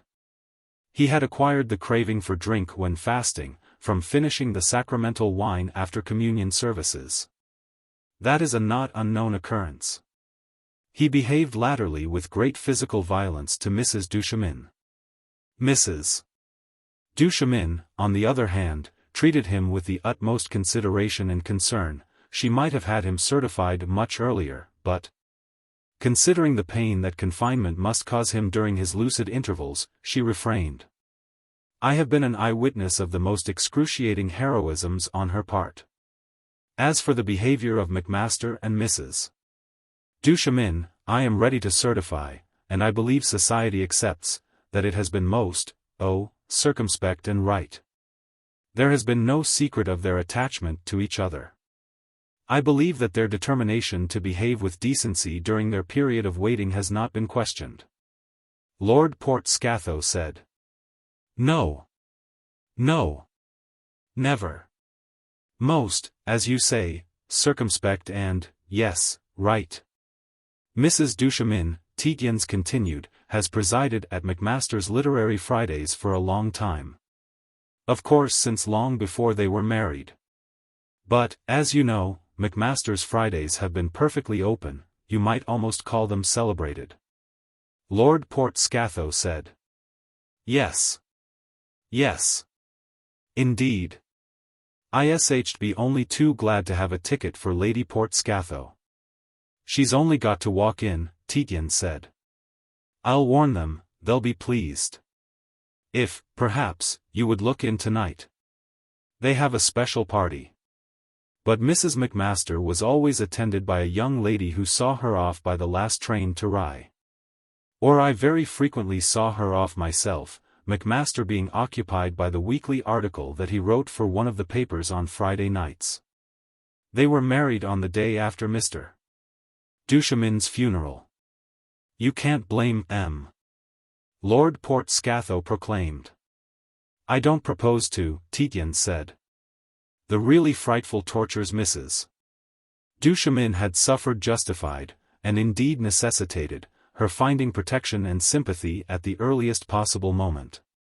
They have deferred this announcement of their union partly out of respect for the usual period of mourning, partly because Mrs. Duchemin feels very strongly that, with all the suffering that is now abroad, wedding feasts and signs of rejoicing on the part of non-participants are eminently to be deprecated. Still, the little party of tonight is by way of being an announcement that they are married. He paused to reflect for a moment. I perfectly understand. Lord Portscatho exclaimed. I perfectly approve. Believe me, I and Lady Portscatho will do everything. Everything. Most admirable people. Tietjens, my dear fellow, your behavior, most handsome. Tietjens said. Wait a minute. There was an occasion in August, 14. In a place on the border. I can't remember the name.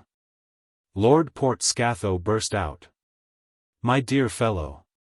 I beg you won't. I beseech you not to. Tietjens went on. Just before then Mr. Duchemin had made an attack on his wife of an unparalleled violence.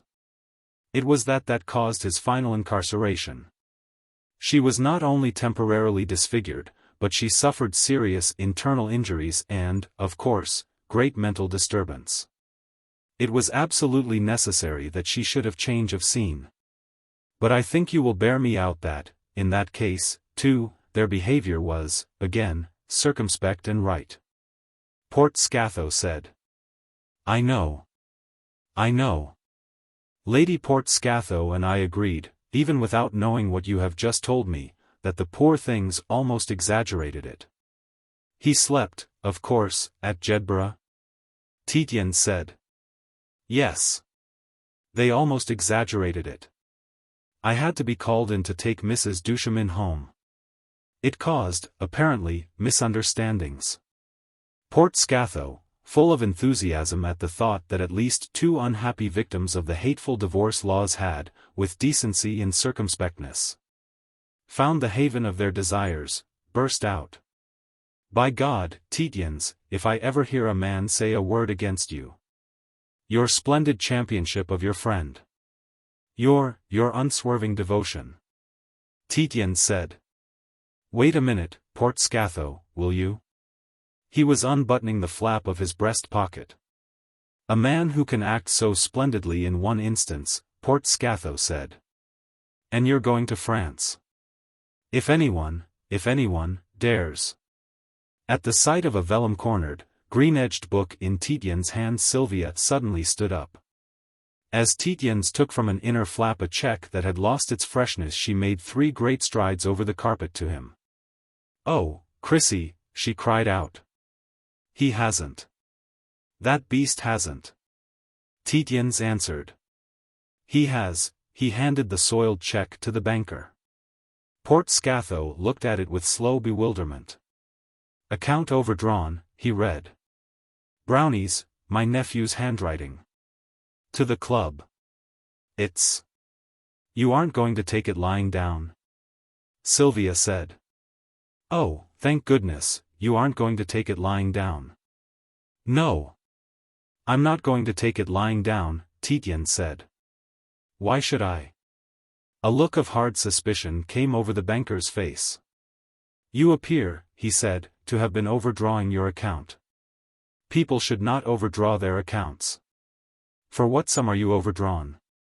Tietjens handed his passbook to Port Scatho. I don't understand on what principle you work, Sylvia said to Tietjens. There are things you take lying down, this you don't. Tietjens said. It doesn't matter, really. Except for the child. Sylvia said. I guaranteed an overdraft for you up to £1,000 last Thursday. You can't be overdrawn over £1,000. I'm not overdrawn at all, Tietjens said. I was for about £15 yesterday. I didn't know it. Port Scatho was turning over the pages of the passbook, his face completely blank. I simply don't understand, he said. You appear to be in credit. You appear always to have been in credit except for a small sum now and then. For a day or two. I was overdrawn, Tietjens said, for £15 yesterday. I should say for 3 or 4 hours, the course of a post, from my army agent to your head office. During these 2 or 3 hours your bank selected 2 out of 6 of my checks to dishonor, both being under £2. The other one was sent back to my mess at Ealing, who won't, of course, give it back to me. That also is marked account overdrawn, and in the same handwriting. But good God, the banker said. That means your ruin. It certainly means my ruin, Tietjens said. It was meant to. But, the banker said, a look of relief came into his face which had begun to assume the aspect of a broken man's. You must have other accounts with the bank, a speculative one, perhaps. On which you are heavily down. I don't myself attend to clients' accounts, except the very huge ones, which affect the bank's policy. You ought to, Tietjens said. It's the very little ones you ought to attend to, as a gentleman making his fortune out of them. I have no other account with you. I have never speculated in anything in my life. I have lost a great deal in Russian securities, a great deal for me. But so, no doubt, have you. Then, betting. Port Scatho said. I never put a penny on a horse in my life, Tietjens said. I know too much about them. Port Scatho looked at the faces first of Sylvia, then of Tietjens. Sylvia, at least, was his very old friend. She said. Christopher never bets and never speculates. His personal expenses are smaller than those of any man in town. You could say he had no personal expenses. Again the swift look of suspicion came into Port Scatho's open face. Oh, Sylvia said, you couldn't suspect Christopher and me of being in a plot to blackmail you. No, I couldn't suspect that, the banker said. But the other explanation is just as extraordinary. To suspect the bank. How do you account? He was addressing Tietjens, his round head seemed to become square, below. Emotion worked on his jaws. I'll tell you simply this, Tietjens said. You can then repair the matter as you think fit. 10 days ago I got my marching orders. As soon as I had handed over to the officer who relieved me I drew checks for everything I owed, to my military tailor, the mess, for £1.12. I had also to buy a compass and a revolver, the Red Cross orderlies having annexed mine when I was in hospital. Port Scatho said, Good God! Don't you know they annex things? Tietjens asked. He went on, the total, in fact, amounted to an overdraft of £15, but I did not think of it as such because my army agents ought to have paid my month's army pay over to you on the 1st. As you perceive, they have only paid it over this morning, the 13th. But, as you will see from my passbook, they have always paid about the 13th, not the 1st. 2 days ago I lunched at the club and drew that cheque for £1.14 and sixpence, £1.10 for personal expenses and the 4 and 6 for lunch. You were, however, actually overdrawn, the banker said sharply. Tietjens said. Yesterday, for 2 hours. But then, Port Scatho said, what do you want done? We'll do what we can. Tietjens said. I don't know. Do what you like. You'd better make what explanation you can to the military authority. If they court-martialed me it would hurt you more than me. I assure you of that. There is an explanation. Port Scatho began suddenly to tremble. What explanation, he said. You, damn it, you draw this out. Do you dare to say my bank? He stopped, drew his hand down his face and said, but yet, you're a sensible, sound man. I've heard things against you. But I don't believe them. Your father always spoke very highly of you.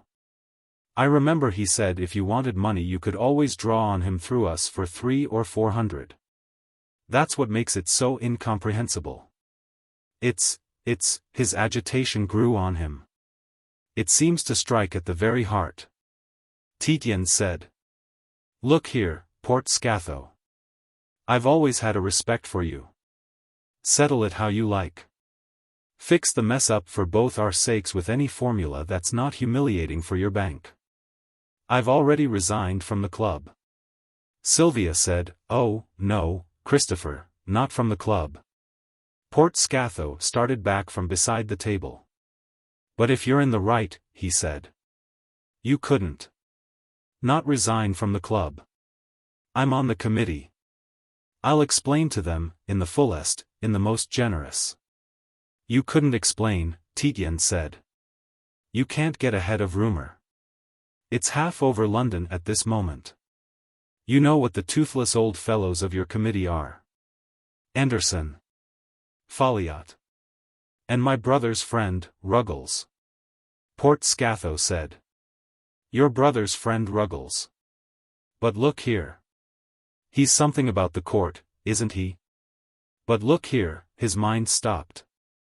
He said, people shouldn't overdraw. But if your father said you could draw on him I'm really much concerned. You're a first-rate fellow. I can tell that from your passbook alone. Nothing but checks drawn to first-class tradesmen for reasonable amounts. The sort of passbook I liked to see when I was a junior clerk in the bank. At that early reminiscence feelings of pathos overcame him and his mind once more stopped. Sylvia came back into the room, they had not perceived her going. She in turn held in her hand a letter. Tietjens said. Look here, Port Scatho, don't get into this state. Give me your word to do what you can when you've assured yourself the facts are as I say. I wouldn't bother you at all, it's not my line, except for Mrs. Tietjens. A man alone can live that sort of thing down, or die. But there's no reason why Mrs. Tietjens should live, tied to a bad hat, while he's living it down or dying. But that's not right, Port Scatho said, it's not the right way to look at it. You can't pocket. I'm simply bewildered. You've no right to be bewildered, Sylvia said. You're worrying your mind for expedients to save the reputation of your bank. We know your bank is more to you than a baby. You should look after it better, then. Port Scatho, who had already fallen 2 paces away from the table, now fell 2 paces back, almost on top of it. Sylvia's nostrils were dilated. She said. Tietjens shall not resign from your beastly club. He shall not. Your committee will request him formally to withdraw his resignation. You understand? He will withdraw it. Then he will resign for good. He is too good to mix with people like you. She paused, her chest working fast. Do you understand what you've got to do? She asked. An appalling shadow of a thought went through Tietjens' mind, he would not let it come into words. I don't know, the banker said. I don't know that I can get the committee. You've got to, Sylvia answered. I'll tell you why. Christopher was never overdrawn. Last Thursday I instructed your people to pay £1,000 to my husband's account. I repeated the instruction by letter and I kept a copy of the letter witnessed by my confidential maid. I also registered the letter and have the receipt for it. You can see them. Port Scatho mumbled from over the letter. It's to Brownlee. Yes, a receipt for a letter to Brownlee. She examined the little green slip on both sides. He said, last Thursday. Today's Monday. An instruction to sell Northwestern stock to the amount of £1,000 and place to the account of Then. Sylvia said. That'll do. You can't angle for time any more. Your nephew has been in an affair of this sort before. I'll tell you. Last Thursday at lunch your nephew told me that Christopher's brother's solicitors had withdrawn all the permissions for overdrafts on the books of the Groby estate. There were several to members of the family. Your nephew said that he intended to catch Christopher on the hop, that's his own expression, and dishonor the next check of his that came in. He said he had been waiting for the chance ever since the war and the brother's withdrawal had given it him. I begged him not to. But, good God, the banker said, this is unheard of. It isn't, Sylvia said. Christopher has had 5 snotty, little, miserable subalterns to defend at court-martials for exactly similar cases. One was an exact reproduction of this. But, good God, the banker exclaimed again, men giving their lives for their country. Do you mean to say Brownlee did this out of revenge for Tietjens defending at court-martials? And then, your £1,000 is not shown in your husband's passbook. Of course it's not, Sylvia said. It has never been paid in. On Friday I had a formal letter from your people pointing out that Northwesterns were likely to rise and asking me to reconsider my position.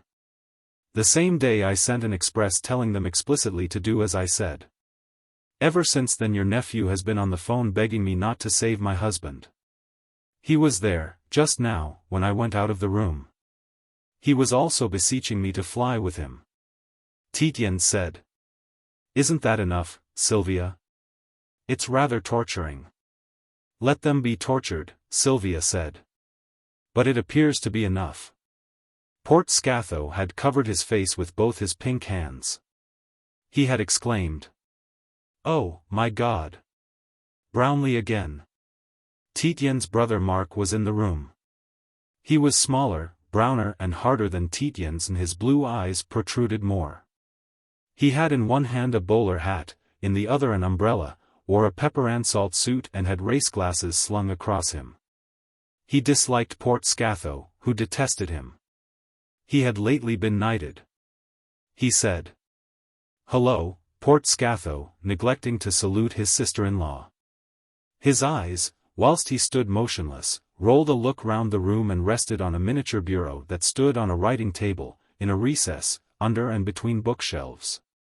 I see you've still got that cabinet, he said to Tietjens. Tietjens said. I haven't. I've sold it to Sir John Robertson. He's waiting to take it away till he has room in his collection. Port Scatho walked, rather unsteadily, round the lunch table and stood looking down from one of the long windows. Sylvia sat down on her chair beside the fireplace. The two brothers stood facing each other, Christopher suggesting wheat sacks, Mark, carved wood. All round them, except for the mirror that reflected bluenesses, the gilt backs of books. Hello Central was clearing the table. I hear you're going out again tomorrow, Mark said. I want to settle some things with you. I'm going at 9 from Waterloo, Christopher said. I've not much time. You can walk with me to the War Office if you like. Mark's eyes followed the black and white of the maid round the table. She went out with the tray. Christopher suddenly was reminded of Valentine Wannop clearing the table in her mother's cottage. Hello Central was no faster about it. Mark said. Port Scatho. As you're there we may as well finish one point. I have cancelled my father's security for my brother's overdraft. Port Scatho said, to the window, but loud enough. We all know it. To our cost. I wish you, however, Mark Tietjens went on, to make over from my own account 1,000 a year to my brother as he needs it. Not more than 1,000 in any 1 year. Port Scatho said. Write a letter to the bank. I don't look after clients' accounts on social occasions. I don't see why you don't, Mark Tietjens said. It's the way you make your bread and butter, isn't it? Tietjens said. You may save yourself all this trouble, Mark. I am closing my account in any case. Port Scatho spun round on his heel. "I beg that you won't," he exclaimed. "I beg that we may have the honor of continuing to have you draw upon us." He had the trick of convulsively working jaws, his head against the light was like the top of a rounded gatepost. He said to Mark Tietjens, "You may tell your friend, Mr. Ruggles, that your brother is empowered by me to draw on my private account, on my personal and private account up to any amount he needs. I say that to show my estimate of your brother. Because I know he will incur no obligations he cannot discharge." Mark Tietjens stood motionless, leaning slightly on the crook of his umbrella on the one side. On the other displaying, at arm's length, the white silk lining of his bowler hat, the lining being the brightest object in the room. "That's your affair," he said to Port Scatho. "All I'm concerned with is to have 1,000 a year paid to my brother's account till further notice." Christopher Tietjens said, with what he knew was a sentimental voice, to Port Scatho. He was very touched. It appeared to him that with the spontaneous appearance of several names in his memory, and with this estimate of himself from the banker, his tide was turning and that this day might indeed be marked by a red stone. "Of course, Port Scatho, I won't withdraw my wretched little account from you if you want to keep it. It flatters me that you should." He stopped and added, "I only wanted to avoid these family complications. But I suppose you can stop my brother's money being paid into my account." "I don't want his money," he said to Sylvia. "You had better settle the other matter with Port Scatho." To Port Scatho. "I'm intensely obliged to you, Port Scatho. You'll get Lady Port Scatho round to Macmaster's this evening if only for a minute, before 11, and to his brother. Come along, Mark.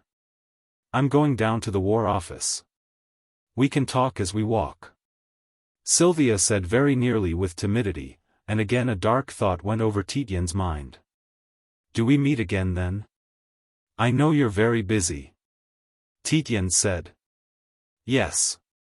I'll come and pick you out from Lady Job's, if they don't keep me too long at the War Office.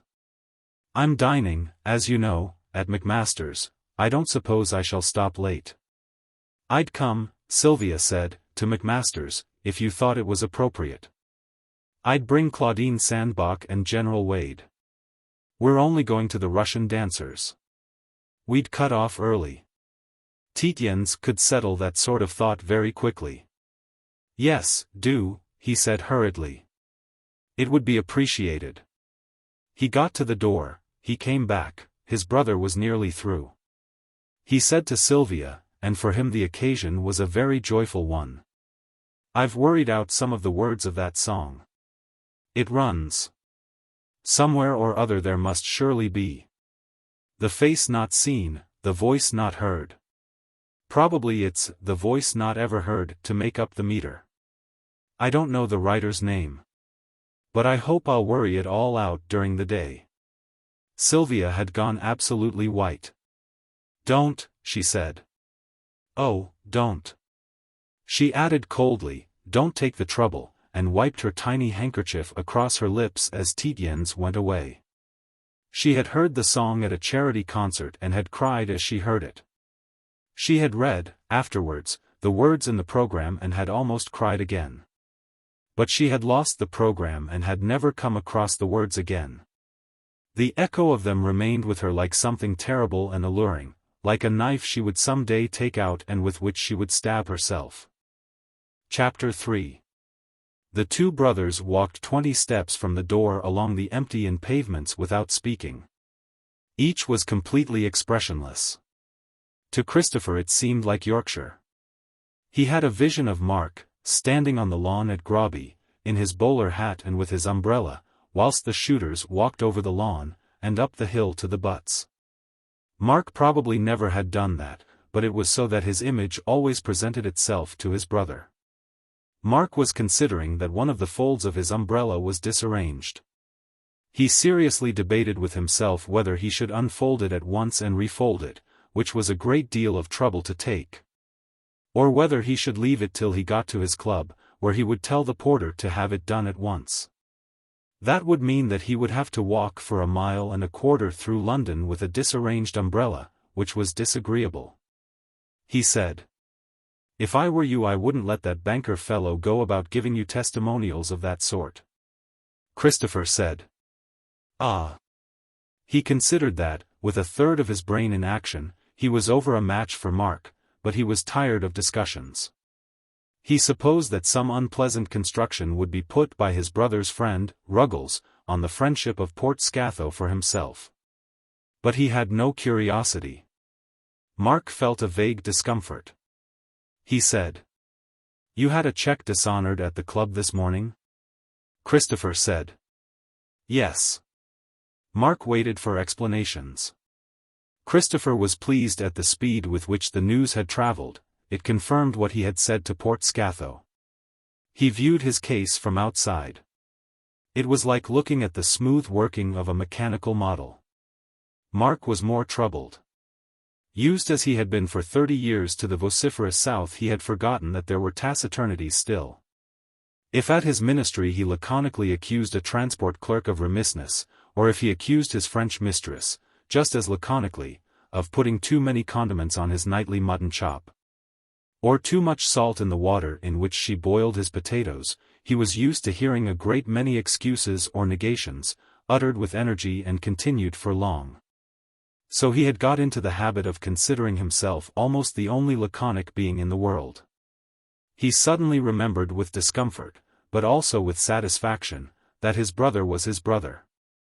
He knew nothing about Christopher, for himself. He had seemed to look at his little brother down avenues, from a distance, the child misbehaving himself. Not a true Tietjens, born very late, a mother's child, therefore, rather than a father's. The mother an admirable woman, but from the South Riding. Soft, therefore, and ample. The elder Tietjens children, when they had experienced failures, had been wont to blame their father for not marrying a woman of their own riding. So, for himself, he knew nothing of this boy. He was said to be brilliant, an un-Tietjens-like quality. Akin to talkativeness. Well, he wasn't talkative. Mark said, "What have you done with all the brass our mother left you?" 20,000, wasn't it? They were just passing through a narrow way between Georgian houses. In the next quadrangle Tietjens stopped and looked at his brother. Mark stood still to be looked at. Christopher said to himself, "This man has the right to ask these questions." It was as if a queer slip had taken place in a moving picture. This fellow had become the head of the house, he, Christopher, was the heir. At that moment, their father, in the grave 4 months now, was for the first time dead. Christopher remembered a queer incident. After the funeral, when they had come back from the churchyard and had lunched, Mark, and Tietjens could now see the wooden gesture, had taken out his cigar case and, selecting one cigar for himself, had passed the rest round the table. It was as if people's hearts had stopped beating. Grobby had never, till that day, been smoked in. The father had had his 12 pipes filled and put in the rosebushes in the drive. It had been regarded merely as a disagreeable incident, a piece of bad taste. Christopher, himself, only just back from France, would not even have known it as such, his mind was so blank, only the parson had whispered to him, and Grobby never smoked in till this day. But now, it appeared a symbol, and an absolutely right symbol. Whether they liked it or not, here were the head of the house and the heir. The head of the house must make his arrangements, the heir agree or disagree, but the elder brother had the right to have his inquiries answered. Christopher said, "Half the money was settled at once on my child. I lost 7,000 in Russian securities. The rest I spent." Mark said, "Ah." They had just passed under the arch that leads into Holborn. Mark, in turn, stopped and looked at his brother, and Christopher stood still to be inspected, looking into his brother's eyes. Mark said to himself, "The fellow isn't at least afraid to look at you." He had been convinced that Christopher would be. He said, "You spent it on women? Or where do you get the money that you spend on women?" Christopher said. "I never spent a penny on a woman in my life." Mark said. "Ah." They crossed Holborn and went by the back ways towards Fleet Street. Christopher said. "When I say woman, I'm using the word in the ordinary sense. Of course I've given women of our own class tea or lunch and paid for their cabs. Perhaps I'd better put it that I've never, either before or after marriage, had connection with any woman other than my wife." Mark said. "Ah." He said to himself. Then Ruggles must be a liar. This neither distressed nor astonished him. For 20 years he and Ruggles had shared a floor of a large and rather gloomy building in Mayfair. They were accustomed to converse whilst shaving in a joint toilet room, otherwise they did not often meet except at the club. Ruggles was attached to the royal court in some capacity, possibly as sub-deputy goldstick-in-waiting. Or he might have been promoted in the 20 years. Mark Tietjens had never taken the trouble to inquire. Enormously proud and shut in on himself, he was without curiosity of any sort. He lived in London because it was immense, solitary, administrative and apparently without curiosity as to its own citizens. If he could have found, in the north, a city as vast and as distinguished by the other characteristics, he would have preferred it. Of Ruggles he thought little or nothing. He had once heard the phrase, agreeable rattle, and he regarded Ruggles as an agreeable rattle, though he did not know what the phrase meant. Whilst they shaved, Ruggles gave out the scandal of the day. He never, that is to say, mentioned a woman whose virtue was not purchasable, or a man who would not sell his wife for advancement. This matched with Mark's ideas of the South. When Ruggles aspersed the fame of a man of family from the North, Mark would stop him with, "Oh, no. That's not true. He's a craister of Wantley Fells, or another name, as the case might be." Half Scotchman, half Jew, Ruggles was very tall and resembled a magpie, having his head almost always on one side. Had he been English, Mark would never have shared his rooms with him. He knew indeed few Englishmen of sufficient birth and position to have that privilege, and, on the other hand, few Englishmen of birth and position would have consented to share rooms so grim and uncomfortable, so furnished with horsehair-seated mahogany, or so lit with ground-glass skylights.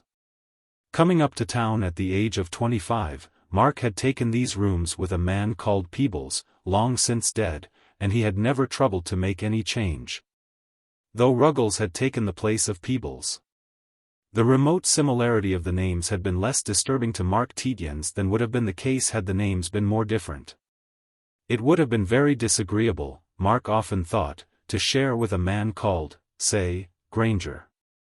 As it was, he still often called Ruggles Peebles, and no harm was done. Mark knew nothing of Ruggles' origins, then, so that, in a remote way, their union resembled that of Christopher with Macmaster. But whereas Christopher would have given his satellite the shirt off his back, Mark would not have lent Ruggles more than a £5 note.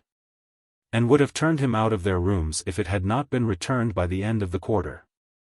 But, since Ruggles never had asked to borrow anything at all, Mark considered him an entirely honourable man. Occasionally Ruggles would talk of his determination to marry some widow or other with money, or of his influence with people in exalted stations, but, when he talked like that, Mark would not listen to him, and he soon returned to stories of purchasable women and venial men. About 5 months ago Mark had said one morning to Ruggles, "You might pick up what you can about my youngest brother Christopher and let me know." The evening before that Mark's father had called Mark to him from over the other side of the smoking room and had said, "You might find out what you can about Christopher. He may be in want of money. Has it occurred to you that he's the heir to the estate? After you, of course." Mr. Tietjens had aged a good deal after the deaths of his children. He said, "I suppose you won't marry," and Mark had answered, "No, I shan't marry. But I suppose I'm a better life than Christopher. He appears to have been a good deal knocked about out there." Armed then with this commission, Mr. Ruggles appears to have displayed extraordinary activity in preparing a Christopher Tietjens dossier. It is not often that an inveterate gossip gets a chance at a man whilst being at the same time practically shielded against the law of libel.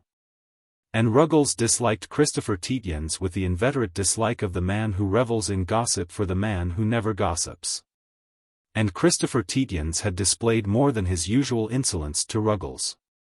So Ruggles' coattails flashed round an unusual number of doors and his top hat gleamed before an unusual number of tall portals during the next week. Amongst others he had visited the lady known as Glorvina. There is said to be a book, kept in a holy of holies, in which bad marks are set down against men of family and position in England. In this book Mark Tietjens and his father, in common with a great number of hard-headed Englishmen of county rank, implicitly believed. Christopher Tietjens didn't. He imagined that the activities of gentlemen like Ruggles were sufficient to stop the careers of people whom they disliked. On the other hand, Mark and his father looked abroad upon English society and saw fellows, apparently with every qualification for successful careers in one service or the other. And these fellows got no advancements, orders, titles or preferments of any kind. Just, rather mysteriously, they didn't make their marks. This they put down to the workings of the book.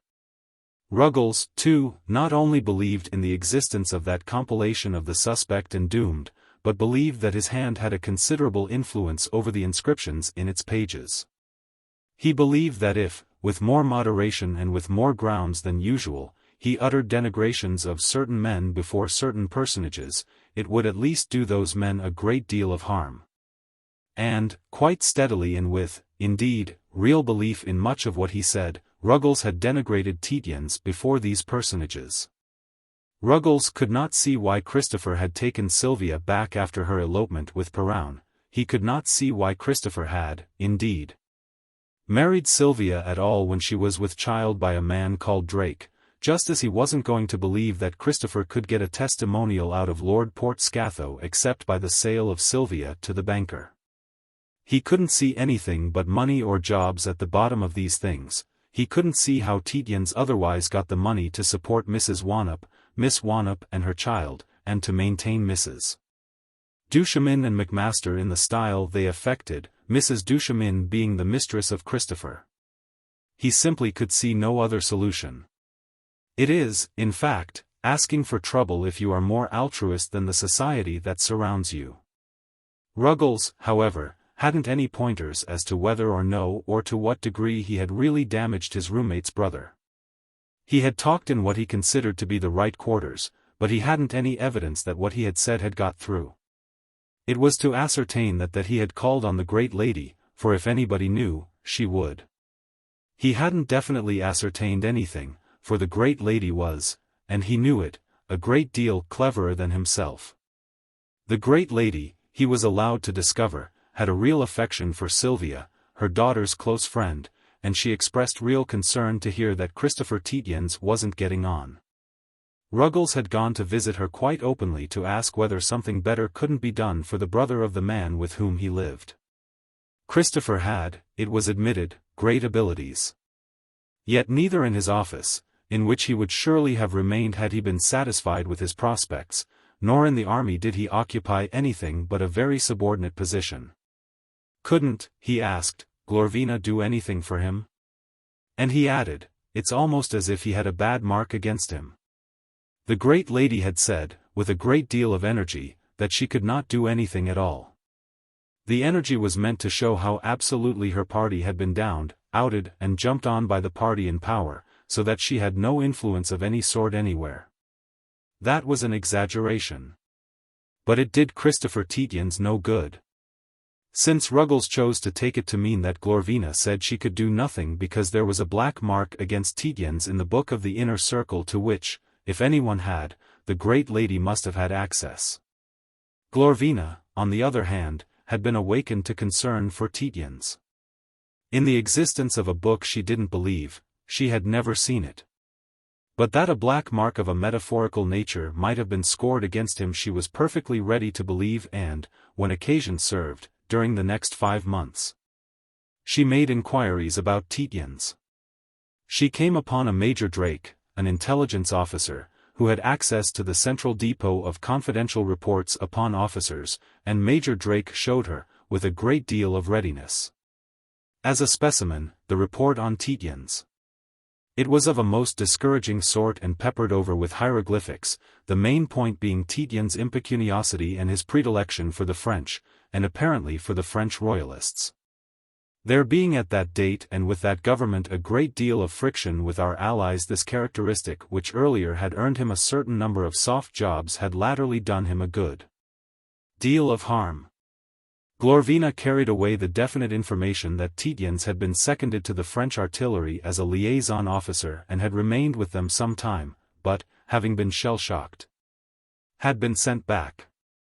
After that a mark had been added against him, not to be employed as liaison officer again. On the other hand, Sylvia's visits to Austrian officer-prisoners had also been noted to Tietjens' account and a final note added, not to be entrusted with any confidential work. To what extent Major Drake himself compiled these records the great lady didn't know and didn't want to know. She was acquainted with the relationships of the parties and was aware that in certain dark, full-blooded men the passion for sexual revenge is very lasting, and she let it go at that. She discovered, however, from Mr. Waterhouse, now also in retreat, that he had a very high opinion of Tietjens' character and abilities. And that just before Waterhouse's retirement he had especially recommended Tietjens for very high promotion. That alone, in the then state of ministerial friendships and enmities, Glorvina knew to be sufficient to ruin any man within range of governmental influence. She had, therefore, sent for Sylvia and had put all these matters before her, for she had too much wisdom to believe that, even supposing there should be differences between the young people of which she had no evidence at all, Sylvia could wish to do anything but promote her husband's material interests. Moreover, sincerely benevolent as the great lady was towards this couple, she also saw that here was a possibility of damaging, at least, individuals of the party in power. A person in a relatively unimportant official position can sometimes make a very nasty stink if he is unjustly used, has determination and a small amount of powerful backing. This Sylvia, at least, certainly had.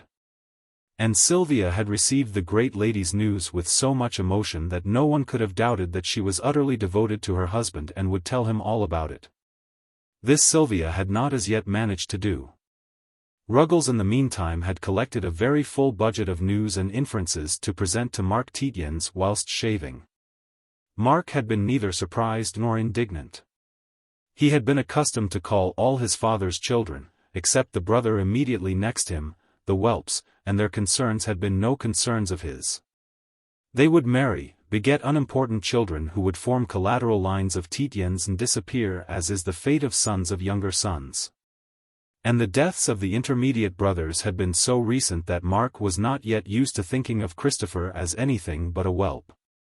A person whose actions might be disagreeable but couldn't matter. He said to Ruggles, "You had better talk to my father about this. I don't know that I could keep all these particulars accurately in my head."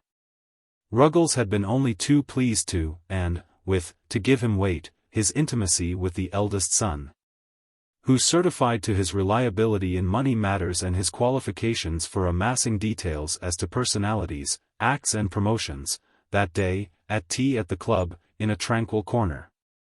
Ruggles had told Mr. Tietjens Sr. that Christopher's wife had been with child when he had married her. He had hushed up her elopement with Perowne and connived at other love affairs of hers to his own dishonor, and was suspected in high places of being a French agent, thus being marked down as suspect in the great book. All this in order to obtain money for the support of Miss Wannop, by whom he had had a child, and to maintain Macmaster and Mrs. Duchemin on a scale unsuited to their means, Mrs. Duchemin being his mistress. The story that Tietjens had had a child by Miss Wannop was first suggested, and then supported, by the fact that in Yorkshire he certainly had a son who never appeared in Gray's Inn. Mr. Tietjens was a reasonable man, not reasonable enough to doubt Ruggles' circumstantial history. He believed implicitly in the great book, which has been believed in by several generations of country gentlemen. He perceived that his brilliant son had made no advancement commensurate with either. His brilliance or his influence, he suspected that brilliance was synonymous with reprehensible tendencies. Moreover, his old friend, General Folliot, had definitely told him some days before that he ought to inquire into the goings-on of Christopher. On being pressed, Folliot had, also definitely, stated that Christopher was suspected of very dishonorable dealings, both in money and women. Ruggles' allegations came, therefore, as a definite confirmation of suspicions that appeared only too well backed up. He bitterly regretted that, knowing Christopher to be brilliant, he had turned the boy, as is the usual portion of younger sons, adrift, with what of a competence could be got together. To sink or swim. He had, he said to himself, always wished to keep at home and under his own eyes this boy for whom he had had especial promptings of tenderness. His wife, to whom he had been absolutely attached by a passionate devotion, had been unusually wrapped up in Christopher, because Christopher had been her youngest son, born very late. And, since his wife's death, Christopher had been especially dear to him, as if he had carried about his presence some of the radiance and illumination that had seemed to attach to his mother. Indeed, after his wife's death, Mr. Tietjens had very nearly asked Christopher and his wife to come and keep house for him at Groby, making, of course, special testamentary provision for Christopher in order to atone for his giving up his career at the Department of Statistics. His sense of justice to his other children had prevented him doing this. What broke his heart was that Christopher should not only have seduced but should have had a child by Valentine Wannop. Very grand seigneur in his habits, Mr. Tietjens had always believed in his duty to patronize the arts and, if he had actually done little in this direction beyond purchasing some chocolate-colored pictures of the French historic school, he had for long prided himself on what he had done for the widow and children of his old friend, Professor Wannop. He considered, and with justice, that he had made Mrs. Wannop a novelist, and he considered her to be a very great novelist. And his conviction of the guilt of Christopher was strengthened by a slight tinge of jealousy of his son, a feeling that he would not have acknowledged to himself. For, since Christopher, he didn't know how, for he had given his son no introduction, had become an intimate of the Wannop household, Mrs. Wannop had completely given up asking him, Mr. Tietjens, clamorously and constantly for advice. In return she had sung the praises of Christopher in almost extravagant terms.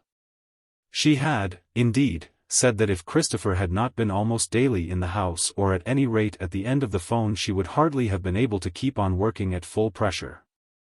This had not overpleased Mr. Tietjens. Mr. Tietjens entertained for Valentine Wannop an affection of the very deepest, the same qualities appealing to the father as appealed to the son.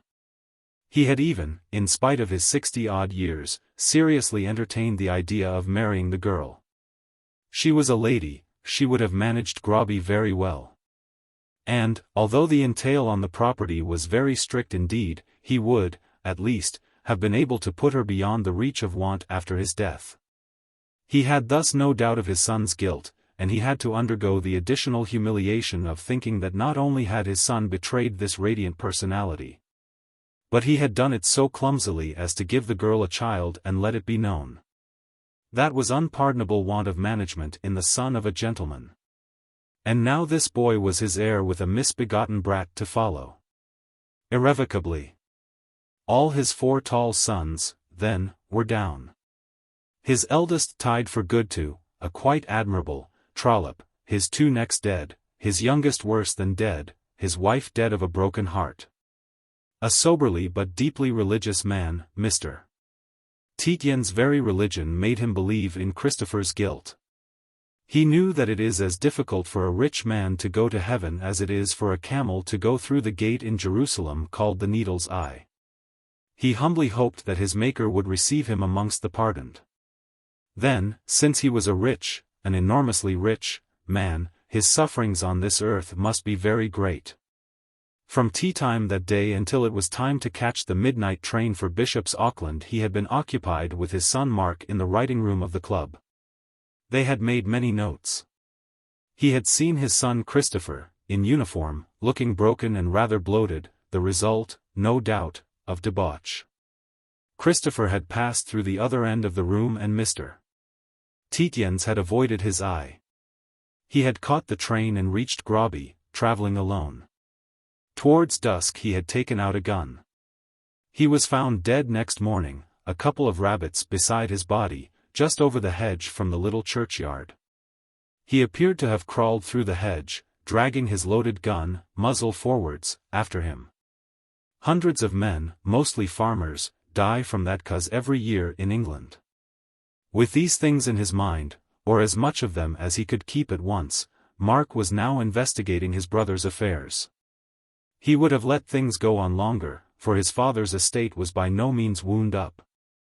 But that morning Ruggles had told him that the club had had a cheque of his brother's returned and that his brother was going out to France next day. It was 5 months exactly since the death of their father. That had happened in March. It was now August, a bright, untidy day in narrow, high courts.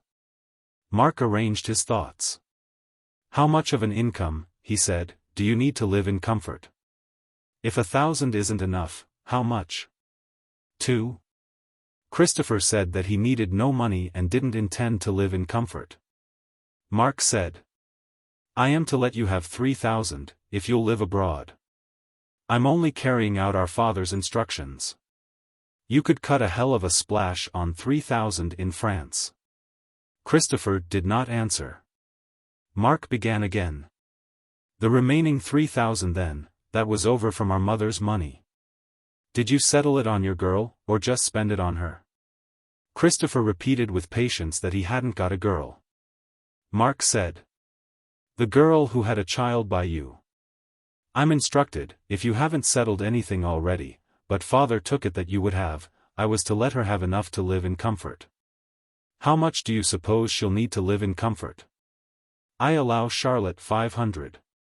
Would 500 be enough? I suppose you want to go on keeping her? 3,000 isn't a great lot for her to live on with a child." Christopher said, "Hadn't you better mention names?" Mark said, "No. I never mention names. I mean a woman writer and her daughter. I suppose the girl is father's daughter, isn't she?" Christopher said, "No. She couldn't be. I've thought of it. She's 27. We were all in Dijon for the 2 years before she was born. Father didn't come into the estate till next year. The Wanups were also in Canada at the time. Professor Wanup was principal of a university there. I forget the name." Mark said, "So we were in Dijon. For my French." He added, "Then she can't be father's daughter. It's a good thing. I thought, as he wanted to settle money on them, they were very likely his children. There's a son, too. He's to have 1,000. What's he doing?" "The son," Tietjens said, "is a conscientious objector. He's on a minesweeper. A bluejacket. His idea is that picking up mines is saving life, not taking it. Then he won't want the brass yet," Mark said, "it's to start him in any business. What's the full name and address of your girl? Where do you keep her?" They were in an open space, dusty, with half-timber buildings whose demolition had been interrupted. Christopher halted close to a post that had once been a cannon. Up against this he felt that his brother could lean in order to assimilate ideas. He said slowly and patiently, "If you're consulting with me as to how to carry out our father's intentions, and as there's money in it, you had better make an attempt to get hold of the facts. I wouldn't bother you if it wasn't a matter of money. In the first place, no money is wanted at this end. I can live on my pay. My wife is a rich woman relatively. Her mother is a very rich woman.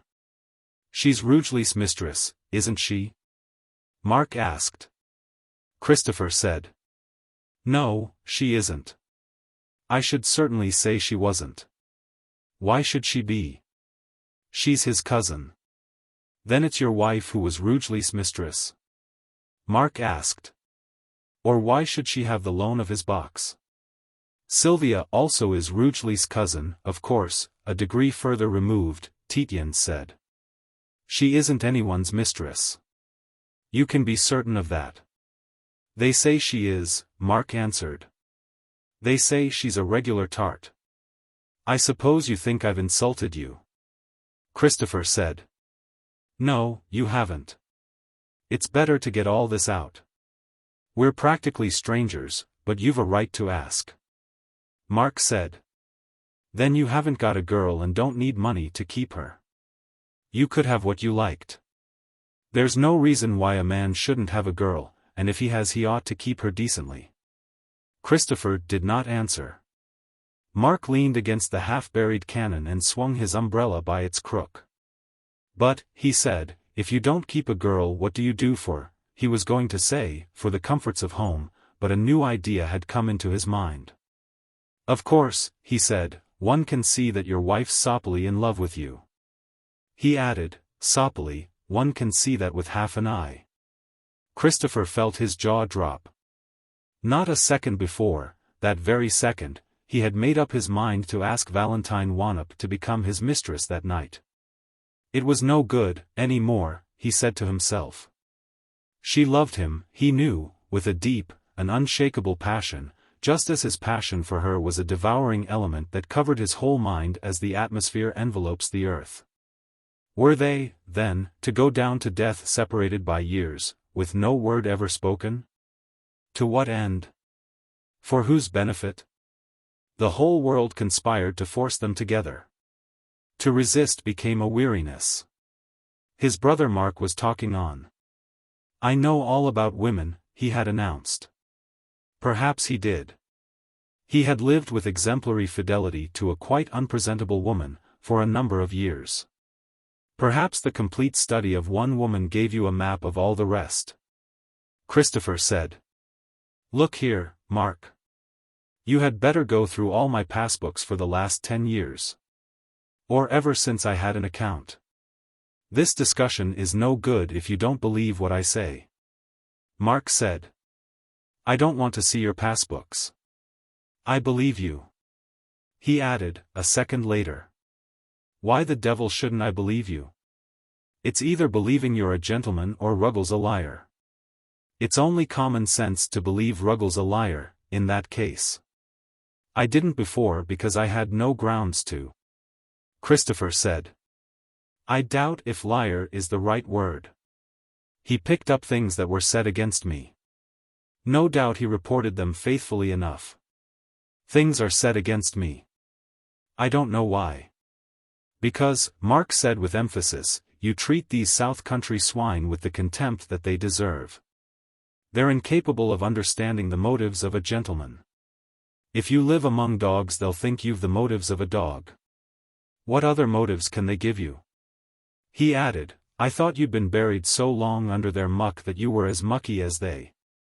Tietjens looked at his brother with the respect one has to give to a man ignorant but shrewd. It was a discovery, that his brother was shrewd. But, of course, he would be shrewd. He was the indispensable head of a great department. He had to have some qualities. Not cultivated, not even instructed. A savage. But penetrating. We must move on, he said, or I shall have to take a cab. Mark detached himself from his half-buried cannon. What did you do with the other 3,000, he asked. 3,000 is a hell of a big sum to chuck away.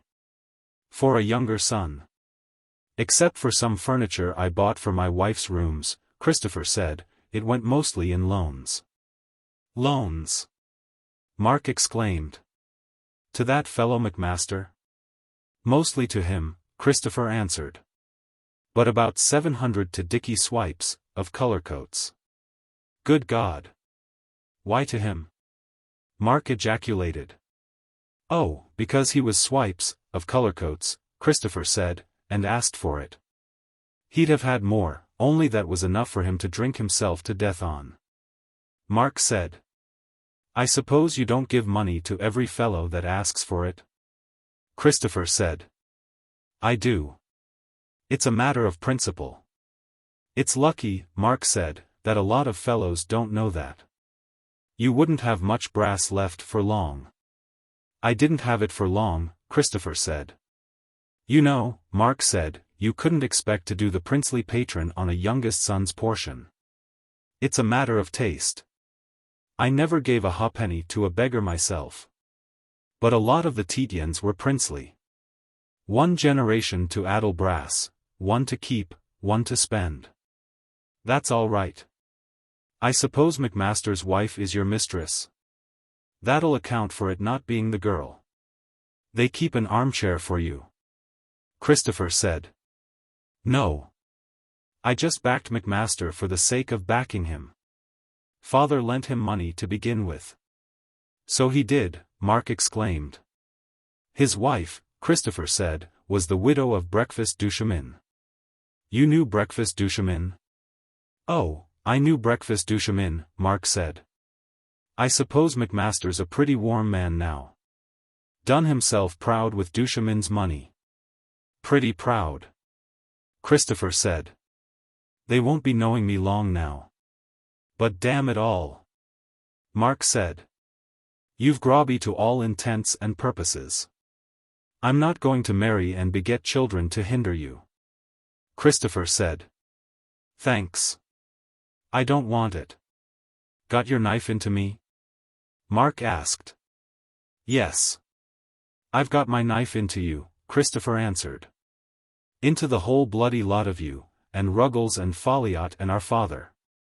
Mark said, Ah. You don't suppose I wouldn't have? Christopher asked. Oh, I don't suppose you wouldn't have, Mark answered. I thought you were a soft sort of bloke. I see you aren't. I'm as North Riding as yourself. Christopher answered. They were in the tide of Fleet Street, pushed apart by foot passengers and separated by traffic. With some of the imperiousness of the officer of those days, Christopher barged across through motorbuses and paper lorries. With the imperiousness of the head of a department, Mark said. Here, policeman, stop these damn things and let me get over. But Christopher was over much the sooner and waited for his brother in the gateway of the Middle Temple. His mind was completely swallowed up in the endeavor to imagine the embraces of Valentine Wanop. He said to himself that he had burnt his boats. Mark, coming alongside him, said. You'd better know what our father wanted. Christopher said. Be quick then. I must get on. He had to rush through his War Office interview to get to Valentine Wanop. They would have only a few hours in which to recount the loves of 2 lifetimes. He saw her golden head and her enraptured face. He wondered how her face would look, enraptured. He had seen on it humor, dismay, tenderness, in the eyes, and fierce anger and contempt for his, Christopher's, political opinions. His militarism. Nevertheless, they halted by the temple fountain. That respect was due to their dead father. Mark had been explaining. Christopher had caught some of his words and divined the links. Mr. Tietjens had left no will, confident that his desires as to the disposal of his immense fortune would be carried out meticulously by his eldest son. He would have left a will, but there was the vague case of Christopher to be considered. Whilst Christopher had been a youngest son, you arranged that he had a good lump sum and went, with it, to the devil how he liked. He was no longer a youngest son, by the will of God. Our father's idea, Mark said by the fountain, was that no settled sum could keep you straight. His idea was that if you were a bloody pimp living on women. You don't mind? I don't mind your putting it straightforwardly, Christopher said. He considered the base of the fountain that was half full of leaves. This civilization had contrived a state of things in which leaves rotted by August. Well, it was doomed. If you were a pimp living on women, Mark repeated, it was no good making a will. You might need uncounted thousands to keep you straight. You were to have, You were to be as debauched as you wanted, but on clean money. I was to see how much in all probability that would be and arrange the other legacies to scale. Father had crowds of pensioners. How much did father cut up for? Christopher asked. Mark said. God knows. You saw we proved the estate at $1.25 million as far as ascertained. But it might be twice that. Or 5 times. With steel prices what they have been for the last 3 years, it's impossible to say what the Middlesbrough district property won't produce. The death duties even can't catch it up. And there are all the ways of getting round them. Christopher inspected his brother with curiosity. This brown-complexioned fellow with bulging eyes, shabby on the whole, tightly buttoned into a rather old pepper-and salt suit, with a badly rolled umbrella. Old race glasses and his bowler hat. The only neat thing about him was indeed a prince. With a rigid outline. All real princes must look like that. He said. Well. You won't be a penny the poorer by me. Mark was beginning to believe this. He said. You won't forgive father? Christopher said. I won't forgive father for not making a will. I won't forgive him for calling in Ruggles. I saw him and you in the writing room the night before he died.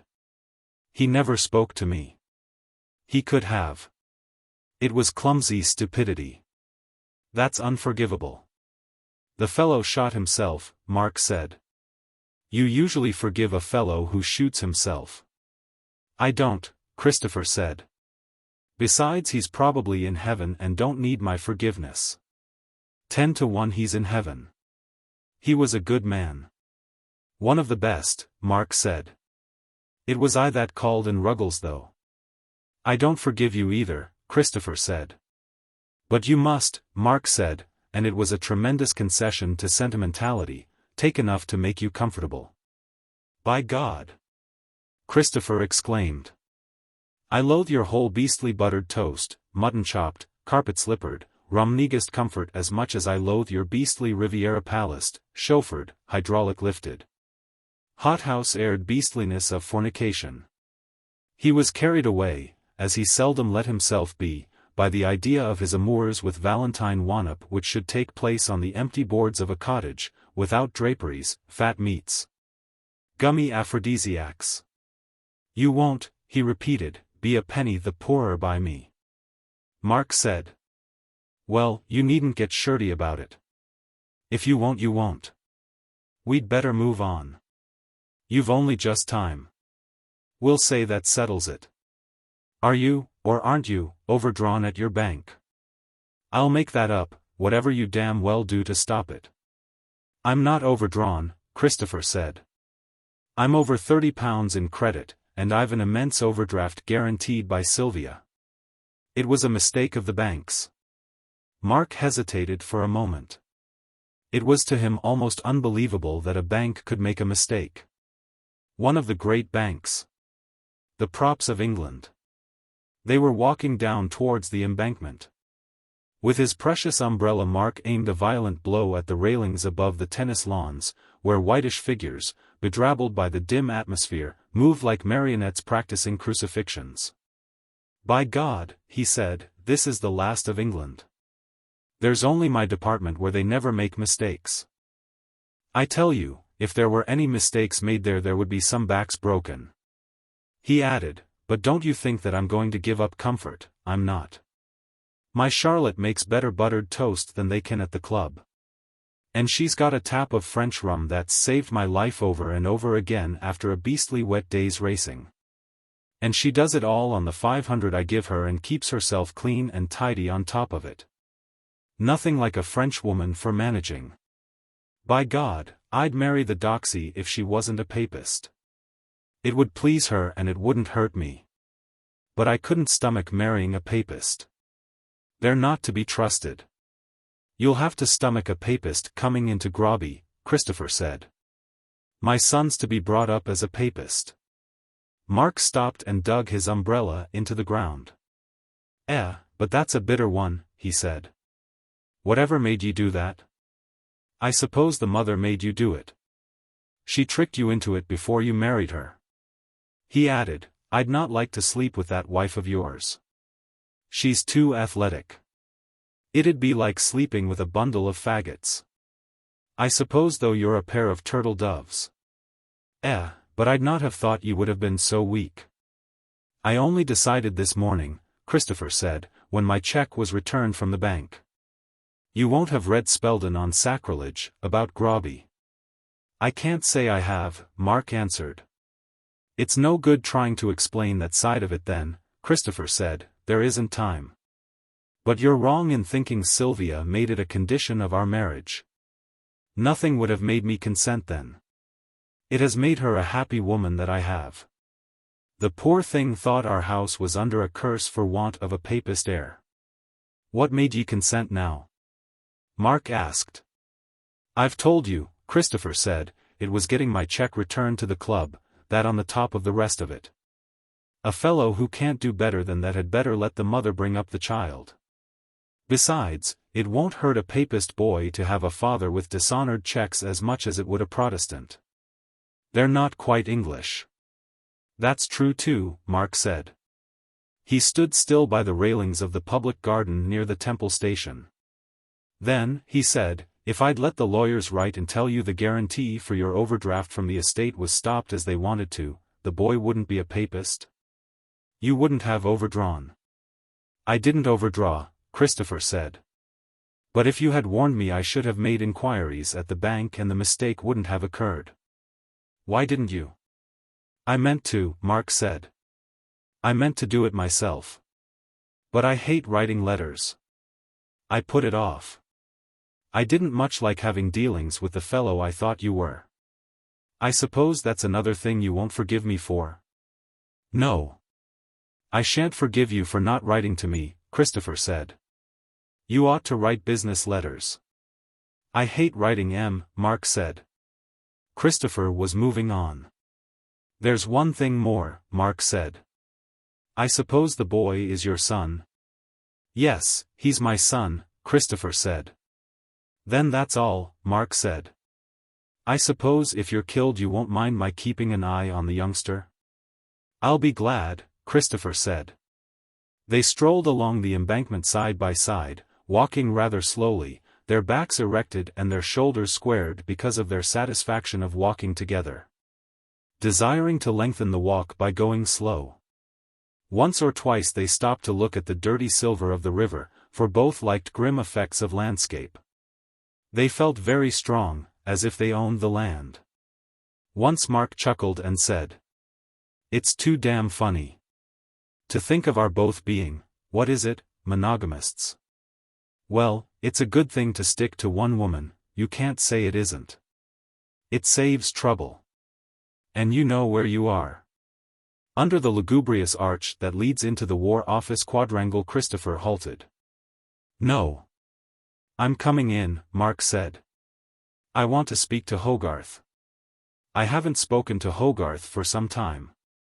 About the transport wagon parks in Regent's Park. I manage all those beastly things and a lot more." "They say you do it damn well," Christopher said.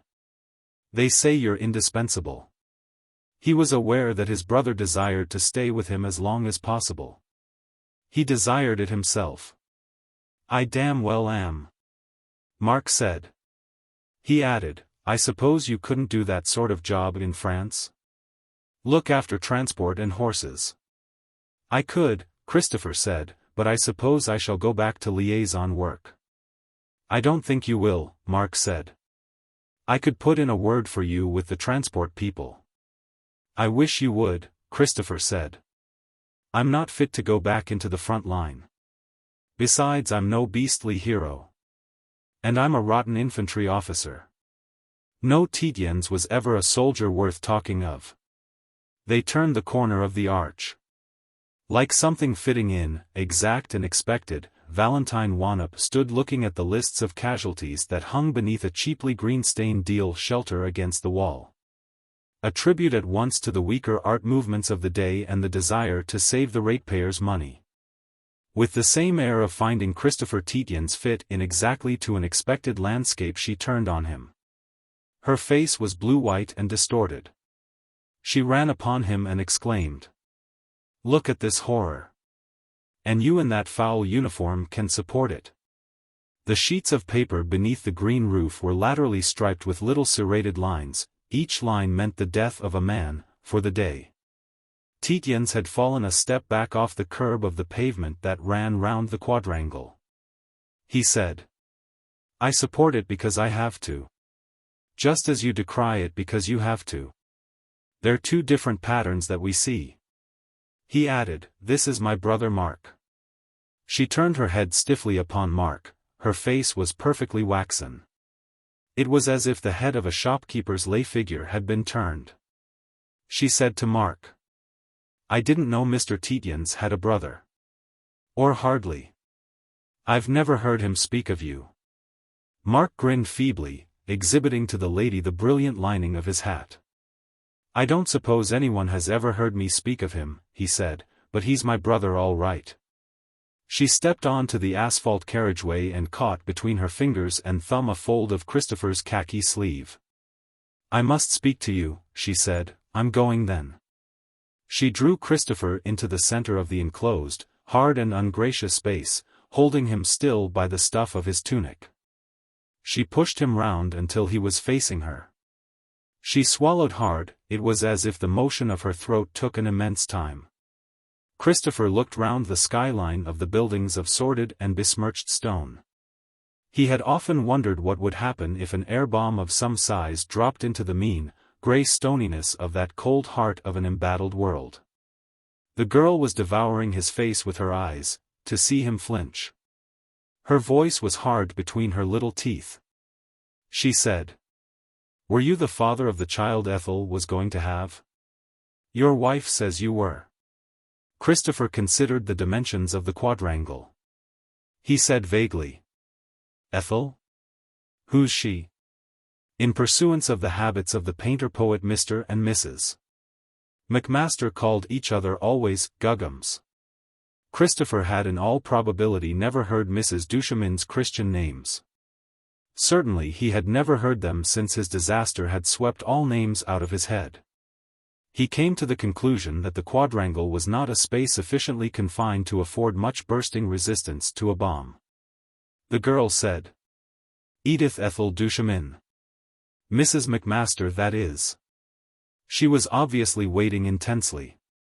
Christopher said with vagueness, "No. Certainly not." What was said? Mark Tietjens was leaning forward over the curb in front of the green-stained shelter, like a child over a brookside. He was obviously waiting, quite patient, swinging his umbrella by the hook. He appeared to have no other means of self-expression. The girl was saying that when she had rung up Christopher that morning a voice had said, without any preparation at all, the girl repeated. "Without any preparation at all.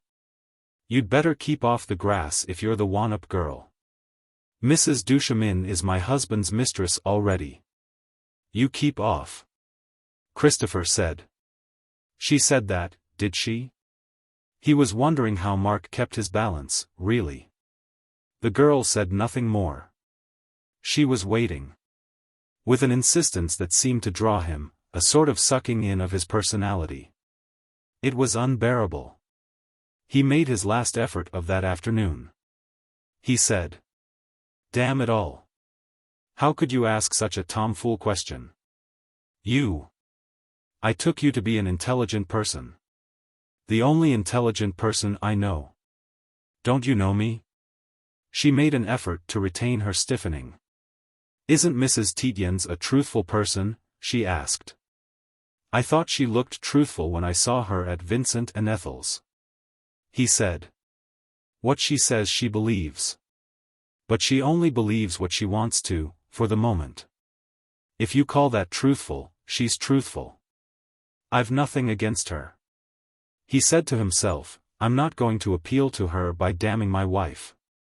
She seemed to go all of a piece, as the hard outline goes suddenly out of a piece of lump sugar upon which you drop water. "Oh," she said, "it isn't true. I knew it wasn't true." She began to cry. Christopher said, "Come along. I've been answering tomfool questions all day. I've got another tomfool to see here, then I'm through." She said, "I can't come with you, crying like this." He answered, "Oh, yes, you can. This is the place where women cry." He added, "Besides there's Mark. He's a comforting ass." He delivered her over to Mark. "Here, look after Miss Wannop," he said. "You want to talk to her anyhow, don't you?" And he hurried ahead of them like a fussy shop walker into the lugubrious hall. He felt that, if he didn't come soon to an unemotional ass in red, green, blue or pink tabs, who would have fish-like eyes and would ask the sort of questions that fishes ask in tanks, he, too, must break down and cry with relief. However, that was a place where men cried, too. He got through at once by sheer weight of personality, down miles of corridors, into the presence of a quite intelligent, thin, dark person with scarlet tabs.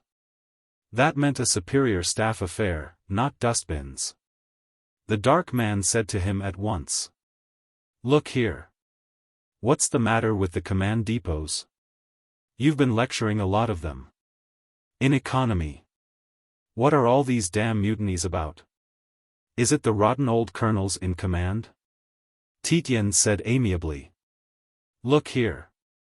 I'm not a beastly spy, you know. I've had hospitality from the rotten old colonels." The dark man said, "I dare say you have. But that's what you were sent round for.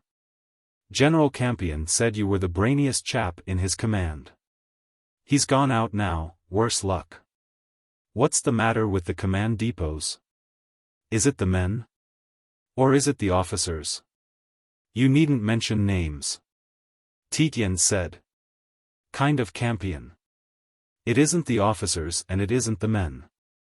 It's the foul system. You get men who think they've deserved well of their country, and they damn well have, and you crop their heads. That's the MOs," the dark man said. "They don't want lice. If they prefer mutinies," Tietjens said. "A man wants to walk with his girl and have a properly oiled quiff. They don't like being regarded as convicts. That's how they are regarded." The dark man said, "All right. Go on. Why don't you sit down?" "I'm a little in a hurry," Tietjens said. "I'm going out tomorrow and I've got a brother and people waiting below." The dark man said, "Oh, I'm sorry. But damn. You're the sort of man we want at home. Do you want to go? We can, no doubt, get you stopped if you don't." Tietjens hesitated for a moment. "Yes," he said eventually. "Yes, I want to go." For the moment he had felt temptation to stay. But it came into his discouraged mind that Mark had said that Sylvia was in love with him. It had been underneath his thoughts all the while. It had struck him at the time like a kick from the hind leg of a mule in his subliminal consciousness. It was the impossible complication. It might not be true, but whether or no the best thing for him was to go and get wiped out as soon as possible. He meant, nevertheless, fiercely, to have his night with the girl who was crying downstairs. He heard in his ear, perfectly distinctly, the lines. "The voice that never yet made answer to my word." He said to himself. That was what Sylvia wanted. "I've got that much." The dark man had said something. Tietjens repeated. "I'd take it very unkindly if you stopped my going. I want to go." The dark man said. "Some do. Some do not. I'll make a note of your name in case you come back. You won't mind going on with your cinder sifting if you do? Get on with your story as quick as you can. And get what fun you can before you go. They say it's rotten out there. Damn awful. There's a hell of a strafe on. That's why they want all you." For a moment Tietjens saw the grey dawn at railhead with the distant sound of a ceaselessly boiling pot, from miles away. The army feeling redescended upon him. He began to talk about command depots, at great length and with enthusiasm. He snorted with rage at the way men were treated in these gloomy places. With ingenious stupidity. Every now and then the dark man interrupted him with, "Don't forget that a command depot is a place where sick and wounded go to get made fit. We've got to get M back as soon as we can." "And do you?" Tietjens would ask. No, we don't, the other would answer. That's what this inquiry is about. You've got, Tietjens would continue, on the north side of a beastly clay hill 9 miles from Southampton 3,000 men from the Highlands, North Wales, Cumberland. God knows where, as long as it's 300 miles from home to make them rather mad with nostalgia. You allow M out for an hour a day during the pub's closing time, you shave their heads to prevent M appealing to local young women who don't exist. And you don't let M carry the swagger canes. God knows why. To prevent their poking their eyes out, if they fall down, I suppose. 9 miles from anywhere, with chalk-down roads to walk on and not a bush for shelter or shade. And, damn it, if you get 2 men, chums from the Seaforths or the Argylls, you don't let them sleep in the same hut, but shove M in with a lot of fat buffs or Welshmen, who stink of leeks and can't speak English. That's the infernal medical's orders to stop M talking all night. To make M conspire all night not to turn out for parade, Tietjens said. And there's a beastly mutiny begun. And, damn it, they're fine men. They're first-class fellows. Why don't you, as this is a Christian land, let M go home to convalesce with their girls and pubs and friends and a little bit of swank, for heroes? Why in God's name don't you? Isn't there suffering enough? I wish you wouldn't say, you, the dark man said. It isn't me. The only ACI I've drafted was to give every command depot a cinema and a theater. But the beastly medicals got it stopped, for fear of infection. And, of course, the parsons and nonconformist magistrates. Well, you'll have to change it all, Tietjens said, or you'll just have to say, thank God we've got a navy. You won't have an army.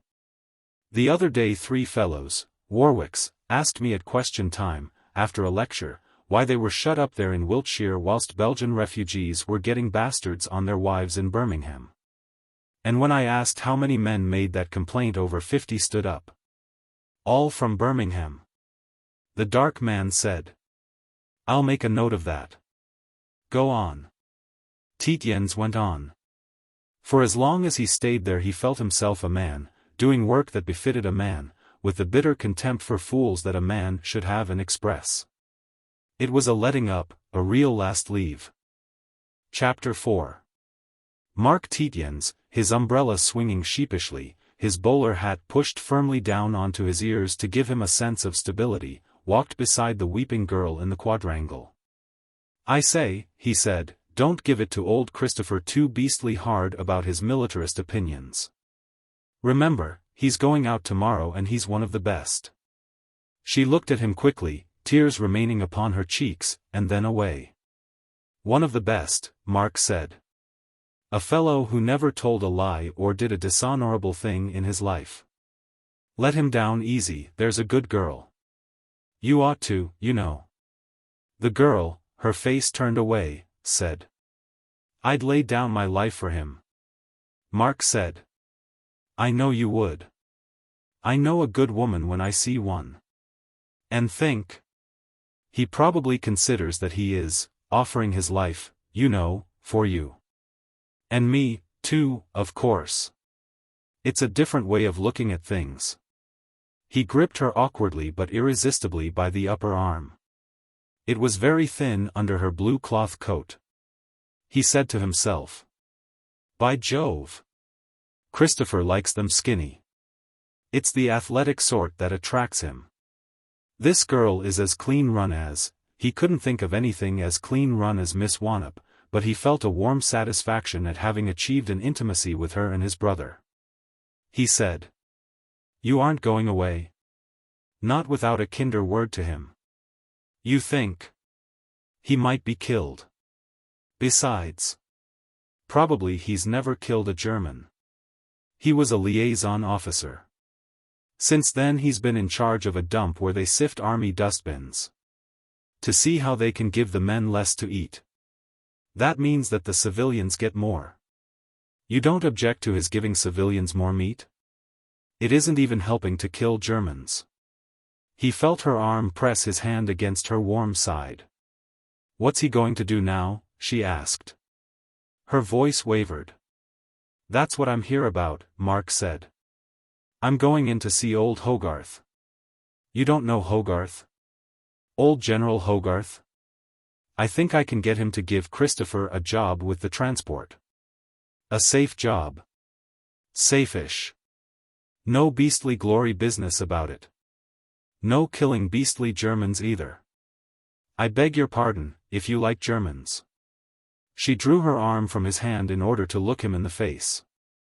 Oh, she said, you don't want him to have any beastly military glory.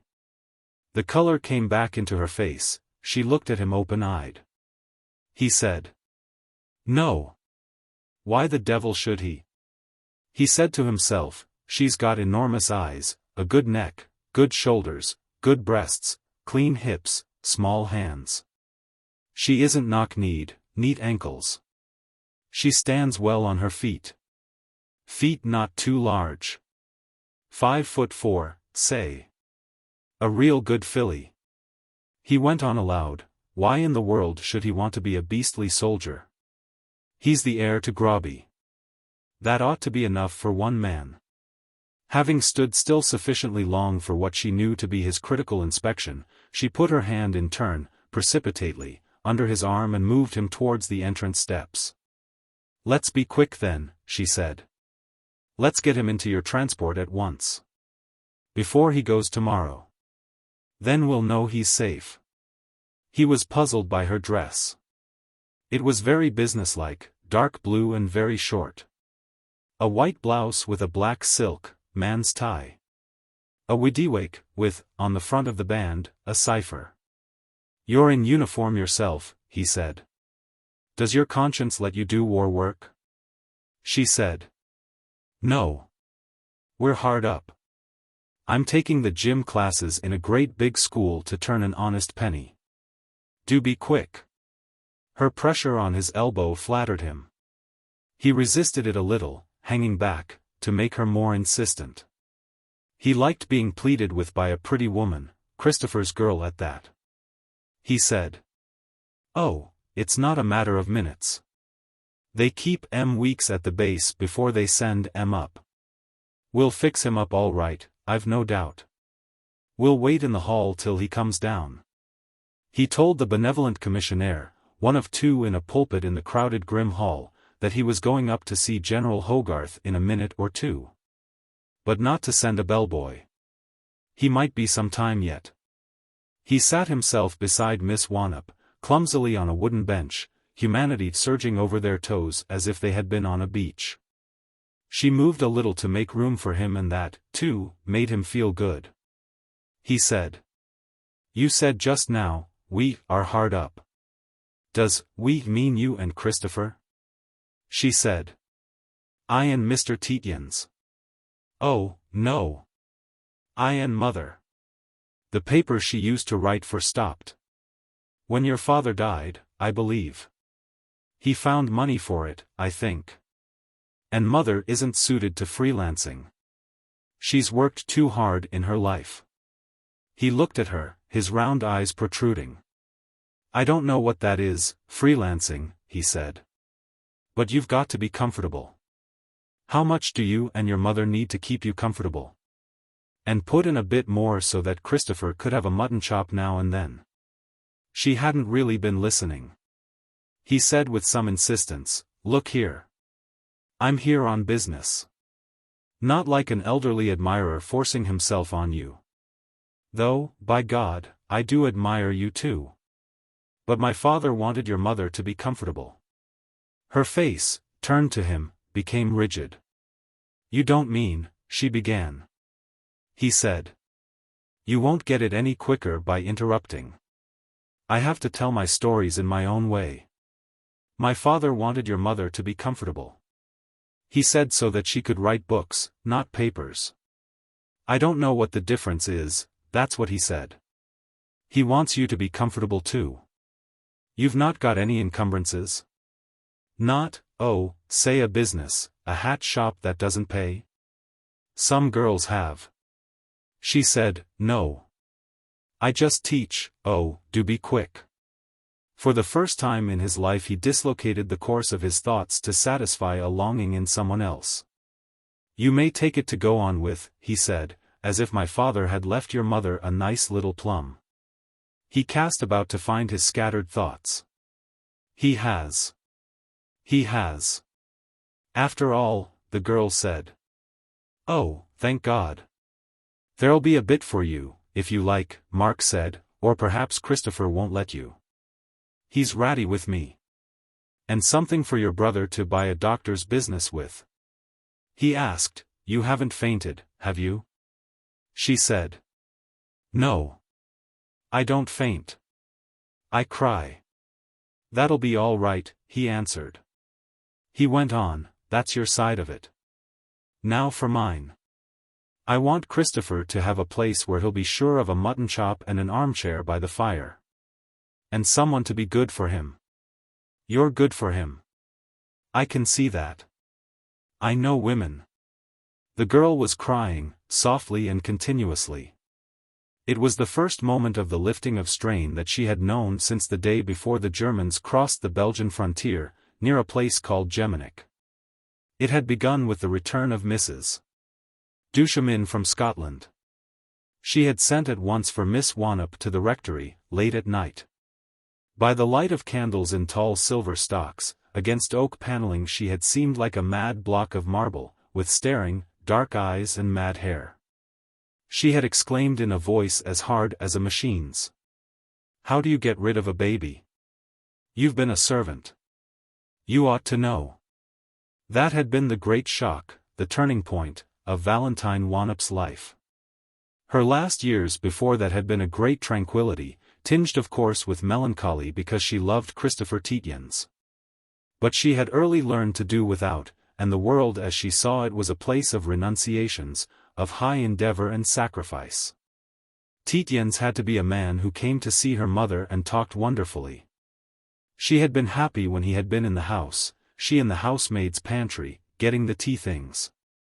She had, besides, been very hard worked for her mother. The weather had been, on the whole, good, the corner of the country in which they lived had continued to seem fresh and agreeable. She had had excellent health, got an occasional ride on the Katamer with which Tietjens had replaced Joel's rig. And her brother had done admirably at Eton, taking such a number of exhibitions and things that, once at Magdalen, he had been nearly off his mother's hands. An admirable, gay boy, not unlikely to run for, as well as being a credit to, his university, if he didn't get sent down for his political extravagances. He was a communist. And at the rectory there had been the Duchemins, or rather Mrs. Duchemin and, during most weekends, Macmaster somewhere about. The passion of Macmaster for Edith Ethel and of Edith Ethel for Macmaster had seemed to her one of the beautiful things of life. They seemed to swim in a sea of renunciations, of beautiful quotations, and of steadfast waiting. Macmaster did not interest her personally much, but she took him on trust because of Edith Ethel's romantic passion and because he was Christopher Tietjens' friend. She had never heard him say anything original. When he used quotations they would be apt rather than striking. But she took it for granted that he was the right man, much as you take it for granted that the engine of an express train in which you are is reliable. The right people have chosen it for you. With Mrs. Duchemin, mad before her, she had the first intimation that her idolized friend, in whom she had believed as she had believed in the firmness of the great, sunny earth, had been the mistress of her lover, almost since the first day she had seen him. And that Mrs. Duchemin had, stored somewhere, a character of an extreme harshness and great vulgarity of language. She raged up and down in the candlelight, before the dark oak paneling, screaming coarse phrases of the deepest hatred for her lover. Didn't the oaf know his business better than to? The dirty little port of Leith fish handler. What, then, were tall candles in silver sticks for? And polished paneling in galleries? Valentine Wannop couldn't have been a little ashcat in worn cotton dresses, sleeping under the stairs, in an Ealing household with a drunken cook, an invalid mistress and 3 overfed men. Without acquiring a considerable knowledge of the sexual necessities and excesses of humanity. But, as all the poorer helots of great cities hearten their lives by dreaming of material beauties, elegance, and suave wealth, she had always considered that, far from the world of Ealing and its county councillors who overate and neighed like stallions, there were bright colonies of beings, chaste, beautiful in thought, altruist and circumspect. And, till that moment, she had imagined herself on the skirts of such a colony. She presupposed a society of beautiful intellects centering in London round her friends. Ealing she just put out of her mind. She considered, she had, indeed once heard Tietjens say that humanity was made up of exact and constructive intellects on the one hand and on the other of stuff to fill graveyards. Now, what had become of the exact and constructive intellects? Worst of all, what became of her beautiful inclination towards Tietjens, for she couldn't regard it as anything more? Couldn't her heart sing any more whilst she was in the housemaid's pantry and he in her mother's study? And what became, still more, of what she knew to be Tietjens' beautiful inclination towards her? She asked herself the eternal question, and she knew it to be the eternal question, whether no man and woman can ever leave it at the beautiful inclination. And, looking at Mrs. Duchemin, rushing backwards and forwards in the light of candles, blue-white of face and her hair flying, Valentine Wannop said, "No. No. The tiger lying in the reeds will always raise its head." But tiger, it was more like a peacock. Tietjens, raising his head from the other side of the tea-table and looking at her with his long, meditative glance from beside her mother, ought he then, instead of blue and protruding, to have eyes divided longitudinally in the blacks of them, that should divide, closing or dilating, on a yellow ground, with green glowings of furtive light? She was aware that Edith Ethel had done her an irreparable wrong, for you cannot suffer a great sexual shock and ever be the same. Or not for years. Nevertheless she stayed with Mrs.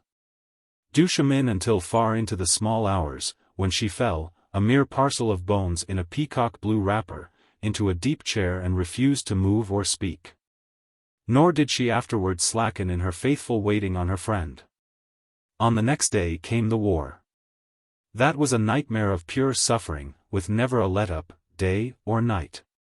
It began on the morning of the 4th with the arrival of her brother from some sort of Oxford communist summer school on the Broads. He was wearing a German corps student's cap and was very drunk. He had been seeing German friends off from Harwich. It was the first time she had ever seen a drunken man, so that was a good present to her. Next day, and sober, he was almost worse. A handsome, dark boy like his father, he had his mother's hooked nose and was always a little unbalanced, not mad, but always over-violent in any views he happened for the moment to hold. At the summer school he had been under very vitriolic teachers of all sorts of notions. That hadn't hitherto mattered.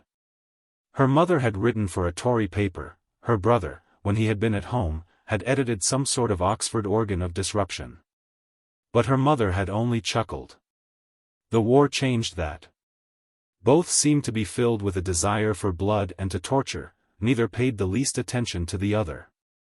It was as if, so for the rest of those years the remembrance of that time lived with her, in one corner of the room her mother, aging, and on her knees, from which she only with difficulty rose, shouted hoarse prayers to God, to let her, with her own hands, strangle, torture, and flay off all his skin, a being called the Kaiser, and as if, in the other corner of the room, her brother, erect, dark, scowling and vitriolic, one hand clenched above his head, called down the curse of heaven on the British soldier, so that in thousands, he might die in agony, the blood spouting from his scalded lungs. It appeared that the communist leader whom Edward Wannop affected had had ill success in his attempts to cause disaffection among some units or other of the British Army, and had failed rather gallingly, being laughed at or ignored rather than being ducked in a horsepond, shot or otherwise martyrized. That made it obvious that the British man in the ranks was responsible for the war. If those ignoble hirelings had refused to fight, all the other embattled and terrorized millions would have thrown down their arms. Across that dreadful phantasmagoria went the figure of Tietjens. He was in doubt. She heard him several times voice his doubts to her mother, who grew every day more vacant. One day Mrs. Wannop had said, "What does your wife think about it?" Tietjens had answered, "Oh, Mrs. Tietjens is a pro-German." Or no, that isn't exact. She has German prisoner friends and looks after them. But she spends nearly all her time in retreat in a convent reading novels of before the war. She can't bear the thought of physical suffering. I can't blame her. Mrs. Wannop was no longer listening, her daughter was. For Valentine Wannop the war had turned Tietjens into far more of a man and far less of an inclination, the war and Mrs. Duchemin between them. He had seemed to grow less infallible. A man with doubts is more of a man, with eyes, hands, the need for food and for buttons to be sewn on. She had actually tightened up a loose glove button for him. One Friday afternoon at Macmaster's she had had a long talk with him, the first she had had since the drive and the accident. Ever since Macmaster had instituted his Friday afternoons, and that had been some time before the war, Valentine Wannop had accompanied Mrs. Duchemin to town by the morning train and back at night to the rectory. Valentine poured out the tea, Mrs. Duchemin drifting about the large book-lined room amongst the geniuses and superior journalists. On this occasion, a November day of very chilly, wet, there had been next to nobody present, the preceding Friday having been unusually full. Macmaster and Mrs. Duchemin had taken a Mr. Spong, an architect, into the dining room to inspect an unusually fine set of Piranesi's views of Rome that Tietjens had picked up somewhere and had given to Macmaster. A Mr. Jeg and a Mrs. Haviland were sitting close together in the far window seat. They were talking in low tones. From time to time Mr. Jeg used the word inhibition. Tietjens rose from the fire seat on which he had been sitting and came to her. He ordered her to bring her cup of tea over by the fire and talk to him. She obeyed. They sat side by side on the leather fire seat that stood on polished brass rails, the fire warming their backs. He said, "Well, Miss Wannop, what have you been doing?" And they drifted into talking of the war. You couldn't not. She was astonished not to find him so loathsome as she had expected, for, just at that time, with the facts that were always being driven into her mind by the pacifist friends of her brother and with continual brooding over the morals of Mrs. Duchemin, she had an automatic feeling that all manly men were lust-filled devils, desiring nothing better than to stride over battlefields, stabbing the wounded with long daggers in frenzies of sadism. She knew that this view of Tietjens was wrong, but she cherished it. She found him, as subconsciously she knew he was, astonishingly mild. She had too often watched him whilst he listened to her mother's tirades against the Kaiser, not to know that. He did not raise his voice, he showed no emotion. He said at last, "You and I are like two people." He paused and began again more quickly. "Do you know these soap advertisement signs that read differently from several angles? As you come up to them you read, Monkey's Soap, if you look back when you've passed it needs no rinsing. You and I are standing at different angles and though we both look at the same thing we read different messages. Perhaps if we stood side by side we should see yet a third. But I hope we respect each other. We're both honest. I, at least, tremendously respect you and I hope you respect me." She kept silent. Behind their backs the fire rustled. Mr. Jeg, across the room, said, "The failure to coordinate," and then dropped his voice. Tietjens looked at her attentively. "You don't respect me?" he asked. She kept obstinately silent. "I'd have liked you to have said it," he repeated. "Oh," she cried out, "how can I respect you when there is all this suffering? So much pain. Such torture. I can't sleep. Never. I haven't slept a whole night since. Think of the immense spaces, stretching out under the night. I believe pain and fear must be worse at night." She knew she was crying out like that because her dread had come true. When he had said, "I'd have liked you to have said it," using the past, he had said his valedictory. Her man, too, was going. And she knew too, she had always known under her mind and now she confessed it, her agony had been, half of it, because one day he would say farewell to her, like that. With the inflection of a verb. As, just occasionally, using the word we, and perhaps without intention, he had let her know that he loved her. Mr. Jegg drifted across from the window, Mrs. Haviland was already at the door. "We'll leave you to have your war talk out," Mr. Jegg said. He added, "For myself, I believe it's one's sole duty to preserve the beauty of things that's preservable. I can't help saying that." She was alone with Tietjens and the quiet day. She said to herself, "Now he must take me in his arms. He must. He must." The deepest of her instincts came to the surface, from beneath layers of thought hardly known to her. She could feel his arms around her, she had in her nostrils the peculiar scent of his hair, like the scent of the skin of an apple, but very faint. "You must. You must," she said to herself. There came back to her overpoweringly the memory of their drive together and the moment, the overwhelming moment, when, climbing out of the white fog into the blinding air, she had felt the impulse of his whole body towards her and the impulse of her whole body towards him. A sudden lapse, like the momentary dream when you fall. She saw the white disk of the sun over the silver mist and behind them was the long, warm night.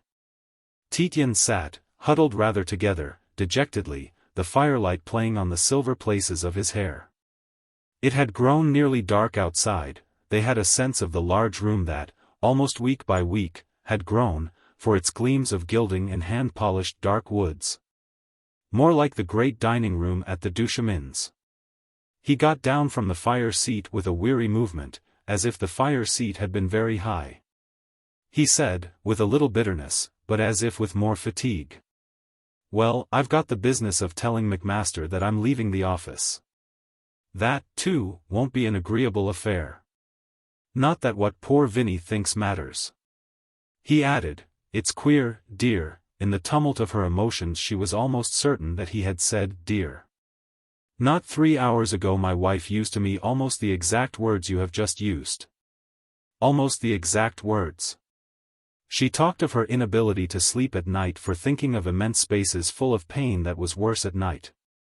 And she, too, said that she could not respect me." She sprang up. "Oh," she said, "she didn't mean it. I didn't mean it. Almost every man who is a man must do as you are doing. But don't you see it's a desperate attempt to get you to stay, an attempt on moral lines? How can we leave any stone unturned that could keep us from losing our men?" She added, "And it was another stone that she didn't leave unturned, besides, how can you reconcile it with your sense of duty, even from your point of view? You're more useful, you know you're more useful to your country here than—" He stood over her, stooping a little, somehow suggesting great gentleness and concern. "I can't reconcile it with my conscience," he said. "In this affair there is nothing that any man can reconcile with his conscience. I don't mean that we oughtn't to be in this affair and on the side we're on. We ought. But I'll put to you things I have put to no other soul." The simplicity of his revelation seemed to her to put to shame any of the glibnesses she had heard.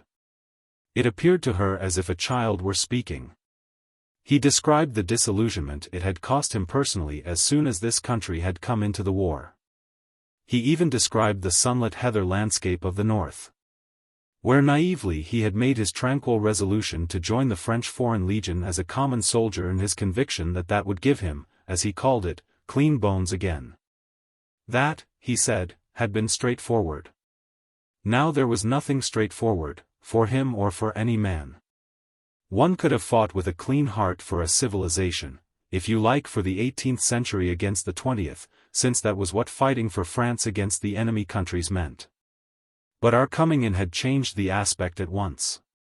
It was one part of the 20th century using the 18th as a catspaw to bash the other half of the 20th. It was true there was nothing else for it.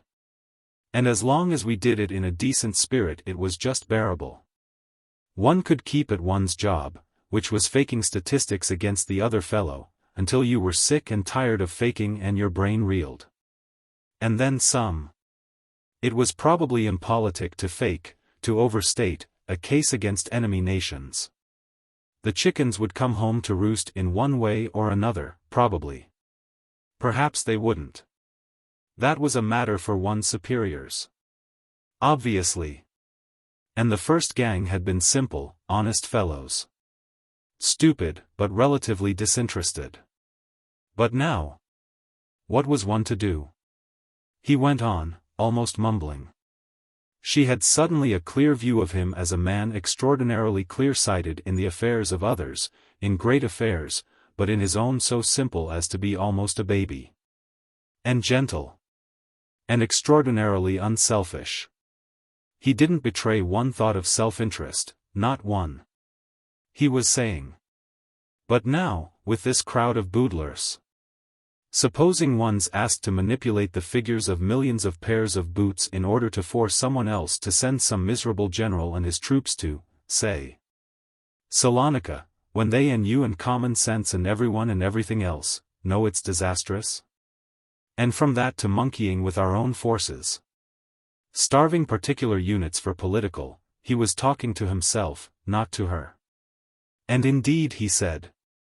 I can't, you see, talk really before you. For all I know your sympathies, perhaps your activities, are with the enemy nations. She said passionately. They're not. They're not. How dare you say such a thing? He answered. It doesn't matter. No. I'm sure you're not. But, anyhow, these things are official. One can't, if one's scrupulous, even talk about them. And then. You see, it means such infinite deaths of men, such an infinite prolongation, all this interference for side ends. I seem to see these fellows with clouds of blood over their heads. And then. I'm to carry out their orders because they're my superiors. But helping them means unnumbered deaths. He looked at her with a faint, almost humorous smile. You see, he said, we're perhaps not so very far apart. You mustn't think you're the only one that sees all the deaths and all the sufferings. You see, I, too, am a conscientious objector. My conscience won't let me continue any longer with these fellows. She said. But isn't there any other? He interrupted. No. There's no other course. One is either a body or a brain in these affairs. I suppose I'm more brain than body. I suppose so. Perhaps I'm not. But my conscience won't let me use my brain in this service. So I've a great, hulking body. I'll admit I'm probably not much good.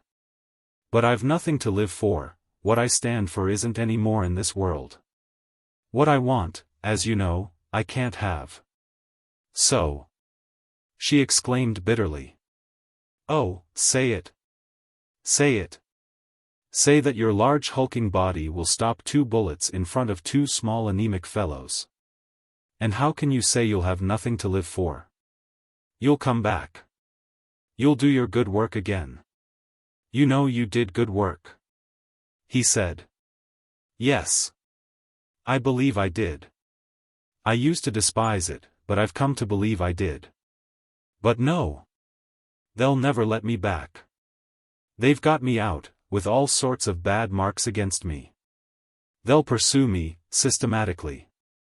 You see, in such a world as this, an idealist, or perhaps it's only a sentimentalist, must be stoned to death. He makes the others so uncomfortable. He haunts them at their golf. No. They'll get me, one way or the other.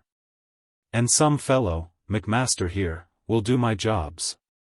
He won't do them so well, but he'll do them more dishonestly. Or no. I oughtn't to say dishonestly.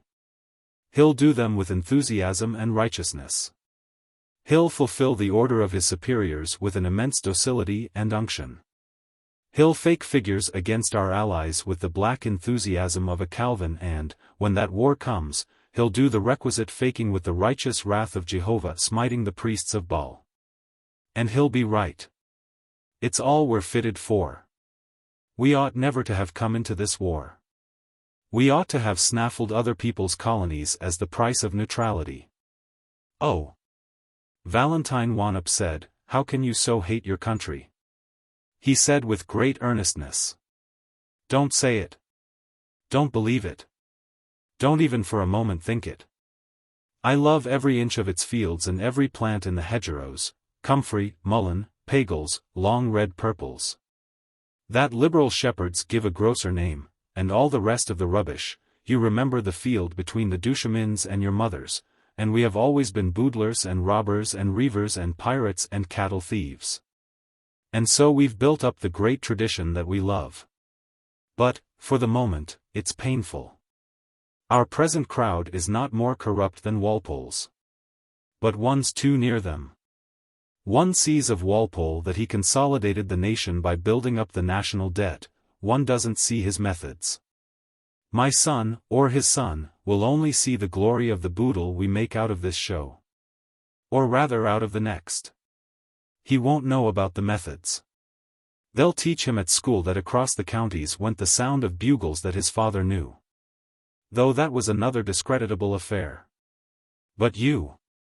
Valentine Wanop exclaimed. You! What will you do? After the war? He said rather bewilderedly. Oh, I shall go into the old furniture business. I've been offered a job. She didn't believe he was serious. He hadn't, she knew, ever thought about his future.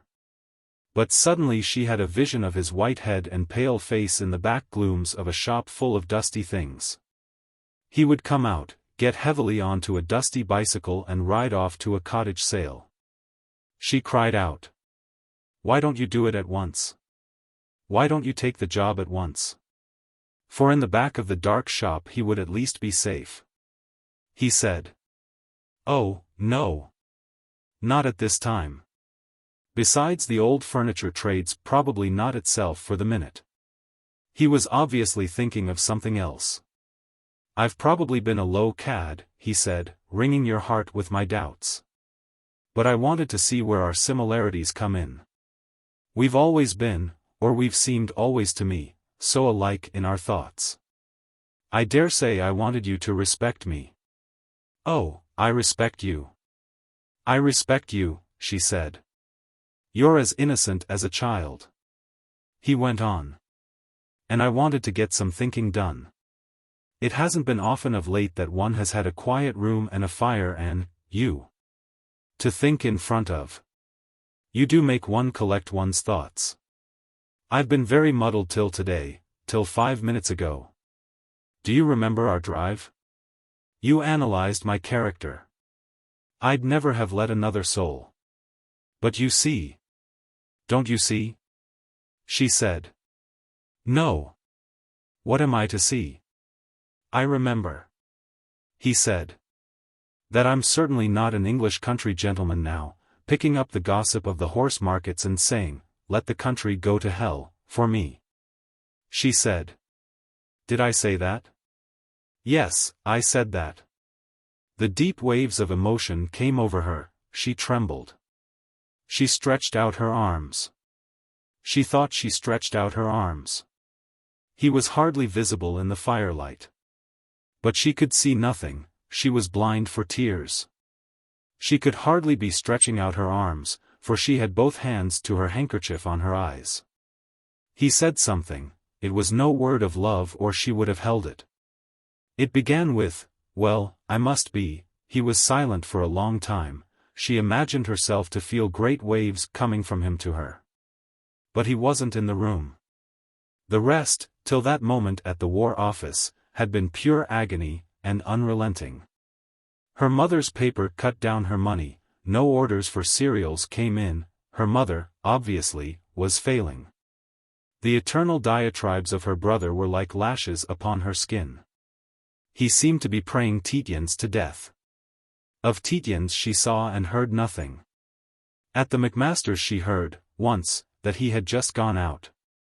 It added to her desire to scream when she saw a newspaper. Poverty invaded them. The police raided the house in search of her brother and his friends. Then her brother went to prison, somewhere in the Midlands. The friendliness of their former neighbors turned to surly suspicion. They could get no milk. Food became almost unprocurable without going to long distances. For 3 days Mrs. Wannop was clean out of her mind. Then she grew better and began to write a new book. It promised to be rather good. But there was no publisher. Edward came out of prison, full of good humor and boisterousness. They seemed to have had a great deal to drink in prison. But, hearing that his mother had gone mad over that disgrace, after a terrible scene with Valentine, in which he accused her of being the mistress of Tietjens and therefore militarist, he consented to let his mother use her influence, of which she had still some, to get him appointed as an A.B. on a minesweeper. Great winds became an agony to Valentine Wannop in addition to the unbearable sounds of firing that came continuously over the sea. Her mother grew much better, she took pride in having a son in a service. She was then the more able to appreciate the fact that her paper stopped payment altogether. A small mob on the 5th of November burned Mrs. Wannop in effigy in front of their cottage and broke their lower windows. Mrs. Wannop ran out and in the illumination of the fire knocked down 2 farm laborer hobbledehoys. It was terrible to see Mrs. Wannop's grey hair in the firelight. After that the butcher refused them meat altogether, ration card or no ration card. It was imperative that they should move to London. The marsh horizon became obscured with giant stilts, the air above it filled with aeroplanes, the roads covered with military cars. There was then no getting away from the sounds of the war. Just as they had decided to move, Tietjens came back. It was for a moment heaven to have him in this country. But when, a month later, Valentine Wannop saw him for a minute, he seemed very heavy, aged and dull. It was then almost as bad as before, for it seemed to Valentine as if he hardly had his reason. On hearing that Tietjens was to be quartered, or, at any rate, occupied, in the neighborhood of Ealing, Mrs. Wannop at once took a small house in Bedford Park, whilst, to make ends meet, for her mother made terribly little, Valentine Wannop took a post as athletic mistress in a great school in a not very near suburb. Thus, though Tietjens came in for a cup of tea almost every afternoon with Mrs. Wannop in the dilapidated little suburban house, Valentine Wannop hardly ever saw him. The only free afternoon she had was the Friday, and on that day she still regularly chaperoned Mrs. Duchemin, meeting her at Charing Cross towards noon and taking her back to the same station in time to catch the last train to Rye. On Saturdays and Sundays she was occupied all day in typing her mother's manuscript. Of Tietjens, then, she saw almost nothing. She knew that his poor mind was empty of facts and of names. But her mother said he was a great help to her. Once provided with facts his mind worked out sound Tory conclusions, or quite startling and attractive theories, with extreme rapidity. This Mrs. Wannop found of the greatest use to her whenever, though it wasn't now very often, she had an article to write for an excitable newspaper. She still, however, contributed to her failing organ of opinion, though it paid her nothing. Mrs. Duchemin, then, Valentine Wannop still chaperoned, though there was no bond any more between them. Valentine knew, for instance, perfectly well that Mrs. Duchemin, after she had been seen off by train from Charing Cross, got out at Clapham Junction, took a taxicab back to Gray's Inn after dark and spent the night with Macmaster, and Mrs. Duchemin knew quite well that Valentine knew. It was a sort of parade of circumspection and rightness, and they kept it up even after, at a sinister registry office, the wedding had taken place.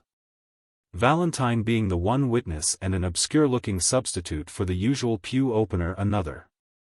There seemed to be, by then, no very obvious reason why Valentine should support Mrs. Macmaster any more on these rather dreary occasions, but Mrs.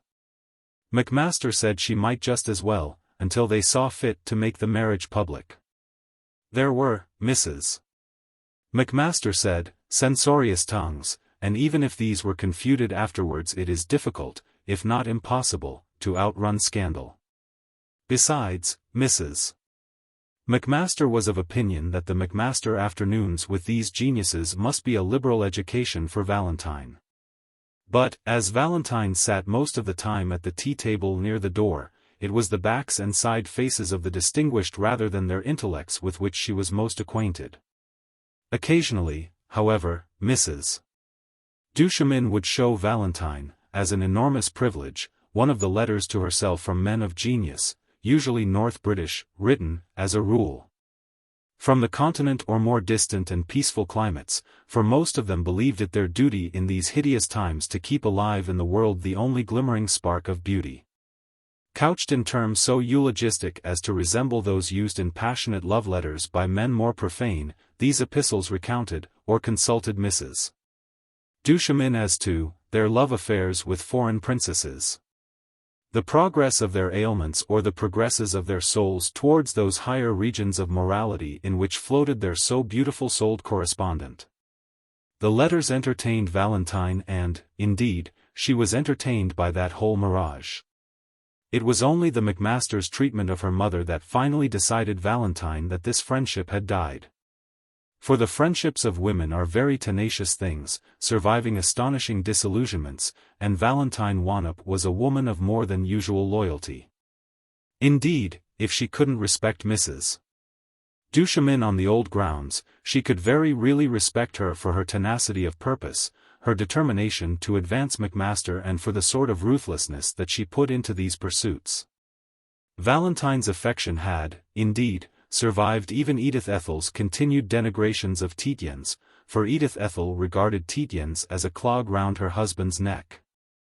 If only because he was a very unpopular man, grown personally rather unpresentable and always extremely rude to the geniuses on Fridays. Edith Ethel, however, never made these complaints that grew more and more frequent as more and more the distinguished flocked to the Fridays, before Macmaster. And they ceased very suddenly and in a way that struck Valentine as odd. Mrs. Duchemin's grievance against Tietjens was that, Macmaster being a weak man, Tietjens had acted as his banker until, what with interest and the rest of it. Macmaster owed Tietjens a great sum, several £1,000s. And there had been no real reason. Macmaster had spent most of the money either on costly furnishings for his rooms or on his costly journeys to Rye. On the one hand Mrs. Duchemin could have found Macmaster all the bric-a-brac he could possibly have wanted from amongst the things at the rectory, where no one would have missed them and, on the other, she, Mrs. Duchemin, would have paid all Macmaster's travelling expenses. She had had unlimited money from her husband, who never asked for accounts. But, whilst Tietjens still had influence with Macmaster, he had used it uncompromisingly against this course, giving him the delusion, it enraged Mrs. Duchemin to think, that it would have been dishonourable. So that Macmaster had continued to draw upon him. And, most enraging of all, at a period when she had had a power of attorney over all Mr. Duchemin's fortune and could, perfectly easily, have sold out something that no one would have missed for the couple of thousand or so that Macmaster owed. Tietjens had very forcibly refused to allow Macmaster to agree to anything of the sort. He had again put into Macmaster's weak head that it would be dishonourable. But Mrs. Duchemin, and she closed her lips determinately after she had said it, knew perfectly well Tietjens' motive. So long as Macmaster owed him money he imagined that they couldn't close their doors upon him. And their establishment was beginning to be a place where you meet people of great influence who might well get for a person as lazy as Tietjens a sinecure that would suit him. Tietjens, in fact, knew which side his bread was buttered. For what, Mrs. Duchemin asked, could there have been dishonourable about the arrangement she had proposed? Practically the whole of Mr. Duchemin's money was to come to her, he was by then insane, it was therefore, morally, her own. But immediately after that, Mr. Duchemin having been certified, the estate had fallen into the hands of the lunacy commissioners and there had been no further hope of taking the capital. Now, her husband being dead, it was in the hands of trustees, Mr. Duchemin having left the whole of his property to Magdalen College and merely the income to his widow. The income was very large. But where, with their expenses, with the death duties and taxation, which were by then merciless, was Mrs. Duchemin to find the money? She was to be allowed, under her husband's will, enough capital to buy a pleasant little place in Surrey, with rather a nice lot of land, enough to let Macmaster know some of the leisures of a country gentleman's lot. They were going in for Shorthorns, and there was enough land to give them a small golf course and, in the autumn, a little, mostly rough, shooting for Macmaster to bring his friends down to. It would just run to that. Oh, no ostentation. Merely a nice little place. As an amusing detail, the villagers there already called Macmaster Squire, and the women curtsied to him. But Valentine Wannop would understand that, with all these expenses, they couldn't find the money to pay off Tietjens. Besides, Mrs. Macmaster said she wasn't going to pay off Tietjens. He had had his chance once, now he could go without, for her. Macmaster would have to pay it himself, and he would never be able to, his contribution to their housekeeping being what it was. And there were going to be complications. Macmaster wondered about their little place in Surrey, saying that he would consult Tietjens about this and that alteration. But over the doorsill of that place the foot of Tietjens was never going to go. Never. It would mean a good deal of unpleasantness, or rather it would mean one sharp, crr unchanged. And then, Napo Fini. Mrs. Duchemin sometimes, and with great effect, condescended to use one of the more picturesque phrases of the day. To all these diatribes Valentine Wannop answered hardly anything. It was no particular concern of hers.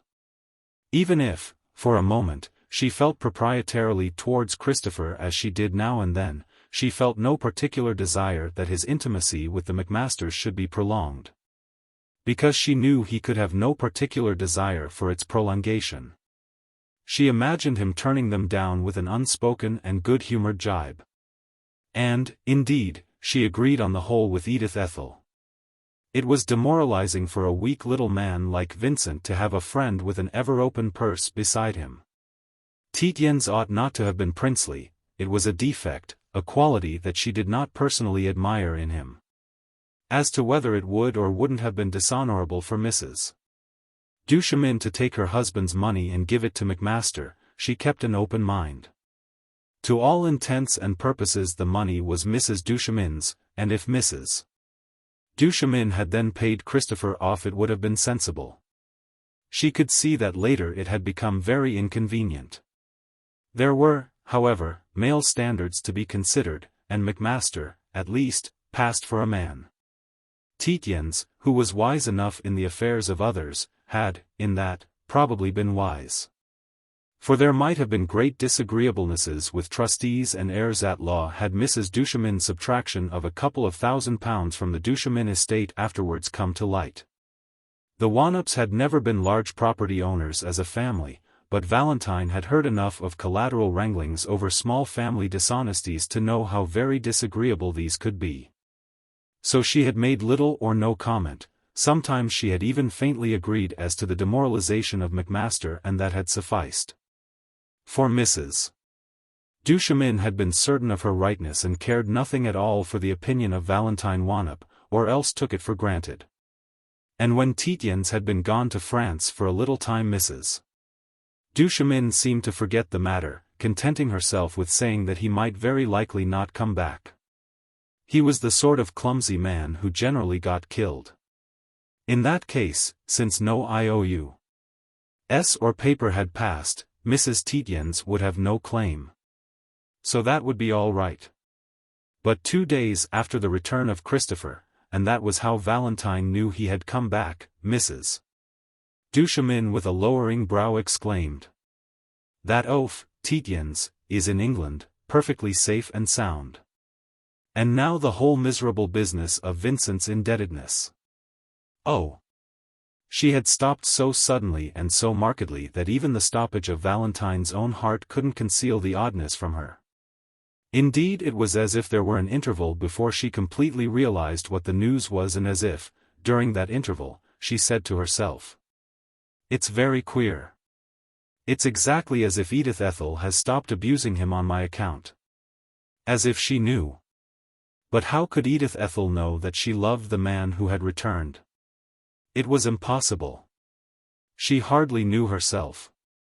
Then the great wave of relief rolled over her. He was in England. One day she would see him, there, in the great room. For these colloquies with Edith Ethel always took place in the great room where she had last seen Tietjens. It looked suddenly beautiful, and she was resigned to sitting there, waiting for the distinguished. It was indeed a beautiful room, it had become so during the years. It was long and high, matching the Tietjens. A great cut-glass chandelier from the rectory hung dimly coruscating in the center, reflected and re-reflected in convex gilt mirrors, topped by eagles. A great number of books had gone to make place on the white-paneled walls for the mirrors, and for the fair orange and brown pictures by Turner, also from the rectory.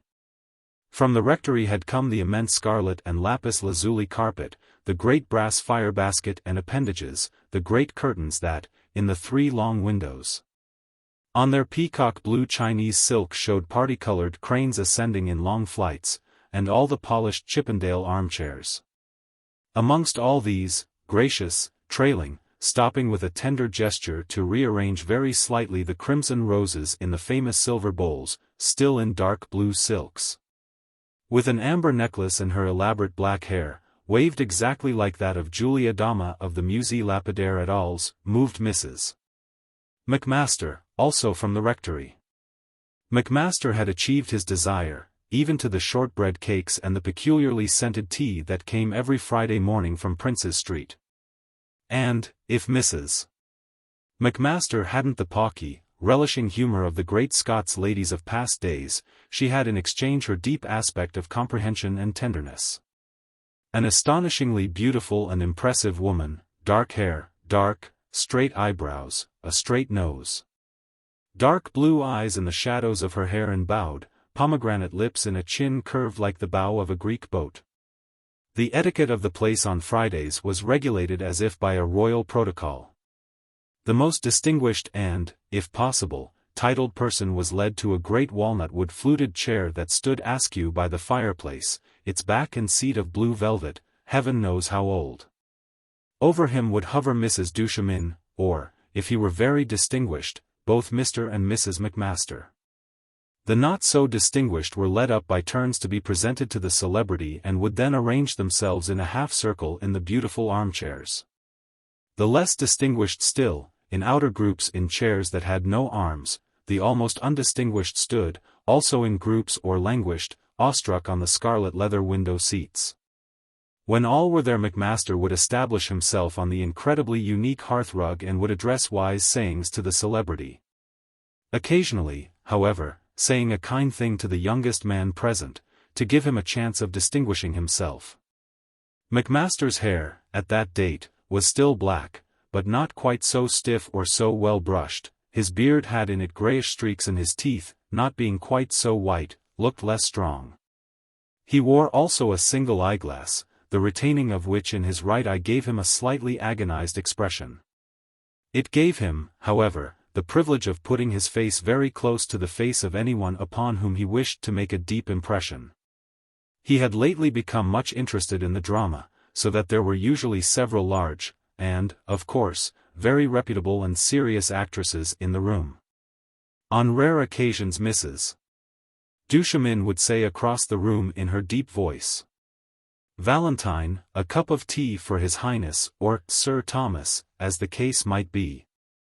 And when Valentine had threaded her way through the chairs with a cup of tea, Mrs. Duchemin, with a kind, aloof smile, would say, "Your Highness, this is my little brown bird." But as a rule Valentine sat alone at the tea-table, the guests fetching from her what they wanted. Tietjens came to the Fridays twice during the 5 months of his stay at Ealing. On each occasion he accompanied Mrs. Wannop. In earlier days, during the earliest Fridays, Mrs. Wannop, if she ever came, had always been installed, with her flowing black, in the throne and, like an enlarged Queen Victoria, had sat there whilst suppliants were led up to this great writer. But now, on the first occasion Mrs. Wannop got a chair without arms in the outer ring, whilst a general officer commanding lately in chief somewhere in the east, whose military success had not been considerable, but whose dispatches were considered very literary, occupied, rather blazingly, the throne. But Mrs. Wannop had chatted very contentedly all the afternoon with Tietjens, and it had been comforting to Valentine to see Tietjens' large, uncouth, but quite collected figure, and to observe the affection that these two had for each other. But, on the second occasion, the throne was occupied by a very young woman who talked a great deal and with great assurance. Valentine didn't know who she was. Mrs. Wannop, very gay and distracted, stood nearly the whole afternoon by a window. And even at that, Valentine was contented, quite a number of young men crowding round the old lady and leaving the younger one's circle rather bare. There came in a very tall, clean-run and beautiful, fair woman, dressed in nothing particular. She stood with noticeable, unconcern near the doorway. She let her eyes rest on Valentine, but looked away before Valentine could speak. She must have had an enormous quantity of fair tawny hair, for it was coiled in a great surface over her ears. She had in her hand several visiting cards which she looked at with a puzzled expression and then laid on a card table. She was no one who had ever been there before. Edith Ethel, it was for the second time, had just broken up the ring that surrounded Mrs. Wannop, bearing the young men tributary to the young women in the walnut chair and leaving Tietjens and the older woman high and dry in a window. Thus Tietjens saw the stranger. And there was no doubt left in Valentine's mind. He came, diagonally, right down the room to his wife and marched her straight up to Edith Ethel. His face was perfectly without expression. Macmaster, perched on the centre of the hearth-rug, had an emotion that was extraordinarily comic to witness, but that Valentine was quite unable to analyze. He jumped 2 paces forward to meet Mrs. Tietjens, held out a little hand, half withdrew it, retreated half a step. The eyeglass fell from his perturbed eye. This gave him actually an expression less perturbed, but, in revenge, the hairs on the back of his scalp grew suddenly untidy. Sylvia, wavering along beside her husband, held out her long arm and careless hand. Macmaster winced almost at the contact, as if his fingers had been pinched in a vice. Sylvia wavered desultorily towards Edith Ethel, who was suddenly small, insignificant and relatively coarse. As for the young woman's celebrity in the armchair, she appeared to be about the size of a white rabbit. A complete silence had fallen on the room. Every woman in it was counting the pleats of Sylvia's skirt and the amount of material in it. Valentine Wannop knew that because she was doing it herself. If one had that amount of material and that number of pleats, one's skirt might hang like that. For it was extraordinary, it fitted close round the hips, and gave an effect of length and swing, yet it did not descend as low as the ankles. It was, no doubt, the amount of material that did that, like the Highlander's kilt that takes 12 yards to make. And from the silence Valentine could tell that every woman and most of the men, if they didn't know that this was Mrs. Christopher Tietjens, knew that this was a personage of Illustrated Weekly, as who should say of county family, rank. Little Mrs. Swan, lately married, actually got up, crossed the room and sat down beside her bridegroom. It was a movement with which Valentine could sympathize. And Sylvia, having just faintly greeted Mrs. Duchemin, and completely ignored the celebrity in the armchair, in spite of the fact that Mrs. Duchemin had tried half-heartedly to effect an introduction, stood still, looking round her. She gave the effect of a lady in a nurseryman's hothouse considering what flower should interest her, collectedly ignoring the nurseryman who bowed round her. She had just dropped her eyelashes, twice, in recognition of 2 staff officers with a good deal of scarlet streak about them who were tentatively rising from their chairs. The staff officers who came to the Tietjens were not of the first vintages, still they had the labels and passed as such. Valentine was by that time beside her mother, who had been standing all alone between two windows. She had dispossessed, in hot indignation, a stout musical critic of his chair and had sat her mother in it. And, just as Mrs. Duchemin's deep voice sounded, yet a little waveringly, "Valentine, a cup of tea for," Valentine was carrying a cup of tea to her mother. Her indignation had conquered her despairing jealousy, if you could call it jealousy. For what was the good of living or loving when Tietjens had beside him, forever, the radiant, kind and gracious perfection? On the other hand, of her two deep passions, the second was for her mother. Rightly or wrongly, Valentine regarded Mrs. Wannop as a great, an august figure, a great brain, a high and generous intelligence. She had written, at least, one great book, and if the rest of her time had been frittered away in the desperate struggle to live that had taken both their lives, that could not detract from that one achievement that should last and forever take her mother's name down time. That this greatness should not weigh with the Macmasters had hitherto neither astonished nor irritated Valentine. The Macmasters had their game to play and, for the matter of that, they had their predilections. Their game kept them amongst the officially influential, the semi-official and the officially accredited. They moved with such C.B.'s, knights, presidents, and the rest as dabbled in writing or the arts. They went upwards with such reviewers, art critics, musical writers and archaeologists as had posts in, if possible, first-class public offices or permanent positions on the more august periodicals. If an imaginative author seemed assured of position and lasting popularity, Macmaster would send out feelers towards him, would make himself humbly useful, and sooner or later either Mrs. Duchemin would be carrying on with him one of her high-souled correspondences, or she wouldn't. Mrs. Wannop they had formerly accepted as permanent leader-writer and chief critic of a great organ. But the great organ having dwindled and now disappeared, the Macmasters no longer wanted her at their parties. That was the game, and Valentine accepted it. But that it should have been done with such insolence, so obviously meant to be noted, for in twice breaking up Mrs. Wannop's little circle Mrs. Duchemin had not even once so much as said, "How d'ye do," to the elder lady. That was almost more than Valentine could, for the moment, bear, and she would have taken her mother away at once and would never have re-entered the house, but for the compensations. Her mother had lately written and even found a publisher for a book, and the book had showed no signs of failing powers. On the contrary, having been perforce stopped off the perpetual journalism that had dissipated her energies, Mrs. Wannop had turned out something that Valentine knew was sound, sane and well done. Abstractions of failing attention to the outside world are not necessarily in a writer signs of failing, as a writer. It may mean merely that she is giving so much thought to her work that her outside contacts suffer. If that is the case, her work will gain. That this might be the case with her mother was Valentine's great and secret hope. Her mother was barely 60, many great works have been written by writers aged between 60 and 70. And the crowding of youngish men round the old lady had given Valentine a little confirmation of that hope. The book naturally, in the maelstrom flux and reflux of the time, had attracted no attention, and poor Mrs. Wannop had not succeeded in extracting a penny for it from her adamantine publisher. She hadn't, indeed, made a penny for several months.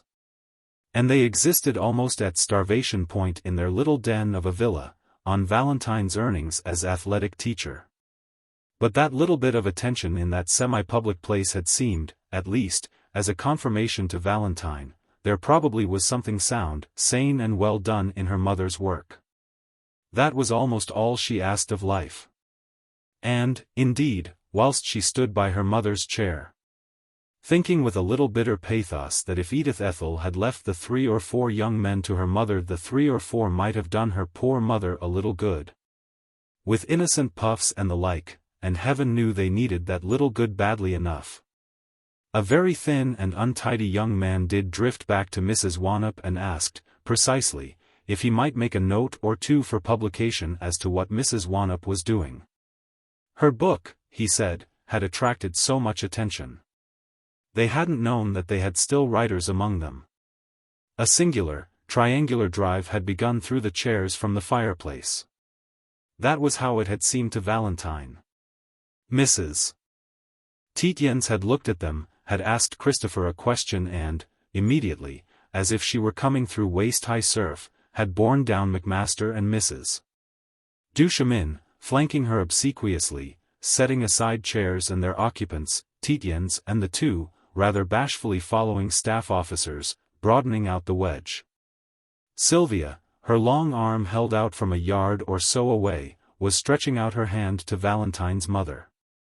With her clear, high, unembarrassed voice she exclaimed, also from a yard or so away, so as to be heard by everyone in the room. "You're Mrs. Wannop, the great writer. I'm Christopher Tietjens' wife." The old lady, with her dim eyes, looked up at the younger woman towering above her. "You're Christopher's wife," she said. "I must kiss you for all the kindness he has shown me." Valentine felt her eyes filling with tears. She saw her mother stand up, place both her hands on the other woman's shoulders. She heard her mother say, "You're a most beautiful creature. I'm sure you're good." Sylvia stood, smiling faintly, bending a little to accept the embrace. Behind the Macmasters, Tietjens and the staff officers, a little crowd of goggle eyes had ranged itself. Valentine was crying. She slipped back behind the tea urns, though she could hardly feel the way. Beautiful. The most beautiful woman she had ever seen. And good. Kind. You could see it in the lovely way she had given her cheek to that poor old woman's lips. And to live all day, forever, beside him, she, Valentine, ought to be ready to lay down her life for Sylvia Tietjens. The voice of Tietjens said, just above her head, "Your mother seems to be having a regular triumph," and, with his good-natured cynicism, he added, "It seems to have upset some apple carts." They were confronted with the spectacle of Macmaster conducting the young celebrity from her deserted armchair across the room to be lost in the horseshoe of crowd that surrounded Mrs. Wannop. Valentine said, "You're quite gay today. Your voice is different. I suppose you're better?" She did not look at him. His voice came. "Yes.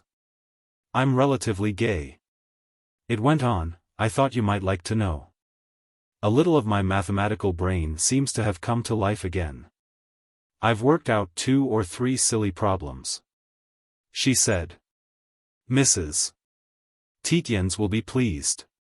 "Oh," the answer came. Mathematics don't interest her any more than cockfighting. With immense swiftness, between word and word, Valentine read into that a hope. This splendid creature did not sympathize with her husband's activities. But he crushed it heavily by saying, "Why should she? She's so many occupations of her own that she's unrivaled at." He began to tell her, rather minutely, of a calculation he had made only that day at lunch. He had gone into the Department of Statistics and had had rather a row with Lord Ingleby of Lincoln. A pretty title the fellow had taken. They had wanted him to ask to be seconded to his old department for a certain job. But he had said he'd be damned if he would. He detested and despised the work they were doing. Valentine, for the first time in her life, hardly listened to what he said. Did the fact that Sylvia Tietjens had so many occupations of her own mean that Tietjens found her unsympathetic? Of their relationships she knew nothing. Sylvia had been so much of a mystery as hardly to exist as a problem hitherto. Macmaster, Valentine knew, hated her. She knew that through Mrs. Duchemin.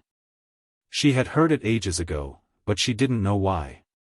She had never come to the Macmaster afternoons, but that was natural. Macmaster passed for a bachelor, and it was excusable for a young woman of the highest fashion not to come to bachelor teas of literary and artistic people. On the other hand, Macmaster dined at the Tietjens quite often enough to make it public that he was a friend of that family. Sylvia, too, had never come down to see Mrs. Wannop. But then it would, in the old days, have been a long way to come for a lady of fashion with no especial literary interests. And no one, in mercy, could have been expected to call on poor them in their dog kennel in an outer suburb. They had had to sell almost all their pretty things. Tietjens was saying that after his tempestuous interview with Lord Ingleby of Lincoln, she wished he would not be so rude to powerful people. He had dropped in on Macmaster in his private room, and finding him puzzled over a lot of figures had, in the merest spirit of bravado, taken Macmaster and his papers out to lunch. And, he said, chancing to look, without any hope at all, at the figures, he had suddenly worked out an ingenious mystification. It had just come. His voice had been so gay and triumphant that she hadn't been able to resist looking up at him. His cheeks were fresh-colored, his hair shining. His blue eyes had a little of their old arrogance and tenderness.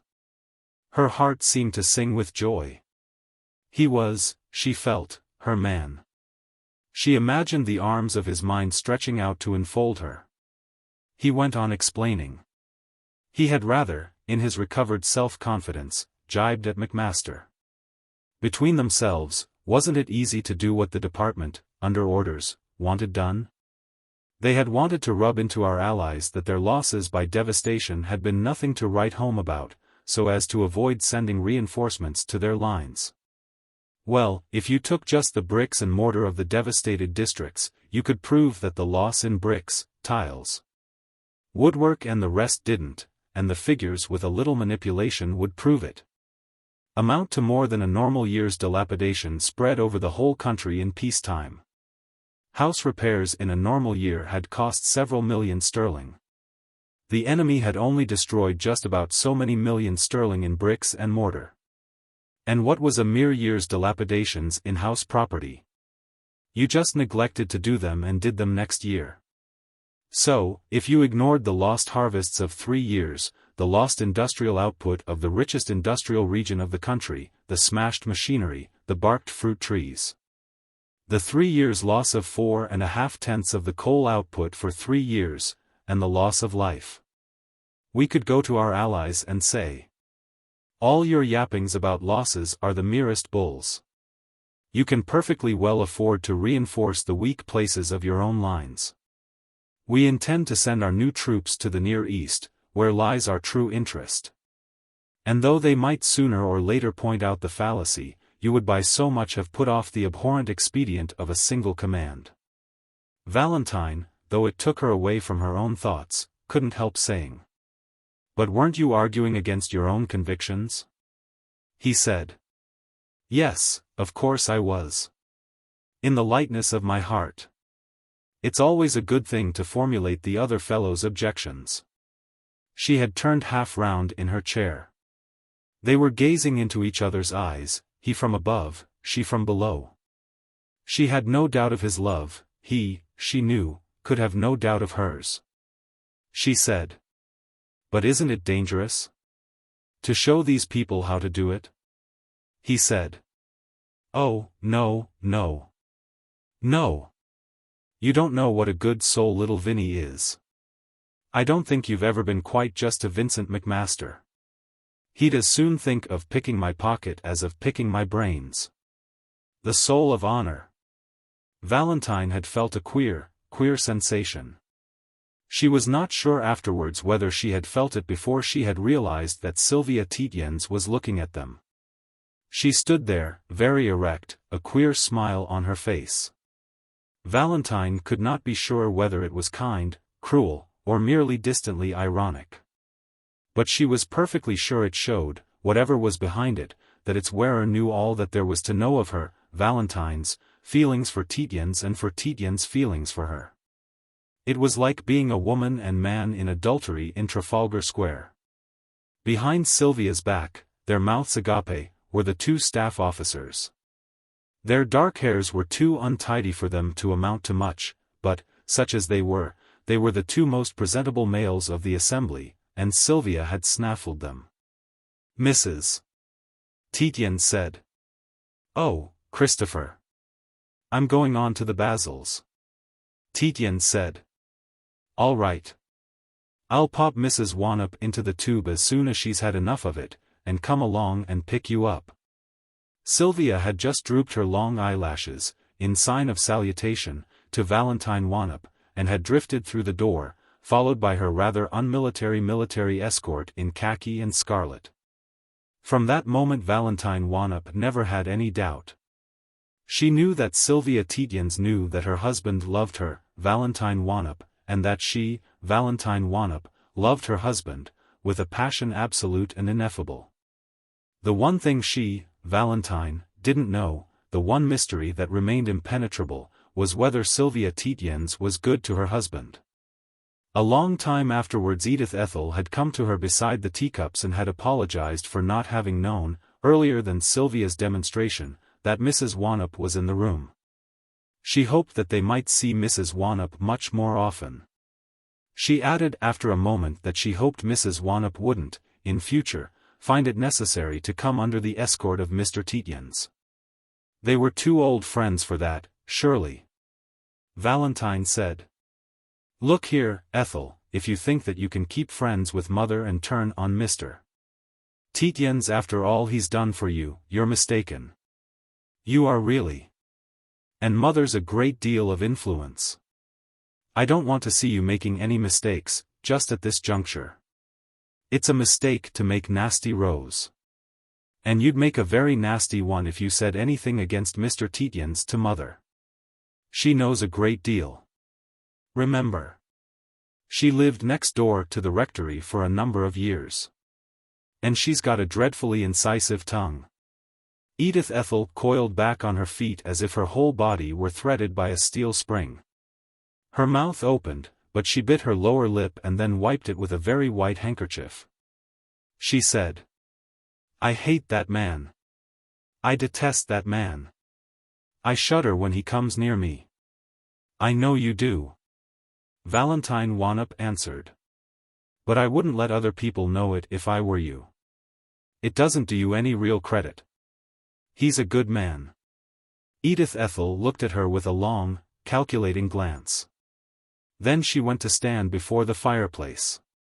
That had been 5, or at most 6, Fridays before Valentine sat with Mark Tietjens in the War Office waiting hall, and, on the Friday immediately before that again, all the guests being gone. Edith Ethel had come to the tea table and, with her velvet kindness, had placed her right hand on Valentine's left. Admiring the gesture with a deep fervor, Valentine knew that that was the end. 3 days before, on the Monday, Valentine, in her school uniform, in a great store to which she had gone to buy athletic paraphernalia, had run into Mrs. Duchemin, who was buying flowers. Mrs. Duchemin had been horribly distressed to observe the costume. She had said, But do you go about in that? It's really dreadful. Valentine had answered. Oh, yes. When I'm doing business for the school in school hours I'm expected to wear it. And I wear it if I'm going anywhere in a hurry after school hours. It saves my dresses. I haven't got too many. But anyone might meet you, Edith Ethel said in a note of agony. It's very inconsiderate. Don't you think you've been very inconsiderate? You might meet any of the people who come to our Fridays. I frequently do, Valentine said. But they don't seem to mind. Perhaps they think I'm a whack officer. That would be quite respectable. Mrs. Duchemin drifted away, her arms full of flowers and real agony upon her face. Now, beside the tea table she said, very softly. My dear, we've decided not to have our usual Friday afternoon next week. Valentine wondered whether this was merely a lie to get rid of her. But Edith Ethel went on, we've decided to have a little evening festivity. After a great deal of thought we've come to the conclusion that we ought, now, to make our union public. She paused to await comment, but Valentine making none she went on, it coincides very happily, I can't help feeling it coincides very happily, with another event. Not that we set much store by these things. But it has been whispered to Vincent that next Friday. Perhaps, my dear Valentine, you, too, will have heard. Valentine said. No. I haven't. I suppose he's got the OBE. I'm very glad. The sovereign, Mrs. Duchemin said, is seeing fit to confer the honor of knighthood on him. Well, Valentine said. He's had a quick career. I've no doubt he deserves it. He's worked very hard. I do sincerely congratulate you.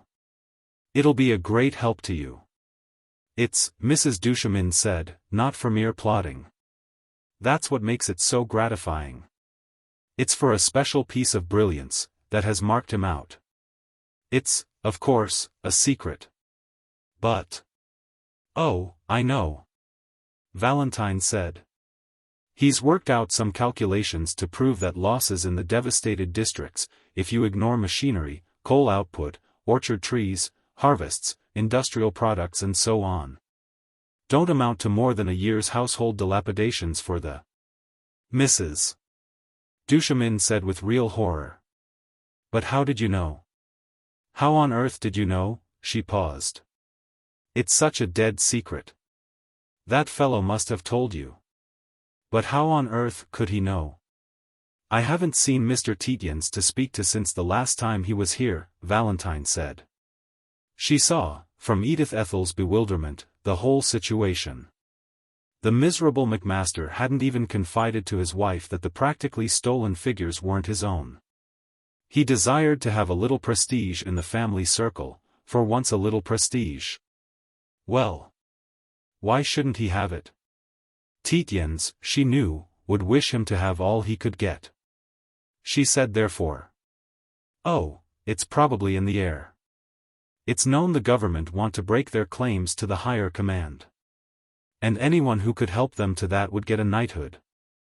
Mrs. Duchemin was more calm. It's certainly, she said, burked, as you call it, those beastly people. She reflected for a moment. It's probably that, she went on. It's in the air. Anything that can help to influence public opinion against those horrible people is to be welcomed. That's known pretty widely. No. It could hardly be Christopher Tietjens who thought of it and told you. It wouldn't enter his head. He's their friend. He would be. He's certainly, Valentine said, not a friend of his country's enemies. I'm not myself. Mrs. Duchemin exclaimed sharply, her eyes dilated. What do you mean? What on earth do you dare to mean? I thought you were a pro-German. Valentine said. I'm not. I'm not. I hate men's deaths. I hate any men's deaths. Any men, she calmed herself by main force. Mr. Tietjens says that the more we hinder our allies the more we drag the war on and the more lives are lost. More lives, do you understand?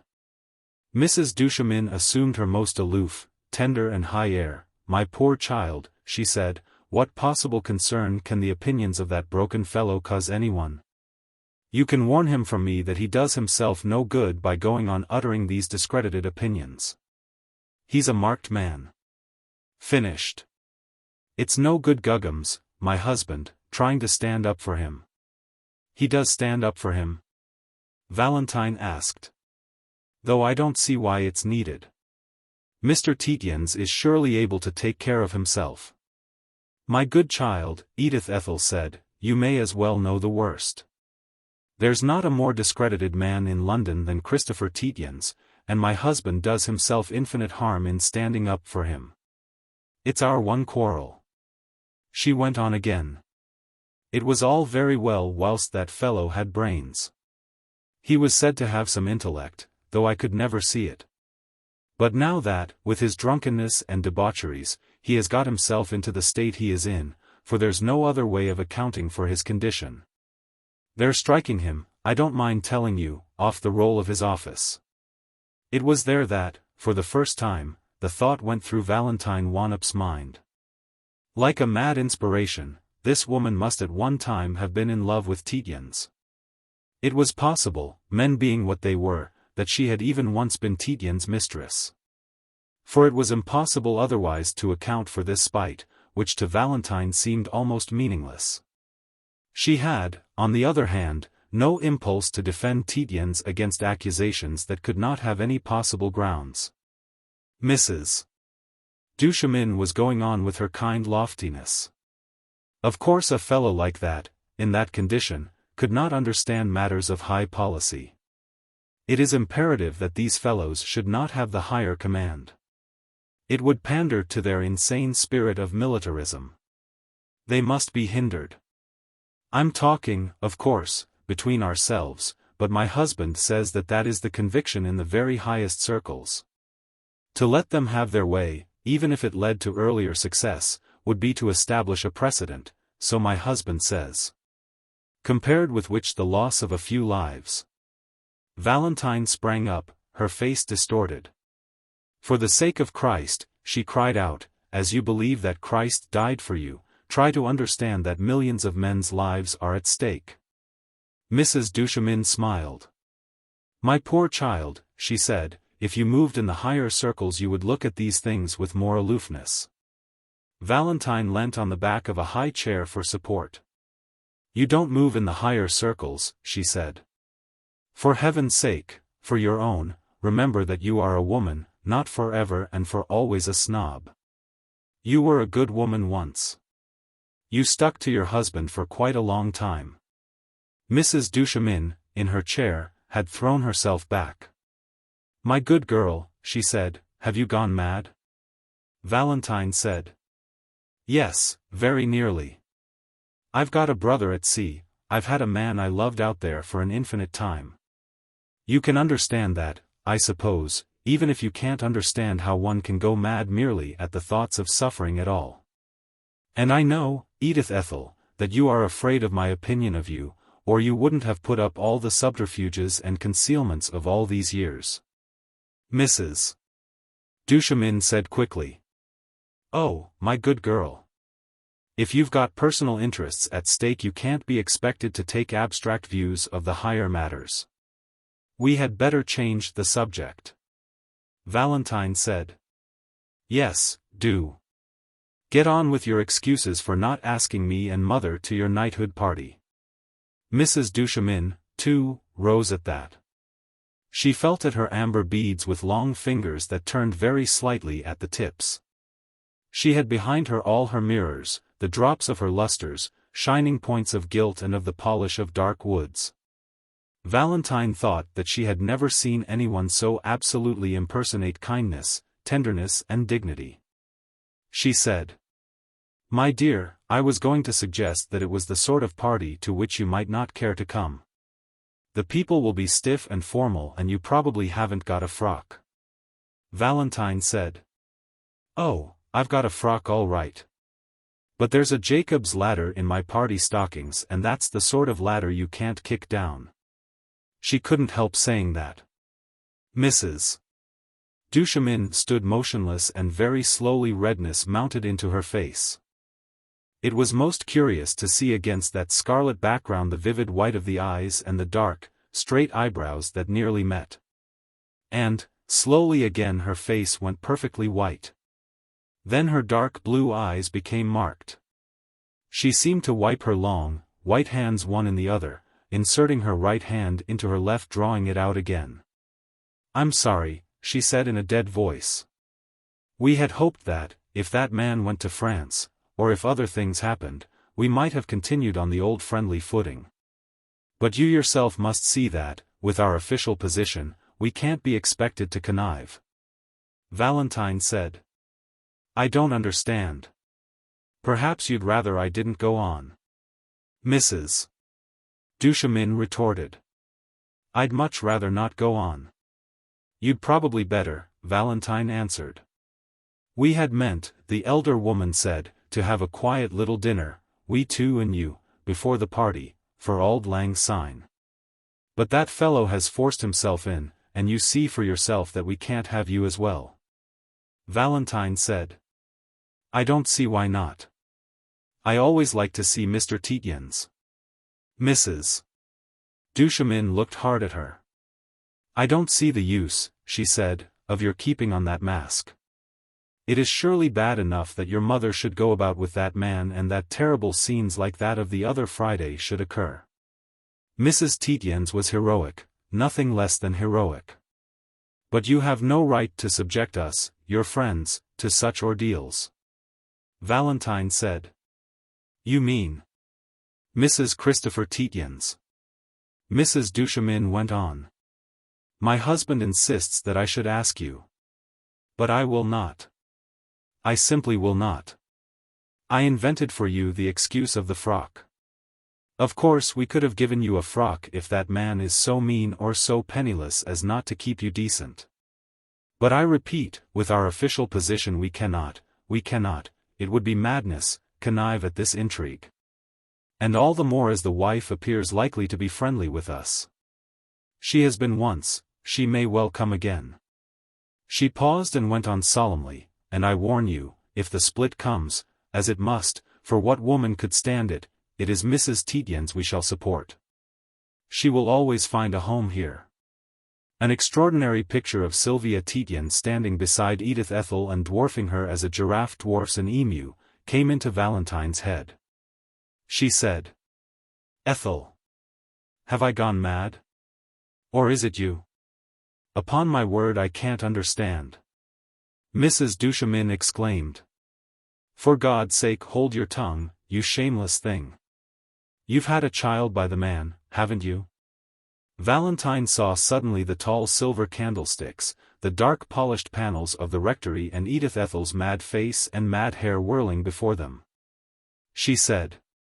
No. I certainly haven't. Can you get that into your head? I certainly haven't. She made a further effort over immense fatigue. I assure you, I beg you to believe if it will give you any ease, that Mr. Tietjens has never addressed a word of love to me in his life. Nor have I to him. We have hardly talked to each other in all the time we have known each other. Mrs. Duchemin said in a harsh voice. 7 people in the last 5 weeks have told me you have had a child by that brute beast. He's ruined because he has to keep you and your mother and the child. You won't deny that he has a child somewhere hidden away? Valentine exclaimed suddenly. Oh, Ethel, you mustn't be jealous of me. If you only knew you wouldn't be jealous of me. I suppose the child you were going to have was by Christopher? Men are like that. But not of me. You need never. I've been the best friend you can ever have had. Mrs. Duchemin exclaimed harshly, as if she were being strangled. A sort of blackmail. I knew it would come to that. It always does with your sort. Then do your damnedest, you harlot. You never set foot in this house again. Go you and rot. Her face suddenly expressed extreme fear and with great swiftness she ran up the room. Immediately afterwards she was tenderly bending over a great bowl of roses beneath the lustre. The voice of Vincent Macmaster from the door had said. Come in, old man. Of course I've got 10 minutes. The book's in here somewhere. Macmaster was beside her, rubbing his hands, bending with his curious, rather abject manner, and surveying her agonizedly with his eyeglass, which enormously magnified his lashes, his red lower lid and the veins on his cornea. Valentine, he said, my dear Valentine. You've heard? We've decided to make it public. Guggums will have invited you to our little feast. And there will be a surprise, I believe. Edith Ethel looked, as she bent, lamentably and sharply, over her shoulder at Valentine. Yes, she said bravely, aiming her voice at Edith Ethel, Ethel has invited me. I'll try to come. Oh, but you must, Macmaster said, just you and Christopher, who've been so kind to us. For old time's sake. You could not. Christopher Tietjens was ballooning slowly from the door, his hand tentatively held out to her. As they practically never shook hands at home it was easy to avoid his hand. She said to herself, oh.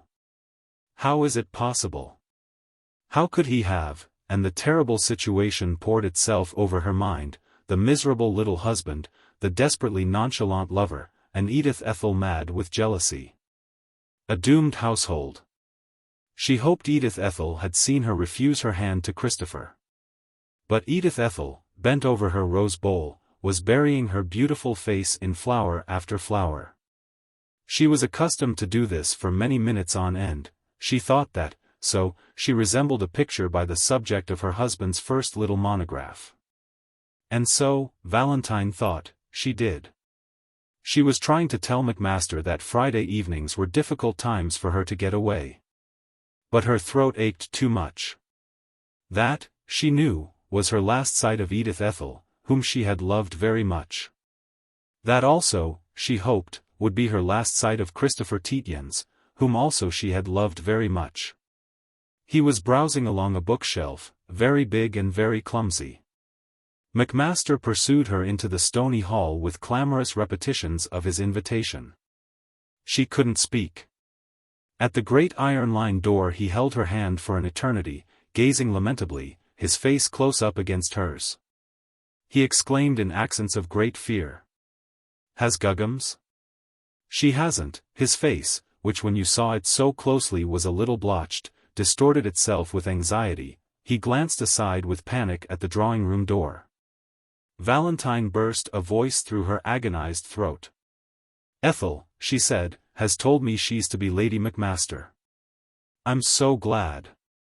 I'm so truly glad for you. You've got what you wanted, haven't you?" His relief let him get out distractedly, yet as if he were too tired to be any more agitated. "Yes. Yes. It's, of course, a secret. I don't want him told till Friday next, so as to be a sort of bonne bouche. He's practically certain to go out again on Saturday. They're sending out a great batch of them, for the big push." At that she tried to draw her hand from his. She missed what he was saying. It was something to the effect that he would give it all for a happy little party. She caught the rather astonishing words, "wie in alter schenen Zeit." She couldn't tell whether it was his or her eyes that were full of tears. She said, I believe you're a kind man." In the great stone hall, hung with long Japanese paintings on silk, the electric light suddenly jumped. It was at best a sad, brown place. He exclaimed, "I, too, beg you to believe that I will never abandon." He glanced again at the inner door and added, "You both." "I will never abandon, you both," he repeated. He let go her hand. She was on the stone stairs in the damp air. The great door closed irresistibly behind her, sending a whisper of air downwards.